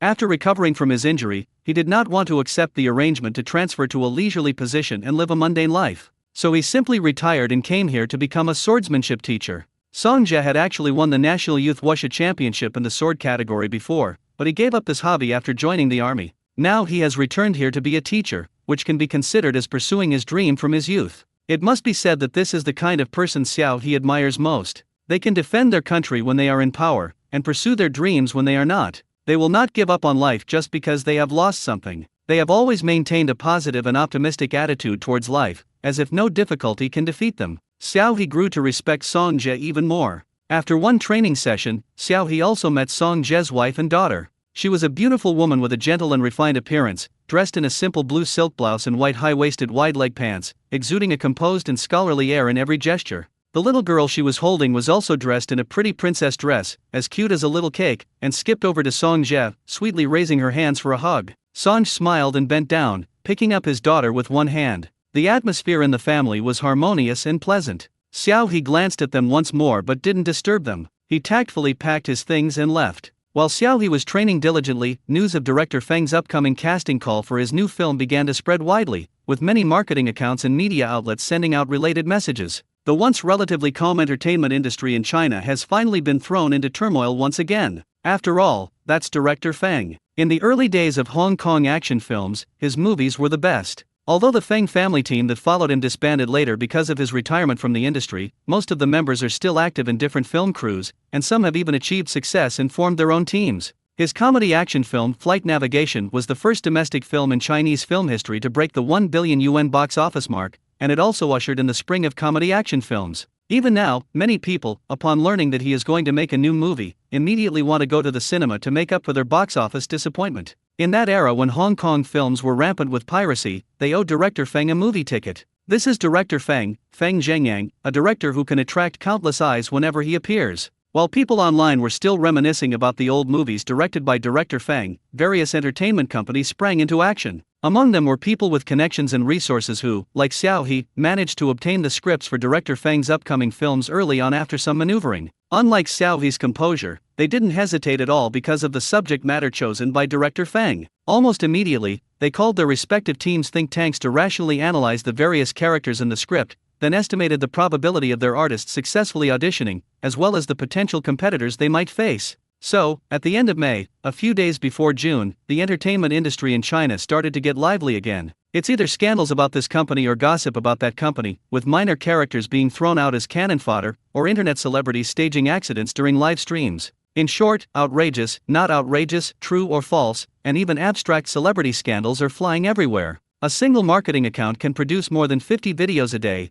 while other bystanders are jumping around, gossiping and eating gossip. Some fans also noticed that their own brother/sister has been very low-key recently, with very few announcements and almost no public appearances, and no work announcements for the next few months. This phenomenon is not unique. It's as if the entertainment industry, which has never been fond of studying, has suddenly become fiercely competitive, with everyone caught up in the tense atmosphere of preparing for an exam. My dirt on me? Inside the small villa, Xiao He, who had just finished a day of training, raised his eyebrows in surprise, while jokingly remarking to himself, "Oh, I've really made something of myself, to be regarded as a competitor by some people."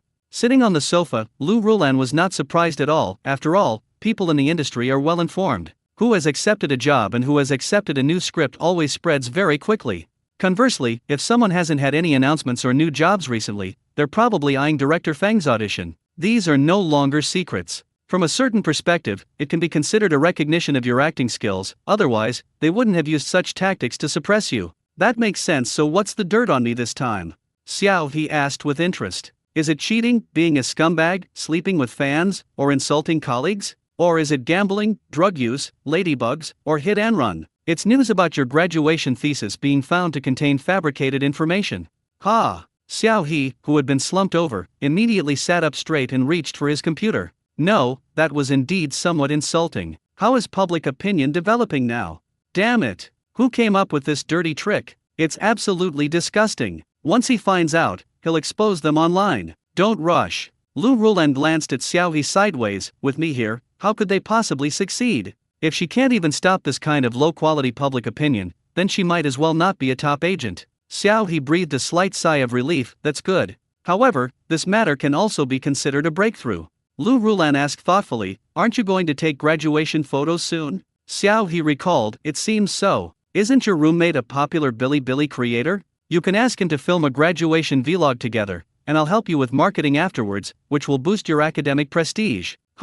Since they're all doing marketing, we can't fall behind. Lu Rulan looked Xiao He up and down, her eyes full of satisfaction. He's a graduate of a prestigious university, after all. I've never done a marketing plan like this before. We have to make use of it. Remember to take a lot of pictures with your vice dean later, so that some people won't continue to use these things to smear you. Xiao He hesitated for a moment, but still nodded in agreement. Okay, I'll tell him. But Sister Lu, is it still necessary for us to participate in the marketing in this situation? They want to be on the show, but they just want to ride on the coattails. It would be awkward if they actually got selected after their marketing efforts succeeded. Lu Rulan patted Xiao He with amusement. If you were really chosen, there would be plenty of people who would want to replace you. Are you still dreaming? Have you forgotten that Shining Stars changed 6 actors in a row? Nothing is ever absolute. If she were truly too outstanding and caught the eye of Director Fang, then Lu Rulan would have plenty of ways to deal with it. In any case, they certainly wouldn't be the ones who offended anyone in the end. A few days later, Xiao He returned to Shanghai University to take graduation photos. Looking at the familiar green tree-lined corridor, Xiao He felt a surge of emotion. It all felt like a dream. Before, he was just an ordinary college student. His biggest worry was probably which big company he should work for as a slave in the future. His happiest thing on weekdays was to play a few rounds of games with his friends after dinner, and then go back to bed and sleep soundly. In the blink of an eye, everyone will be going their separate ways and starting their own lives. Xiao, classmate. A pretty girl in an academic gown, with exquisite makeup, walked over shyly. May I take a picture with you? Xiao He nodded. That's fine. Xiao, you're still here. Brother Xiao, I'm your fan. After taking a photo with this girl, many other classmates came over one after another, asking to take photos with her. The emergence of a star in the computer science department was big news for the students. Not only students from the computer science department, but students from other departments also came to see and take photos with him. Although the online community was celebrating the recent cyberbullying incident, some classmates who knew Xiao He's character still spoke up for him online. Unfortunately, their voices were quickly drowned out by the flood of curses and had little impact. However, Xiao He remembered the help they had given him. So on this day, Xiao He graciously obliged anyone who came to take a photo or ask for an autograph. After those people left, several more boys, also dressed in graduation gowns, came over. These were Xiao He's 3 roommates. Wah, Godfather, I'll miss you so much. He Junhao hugged Xiao He and howled, but after crying and screaming for a long time, not a single crocodile tear could be seen. Instead, he made Xiao He's ears hurt. Xiao He rubbed his ears and pushed He Junhao away with great disgust. Go away, don't make me feel like I'm about to die. He Junhao tugged at the tissue in his hand, as if squeezing a handkerchief, and delicately wiped away non-existent tears. Wah, as expected, it was all an act before. Now that you don't love me anymore, you just push me away. Xiao He, ugh. Daibai pressed He Junhao's head down and forced it to turn in one direction, then kicked He Junhao's butt. Aren't you disgusting? Go away, don't disturb me and my brother's reunion.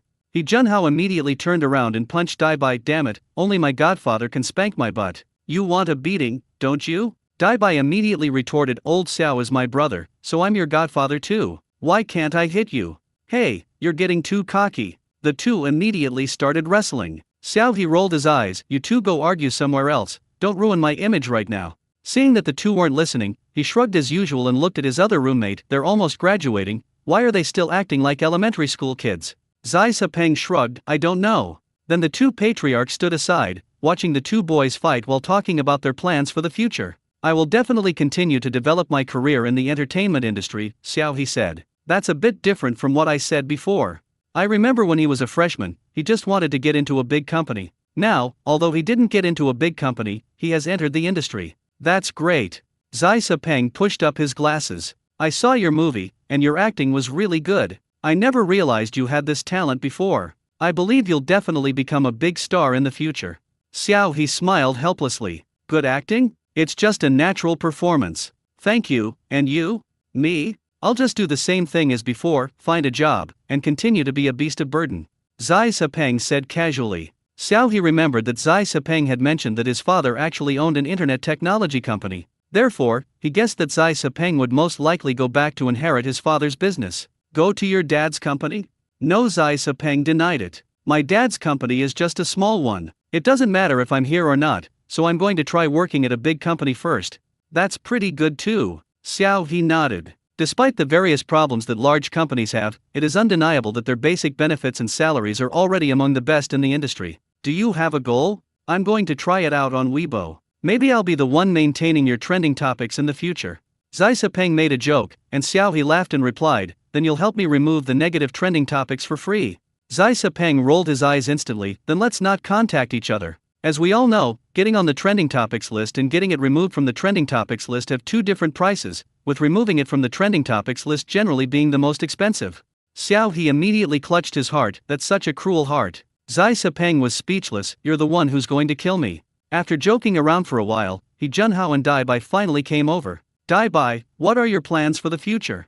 Zai Sepeng asked Daibai casually. Daibai shrugged. Then congratulations to me, I've made it ashore. Now I'll continue being a student. Damn it, you didn't say that before. He Junhao grabbed Dai Bai and shook him violently. When did you say that? Xiao He wasn't surprised, he's been preparing for the postgraduate entrance exam all along. You, who only knows how to eat all day, didn't even notice, did you? He Junhao. Haha, Lao Xiao really cares about me.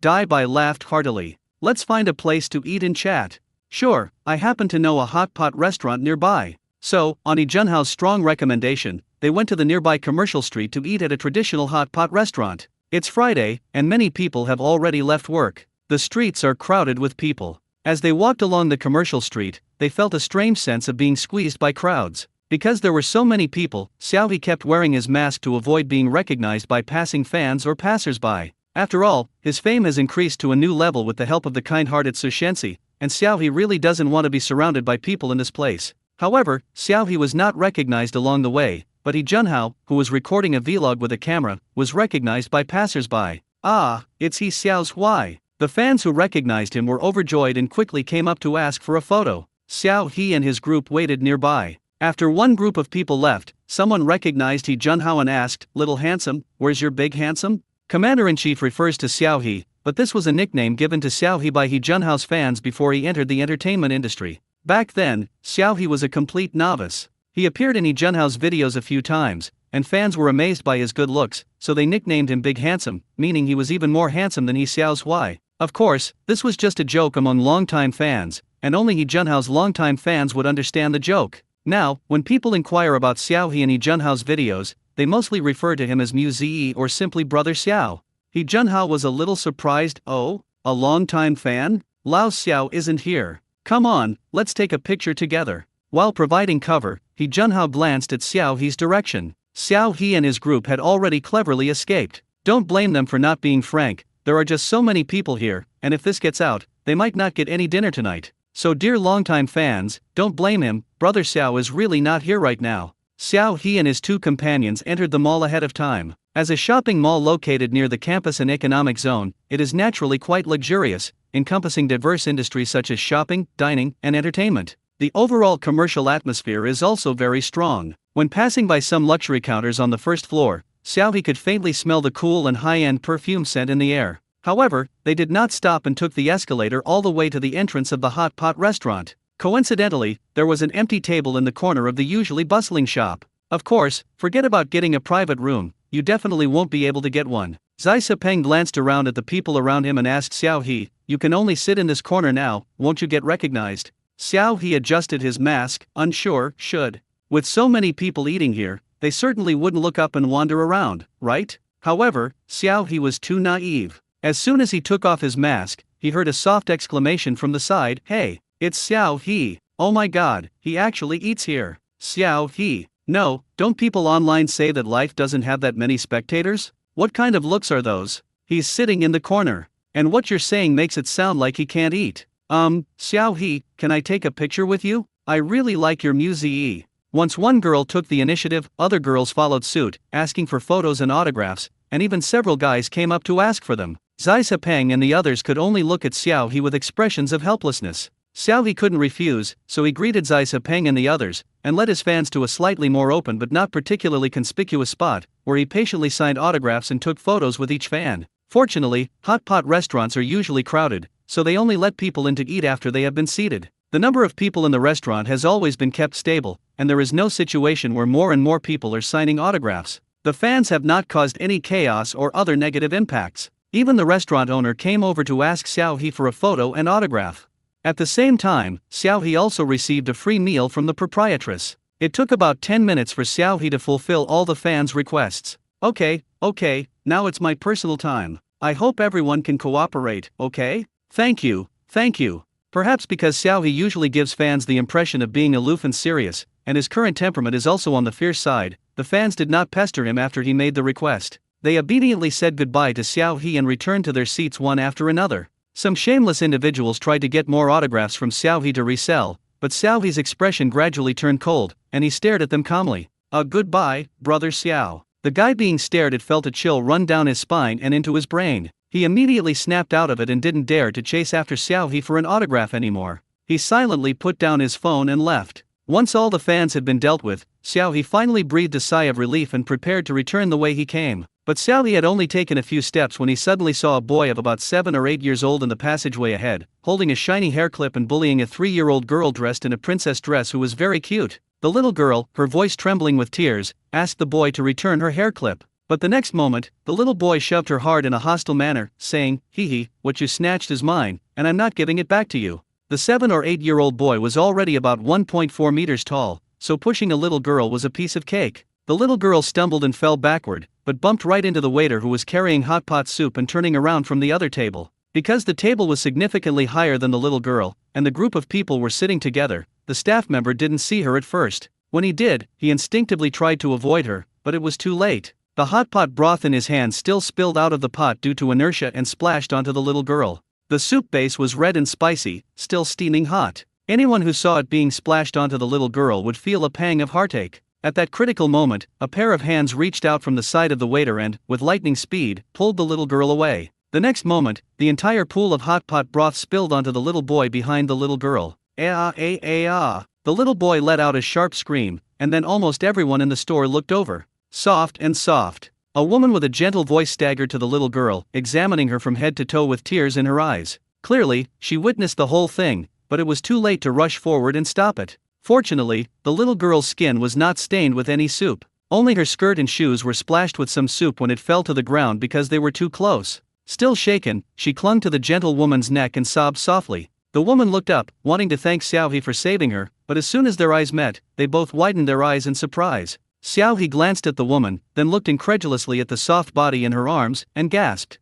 "Good heavens, isn't that his master's wife?" No wonder he thought this little cake looked familiar. The last time this little girl came to pick up teacher Sanj from Get Off Work, she was also wearing an adorable princess dress. Oh my god, thank goodness. Thank goodness we met. It was so close, so very close. The feeling of saving a stranger is quite different from the feeling of saving someone you know. Xiao He was filled with relief and lingering fear. Thanks dash. Zhang Wanya wiped away her tears and thanked Xiao He very solemnly. Before Xiao He could speak, the woman who had arrived let out a piercing scream. "Ah, my Peng Peng. Peng Peng, how are you?" Wang Yan rushed over and frantically wiped the hot pot broth off the little boy's body, while the little boy kept crying loudly, looking very pitiful. After witnessing what had just happened, Xiao He could only sneer. Serves them right, it's a shame they didn't scald the parent too. What kind of family could raise such a child? Xiao He could see it clearly, that little boy had deliberately pushed Ruan. Haha, reaping what you sow. Call the police. Call the police to arrest this person. Crying, Wang Yan grabbed the innocent shop assistant and yelled at him. The shop assistant, caught in the crossfire, was at a loss, only able to apologize profusely. I'm sorry, I really didn't expect her to suddenly bump into me, I'm so sorry. You damn thing, you ruined my Peng Peng, I'll never forgive you. The shop owner quickly arrived and tried to help her employee out of the predicament. We've already called the police and an ambulance. We'll deal with whatever happens when the police arrive. First, rinse the child with cold water and do some basic first aid. Otherwise, it will get worse. The landlady's words finally calmed Wang Yan down a bit, and she quickly took the little boy to treat his wounds. Just then, Song Jia arrived. What happened? Song Jia had obviously heard what was happening, and quickly knelt down to pick up Ruan and check her carefully. Are you alright, Ruan? Zhang Wanya looked at Xiao He. It's alright, we owe you a lot this time. Song Jia was somewhat surprised to see Xiao He, then smiled and said, as expected of someone even Captain Yan praises, Xiao, thank you so much this time. Xiao He shook his head. It's nothing, I just happened to run into someone. Because it was a commercial area, the police arrived very quickly, appearing at the scene in less than 10 minutes. The police officers who came this time were from the police station in the university area. Xiao He didn't know them, but when they saw Xiao He, they were somewhat surprised. They nodded slightly in acknowledgement, as if they knew Xiao He. Unlike the police officers in the past, they did not immediately suspect or test Xiao He because of his criminal aura. It seems that Xiao He's previous acts of bravery and saving lives have already spread throughout the police circles in Shanghai, and people's first impression of Xiao He has changed from his appearance to his character. This is undoubtedly a good thing for Xiao He. Otherwise, every time a new policeman is recruited, he would have to face a test and interrogation, which would be a real headache. Xiao He smiled and nodded in response. The little boy had already been put into an ambulance by Wang Yan, who was crying and wailing, and was taken to the hospital by her sister-in-law who had come with her.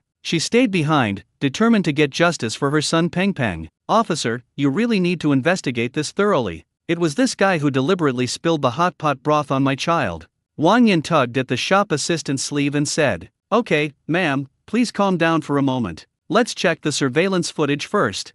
Officer Lin, who was in charge, reassured them. The store then pulled up the security footage, which showed the 7-year-old boy running out of the women's restroom with a pretty crystal hair clip in his hand. The little girl, Ruan, chased after him crying, trying to get her hair clip back. Just as the two reached the corridor, the little boy suddenly pushed Ruan. Ruan's small body couldn't withstand such a push, and she fell directly onto the shop assistant who was turning around at the next table. It was clear that the waiter was trying his best to salvage the situation, but some of the broth still spilled over the edge of the pot and landed on Ruan. To avoid being affected, the little boy squatted down to use Ruan as a shield. However, Xiaohe suddenly appeared and quickly grabbed Ruan, causing the hot pot broth to be poured directly over the little boy's head. After watching, a brief silence fell over the audience. He Junhao, who had come over to watch, coughed lightly and gave Xiaohe a thumbs up. "Godfather, I won't read any more wish fulfillment novels without you." The surveillance footage was infuriating at first, but the ending was incredibly satisfying, especially when the little boy's face was covered in red oil and he was crying loudly from the burns.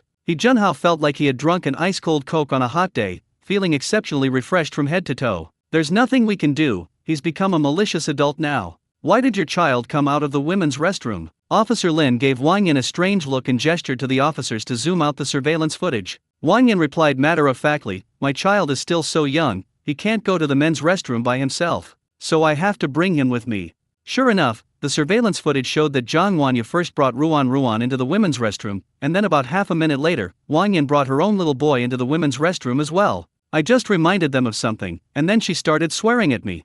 Zhang Wanyu also spoke up at this moment. It turns out they had just had an argument in the bathroom. At the time, Zhang Wanyu was washing her hands with Ruan when she noticed Wang Yan bringing her 1.4-meter tall, 8-year-old son into the women's restroom. Out of kindness, Zhang Wanyu casually reminded her, but was then verbally abused by Wang Yan. During the argument, the little boy snatched Ruan's hair clip and ran out. Ruan followed him out. Zhang Wanyu was delayed for a few seconds because Wang Yan blocked her way, and unexpectedly, such a tragedy almost occurred. Fortunately, Xiaohe appeared in time, otherwise, Zhang Wanyu felt she would feel guilty for the rest of her life. After hearing Zhang Wanyu's explanation of the situation, everyone stared intently at Wang Yan. "There are too many flaws, please excuse them for using their brain CPUs to process them." He Junhao looked Wang Yan up and down in astonishment and blurted out, "Is your child mentally disabled?" Don't get me wrong, he really didn't swear, it was just a simple greeting. If it were a very young child, it wouldn't be a problem, since they really can't take care of themselves.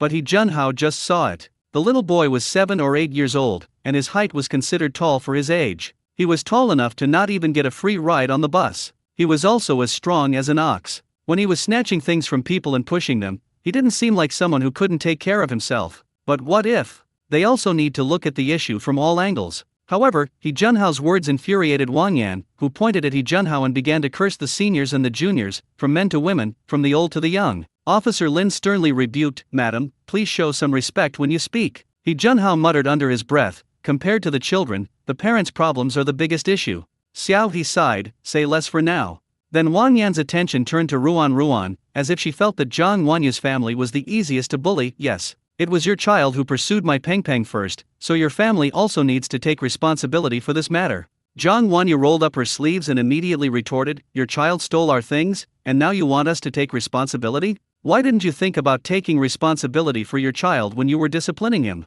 Clearly, your own parenting problems are the root cause of all this. What's the use of coming to us if you're not responsible for your child?" To be honest, Xiaohe's impression of Zhang Wanyu had always been that she was gentle and quiet. Xiaohe was prepared to have his brothers help him argue with her, but he didn't expect that this matter itself had crossed Zhang Wanyu's bottom line. The usually gentle woman was able to raise her voice and speak aggressively, without needing anyone else to help her argue. Xiaohe felt ashamed. No wonder she's his teacher's wife. Wang Yan was furious. Seeing Xiaohe watching the commotion from the sidelines, she became even angrier and pointed at Xiaohe, saying, "Why didn't you save my son back then?"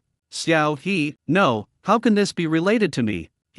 I'm not going to save you, that's all. It's none of your business. I'll make you angry, Since many onlookers recognized Xiaohe and were on his side, there were a few gasps of disapproval when Wang Yan made her accusations. This voice ignited Wang Yan's anger. She stood with her hands on her hips, looking around at the people around her. "What are you looking at? What business is this of yours? What are you filming? No filming allowed, get out." However, no one was moved by her words. One of Xiao He's little fans even mustered up the courage to retort, "We are just normal diners. This is a public place. It's none of your business." Who said that? Wang Yan glared angrily at the female fan, but Xiao He then took a long stride, blocking Wang Yan's view. "You should mind your own business. Your child's problems are no one's fault here. Instead of wasting your time arguing with us about who is right and who is wrong, you should take care of your child first. This mother is quite unique. She spoils her child to such an extent, but at this moment, she doesn't care about her child's situation first, but is more concerned about everyone's responsibility and compensation. Is this what you call love? Perhaps the child is just a tool for her to satisfy her own spiritual needs. As psychology explains, spoiling is sometimes just a way for parents to satisfy their own needs, not the child's real needs. When self-interest is involved, children can also be turned into tools. This hypocritical emotion is a fig leaf they cannot shed. Once it is exposed, they become enraged and ashamed." Sure enough, Xiao He's words enraged Wang Yan, who doesn't care about the child. Who doesn't care? I'm the person who loves him most in this world. I feed him, I shelter him, I've given him everything. He's my everything, my life. It's you. You destroyed all of this first. Several police officers stopped her and said in a low voice, "If ma'am, please calm down." Xiao He twitched the corner of his mouth, finding this kind of self-indulgent speech the most unbearable. He turned his head to look at the other side and then noticed that teacher Song had walked to the side and was making a phone call. Xiao He guessed that Song Jia was calling Uncle Yan, whom he had met last time. Sure enough, a short while later, Officer Lin, who was in charge, received a call from his superiors. The person on the other end simply said, "Comrade Sonj was awarded a second-class merit in the army. He is our good comrade and a hero. Now that the family of a hero is in this situation, we must be cautious. Do you understand?" Officer Lin's expression immediately turned serious. "I understand." He then hung up the phone, his tone becoming more forceful than before. "Given the current situation, your family certainly bears the primary responsibility. The surveillance footage has been reviewed, evidence has been collected at the scene, and there are both witnesses and physical evidence. Wang Yan's family's responsibility is undeniable and beyond question. Of course, if Wang Yan is dissatisfied, she can take the matter to court to find out the outcome. Even the court could not show favoritism towards Wang Yan and her son when the evidence was so conclusive." Wang Yan hadn't expected Officer Lin to be so tough, and she even stammered a bit, but she quickly turned her anger back on the shop assistants. "Shouldn't they be responsible for the injury they caused to my child? Why should we bear the main responsibility? They're so rich, what's wrong with them paying some compensation?" The proprietress sneered. "We've seen the surveillance footage. Our staff did nothing wrong. The anti-slip flooring and warning signs here have all been set up according to standard requirements. In that situation, our staff took reasonable precautions. Your child is reaping what he sowed. Our store has fulfilled its obligations, and we are not responsible for anything else. I don't care, this is outrageous. The shop owner splashed water on our child and now they don't want to take responsibility. It's absolutely outrageous." Wang Yan took unreasonable arguments to the extreme. Xiao He rolled his eyes. Meeting someone like that is pure bad luck. At that moment, Lu Rulan called. "Hello, Sister Lu." Xiao He went to a slightly quieter place to answer the phone. "Are you all right?" Lu Rulan asked from the other side. "What happened here is a big deal. The area around the store was already packed with people. In addition, an actor who has recently gained a lot of fame was involved. So many fans or passers-by at the scene had already spread the news to the internet." As Xiao He's agent, Lu Rulan paid close attention to his online activities, so she learned about the news as soon as it started circulating online. Xiao He immediately whispered, "Sister Lu, don't worry, I'm fine. What exactly is going on over there?" Lu Rulan asked. Xiao He then told Lu Rulan the general situation he knew. Lu Rulan frowned slightly, then smiled and said, "Xiao He, you've really had the most relaxed class I've ever taught." Originally, the plan was to create a graduation season vlog to generate hype and promote Xiao He, thus maintaining the current small amount of popularity. However, unexpectedly, Xiao He has a knack for creating trouble and can encounter problems as soon as he goes out, putting him in a state of extraordinary performance. This made Lu Rulan very gratified, but at the same time, she also felt somewhat helpless. Why doesn't it follow the expected pattern? It leaves her with no room to maneuver. "We're going to the police station," Xiao He said. "Okay, I'll be right there. Don't worry about what's going on online, I'll take care of it for you." "Okay, Sister Lu." So Xiao He and the others went with the police to the nearby police station for further processing. After the crowd dispersed, the news began to spread rapidly online, generating various news reports and sparking heated discussions across the internet. A mother took her 7-year-old son into the women's restroom and did something utterly depraved. Xiao He suffered severe burns while saving someone. 7-year-old boy forced his way into women's restroom, pushed a girl down during his escape, causing severe burns. A satisfying outcome. A boy maliciously pushed a girl down at a hot pot restaurant, but reaped the consequences. Another one. Children playing around in a hot pot restaurant resulted in one person suffering severe burns. The topic of unruly children was already very popular, and with the addition of the recently popular artist Xiao He, the news quickly became a trending topic on social media that day. It easily squeezed out Chen Yulin, who was the first trending topic on the hot search list, about his feud with his opponent. Chen Yulin. Damn it, it's Xiao He again. Where did he come from? Others in the Chinese entertainment industry were also stunned. Dude, you're really something else? As mentioned before, recently, due to the auditions for director Feng's new film, people throughout the Chinese entertainment industry have started to get restless. Some have even begun to fight with their competitors in advance, trying to use online public opinion and negative information to prevent their competitors from participating in the auditions. At the same time, they are also frantically marketing their own personas and acting skills, hoping to leave a good impression on director Feng in advance. For example, Chen Yulin is like this today. His company is releasing negative information about a competitor while simultaneously marketing Chen Yulin's roles, works, and acting skills, even spending a lot of money to get Chen Yulin trending on social media. And then, lo and behold, Xiao He suddenly appeared out of nowhere. Right now, no one cares about Chen Yulin's scandal with his rival, they're all focused on Xiao He's side. Chen Yulin was furious, but looking at the persistently high trending topic, he was helpless. But it's laughable, you can't learn it, you simply can't learn it. Not to mention Chen Yulin, everyone else was envious, but none of them could learn it. They even felt that this guy wasn't in the same league as them, they were in the entertainment industry, while this guy was in the social sector. They're not even in the same category for trending topics. How can this be imitated? Garlic bird, go wash up and go to bed. However, no one cared what these Chinese celebrities thought anymore. Such a news story, full of social issues, instantly ignited the public's enthusiasm for discussion. Actually, I've wanted to say this for a while now. Can some mothers of spoiled children at least be discreet? Last time I went to the bathhouse for a scrub, she brought her 6-year-old son right in, completely disregarding our well-being. The kid kept looking around, which was really annoying. I ordered this too. I encountered something similar in the restroom last time. I understand some mothers are worried about their children, but could they please take them to a separate stall? Everyone can say whatever they want, but I wouldn't dare gamble on my child's safety. I'll definitely take my son with me to the bathroom wherever I go. Upstairs, the root of this problem lies in an 8-year-old boy who is only 1.4 meters tall, and his parents' rude and abusive attitude towards others, okay? An 8-year-old is already in 2nd grade, and he still needs to go to the toilet with his mother? If you also take your 1.4 meter tall giant baby to the women's restroom, then I'll curse you too. Haha, if my son is in 2nd grade and still follows me into the girls' restroom, I'll pull out my belt and break his legs. I get so annoyed by these unruly kids these days. Last time I went out for barbecue with some buddies, the neighbor's kid kept making a racket all night. To be honest, I was ready to kill him. Brothers, please be careful of these kids. Last time my girlfriend and I went to a hot pot restaurant, we're both pretty carefree. We only had a few sips of our milk tea before going to get the dipping sauce. When we came back, we saw a kid at the next table secretly drinking my girlfriend's milk tea. I really wanted to beat that kid up, but my girlfriend stopped me. So I sincerely remind everyone, keep an eye on the food you buy when you're out and about,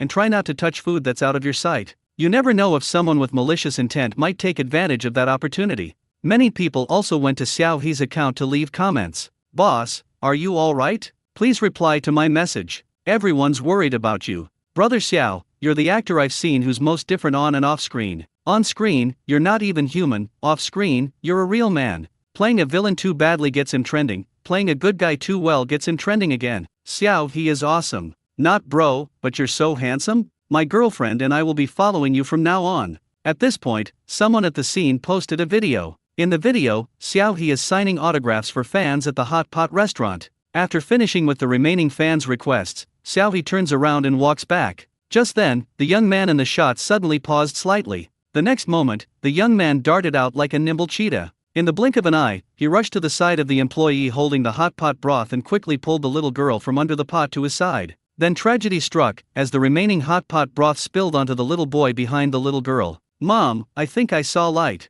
Brother Xiao's reaction speed is absolutely incredible. Amazing. To be honest, when I saw all that soup broth spilled all over the little boy, I felt incredibly relieved. You guys are so cruel. The child was just being naughty, that's no excuse. The soup was still steaming, it was terrifying. Please note, 1. The little boy pushed the person himself, he only got what he deserved. 2. The little boy was impulsive and stole someone's things, he deserved it. 3. If you sympathize with the little boy, take a taxi to Rome, then to St. Peter's Basilica. Inside, there's a statue of the Virgin Mary holding Jesus. Let them move, and you can stand on it yourself, you'll be worth 2 people. Oh, and by the way, this statue is also known as the Pieta. The news on the internet was a mix of truth and falsehood, and public opinion continued to ferment until evening when Xiaohe's message finally arrived. Xiaohe, thank you for your concern. I'm fine. I hope everyone can approach this rationally. Wishing you happiness every day. Xiaohe then posted photos of himself in his graduation gown taken at school today, along with a brief graduation season vlog.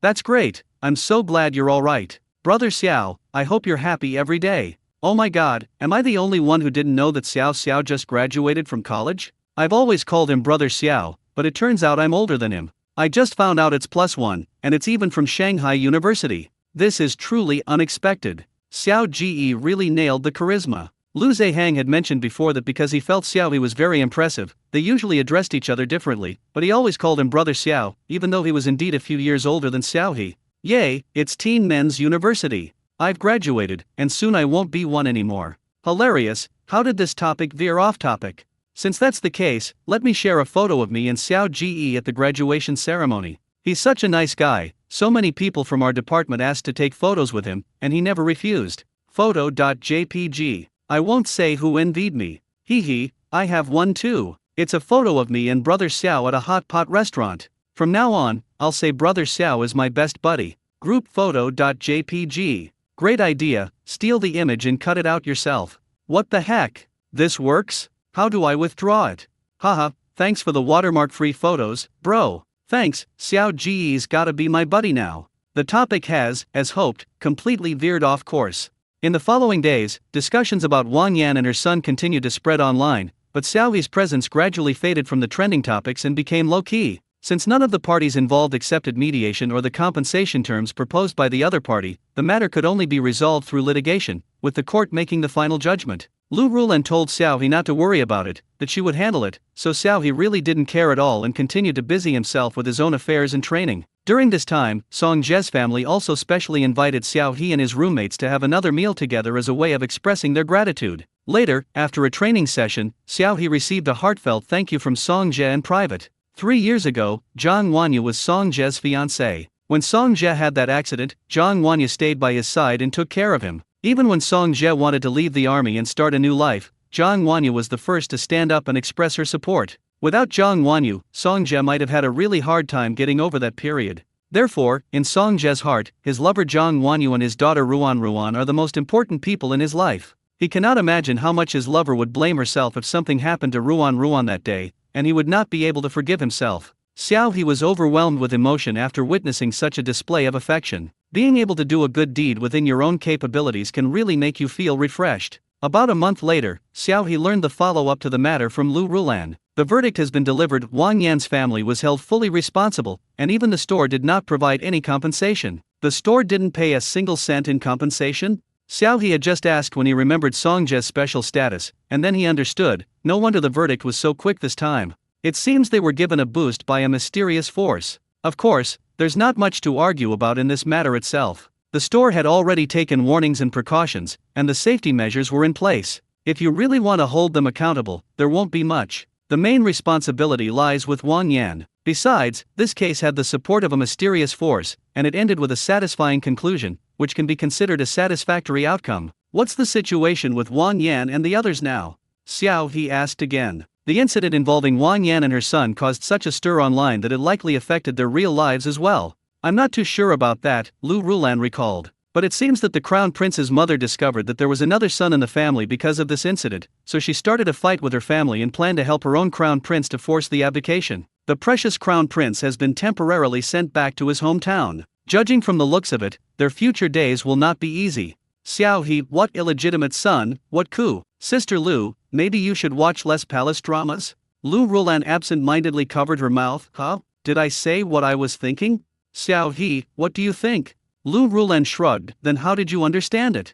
Xiaohe, stare. Lu Rulan slapped him on the head, her expression instantly turning serious as she changed the subject. Alright, let's talk about the next arrangements. Xiaohe covered his head. Sister Lu, you've changed. You weren't like this before. Returning to the present, a week later, director Feng's new drama finally began its formal auditions. Just like the hype surrounding director Fang's upcoming comeback, this audition was exceptionally lively, even reaching a grand and solemn level. The first day of the auditions alone generated a constant stream of trending topics, with all the media reporters rushing to the audition site to take photos and videos based on the intelligence. Some clever internet celebrities even started live streaming from the entrance, just to find out the audition list for the day. Director Fang chose to hold the audition for his new film at the largest theater in Shanghai. In front of the theater is a small square with a wide open space, making it easy for people to gather and for the nannies and other vehicles to be seen. So when the vans pulled up in the square, the cameras and microphones around them were already aimed at them, capturing every movement and expression of the people getting out of the vans, not wanting to miss any opportunity to generate traffic.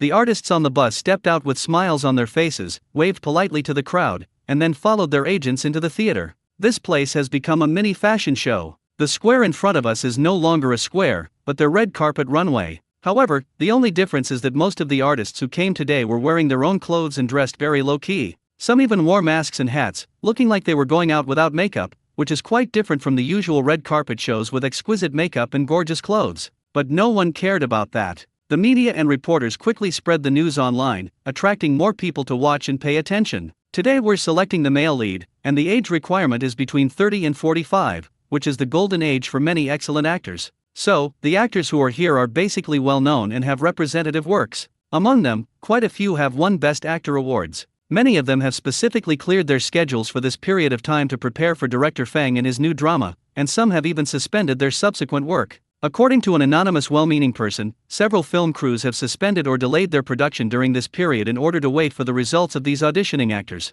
Otherwise, all the actors in the Chinese entertainment industry would be here, and they would have no one to film. This demonstrates just how powerful director Fang's appeal is. The results of this audition have become a hot topic of discussion online. Hilarious. With other film crews completely shut down, I'd call this Black Wednesday for the Chinese entertainment industry.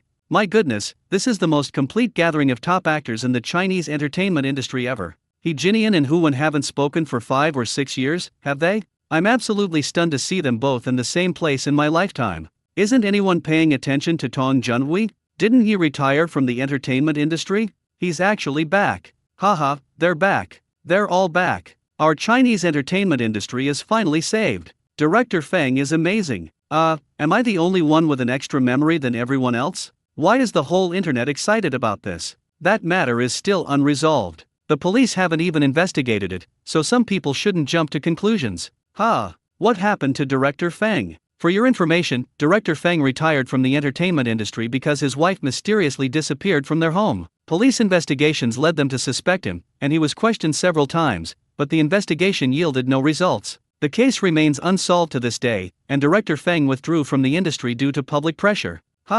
Is that so? I remember Director Fang and his wife being very loving. Why would the police suspect Director Fang? That's outrageous. Let's not talk about this anymore, it's too sensitive, and I'm afraid my account will be banned. Let's continue discussing the casting of the lead actors for this movie. China is finally going to have its own zombie film. I'm really looking forward to it.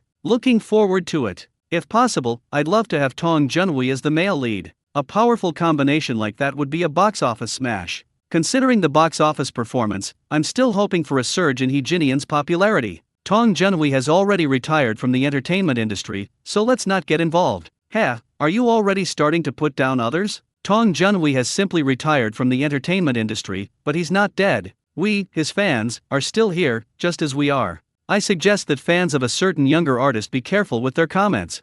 Xiao He and Lu Rulan were also watching the audition on the first day. Upon seeing Tong Junhui, Xiao He was momentarily surprised, then turned to Lu Rulan. Sister Lu, wasn't Tong Junhui one of your artists before? I remember he retired from the industry due to illness. I didn't expect Director Fang's film to be so captivating, he actually came too. When Lu Rulan saw Tong Junhui's name, she looked somewhat dazed, then nodded. This is quite surprising, after all, he voluntarily retired from the entertainment industry back then, and he hasn't contacted me since he came back. I didn't expect him to appear here. Before Su Shenxi, Lu Rulan was mentored by Tong Junhui. At that time, Tong Junhui had just won the prestigious Waxiang Award, the most prestigious award in China, and his career was at its peak. However, he suddenly fell ill and insisted on retiring from the entertainment industry at that time. Lu Rulan saw that Tong Junhui's health was indeed deteriorating, so she did not insist that he stay. She took the initiative to handle Tong Junhui's follow-up work in the entertainment industry, allowing him to retire from the industry and focus on his health. After that, she took over Su Shenxi's team and became his manager. She never expected that after so many years, she would find out about Tong Junhui's comeback online at the very last time. This is truly ironic. Seeing Lu Rulan's expression, Xiaohe had a gut feeling that this Tong Junhui was not simple. Thinking this, he secretly checked Tong Junhui's resume and then frowned slightly. Sister Lu can be considered a benefactor to Tong Junhui in the entertainment industry. Back then, it was Lu Rulan who discovered Tong Junhui when he was still an extra and promoted him all the way to becoming a film emperor. Later, when Tong Junhui wanted to retire from the entertainment industry, it was also Lu Rulan who helped him withstand the pressure, actively coordinated with Tong Junhui's subsequent work, and helped him solve problems such as company contracts, so that Tong Junhui could leave the entertainment industry with a clean slate. It can be said that without Lu Rulan, Tong Junhui would not have made a name for himself in the entertainment industry, and he would not have been able to retire gracefully at the end, leaving all the mess to Lu Rulan. Now that they've returned, they haven't even said hello, which is truly disheartening. No matter what, Lu Rulan really took care of him wholeheartedly back then. Anyway, Xiaohe is now blindly siding with Sister Lu. Why didn't Tong Junhui say hello at all? That's absolutely outrageous. As Xiaohe spoke, he observed Lu Rulan's expression, secretly guessing what was going on in his mind. Is there some unknown contradiction involved? Sure enough, Lu Rulan sighed and said in a complicated tone, maybe he still resents me. Xiaohe asked curiously, does Sister Lu have a conflict with him? Although Tong Junhui's last film before retiring from the entertainment industry earned him another Best Actor award, it also caused him to suffer from a serious mental illness. Lu Rulan explained. During that period, Tong Junhui underwent a very strict diet and weight loss to prepare for the role. In just 3 months, he went from a normal-sized adult male to an emaciated patient. Because of this weight loss, Tong Junhui developed severe stomach problems and depression. Even though filming ended more than 2 months ago, he still hasn't gotten back to his original shape. Instead, he has become even thinner and thinner, to the point that he has to be out of breath after walking just a few steps. Lu Rulan was frantic and searched everywhere for ways to cure Tong Junhui's illness, but Tong Junhui gave up on treatment and refused to see the doctor that Lu Rulan had found for him. Instead, he began to blame Lu Rulan for helping him get the role, which completely ruined his life. After trying various methods without any sign of recovery, and because Tong Junhui cherished his reputation and didn't want his fans to see him in that state, he simply retired from the entertainment industry and went back to his hometown to seek medical treatment. Although I tried to contact him later, he blocked all my contact methods after he left. I thought he probably wanted to recuperate in peace and avoid the hustle and bustle of the entertainment industry, so I gradually stopped contacting him.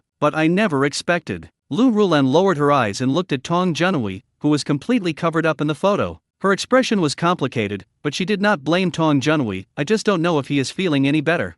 Xiaohe leaned over for a look and shrugged. You can only see a silhouette in this photo, you can't tell anything else. But since he was able to audition, he should be fine by now. I hope so, Lu Rulan sighed softly. I was too hasty back then. Perhaps if he hadn't taken that role, everything would have been different.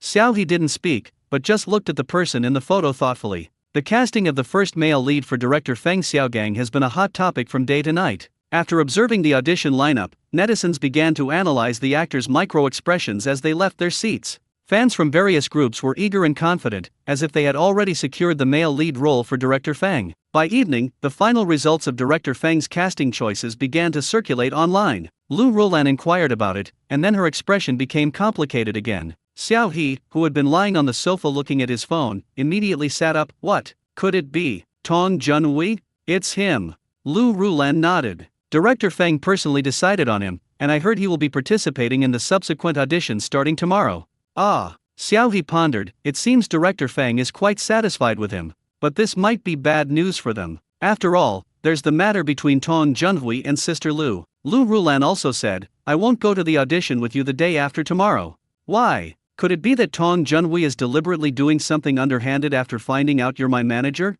Xiaohe asked, frowning. It's hard to say. Lu Rulan gave a bitter smile. Although I don't think Tong Junhui is that kind of person, everyone is changing now, and I can't see him clearly anymore. Xiaohe fell into a brief silence. I'm sorry, this time it was my fault that dragged you into it, Lu Rulan apologized. Xiaohe shook his head. We had already discussed this situation beforehand. I wasn't very interested in this play, and going to the audition was just a formality. Now it's actually better this way. I can perform normally, and even if I don't get the part, I won't feel any pressure. But Xiaohe stroked his chin. I just feel that the results of the male lead audition came out too quickly this time. It felt more like a formality. Among those who auditioned this time, being a best actor was just the entry threshold. There was more than just Tong Junhui as a best actor. Many of them had won best actor multiple times and were active on the big screen for years, guaranteeing a solid box office foundation. And Tong Junhui? Although he is associated with the hot topic of retiring from the entertainment industry at the peak of his career, he has been out of the industry for many years. The entertainment industry changes very quickly, and even his fans have changed several times. There are too many uncertainties surrounding him, and he has no advantage over others. Therefore, Xiao He really couldn't figure out why director Feng chose Tong Junhui. Upon hearing Xiao He's words, Lu Rulan also fell into thought, that's possible, but I didn't know when he became so familiar with the Hong Kong entertainment circle. As we all know, every circle is inherently exclusive. Without some tricks and abilities, you simply can't get in on your own. It's quite unusual that Tong Junhui received such preferential treatment. And there's something strange about this. Director Feng's script clearly stated that even the investors didn't know the plot, but then we got the complete script from director Ho. So who leaked this script? Here, Xiao He would certainly not suspect director Ho, but rather director Feng. While submitting scripts to actors in advance is already standard practice in the industry, this audition was deliberately made mysterious by director Feng's side, who promoted a so-called secret script to ensure fair competition once everyone was on set. In the end, it all came down to connections and resources. Director Feng secretly leaked some information, reaping both benefits and favors. It's like everyone else has an open book exam, but his family deliberately set up a closed book exam, claiming it was absolutely fair and just. In the end, he leaked the questions while taking a cut, so it was still an open book exam in the end. But before the exam, he gained fame and also made a killing. He's really shameless. Lu Rulan chuckled. It's not surprising that they would pull these kinds of moves. Xiao He sighed. The shameless act really does remind me of an old friend. The last time such a shameless media hype was done was by Chang Hongwen and Tian Heng, and they were just as despicable. Indeed, the entertainment industry is a small world, and everyone's tricks have something in common. On the day of the audition, although Lu Rulan told Xiao He to go by himself, she still accompanied him in the car all the way to the back gate of the theater. After the first day of casting for the male lead, the online discussions finally calmed down a lot, but many people still wanted to stake out the place to film the subsequent audition list, so the area remained very lively. Even though Xiao He had gotten in through connections, he was still taken aback by the crowds thronging the perimeter. Upon seeing Xiao He's van arrive at the door, everyone moved in unison, as if copied and pasted, raising their cameras and snapping photos of the van. Don't feel pressured for this audition. Just do your best. I can cover for you no matter what happens. I also have some ideas for a new script, which is also directed by a big director. We'll talk about it when you get back. Lu Rulan whispered to Xiao He, when you get off the car, don't be too enthusiastic about these people. Just keep your head down and walk. You're here for an audition, not a fashion show. You don't need to pay attention to them. Good. Xiao He nodded, then opened the car door and got out. As soon as he got out of the car, he heard a commotion around him and people shouting for him to look over, but Xiao He ignored them and continued walking towards the back entrance of the theater. Because there have been many fans and media visiting recently, access to the back door has been restricted, and an audition invitation is required for entry. Xiao He scanned the invitation and walked into the empty security checkpoint. After undergoing a basic check by security personnel, he was led to a temporary waiting hall by the staff who came to greet him. At this moment, many people were already waiting in the hall, men and women, all of whom looked very young and were dressed in casual and trendy clothes. Their expressions were either calm or tense. Even when they saw Xiao He coming, not many people reacted. Most of them were very indifferent, just glancing up at Xiao He before continuing to look down at the script in their hands. A central chandelier with openwork ceiling hangs overhead, while staff members move about silently around the room. The entire hall is so quiet you could hear a pin drop, which inexplicably adds to the sense of pressure. Brother Xiao. A person raised their hand and waved slightly, and Xiao He met their gaze precisely. It was Lu Zehang, whom I hadn't seen in a long time. You're here too. Xiao He walked over, sat down next to Lu Zehang, and said in a low voice. Lu Zehang did not attend the celebration banquet for Killing Life last time due to various circumstances. Xiao He also did not see him speak in the group for a long time. He thought that Lu Zehang was probably still arguing with his old employer, so he did not take the initiative to disturb him. However, judging from Lu Zehang's current condition, he seems to have recovered. How have you been lately? Xiao He asked. Lu Zehang smiled and looked much more relaxed. He said to Xiao He, I renewed my contract, but I changed my agent and revised the contract. My current agent and team are very good, and I have already started catching up on my schedule again. That's great, congratulations. Hey, by the way, which role are you auditioning for?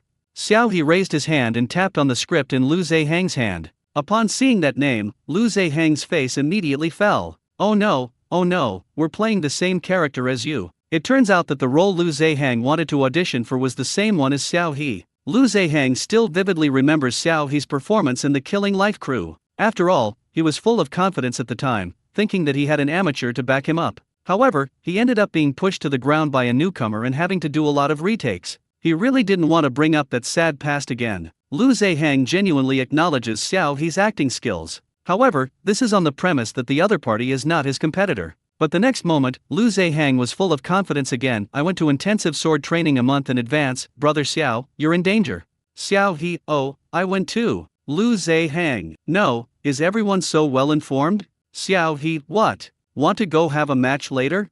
Thinking of the bone-scraping knife technique that Xiao He displayed on set, Lu Zehang automatically assumed that Xiao He was a skilled expert with a training foundation, and immediately said with a mournful face, no need, I'm afraid you'll cut me down to just bones. Xiao He tisk, no way, I'm a novice too, I've never learned swordsmanship. Lu Zehang had already silently pushed Xiao He away a bit, get out of the way. Before the audition, we are rivals. Don't ruin my Deo heart so easily. A newbie? Haha, who would believe that? Xiao He, okay, shall we grab a bite to eat after the audition? Lu Zehang, that's a good option.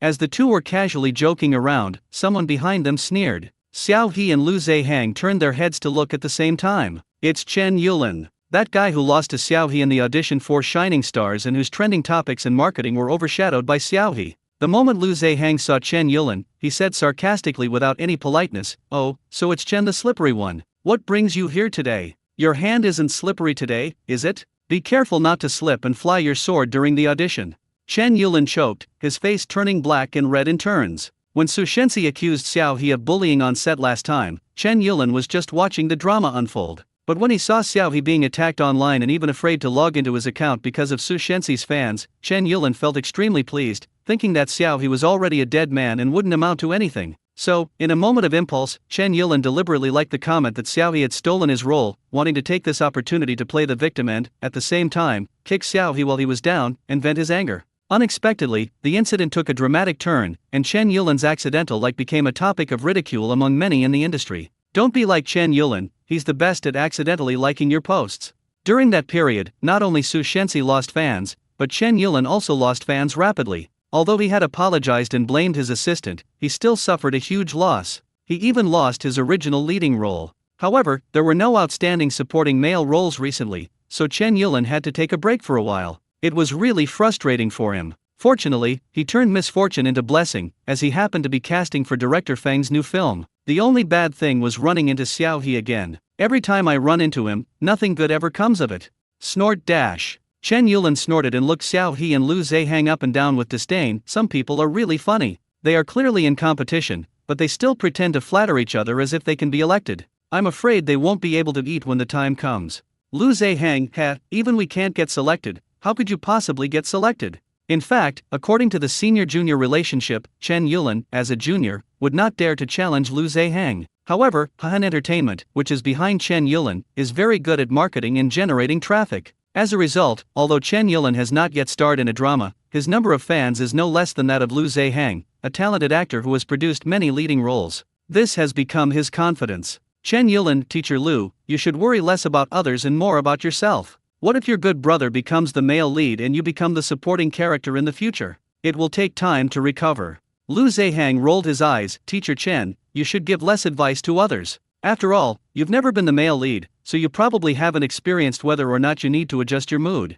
Chen Yulin, TCH. Xiao He, you two have left me speechless. Just then, a staff member came over and led Chen Yulin inside for his audition. After a while, Lu Zehang also prepared to go in. Before leaving, Lu Zehang encouraged Xiao He to go for it. Brother Xiao, I won't lose to you. Xiao He encouraged him, okay, I'm waiting. Good luck to you too. After Lu Zehang left, more people came into the hall one after another, but Xiao He didn't recognize any of them and didn't try to make contact with them. He continued to look down at his script. However, after sitting for a short while, another person suddenly sat down next to him. Xiao He glanced at the other person and found that he was a middle-aged man who looked to be around 50 years old. He was wearing a mask, and the corners of his eyes were deeply lined. He was dressed very simply and modestly, and he seemed to be wearing a staff badge on his chest. He looked out of place with everyone else here. Meeting Xiao He's gaze, the middle-aged man raised his eyebrows and nodded at him in a friendly manner. Xiao He didn't detect any dangerous aura from the other party, so he politely nodded slightly.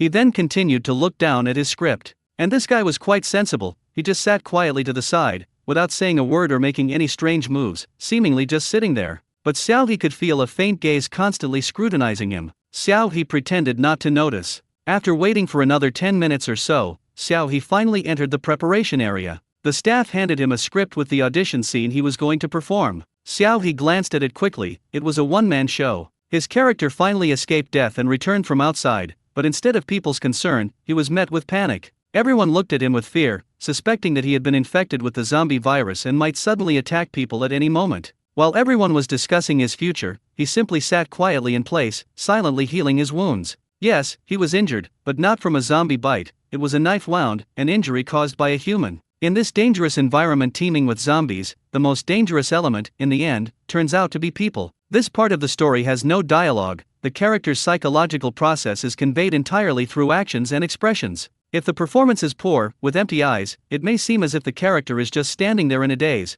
failing to convey any tragic or heroic tone. Therefore, this part of the story is the most difficult to perform in the entire plot. Fortunately, Xiao He had been working hard to improve his acting skills during this time, and since he had the art of lies to his advantage, his performances have become more infectious and convincing. For such a difficult performance, Xiao He also had his own understanding and performance style. After silently going over his self-introduction and performance in his mind, Xiao He began to carefully check his clothes. To better fit the character, Lu Rulan specially designed a tactical fitted shirt and khaki cargo pants for Xiao He during the audition, along with a pair of dark brown combat boots. Xiao He's hard work and training had given him a more powerful and composed physique, perfectly matching the character's identity as the strongest combatant in the entire series. Although this was just a formality, Xiao He didn't want to be perfunctory, he wanted to do his best. As for other issues, with Sister Lu around, he had nothing to worry about. Finally, guided by the staff, Xiao He knocked on the door of the performance hall. Creak! The doors to the performance hall were old and made a sound, but even before the sound, the cool air conditioning inside the hall arrived.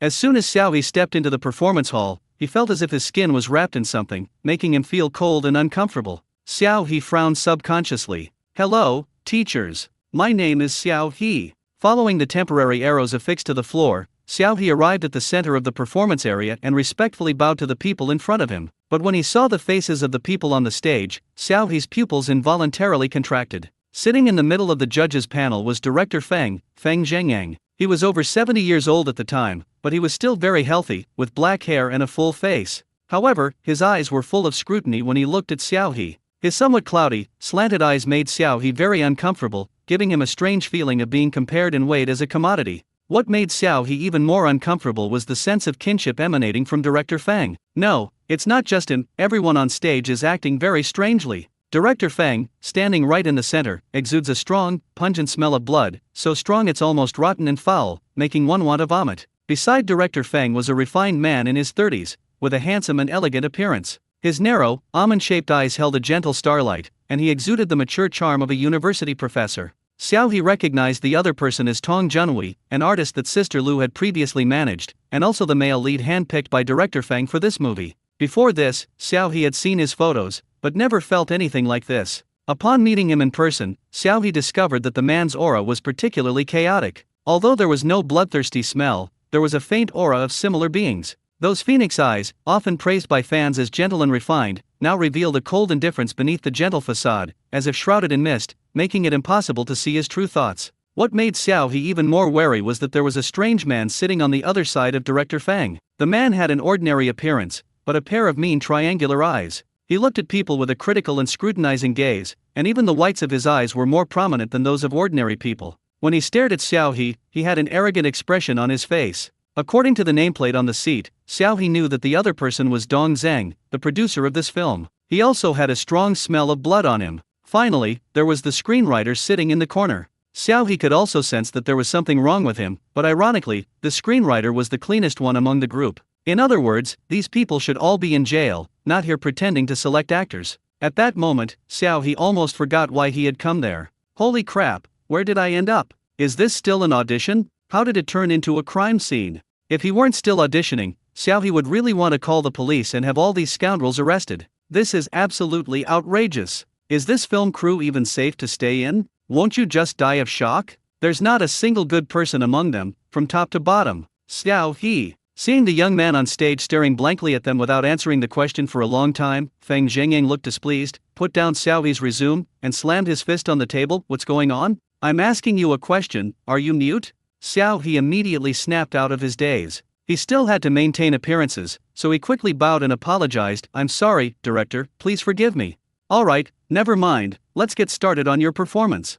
Director Feng didn't waste any words. He simply crossed his arms, leaned back, and let Xiaohe begin his audition performance. Xiaohe hesitated for a moment, but decided to give his best performance. After all, there's a difference between being eliminated for a good performance and being eliminated for a bad performance. In any case, he has to do his own job well first, so as not to give others anything to criticize. Xiaohe sat in the only chair on the stage, slowly rolled up his sleeves, then picked up the non-existent saline solution from thin air, gritted his teeth, and collapsed onto the injured spot. This scene is not just a solo performance, but also a performance without props. The surrounding area was filled with the noisy discussions of others. They were afraid that his presence would harm everyone, and they were also afraid that if he left, they would be left without protection and unable to leave the hospital. Everyone argued heatedly, but no one really cared about him. The ugliness of humanity and the distortion of human nature were on full display in the small doctor's office at that moment. He didn't speak, but silently and slowly cleaned his wound, then bandaged it with trembling hands.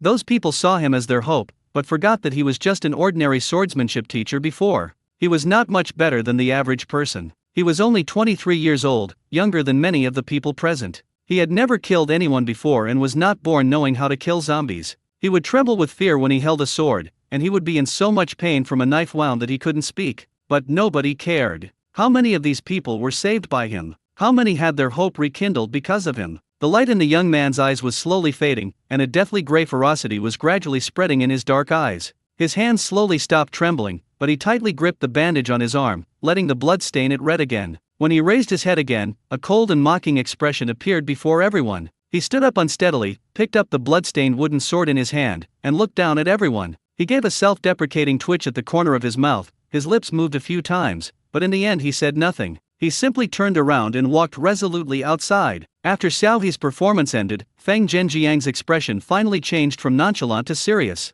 Tong Junhui, who was initially indifferent to the casting, also turned his attention to Xiaohe. You only have 2 works so far? Feng Zhengyang flipped through Xiaohe's extremely simple resume and asked. Yes, I only have 2 works airing so far, Xiaohe said truthfully. Not from a professional background? Right. The assistant leaned close to producer Dong Zheng and whispered something in his ear. Xiaohe noticed that they were speaking Cantonese. Dong Zhengren seemed quite displeased, looking at Xiaohe with a hint of wariness. You're Xiaohe? The one who's been trending on social media a few times recently? Xiaohe nodded. Yes, it's me. The assistant handed Dong Zheng his phone, and Dong Zheng opened the screen and looked at it. Based on the audio coming from the phone, Xiaohe could roughly guess that the other person was watching the video of him climbing the building to save someone. In a sense, this rescue video can be considered one of his representative works. However, after reading Xiaohe's masterpiece, Dong Zheng merely sneered, casually put down his phone, and said nothing more. Feng Zhengyang then asked, I see you used a recommendation letter from Hahen Entertainment. Are you an artist under Hahen Entertainment? Xiaohe denied it. I am not. I am an artist from Ling Hui Studio. Ling Hui? Feng Zhengyang frowned slightly, seemingly trying to recall which capital backed the studio. Tong Junhui, who was standing next to him, reminded him at the right moment, it's a studio opened by my former manager, Sister Lu. Currently, he is the only artist in the studio. Xiaohe raised an eyebrow and looked at Tong Junhui. This guy actually seems to know quite a bit about their situation. Oh, I see. Feng Zhengyang nodded, his expression growing even colder. He turned his head and whispered something to Dong Zheng. Xiaohe no longer cared much. Based on the series of bizarre actions that director Feng has recently taken, Xiaohe can easily guess that his biggest purpose in returning is actually to make money. Forget about ideals, forget about hobbies, and forget about fans waiting for me. The Chinese entertainment industry needs me to save it. To put it bluntly, it's all about money. Everyone understands each other's little schemes. Moreover, since the goal is to select suitable roles, and acting skills have already been demonstrated, the natural approach is to ask the actors about their understanding of the roles and their comprehension and analysis of the plot, rather than worrying about whether the actors have enough work or are not qualified, or focusing on the companies and capital behind the actors. I used to think that the male lead was decided in advance and that the whole thing was just a stepping stone for Tong Junhui. Now Xiaohe realizes that they were planning to use all the actors in the Chinese entertainment industry as stepping stones. then he will have to decline. With the director, lead actor, and screenwriter all carrying huge scandals, it's uncertain whether this movie can be made or even released. If anyone causes a problem, the entire production crew will be in an uproar. To be honest, Xiaohui felt that he was a bit wicked now, and even looked forward to the start of filming and release of this drama. If it's a flop when it's released, all the competitors in the same period will be laughing all the way to the bank. Alright, Xiaohui, you can go now. After discussing it with those around him, Feng Zhengyang said, let's go back and wait for news. Thank you, Director Feng, and thank you to all the teachers. Xiaohui suppressed his disgust, bowed politely to the group, and then turned and left without hesitation. Good heavens, is Feng Zhengyang eating shit every day? How can it smell so bad? The rotten smell is about to blow his skull off. I can't take it anymore, I have to run away. When you encounter a film crew like this, you have to escape on a rocket. Dead legs, get moving. Xiaohui strode forward with lightning speed, even forgetting his dinner appointment with Lu Zehang. He rushed out of the theater's back door, got into the nanny van that Lu Rulan was waiting for, and urged her to leave quickly. Lu Rulan looked bewildered, glanced uncertainly behind Xiaohui, and then asked, what's wrong? Why are you in such a hurry? Is someone chasing you? Xiaohui almost choked on his breath, pretty much, scarier than a ghost. Lu Rulan asked in confusion, what happened? Did you mess up the audition? Xiaohui didn't want to reveal his discovery, so he gave a vague reply, I guess so. Lu Rulan shrugged, then let's not think about it anymore.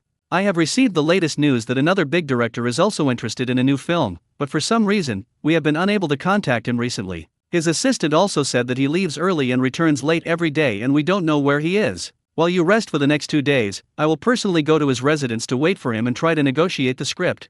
Xiaohui nodded, okay, Sister Lu.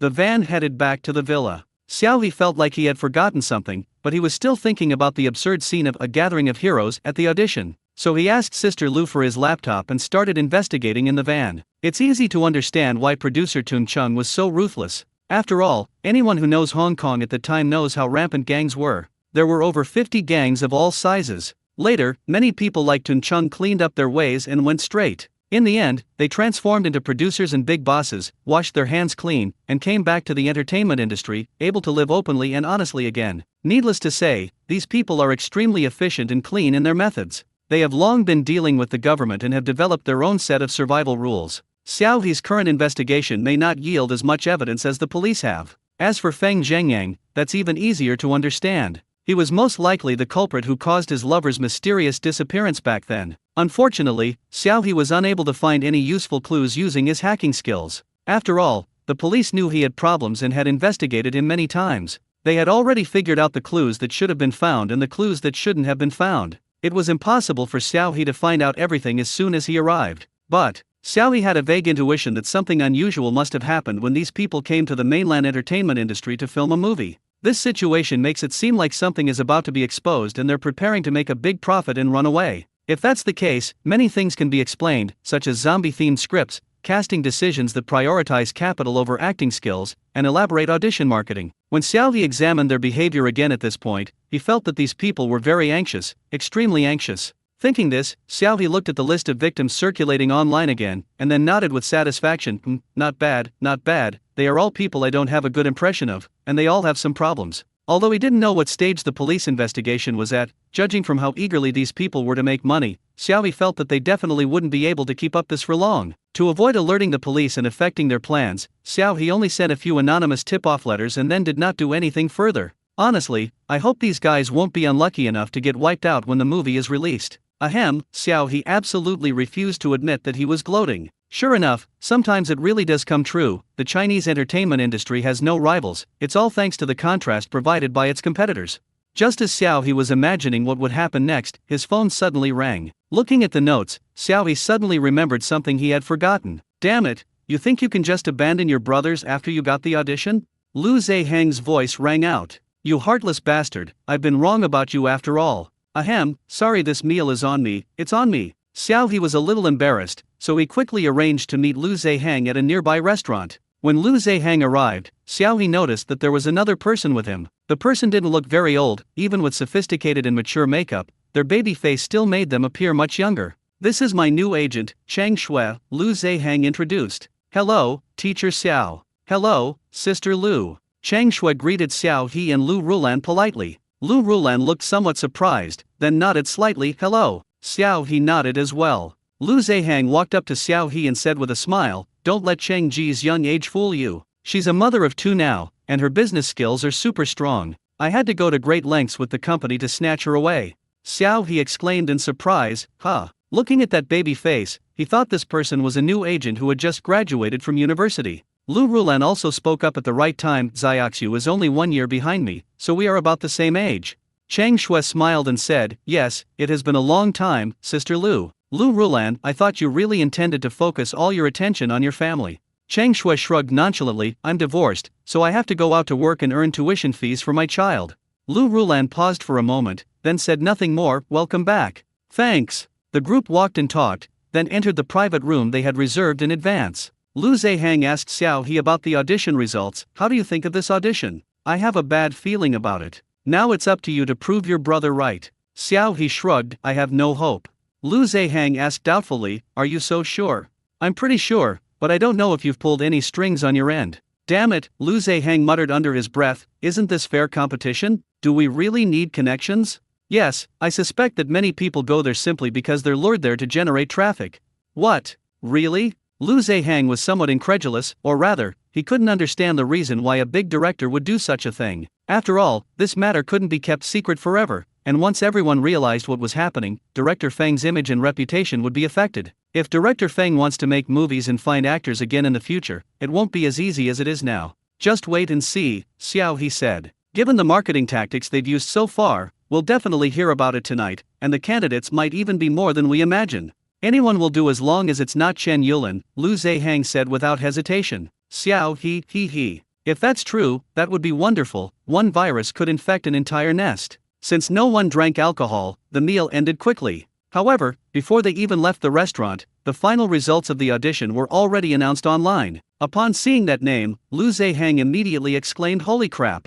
How could it really be him?" Staring at the name Chen Yulin, Lu Zehang gritted his teeth in anger. "Damn it! How could it really be this kid? This is truly an insult." Lu Zehang can accept being fairly eliminated by someone with better acting skills than himself, and he can also accept that his two good brothers both failed the audition and became brothers in misfortune, but he just can't accept that this guy succeeded in the audition. Chen Yulin? Haha, what a joke. Guess why, despite having such great resources, he's always been a supporting male character instead of a lead? Is it because he doesn't want to? Although Lu Zehang was overshadowed by Chen Yulin's popularity, he has always been confident in his acting skills. What happened this time? Ah, it really is Xiao Chen. That's great. I can't wait.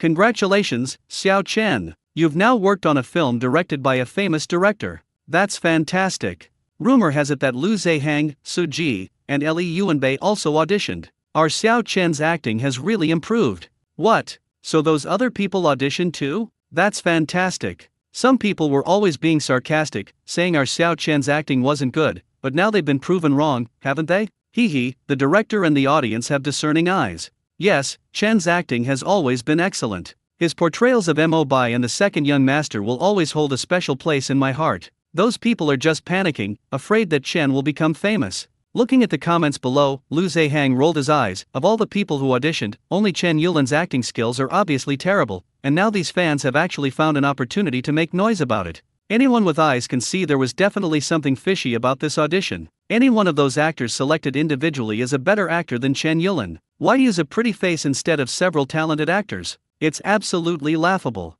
Xiao He shrugged, "It's fine. I'm obscure enough that nobody cares about me. LOL, he's not even mentioned in the camp of those who are trying to put others down. But it's fine, Xiao He is happy to be free."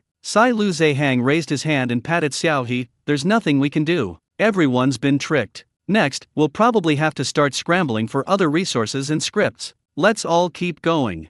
Xiao He clenched his fist, raised his hand and bumped it with Lu Zehang's. "Good luck, I look forward to seeing you next time." "Yeah, looking forward to seeing you next time." However, neither Xiao He nor Lu Zehang probably expected that their next meeting would be so soon. The next day, Lu Rulan came to find Xiao He in high spirits. "You're in luck, kid. The script we're looking for has actually come to us on its own." Upon seeing Xiao He, Lu Rulan went straight to the point. Xiao He, who was on the treadmill, was quite surprised. Is this the director you were talking about, Sister Lu?" Speaking of this, Lu Rulan couldn't stop smiling. "Yes. And he's the second male lead." "The male lead?" This time, Xiao He was really surprised. Could he now also get to enjoy the male lead story? Who exactly is that director? Ren Changwen, director Ren Changwen. Xiao He was unfamiliar with the name, but after thinking carefully, he remembered the other person's work. Is he the director of The Labyrinth of Shadows? Yes, that's him.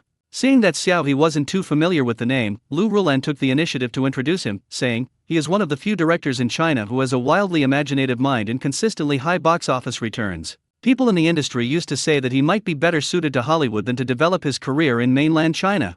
Many film directors today seem to have entered a vicious cycle, obsessed with adapting big IPs, patriotic themes, or directly importing foreign films. Whatever is popular, they copy and remake it in China, pursue stable box office returns and make surefire profits. Ren Changwen is different. His scripts are always very novel and he insists on originality. There are very few other similar works in China that can be used as substitutes. For example, there are time loop themes that were very popular abroad but rarely produced in China, as well as themes of virtual dreams traveling through reality, and Xiao's previous work Maze Shadows, which is similar to a battle royale. This director has his own unique style. Although the subjects he films are relatively niche, most of his domestic films of the same genre that are wildly popular abroad but flopped in China have failed. However, his films always have amazing box office results. He has a lot of die-hard fans in China and a large number of followers abroad. He is the kind of magical director that others can't imitate. To be honest, based on this director's style, I thought he would be the first big director in China to make a zombie film, Lu Rulan said with emotion.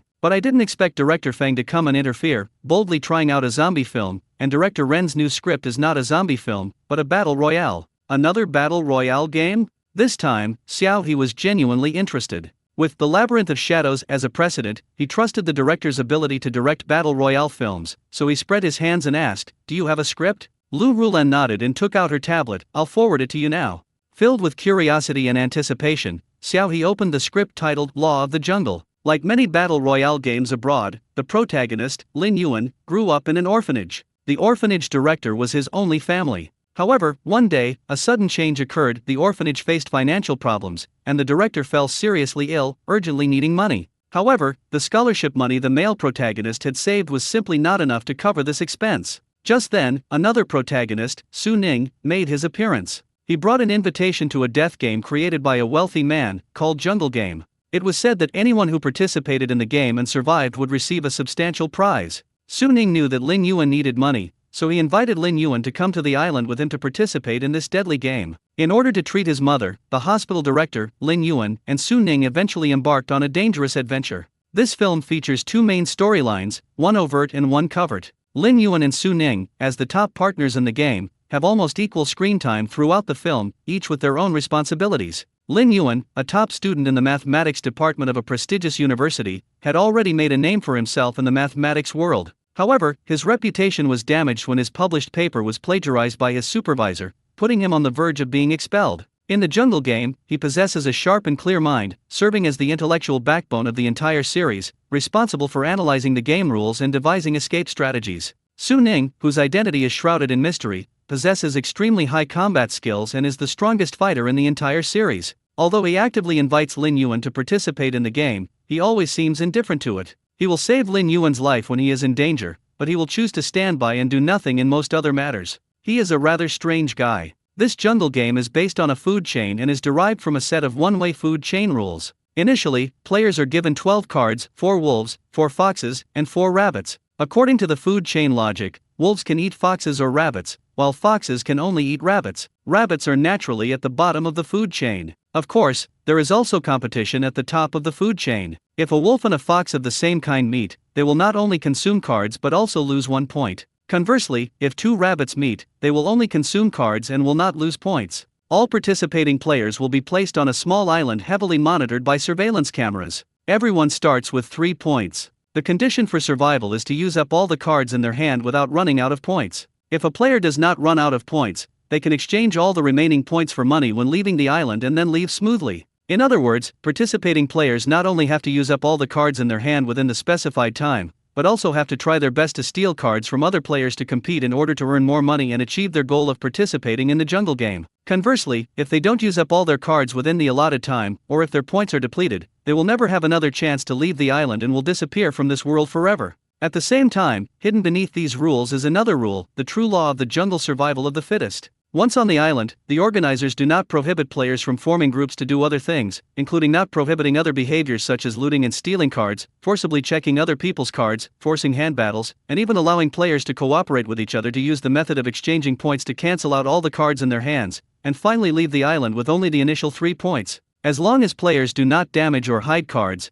they will not stop the player's behavior. Since points cannot be stolen but can be continuously acquired in hand-based battles, when players arrive on the island, the first thing they face is not the rules of the hand-based game, but a group of people who are after money, and the dangers and criminals they encounter after leaving the environment of a society governed by the rule of law. In other words, rules are just rules. Those wealthy people with perverse tastes are not watching players playing house, but rather witnessing a real jungle game between people, a survival of the fittest. Against this backdrop, players not only need to think about card battle strategies, but also how to survive before leaving the island. Lin Yuan and Su Ning need to fight their way out in such an environment. Unlike the saintly characters popular in the market now, neither of these two are absolutely positive characters. 4 points in survival, one schemes against people's hearts, and the other slaughters lives. Although both are relatively calm types, there are still many differences when you look closely. Lin Yuan is the quiet type. When she is quiet, she is thinking and observing. She is a very calm conductor. Su Ning, on the other hand, is the ruthless type who doesn't talk much.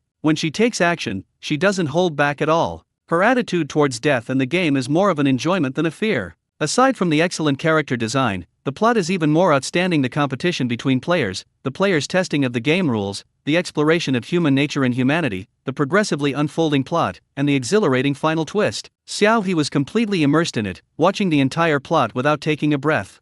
After reading the script, Xiao He's first words were, "I'll take this script." Although Su Ning's character seems somewhat similar to Shenju at first glance, Shenju is more of a cold on the outside but warm on the inside type. He even left Pen Glei in to help Zhang Ruxue and got involved with him. Su Ning, on the other hand, is quite different. He is cold on the outside but hard on the inside. He mostly observes Lin Yuan with indifference, only intervening when Lin Yuan is almost dead or when his interests are involved. Most of the time, he is in a watching the show attitude. Moreover, the script didn't go through any of that mutual redemption or brotherhood after going through hardships together kind of thing. The relationship between the two main characters, from beginning to end, well, it's really fake, without a single bit of pretense. This is a completely new subject matter, a completely new protagonist design, and most importantly, it's packed with scenes involving knives and stabbings. What reason is there not to accept? Catch. We absolutely have to accept it. Take it hard. Xiao He couldn't wait to join the production team. When will the contract be signed?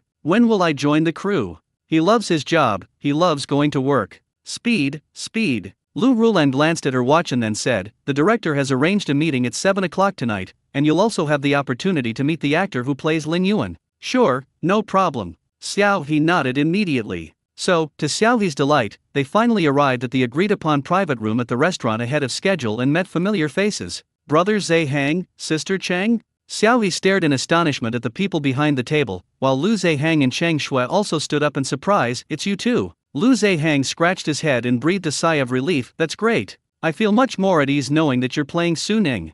Xiao He helplessly spread his hands. "We said yesterday that we would cheer each other on, and now it seems that we really do need to cheer each other on." Lu Zehang laughed heartily. Come, have a seat." Everyone found a place to sit down, and Xiao He casually asked Lu Zehang when he received the script. To his surprise, Lu Zehang had only received the script that afternoon. He arrived more than half a day later than Xiao He. Xiao He and Lu Rulan exchanged a glance, but did not mention that they had received the script that morning. Even though we're good friends, we should still be careful what we say in these kinds of situations, lest we accidentally cause a misunderstanding. They chatted for another 10 minutes or so before Director Ren finally arrived. He was a middle-aged man in his 50s, with no particularly outstanding features except for his exceptionally bright eyes, which had several deep wrinkles at the corners. When he saw Xiao He and Lu Zehang, his smile deepened, and the wrinkles at the corners of his eyes piled up, turning into several furrows. "Hello, Director Ren." Several people stood up and greeted them. When Xiao He saw those eyes, he realized that the Director Ren they had discussed so many times was actually the uncle who sat next to him during his audition yesterday.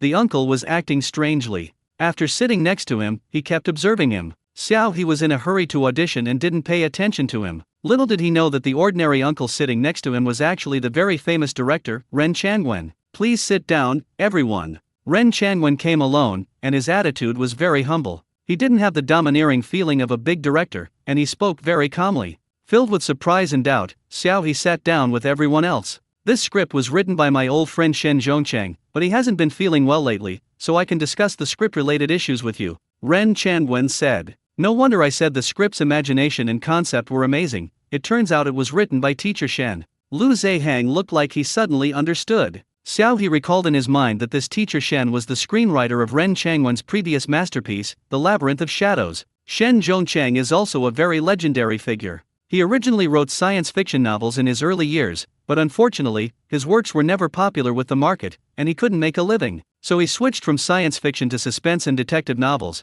but he didn't expect that things would be even worse. He couldn't even afford to eat. Later, Shen Zhongchang's editor couldn't stand it anymore and recommended him to be a screenwriter. Of course, not the kind of screenwriter who creates original scripts, but rather a screenwriter who helps adapt a novel's IP into a script. At that time, adapting popular novels into TV shows and movies had become a market trend, but there were very few successful works. The others either had drastically altered plots or failed to adapt to local conditions, resulting in a considerable number of screenwriters being criticized. At the time, Shim Jong-sun primarily handled the adaptation of science fiction and suspense novel IPs. Surprisingly, his adapted scripts were exceptionally well received by the market. Shim Jong-sun was able to fix all the minor plot holes and flaws in the original novels, and he also improved the world building, taking the already good plots to a higher level. Ultimately, even though many of the film and television works he worked on didn't become huge hits due to various issues after their release, the plot was basically the only aspect that audiences praised. There was even a previous work where the actor playing the male lead was so ugly that it deterred countless viewers.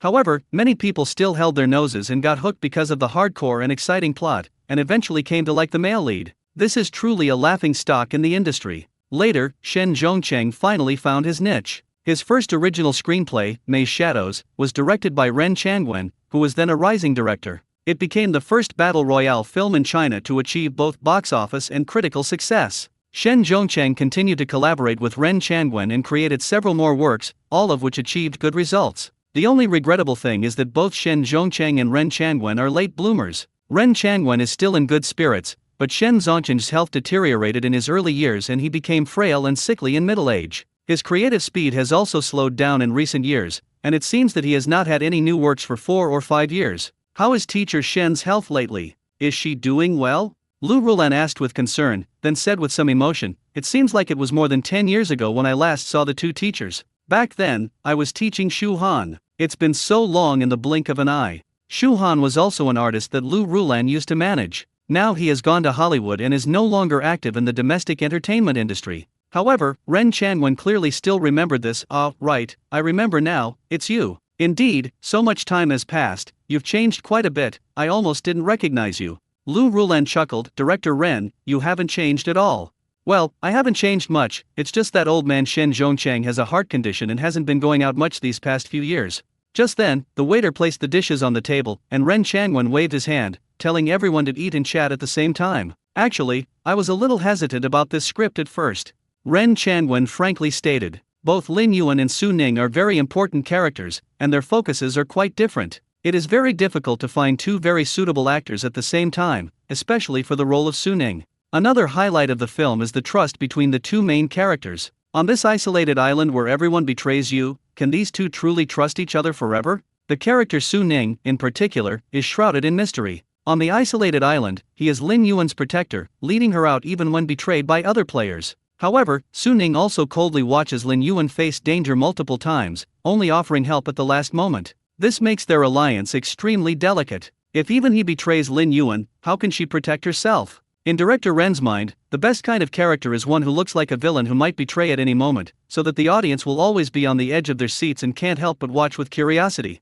Simply put, the role of Su Ning needs to be played by someone who doesn't look like a good person. Xiao He. There are very few actors like this in the industry. Most of those who look like villains are either ugly or too old. When they stand next to Lin Yuan, they don't look like partners working together, but more like father and son. It feels very disjointed and is really hard to watch. Otherwise, we can only find a young actor with good acting skills, and with the right makeup and styling, to portray that feeling. But then another problem arises. In today's Chinese entertainment industry, where can you find young actors who are good at acting, can carry the male lead at the box office, have decent looks, and are still young? Even if he doesn't care about the box office when making a film, or if he transfers all the pressure of carrying the box office to the actor playing Lin Yuan, both of them are male leads with important roles. If either of them is just a little bit off, they will both be dragging the film down. Well, of course, if you really want to find them, there are definitely some. You can easily name a few actors. But director Ren looked at the roles these people had played before and felt that he wasn't quite satisfied. He felt that something was missing. Coincidentally, Fang Zhenjiang's new movie was generating a lot of buzz during this period.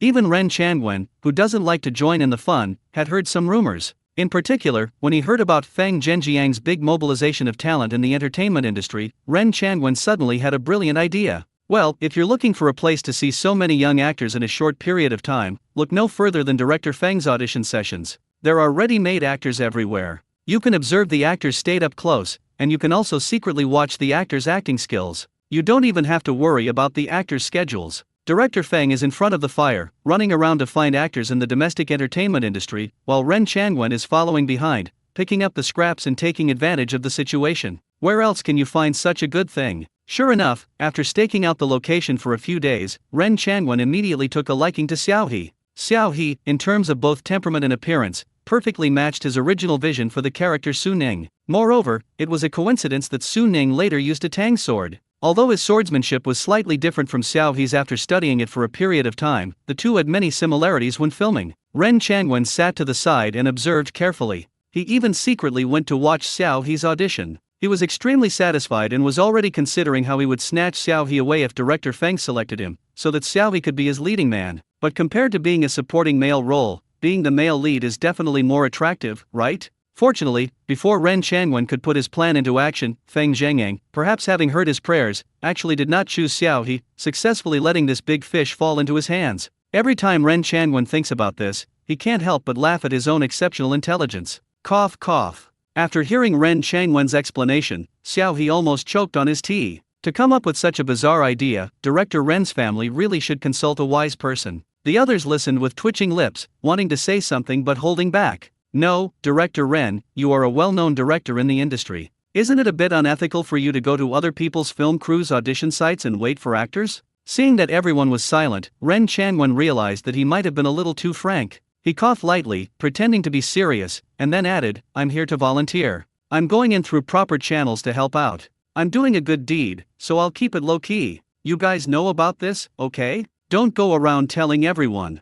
Xiao He, I wouldn't dare say that carelessly, otherwise I feel like Director Feng would be so angry he'd vomit blood. Lu Rulan forced a smile and tried to smooth things over for Ren Changwen. Haha, Director Ren is amazing. Congratulations to Director Ren for finding the right actor. Ren Changwen nodded and pretended to drink his tea. What the others at the scene didn't know was that Lu Zehang was chosen by Ren Changwen this time because of Xiao He's influence. At the time, Lu Zehang and Xiao He were sitting together, with Chen Yulin behind them. While observing Xiao He, Ren Changwen also took the opportunity to observe Lu Zehang and Chen Yulin. Judging from their appearances, Ren Changwen actually favored Chen Yulin. After all, Chen Yulin has a more refined appearance. Compared to Lu Zehang, Chen Yulin is more in line with the image of a weak scholar who needs to be protected. However, when Ren Changwen went back and carefully reviewed Xiao He's other works, he also discovered that the person who played Zhu Lao Er was Lu Zehang. In terms of character design, Zhu Lao Er is also a smart person who is responsible for devising strategies and making suggestions. However, he is portrayed as more gloomy. Lu Zehang's acting skills are actually quite good, and he portrays the character very vividly, which shows that there is no need to worry about his acting skills. The fact that Lu Zehang and Xiao He sat together at the audition indicates that they have a good relationship. This kind of tacit understanding developed between familiar people will make them more compatible during filming. They also have experience working together, so they definitely won't need too much time to adjust and will be easier to work with. After careful consideration, Ren Changwen chose Lu Zehang. This is why Lu Zehang received the script invitation half a day later than Xiao He. However, now that the candidate has been confirmed, there's no need to be so explicit, lest it create an awkward situation for both sides. After all, in terms of star power and time in the industry, Xiao He is already getting a huge advantage by being able to share the male lead role with Lu Zehang, even if he is only the second lead. Only Lu Zehang himself doesn't seem to care much. His fans also know that the two families have a good relationship. Otherwise, this matter would have caused a huge uproar in the Chinese entertainment industry. After the dinner ended and director Ren left, everyone finally breathed a sigh of relief. Call dash. Lu Zehang put his hand on Xiao He's shoulder and said with great emotion, it seems that the two of us brothers are about to embark on a new adventure. Xiao He raised his hand and made a cupped hand gesture, then I'll wait for brother Lu to guide me. Haha, you're more likely to be leading me. The two chatted and laughed as they walked toward the parking lot. Chang Shui and Lu Rulan, who were behind them, discussed the next steps in guiding public opinion. After the production team makes an official announcement, we will try to adjust the emotions of the fans here. We will need Sister Liu's cooperation at that time. Lu Rulan nodded, we have no problem on our end. I'll take care of the marketing accounts. Although the casting of the two male leads for this drama was in a state of agreement between the two actors, their respective fans, and the production director, it still couldn't stop netizens who love to make sarcastic remarks and meddle in other people's business. What can we do if netizens disagree? We can only try to suppress the heat and put this matter on hold. Fortunately, we have director Feng's new film ahead of us, so we can keep a low profile on the trending topics. Chang Shuen narrowed her eyes. But as for that Chen Yulin, if he continues to use our Lu Zehang for marketing, then don't blame me for being impolite. Some people are really disgusting. They seize every opportunity to jump around, as if they can ascend to heaven on the spot. Lu Rulan glanced at her, then chuckled and offered advice. They love marketing so much, why don't you give them a hand and let them play by themselves? After all, acting skills aren't determined by the director, but by the audience. The truth can't be hidden, and the false can't be made true. Lu Rulan absolutely loves these marketing guys. They provide ready-made traffic without her having to spend much money. When she wants to piggyback on it, she can easily grab a piece of the pie. When she doesn't want to, they just help amplify the firepower, and she can just sit back and watch the show. Almost every celebrity who gains popularity has suffered the consequences of their popularity backfiring. But there's nothing they can do. When all they have left is traffic, they've lost control of the situation. Chang Shui understood what Lu Rulan meant. A mischievous smile finally appeared on her pretty doll-like face. That's true. They're not the only ones chosen by director Feng. I wonder how outstanding the final selection will be after eliminating so many people from the domestic entertainment industry. The two women exchanged a glance, both wearing expressions of schadenfreude, as if watching a spectacle unfold. In the days that followed, although director Feng's auditions had ended, the online arguments never stopped. The main problem is that although the people chosen by director Feng have star power and popularity, their acting skills have not been recognized by everyone. The actors' own abilities are one of the reasons why these choices fail to convince the public. Another reason is that this matter has already gained popularity, and therefore it has become increasingly popular. After Cheng Shui returned, she bought a large number of trending searches praising Chen Yulin's acting skills and billing order, helping Chen Yulin secure the third male lead role, which made Chen Yulin's fans very happy and they celebrated online. The problem is that in director Feng's film, there are other young male actors with the same amount of screen time and status as Chen Yulin. Director Feng hasn't even assigned the billing order yet, and you, Chen Yulin, have already taken it? Then what am I? We can't let someone like Chen Yulin, who has never been a male lead, be superior to them, can we? Therefore, Chang Shui didn't need to worry about Chen Yulin continuing to belittle Lu Zehang, because their own people had already started arguing. The others were happy to see the spectacle unfold, quietly pulling themselves out of the fray and beginning to watch from the sidelines. Finally, amidst this chaotic war of words, director Feng's new film Silent Search officially began filming. Around the same time as director Feng, director Ren's new film Law of the Jungle also officially started filming. Although the scale of the event was much smaller than that of director Feng's new film, many people still gathered around and left comments on related posts and reviews. Ah, it's director Ren's new movie. I can't wait. Director Ren has finally started filming his new movie. I've been handling his previous films so much they're practically worn out. This is great, hurry up and finish. Director Ren is so low-key this time, I almost missed this news. There's nothing we can do, the competition from next door is fierce, and we simply can't compete. Wow, it's Zehang and Xiao Xiao again this time. Those two brothers are collaborating again. A dream collaboration. The Zhu brothers are out and about. Who are they going to stab this time? Director Ren, do you dare to just slap the entire movie in my face? Am I the only one who thinks this is a bit outrageous? Xiao He was just a newcomer who hadn't even played a second male lead before, and it's been less than a year, right? And now he's playing the male lead alongside Lu Zehang. His resources are really something else. Yeah, only you think it's outrageous. Xiao Xiao's acting skills are actually quite good. It's not like she has no acting skills and is being unfairly promoted by capital. The Chinese entertainment industry finally has a unique newcomer. We're overjoyed. Sour chickens, stop complaining here, okay? Is his acting really that good? He still got rejected by director Feng. But honestly, Lu Zehang and this guy are quite a good match. They're both rejected candidates, so it's no wonder they ended up in the same production team. Haha, shouldn't you take a look at director Ren's resume before you speak? How could you use the word fallen? Please, fans of one particular group, don't start a fight here. Our Zehang and Xiao He have always had a good relationship, and we are looking forward to their future collaborations.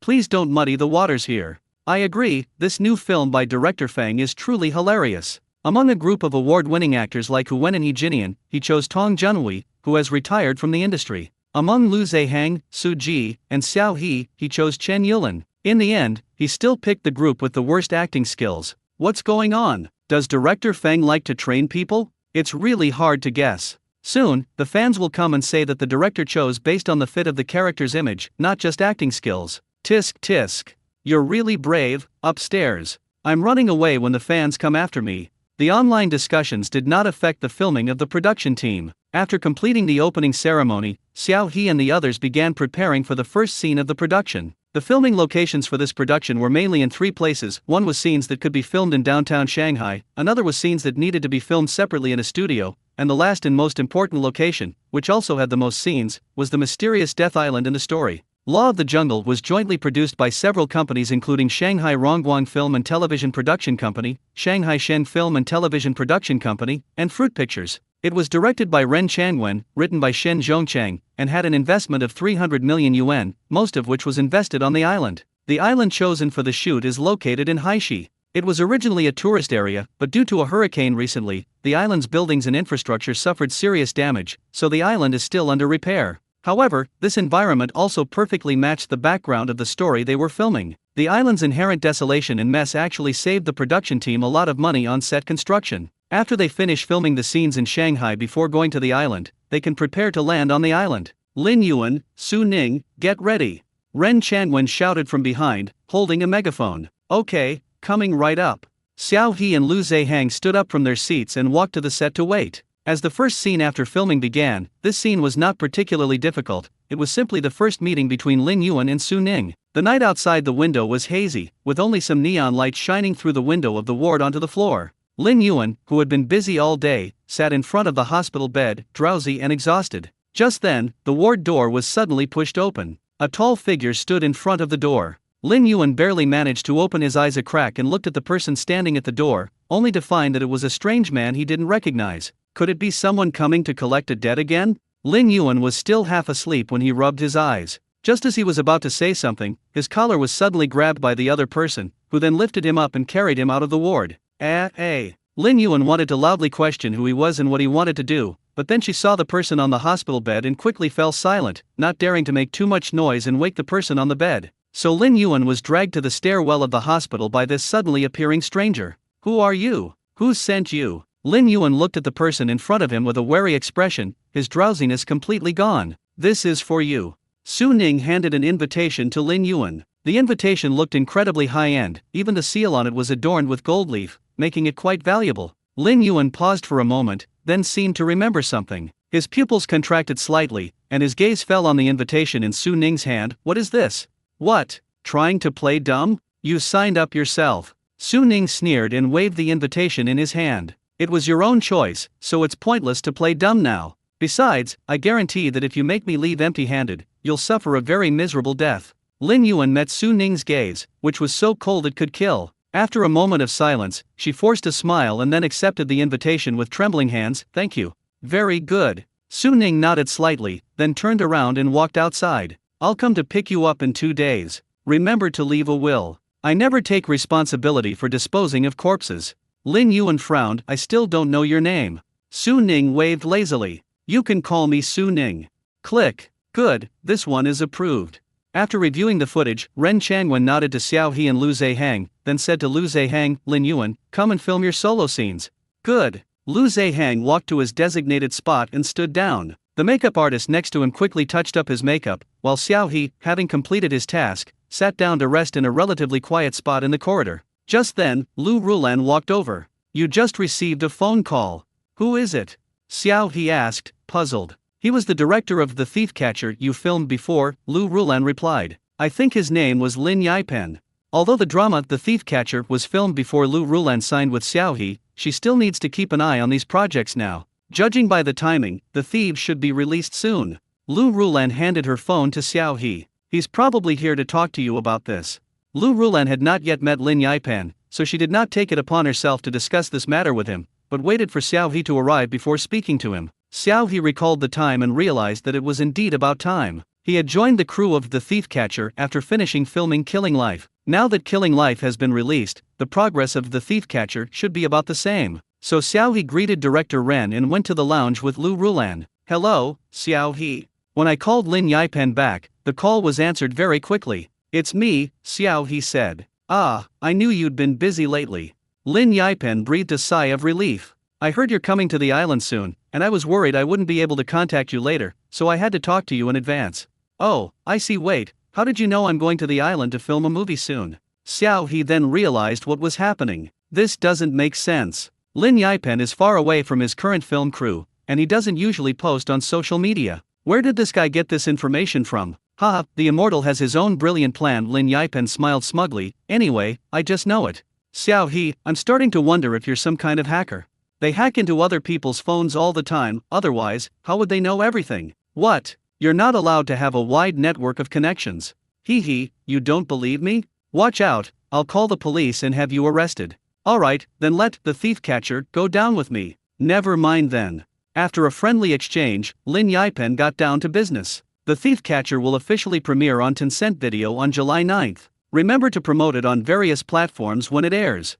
Although The Thief Catcher was filmed from the beginning according to the aesthetics and standards of theatrical martial arts films, it is ultimately just a web movie and can only be released online. Everyone expected this. However, even though it's an online film, the necessary exposure still needs to be secured. Lin Yipen has been traveling to various video platforms with the finished product these days, and finally reached an agreement with Tencent Video on terms and contracts, allowing The Thief Catcher to premiere on the Tencent Video platform and receive a certain amount of exposure support. With a national child star transforming into a martial arts swordsman, and supporting actor Xiao He gradually making his mark in the entertainment industry, coupled with Lin Yipen's mysterious network of connections and the quality of The Thief Catcher itself, everyone still believes that The Thief Catcher will have a good outcome. Xiao He noted down the time and then agreed, okay, but I might already be on the island when it's released. If there are any problems then, you can contact my agent. Sister Lu, I know her, Lin Yipen drawled. Don't worry, I'll contact her about the situation later. Okay, then let's make it July 9th. I wish The Thief Catcher a huge success. Thanks. After hanging up the phone, Xiao He handed Lin Yipen's contact information to Lu Rulan, saying, I had completely forgotten about this. I'm sorry, I should have given you his contact information earlier. Lu Rulan picked up her phone, opened the contact card that Xiao He had given her, and then raised an eyebrow. Oh, this Lin Yipen is already in her contacts. That's interesting. Because Lu Rulan had so many contacts, she only remembered who someone was and when she added them by opening the contact notes in the contact list. Then Lu Rulan's expression suddenly turned strange. Director Lin Yipen, how did you get in touch with him? Xiao He, Xiao He recalled for a moment and then replied, when I was on the set of Killing Life, Senior Zhou Jianhua recommended me. He said that his friend's child also wanted to act and was looking for actors. I was a good fit, so I went to meet him and that's how we met. Lu Rulan smiled kindly as she thought of the contact information she had gone through so much trouble to obtain. Xiao He, Sister Lu, please don't do this, I'm scared. Lu Rulan gritted her teeth, looking at Xiao He who still seemed oblivious to his good fortune, and walked out with her arms crossed in annoyance. I'll go help you prepare for the upcoming promotion. You need to keep this in mind these next few days, promote it more, do more business, The Thief Catcher has to be a huge hit. Xiao He, okay? Why does Sister Lu look like she's about to eat someone? Who has offended her again? After completing filming the scenes for Law of the Jungle before the characters landed on the island in Shanghai, the crew was finally ready to head to Shanghai. When talking about Haishi, one naturally thinks of the sea, beaches, coconut juice, seafood, and this is Xiao He's first time visiting Haishi. Whether it was psychological or not, the first thing Xiao He smelled when he stepped off the plane was a faint sea breeze. The smell wasn't unpleasant, on the contrary, it made him feel relaxed and refreshed, as if he could smell the scent of freedom. The only downside was the heat wave that hit us in the face along with the sea breeze. July in Haishi is undoubtedly hot and sunny. Today's temperature has already reached 32 degrees Celsius, and the ultraviolet rays are even worse. It's practically a tanning paradise. If you don't take proper sun protection measures, you can look like a completely different skin color in the morning and afternoon. For this reason, Lu Rulan had Xiao He apply sunscreen beforehand and forced him to cover his entire body with sun protective clothing. Even the director emphasized that the key members of the crew should apply sunscreen and take precautions before leaving the airport. Xiao He didn't actually want to wear these things, especially the sun protection clothing. He was already hot, and wearing these clothes and pants made him even hotter, as if he were being tortured by the heat. Lu Rulan seemed to sense Xiao He's reluctance. She adjusted her sun protection mask and said calmly, if you want to be visibly wicked in the movie, then take it off. Xiao He, so what if you get a tan? Why are you talking about turning dark? Xiao He obediently wrapped himself up. Lu Zehang was with him. The two men, both in dire straits, exchanged a glance and gave each other a wry smile. Then they remembered that they were also wearing sun-protective veils, so the other person couldn't see their wry smiles. Haha, that's great, your life is even more miserable now. Brother Xiao, the umbrella. Xiao Chen, the assistant, was very perceptive and handed Xiao He a parasol. Thanks. Xiao He smiled helplessly, took the umbrella from Xiao Chen, and then pulled his luggage to follow the group outside. Xiao He. Xiao He. He had only walked a short distance out of the hall when he heard several girls calling his name from a short distance away. Xiao He. He turned his head and saw several girls standing about 3 or 4 meters away from him, all holding their phones and taking pictures of him. When they saw Xiao He looking at them, the girls excitedly raised their hands and waved. Xiao He was somewhat puzzled. Lu Zeheng, who was walking with Xiao He, exclaimed, "Wow, your fans have followed you all the way here?" Xiao He shook his head, judging from their attire, they probably just happened to run into each other on the way. He's all covered up like this now, I'm afraid even he wouldn't recognize himself in a photo. How did these fans manage to recognize him? It can't really be true that I would recognize my brother even if he turned to ashes, right? He gestured to Lu Rulan, then pushed his luggage over to the girls and asked, "How did you recognize me?" To make it easier for the girls to take photos, he even took off his sun protection mask. One of the girls covered her mouth and chuckled, "Brother Xiao, haven't you noticed? You really like carrying this bag when you go out." Xiao He paused, then looked down at the shoulder straps of his backpack. "This works too. Brother Xiao, 9 out of 10 of your leaked photos are with this bag," another fan said earnestly. "We all say this bag is your true self." Xiao He, huh? Wait, my leaked photos? While he does like carrying a laptop in a case, when did he start having so many leaked photos? Fans, there are so many. Especially when we were on set of Shining Star, we managed to get a lot of behind-the-scenes photos of you. Back then. Yeah, Su Shensi and Yumaniyar's paparazzi are incredibly skilled. While they were taking pictures, they also managed to get a few candid shots of Brother Xiao. A girl smiled with her eyes crinkling. Xiao He frowned. He had heard Lu Rulan mention the practice of proxy bidding before. So-called proxy photographers are actually a group of people who are commissioned by fans to go to the scene to take photos or videos of celebrities. However, as the industry developed, proxy photography gradually became a shady industry, and these proxy photographers gradually evolved into professional proxy photographers. In order to pursue shooting effects and exclusive content, they can even take risks and do all sorts of crazy things. Sometimes you see videos of fans chasing celebrities online, like a zombie apocalypse, with their crazy behavior almost tearing the celebrities apart. In fact, a large portion of these people are professional paparazzi. They don't actually like these celebrities, everything they do is for money. Naturally, their attitude towards idol worship is not good. They only try their best to get closer to celebrities in order to take better photos than others. Xiao He had previously encountered Su Shensi's paparazzi when he was on the set of Shining Stars. At the time, they were filming a gunfight on a street in the Republican era. One of the paparazzi somehow managed to climb onto a telephone pole in the outer area, and while holding onto the pole, he was wildly shooting at them with a camera that looked like a shotgun. Xiao He admitted that there was a moment when he was deeply shocked. But Xiao He was stunned when he learned about the cost of the proxy bidding from Lu Rulan. These paparazzi photos taken by proxy photographers can fetch thousands of dollars for high-quality shots, or even just a few $100s for a single photo. Some skilled proxy photographers can even earn tens of thousands of dollars in one go, making their business comparable to robbery. Looking at their crazy actions now, everything makes sense. Xiao He never expected that he would also benefit from Su Shensi's connections and have access to paparazzi photos. "How much did you guys spend?" Xiao He asked cautiously, then took out his phone. "I'll transfer this money to you. Don't go looking for proxy photographers anymore. I only have a few items in my wardrobe, and leaked photos aren't very interesting. Just look at the finished product." "No, no need." Several fans waved their hands repeatedly. "We didn't buy it." One fan scratched her head sheepishly. "She's a big fan of yours in our group. She really likes you, so she bought a lot of behind-the-scenes photos and shared them with everyone for free, which is why we were able to see them." Xiao He was somewhat surprised. "Big Pink? Oh my god, he has a lot of fans now? I used to think that these terms used to describe idol worship would never be applied to him." "That's fine too. Xiao He, it's time to leave." Lu Rulan walked over and interrupted Xiao He's words. Xiao He glanced at Lu Rulan, then smiled at the fans in front of him again. "Sorry, I'm about to leave." He then extended his hand. "Well, I don't have time to sign autographs, so let's take a group photo together. Thank you for your support, and have a pleasant trip." The fans happily handed over a phone, and Xiao He took a photo with them. After returning the phone, he waved goodbye to them. Once outside, Xiao He asked Lu Rulan, "Sister Lu, why didn't you let me finish?" Lu Rulan said calmly, "I've already contacted this big fan privately, so you don't need to worry about her. Xiao he looked at Lu Rulan with disbelief. Isn't it said that having private contact with fans is a capital offense? Lu Rulan glanced at him sideways. It wasn't you who made the contact. It's normal practice in the industry for management teams to contact big fan sites. Don't make such a fuss. Otherwise, do you really think those big fan sites have the ability to get such detailed information about artist schedules and inside news every time?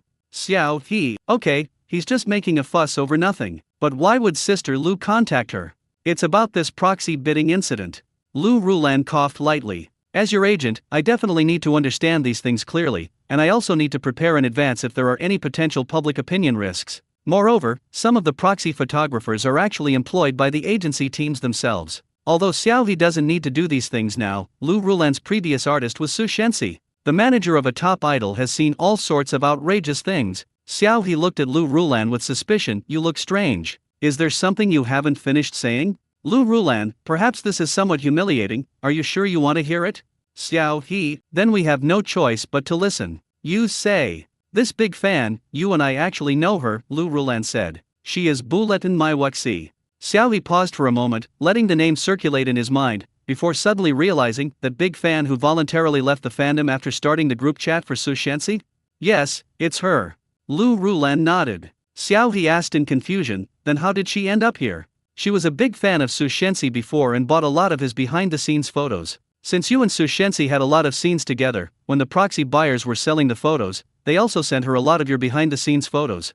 Xiao I've become a freebie? Lu Rulan patted Xiao's shoulder reassuringly. She felt very guilty because she had done many things to you with her fans, so she infiltrated your fan group and shared these materials with everyone for free. She didn't expect everyone to be so enthusiastic and immediately labeled her as a rich female fan. She was worried that everyone would feel awkward if her true identity was exposed, so she just accepted it. Xiao Fortunately, Xiao isn't the type of person who cares too much about fans. Otherwise, upon hearing Lu Rulan's words, he would probably have his Dao heart shattered. Sister Lu, you know far too much. Is this the power of a top agent? As Su Shenxi's manager, I also had some contact with that paparazzi, so by comparing various things, I was able to roughly reconstruct the truth. Lu Rulan also comforted Xiao saying, it's okay. Once this storm passes, she will leave the group on her own and won't cause you any trouble. Xiao that's not the point. What's wrong? Because there were too many flaws, Xiao thought for a while and then gave up. Sister Lu, do you think I should update my wardrobe? In case there are more proxy buyers in the future, at least they won't just see me wearing the same set of clothes over and over again when they spend money to buy them. You've finally come to your senses. The photographer didn't even want to talk to you last time. Every time he took a picture of you, you looked the same. He was too embarrassed to sell the photos as leaked photos from different periods, so he could only use them as freebies. Lu Rulan finally gave Xiao a look that said, don't worry, I've already asked a designer to rearrange your wardrobe. From now on, you can have more variety when you go out. Don't wear the same few outfits every day. Especially that backpack of yours, I can't even be bothered to say anything about it. Lu Rulan pointed at Xiao's backpack with a look of disgust. Xiao no, what's wrong with carrying a bag when you go out? This bag can hold a charger, power bank, tissues, water bottle, earphones, basic documents, and can also hold a hat, mask, and coat for everyday use. When going on a long trip, it can even hold some spray and ointment for sprains, bruises, and bleeding. Most importantly, it can also be used to install his computer. These things are very necessary in special circumstances. However, Lu Rulan ruthlessly shattered Xiao's fantasy. From now on, you are not allowed to bring this bag when you go out. In other situations, Xiao Chen will carry it for you. If you need anything, just ask Xiao Chen. Xiao looked at Xiao Chen. But Lu Rulan said expressionlessly, Xiao Chen is here to be your assistant, not to be treated like royalty. You should give him something to do, or I'll fire him. Xiao Chen. Okay, I got it. Xiao rubbed his temples, defeated. July 9th was just an ordinary day. Finally on summer vacation, Miao lazily lay on her sofa at home. Her mother, while hanging up the laundry, complained, it's been several days of vacation already. All you do is lie around inside all day. You never go out for a walk. Didn't we give you travel funds? As we all know, college students only get 2 days of maternal love when they go home for vacation. Once their 2-day shelf life is over, their status at home is so low that even a dog barking at them when it passes by. Clearly, this is the current situation for Miao. Oh, Mom, I really don't want to go out. In this hot weather, nothing is more fun than staying at home with the air conditioning on and eating watermelon. Miao crossed her legs and acted coquettishly while listlessly flipping through the TV. He Mew said with obvious disdain, "Didn't I hear that one of your classmates invited you out to play? If you think it's too hot, go shopping or see a movie." He Meow refused, "No, I don't need any more clothes, and I can watch movies on TV." As she spoke, she opened the home page of Tencent Video and saw a movie poster on the main page. Just as the rice seedlings were about to slide down, the rice mother next to her suddenly exclaimed, "Isn't this Xiao Lu?" He Meow, huh? She looked at He Mew with a puzzled expression. "Oh my, it really is Xiao Lu." "Mother," he pointed to the person on the cover of the home page. "Those eyes, that nose, my goodness, he's grown so much. He looks completely different from when he was little." He Meow glanced at the poster. A black-clad swordsman holds up a long sword, looking solemnly at the camera. The three characters "Catch the Thief" are written in vigorous and powerful calligraphy, showing the style of a master. The overall style of the poster is a classic Chinese ink painting style, mainly black and white. Only the blood stains on the sword blade and the gleam of the copper coins at the waist of the black-clad swordsman inject a touch of vivid color into the poster. This is a shot that is both aggressive and tells a story. And the swordsman in front of the camera. It looks kind of familiar. The seedlings looked at their mother. "Mother," he chuckled softly, "it's normal that you don't know him very well. Back then, he was just a little kid of 6 or 7 years old, only a few years older than you." He Meow seemed to have a vague memory. "I think his name was Pu Wrong?" Yes.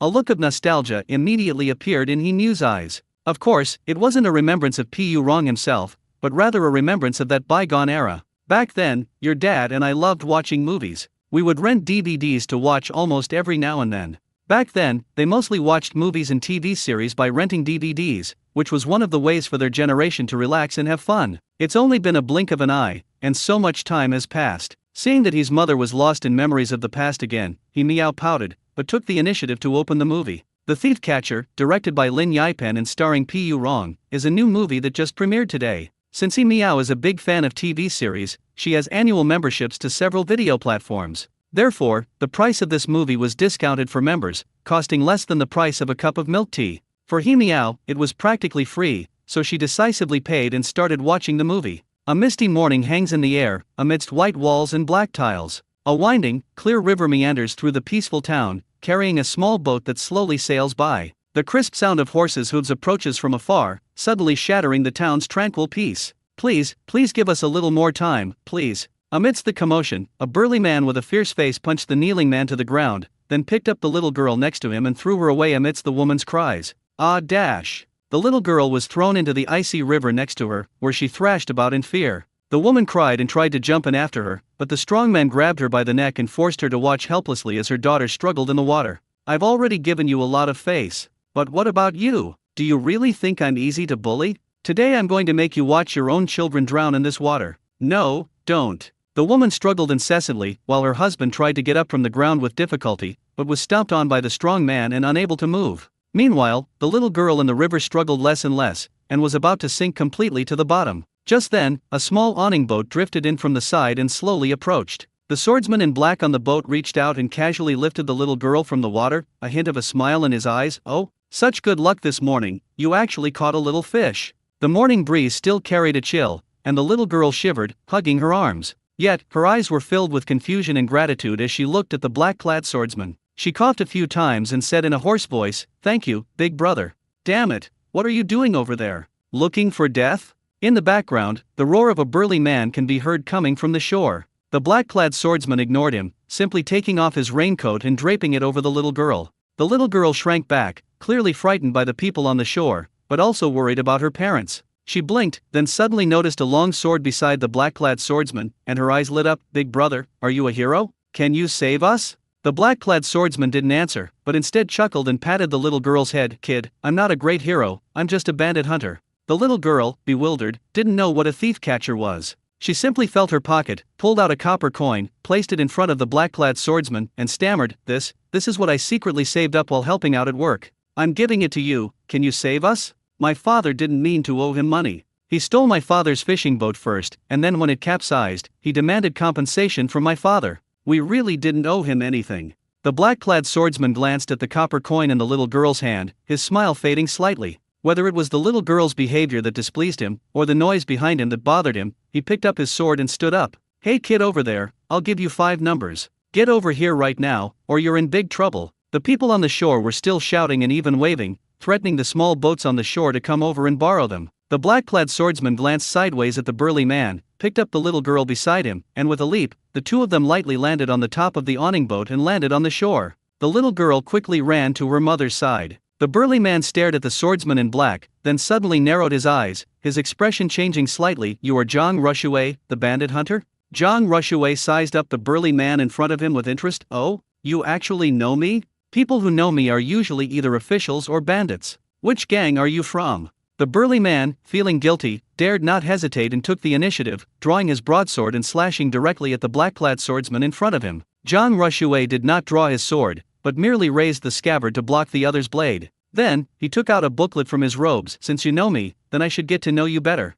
The burly man's expression was ferocious. He suddenly pulled his broadsword from Zhang Rushui's scabbard, twisted his waist and slashed horizontally, as if he wanted to split Zhang Rushui in two. Zhang Rushui simply leaped backward, wielding his sword sheath in his right hand to deflect the burly man's attack, while flipping through the book in his left hand. His movements were graceful and unhurried, and his gaze never left the book. The next moment, his gaze narrowed slightly. Bandit Zhonglin, about 30 years old, burly, less than 7 feet tall, with thinning hair, a face like a red date, and a scar on his left cheek shaped like a bow. "Oh, only 100 strings of cash? Oh well, it's still a reward, after all." As he finished speaking, the black-clad swordsman's expression finally turned serious. He twisted his wrist, and his longsword was suddenly drawn, attacking the bandit Zhonglin. He was horrified at the mere touch of the burly man, and regretted it in his heart. He shouldn't have provoked this guy. He was no match for Zhang Rushui at all. However, it was too late. Zhang Rushui's sword was already upon them, and the burly man had no choice but to brace himself and take the hit, eventually being forced to retreat in defeat.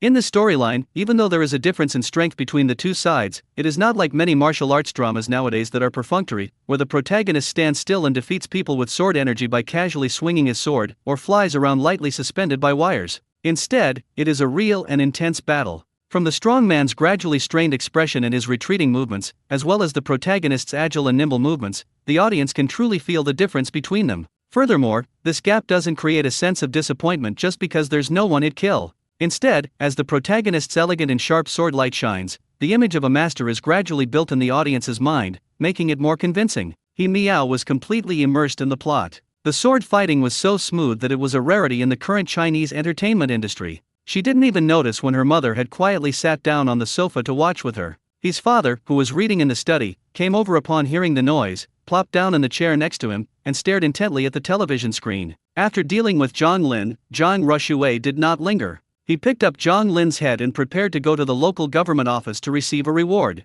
However, before leaving, the little girl, who seemed to have found courage from somewhere, broke free from her mother's embrace, ran to Zhang Rushui, and presented him with the copper coin. Zhang Rushui paused for a moment, then chuckled, picked up the copper coin, casually waved his hand, and jumped back into his awning boat with the severed head in his hand. The covered boat continued to sail along the river, but the scenery along the way was very different from the Jiangnan water towns that everyone had in mind. There were few pedestrians on both banks. Although the once bustling streets and shops were still open, the people coming and going were in a hurry or had a weak gait. The once prosperous city scene was now desolate and bleak. As the camera slowly rises, the desolate scene follows the river downstream, and the small boat that is gradually moving away becomes a dot, landing on the character, guest, in the title. The 3 large characters belonging to the thief catcher officially appear before everyone's eyes. He Miao finally calmed down a bit and wanted to find a more comfortable position to watch the movie, but when she turned her head, she found that her parents were already sitting next to her. The seedlings were startled. "You,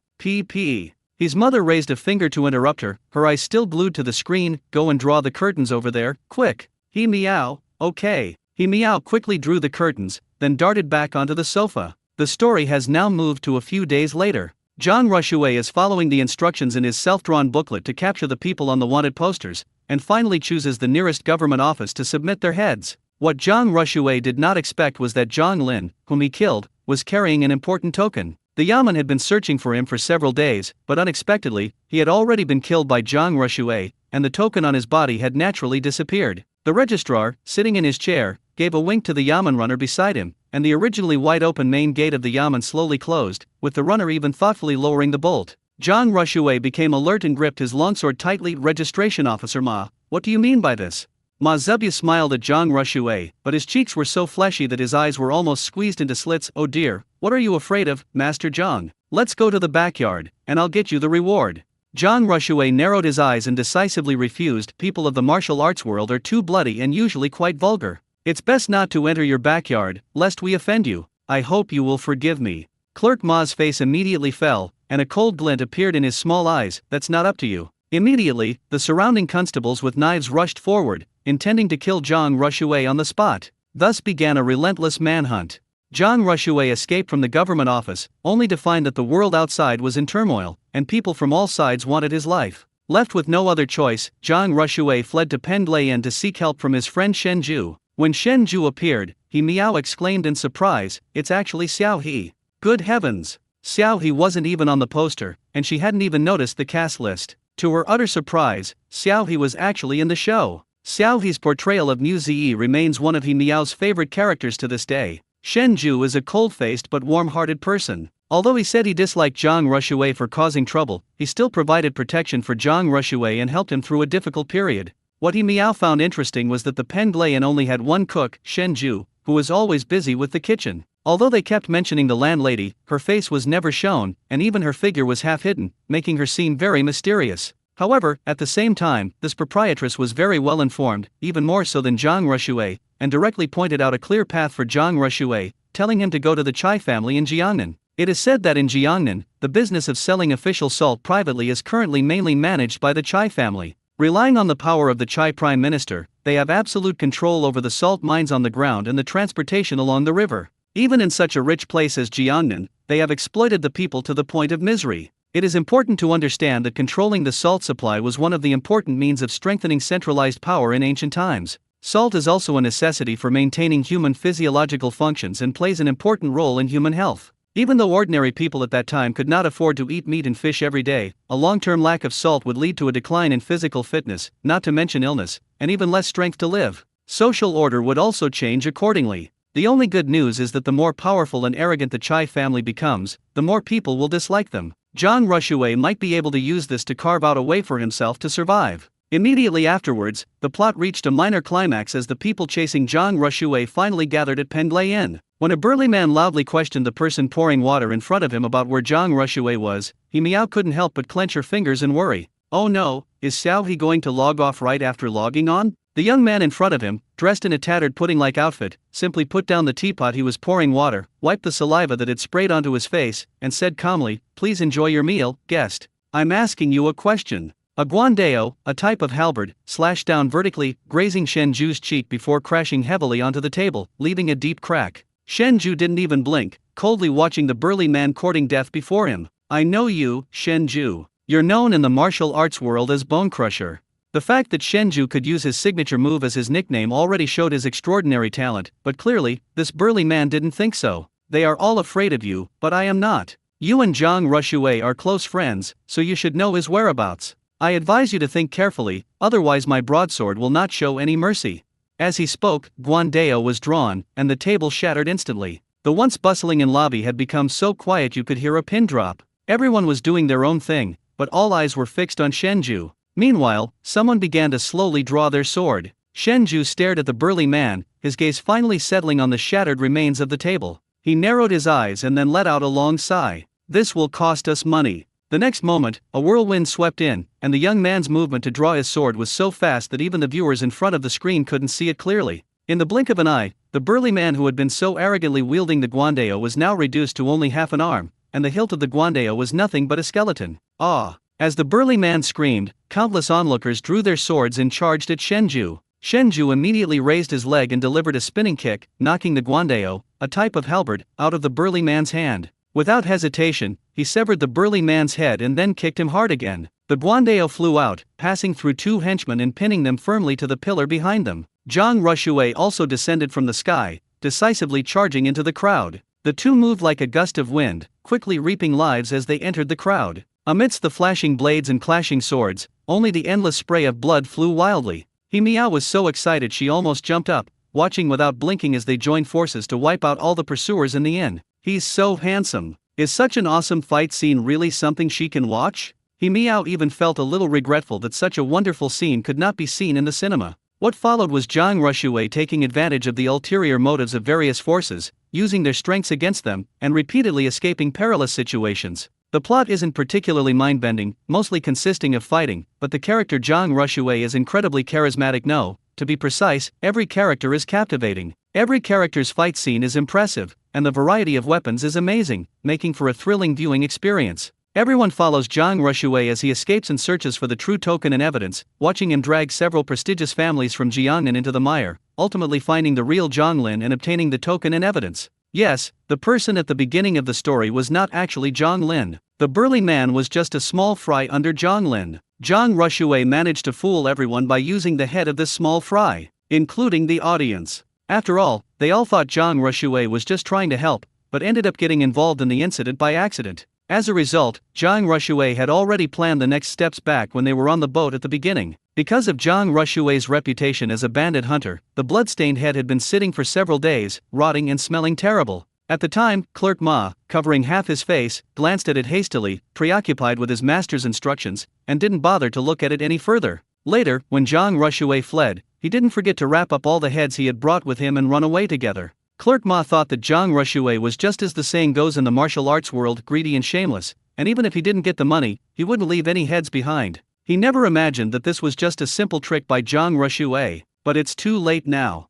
Jang Rushue has already escaped with the real evidence. He must die here. So, on the lake at dusk, Jang Rushue and several renowned bandit hunters began to fight, and gradually began to struggle. But just then, his friend Shen Ju arrived again, his pair of boning knives bringing a bloody whirlwind as they entered the fray, directly turning the tide of the entire battle. His father, who had been silent all along, finally couldn't help but clap and cheer. He Miao's eyes lit up. Wow, is Xiao He's swordsmanship really not edited in post-production? How can it be so amazing? His father also praised, so this young man's name is Xiao He? His knife skills are really impressive, he must be a trained martial artist. He Miao shook her head, I don't know, but they seem really capable. In the end, Jang Rushue did not take the evidence and tokens to the capital to hand them over to the important figures there. He knew that if he took these things to the capital, not only would he die, but nothing would change. The current emperor was extravagant and indulged in wickedness, and he also bore a great responsibility for how Jiangnan had become what it was today. Jiangnan is still the same Jiangnan as before, and the people are still living the same lives.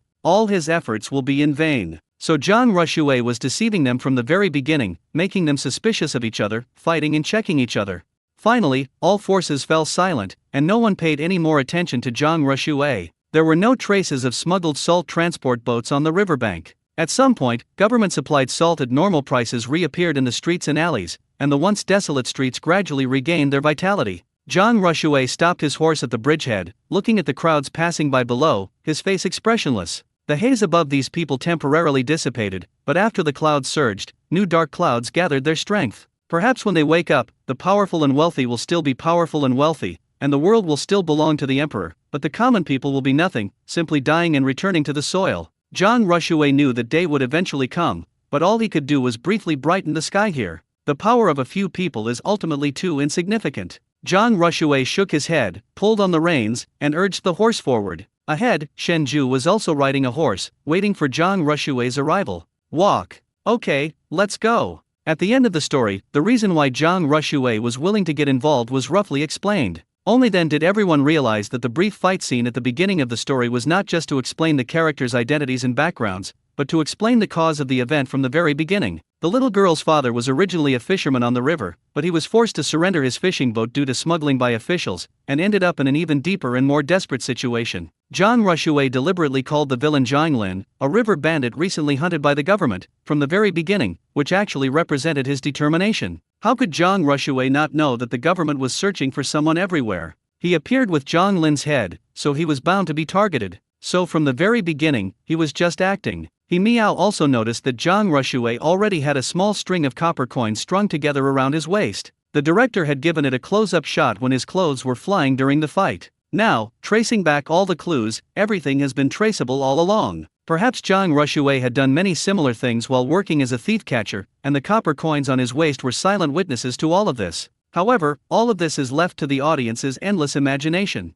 The film has ended. The parents, still not finished talking, gathered together to chat about martial arts movies, and incidentally, they talked about the actor Pu Rong, and then about that past event. He Miao couldn't wait to take out her phone and recommend the movie to her friends on WeChat Moments. He Miao was not the only one to do this after the release of The Thief Catcher. The Thieves is being recommended by viewers at an alarming rate. Family members, go see The Thief Catcher. Screaming wildly. I declare that the best movie of the year has been revealed. Everyone, go see The Thieves. Don't make me beg you. Please, please, you absolutely must see it. I'm going crazy, I'm going crazy. How can the Chinese entertainment industry still have such amazing action scenes? They seem to have some kind of action scene awesomeness syndrome. It's so exhilarating. I haven't seen action scenes like this in ages. I really want to shout out to the production team. A small island in the sea. As soon as Lin Yuan stepped onto the island, he was bumped into. He fumbled in his pockets, then turned sharply to Su Ning beside him and shouted, "That guy was a thief."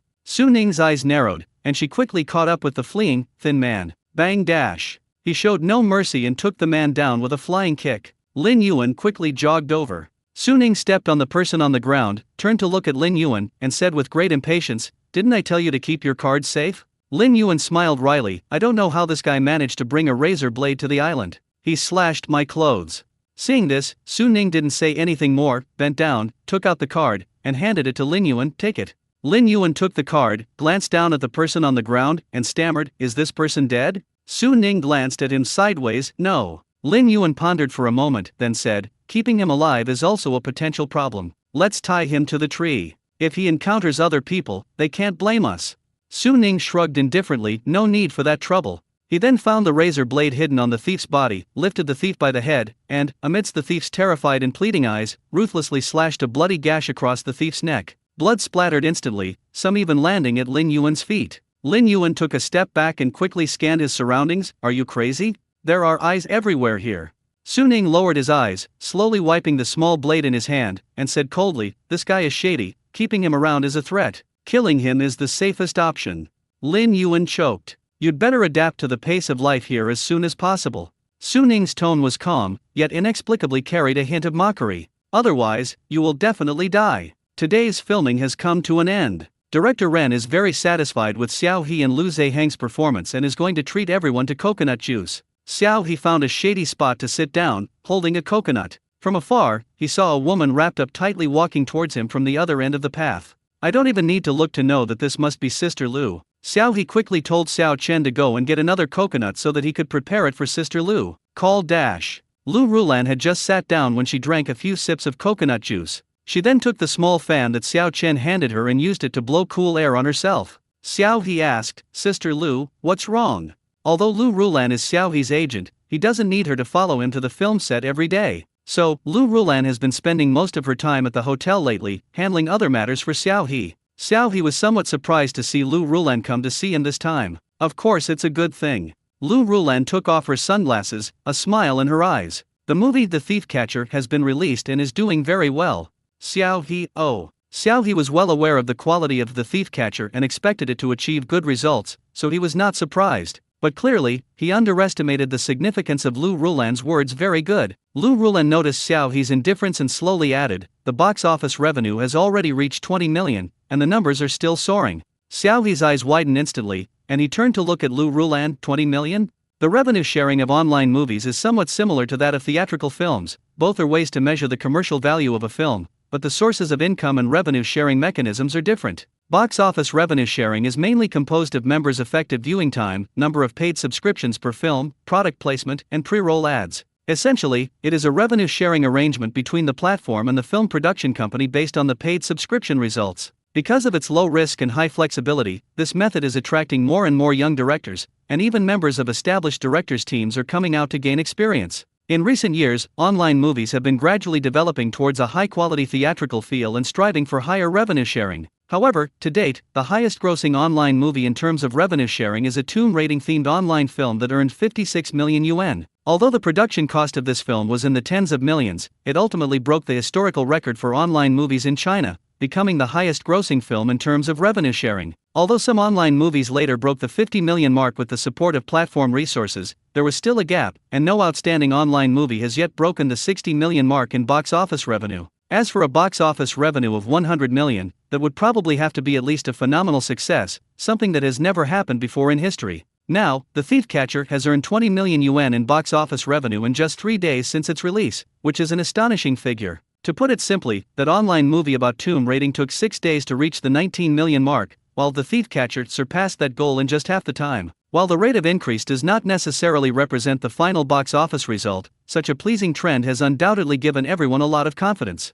Upon hearing this good news, Xiaohe quickly opened his panel and found that his points had reached the 50,000 mark for the first time. However, nearly 40,000 points were accumulated slowly through the long tail effect of the characters Zhu Lao-san and Muse, especially the character Zhu Lao-san. Although Shen Ju was ruthless and his boning knife was cruel and bloody, he did not achieve the kind of criminal influence that Xiaohe wanted. Of course, this is only in comparison, since the promotion has only just begun and the points are still steadily increasing. All I can say is that Zhu Lao-san is just too wicked. From the audience's perspective, he's clearly more of a beast. After reviewing his own points, Xiaohe's gaze fell on the 100-point draw next to him. Speaking of which, with all these pulls he saved up, is he capable of emptying the low-level card pool? Xiaohe rested his chin on his hand and thought, if I were to draw this now, that would be 500 draws.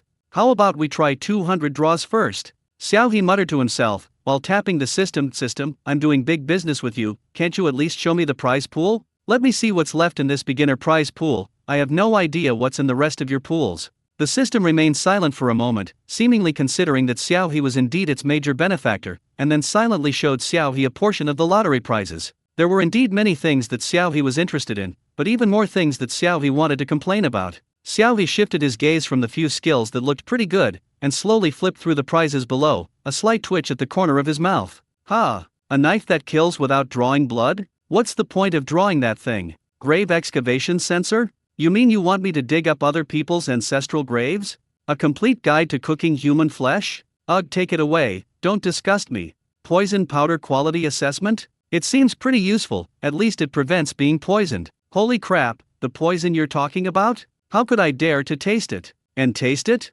Get lost, don't even think about it, I'm calling the police.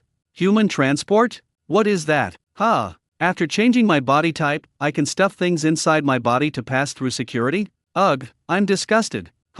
There's an artist here too, a vase maker. Holy crap, is this vase even a person? Get lost. That's pretty normal, sniping proficiency. Ugh, that's not normal either. Where would I get a sniper rifle in this society governed by law? Am I supposed to use it to pop balloons at a street stall? Besides these, there are some things that even Xiaohe couldn't bring himself to complain about. For example, human flesh delicacy, basic torture techniques, robbery disguise masks, and even a bunch of indescribable skills and tools specifically designed for sex crimes. Xiaohe's worldview was reshaped. He realized he was wrong. He was very wrong. Why would he think that a criminal system could have anything good about it? His understanding of the criminal world is still too narrow. Do you really think it's as simple as just killing? No. Xiaohe was even thankful that he had been very restrained in his lottery draws and hadn't drawn anything recklessly. What if he had drawn something weird? These things are non-refundable. If he had drawn something like a human transporter or a poison powder appraiser, Xiaohe felt he might as well find a place to start over.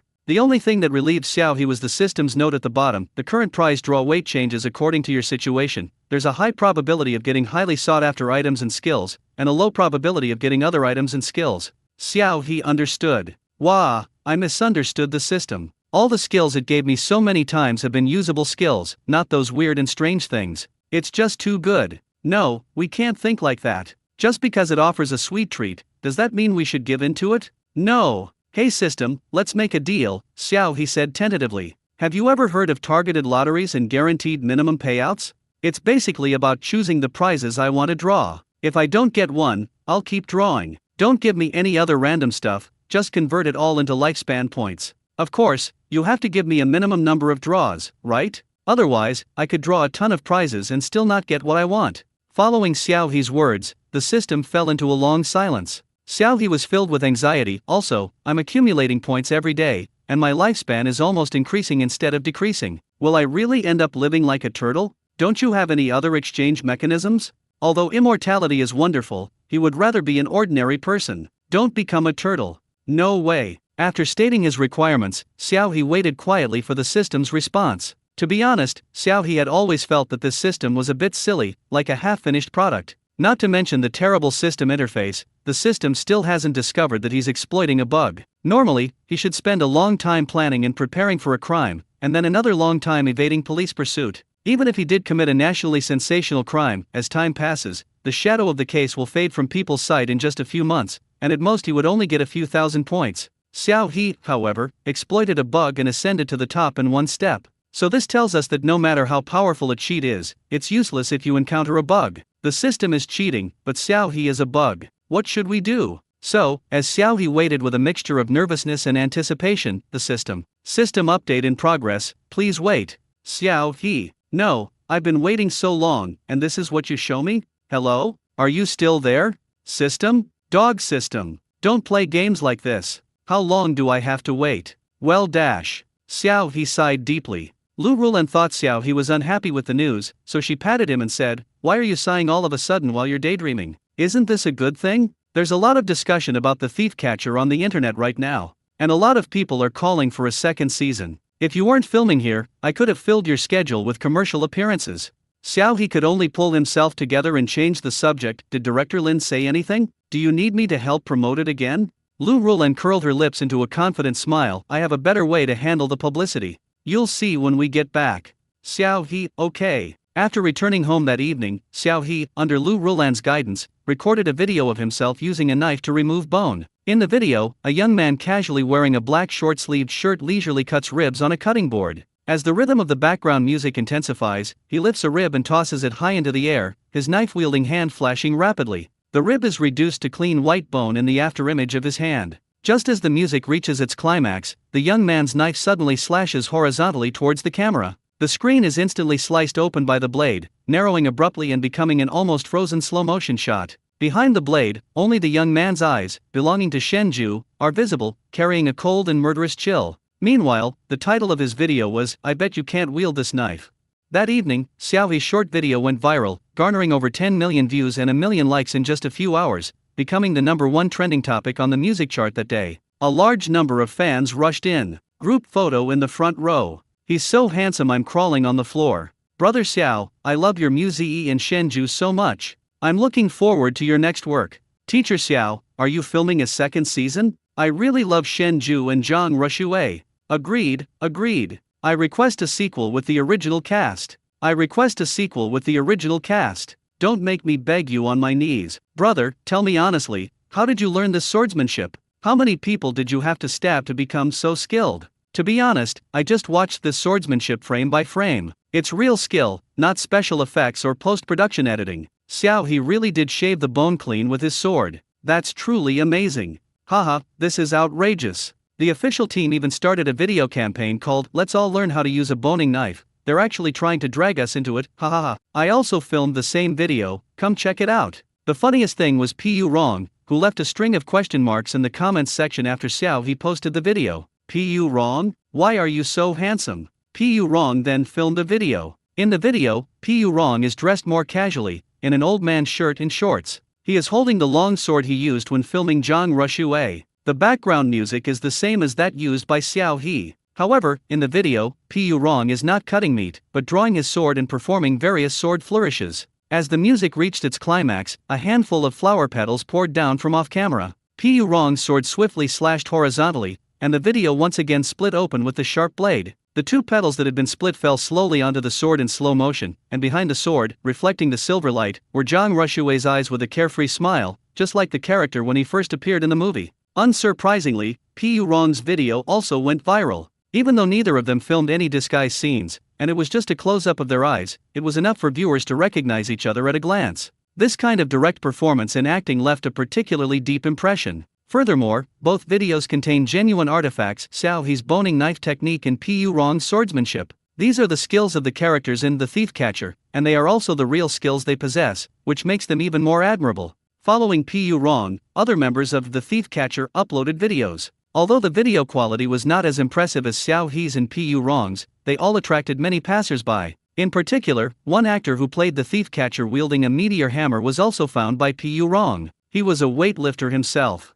In his video, he first lifted a heavy-looking barbell, then put it down and picked up a large iron ball with one hand, smashing it towards the camera. However, due to a lack of control over the force, the lens was ultimately smashed. The actor even tagged director Lin Yipen in the comments section of the video, sincerely asking whether his phone use constituted a work-related injury during publicity. While netizens were laughing heartily, they only cared about one question.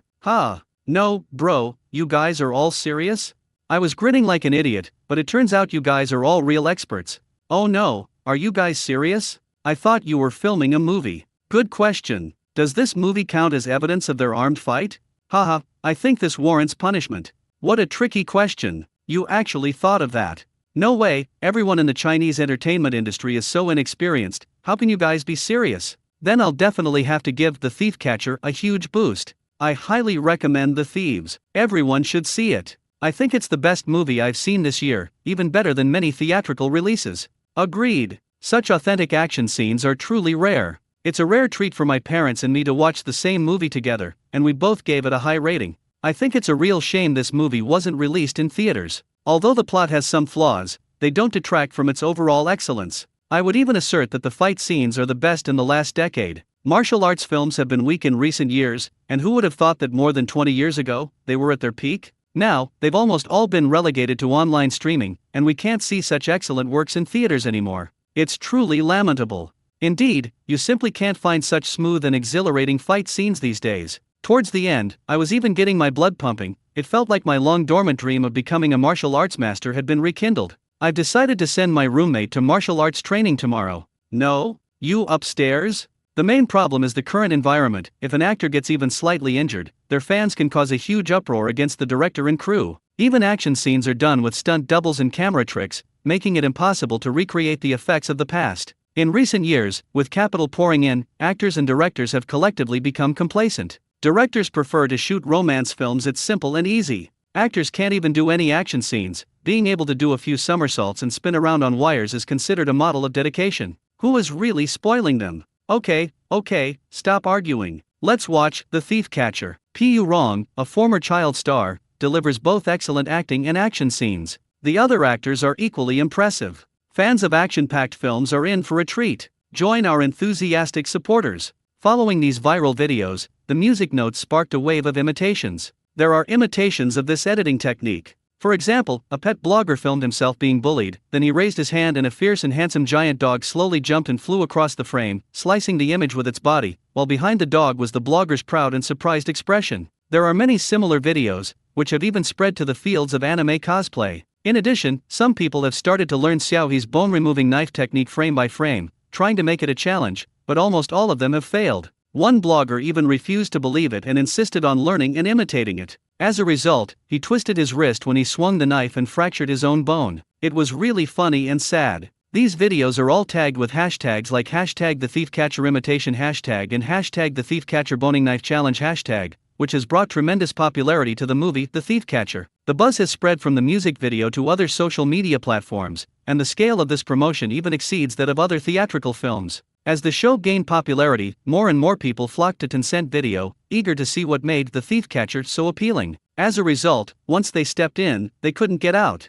When did Xiaohe truly realize that The Thief Catcher had become a huge hit online? It was probably during the filming of Law of the Jungle that Xiaohe began to notice strange figures in the surrounding woods. Who's over there? The stagehand gave a reprimand and led a group to investigate the situation, then drove away the few people hiding in the jungle. When he returned, Xiaohe learned that these people were actually his proxy photographers. Xiaohe. Not long ago, he was lamenting that he was a freebie from Su Shenxi's proxy bidding, but now he has his own proxy bidding service? This change is happening way too fast. However, what happened next was truly frustrating. Strictly speaking, this island is not a remote private island, it is a tourist attraction that visitors can normally come to. However, due to the strong winds a while ago, most of the infrastructure here was damaged, and the scenic area was temporarily closed for repairs. Normally, tourists and related boats do not come here. So, after the film crew informed the relevant departments in charge, they came directly to film without intending to close the island. Unexpectedly, now that Xiaohe has become popular, those proxy photographers actually rented small boats and came over by chance.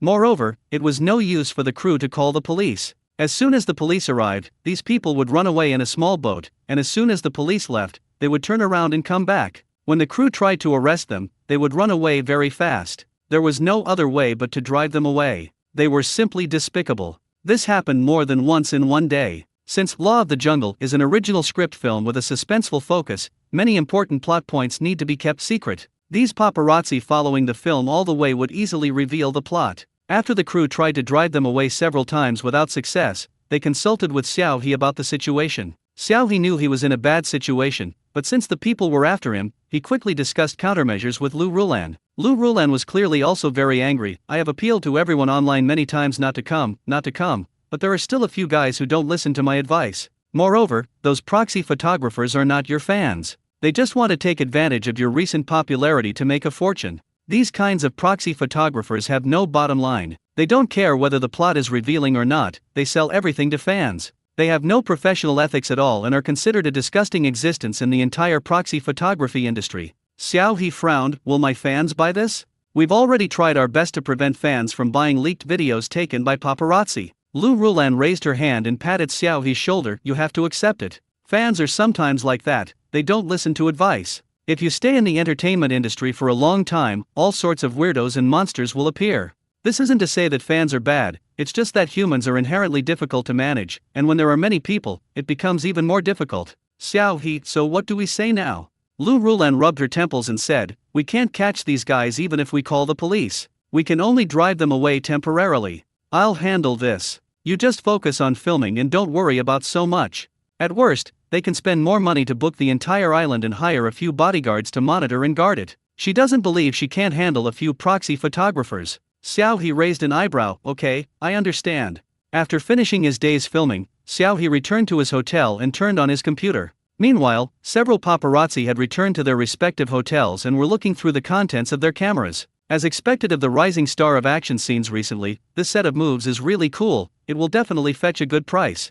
Huang Meng looked at the contents of his camera repeatedly, a smile of excitement spreading across his face. How popular is The Thieves lately? Not long ago, The Thieves successfully broke the 80 million yuan box office mark and is still going strong, heading towards the 100 million yuan mark. The Thief Catcher has become a phenomenal hit online movie, arguably the first of its kind in the history of online films. Not only has its lead actor, Pu Rong, experienced a career resurgence, transforming from a forgotten child star into a household name as a martial arts star, but he has also received numerous script offers. Director, screenwriter, and post-production coordinator Lin Yipen has also risen to prominence as a representative figure of the new generation of young directors. However, he remains relatively low-key and has not yet revealed any new filming plans. Needless to say, the other supporting characters also gained some popularity. However, since most of them were classmates or industry veterans whom Pu Rong had shamelessly approached, and they all had their own legitimate jobs, most of them chose to live a low-key life and continue to shine in their own fields. Only Xiao He steadily absorbed this massive influx of attention. However, Xiao He is currently filming on a small island in Haishi, and Lu Rulan is basically helping to maintain his popularity and media attention.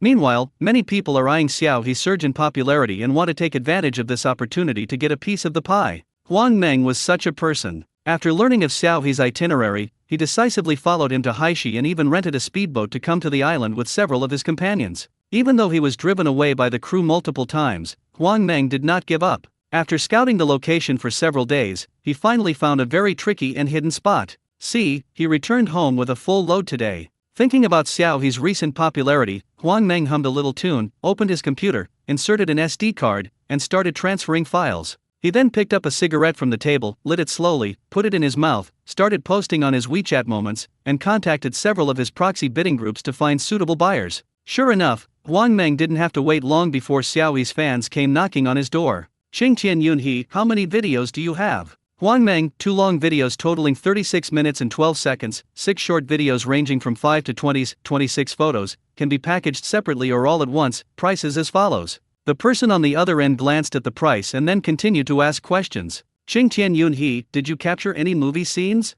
Huang Meng grinned. Huang Meng, exclusive action scenes, no exaggeration. Qingtian Yunhe frowned on the other side of the screen. What shameless paparazzi. She murmured softly. If Lu Rulan were here, she would probably recognize that this Qingtian Yunhe is none other than Su Shenxi's biggest fan, Bullet and Mei Weishi. Originally, she became Xiao He's fan because of a misunderstanding. However, Xiao He's fans were too enthusiastic, and she didn't know what her mentality was, but she stayed for the time being and became Xiao He's rich female fan. Not long ago, the TV series The Thief Catcher became a hit, and Qingtian Yunhe watched it. He became completely hooked and became a true fan of Xiao He. He then decided to start running his newly created account, Qingtian Yunhe. She was naturally aware of Xiao He's current schedule and situation. The studio repeatedly warned us not to go and take photos on location, but these people still acted shamelessly. What can be done? Releasing this kind of material can have a significant impact on the filming of the production. Some directors have even had to revise the script repeatedly because of leaked footage, which ultimately causes trouble for the actors.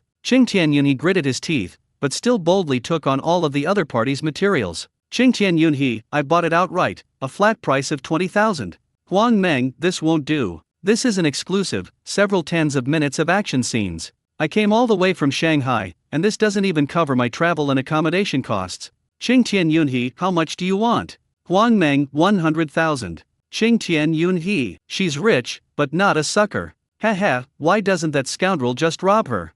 100,000?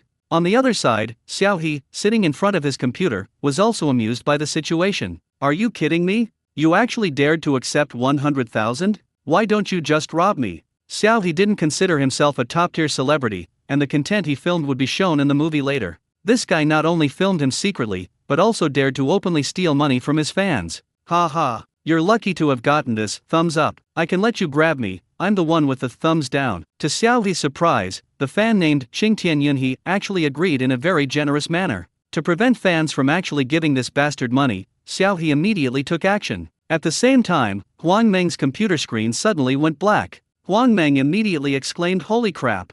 and frantically typed on the keyboard, "What's going on? No way, I'm exporting it all right away." Damn it, why did his computer crash at this crucial moment? Huang Meng pressed the power button on the computer, but the computer did not respond. Frustrated, Huang Meng scratched his head, unplugged the SD card adapter, reinstalled a new plug, and inserted it into his phone. As a result, the phone did not respond at all. Huang Meng's heart skipped a beat. No, really, could it be what he's thinking? Ignoring the messages from Xiaoyi's fans, Huang Meng quickly pulled out his 100,000 yuan SD card and reinserted it into the camera to check. The SD card is damaged. When Huang Meng saw those small words pop up on the camera screen, his heart stopped. Oh crap, oh crap. Huang Meng angrily raised his camera, wanting to smash it to pieces, but then he remembered the price of the camera and carefully put it down. He then kicked over a hotel chair in a fit of rage and punched the air repeatedly, his face contorted with anger. This scene perfectly illustrates impotent rage, but there was nothing he could do. The thought of the 100,000 yuan that was about to be his was flying away from his pocket made Huang Meng's heart ache so much that he couldn't help but clench his fists. However, Qingtian Yunhe was still asking questions on the other end of the phone. Qingtian Yunhe, where is everyone? Qingtian Yunhe, the price is negotiable, please sell it to me and don't pass it on to anyone else. Huang Meng looked at the messages, feeling a sharp pain in his heart. He could only console himself, it's alright, I still have a small portion on my phone, although the quality isn't high, it's still. Huang Meng hurriedly opened his phone's photo album, intending to upload and back up the photos, but the next moment his phone screen went black. Huang Meng? He frantically pressed buttons on his phone, but there was no response. Holy crap, is this some kind of setup? Is someone messing with me?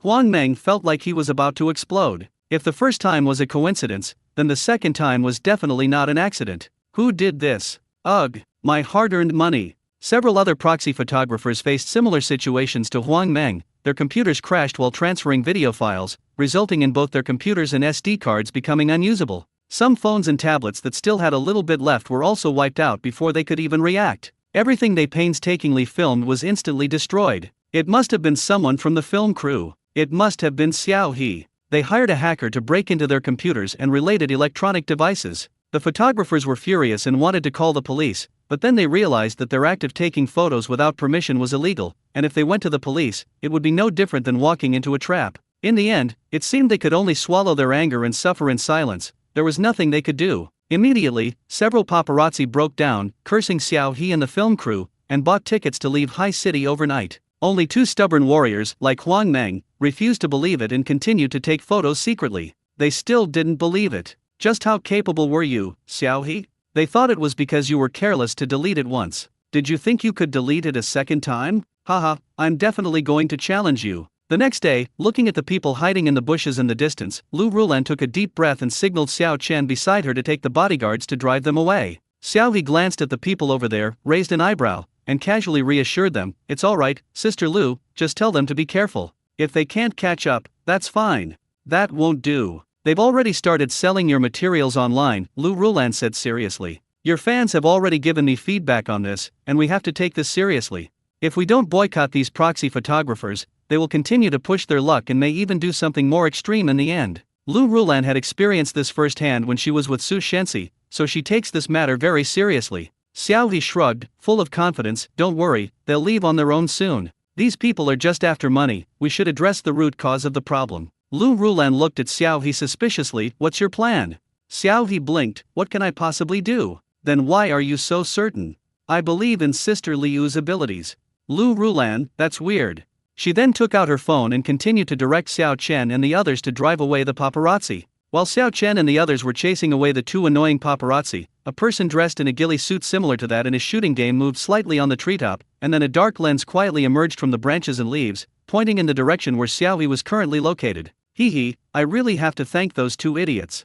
Huang Meng wore a smug smile, the camera following Xiao He intently, his eyes filled with provocation and a fighting spirit. I'm fully prepared this time. I don't believe you can delete my photos remotely, humph. But the next moment, the person in the shot looked up and stared intently at the yellow mulberry tree in the tree. Huang Meng's eyelids twitched, and he instinctively wanted to dodge, but he thought that his current disguise would be more obvious if he moved, so he simply restrained his movements and suppressed his panic, aiming at Xiao He's expressionless face. The young man in the shot is wearing a clean and crisp black stand-up collar shirt, black work pants and tactical boots. His face has some faint bloodstains and abrasions painted on it for the sake of the plot. When he looks up at the camera, he has a mysterious and chilling sense of danger. Huang Meng held his breath and took this photo, which he thought would definitely be a bestseller. The next moment, the young man in the shot smirked and slowly mouthed the words to the person behind the camera. Stop, pen. Huang Meng. Holy crap, he really found me. No, how did he find me? This is outrageous. I've already disguised myself like this.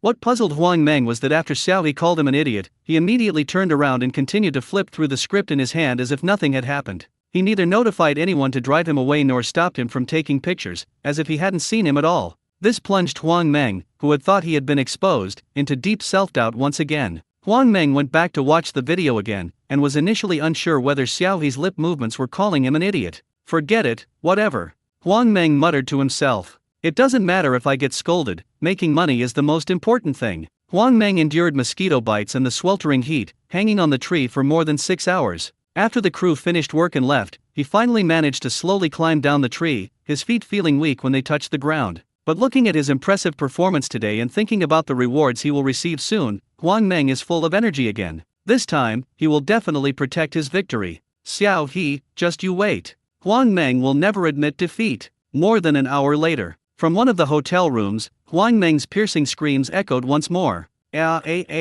My videos and photos. Xiao He, I'll fuck your grandma's leg. Let anyone who wants to be a proxy photographer take the job. On that day, the last 3 stubborn warriors were all wiped out. From then on, Xiao He had fewer proxy photographers, but the world had more heartbroken people. The next day, Lu Rulan arrived at the film set with a smile on her face. The matter is resolved, and those proxy bidders have all left, she said to Xiao He. Xiao He immediately praised, really? As expected of Sister Lu, you're amazing. Lu Rulan chuckled, took out her phone, and said, and I've already caught these bastards' accounts. According to the fans, they're even suspected of scamming money by not releasing videos. Every time they ask for the full video, they deliberately disappear and lie to the fans, saying that the video files can't be uploaded to them from the internet. It's hilarious.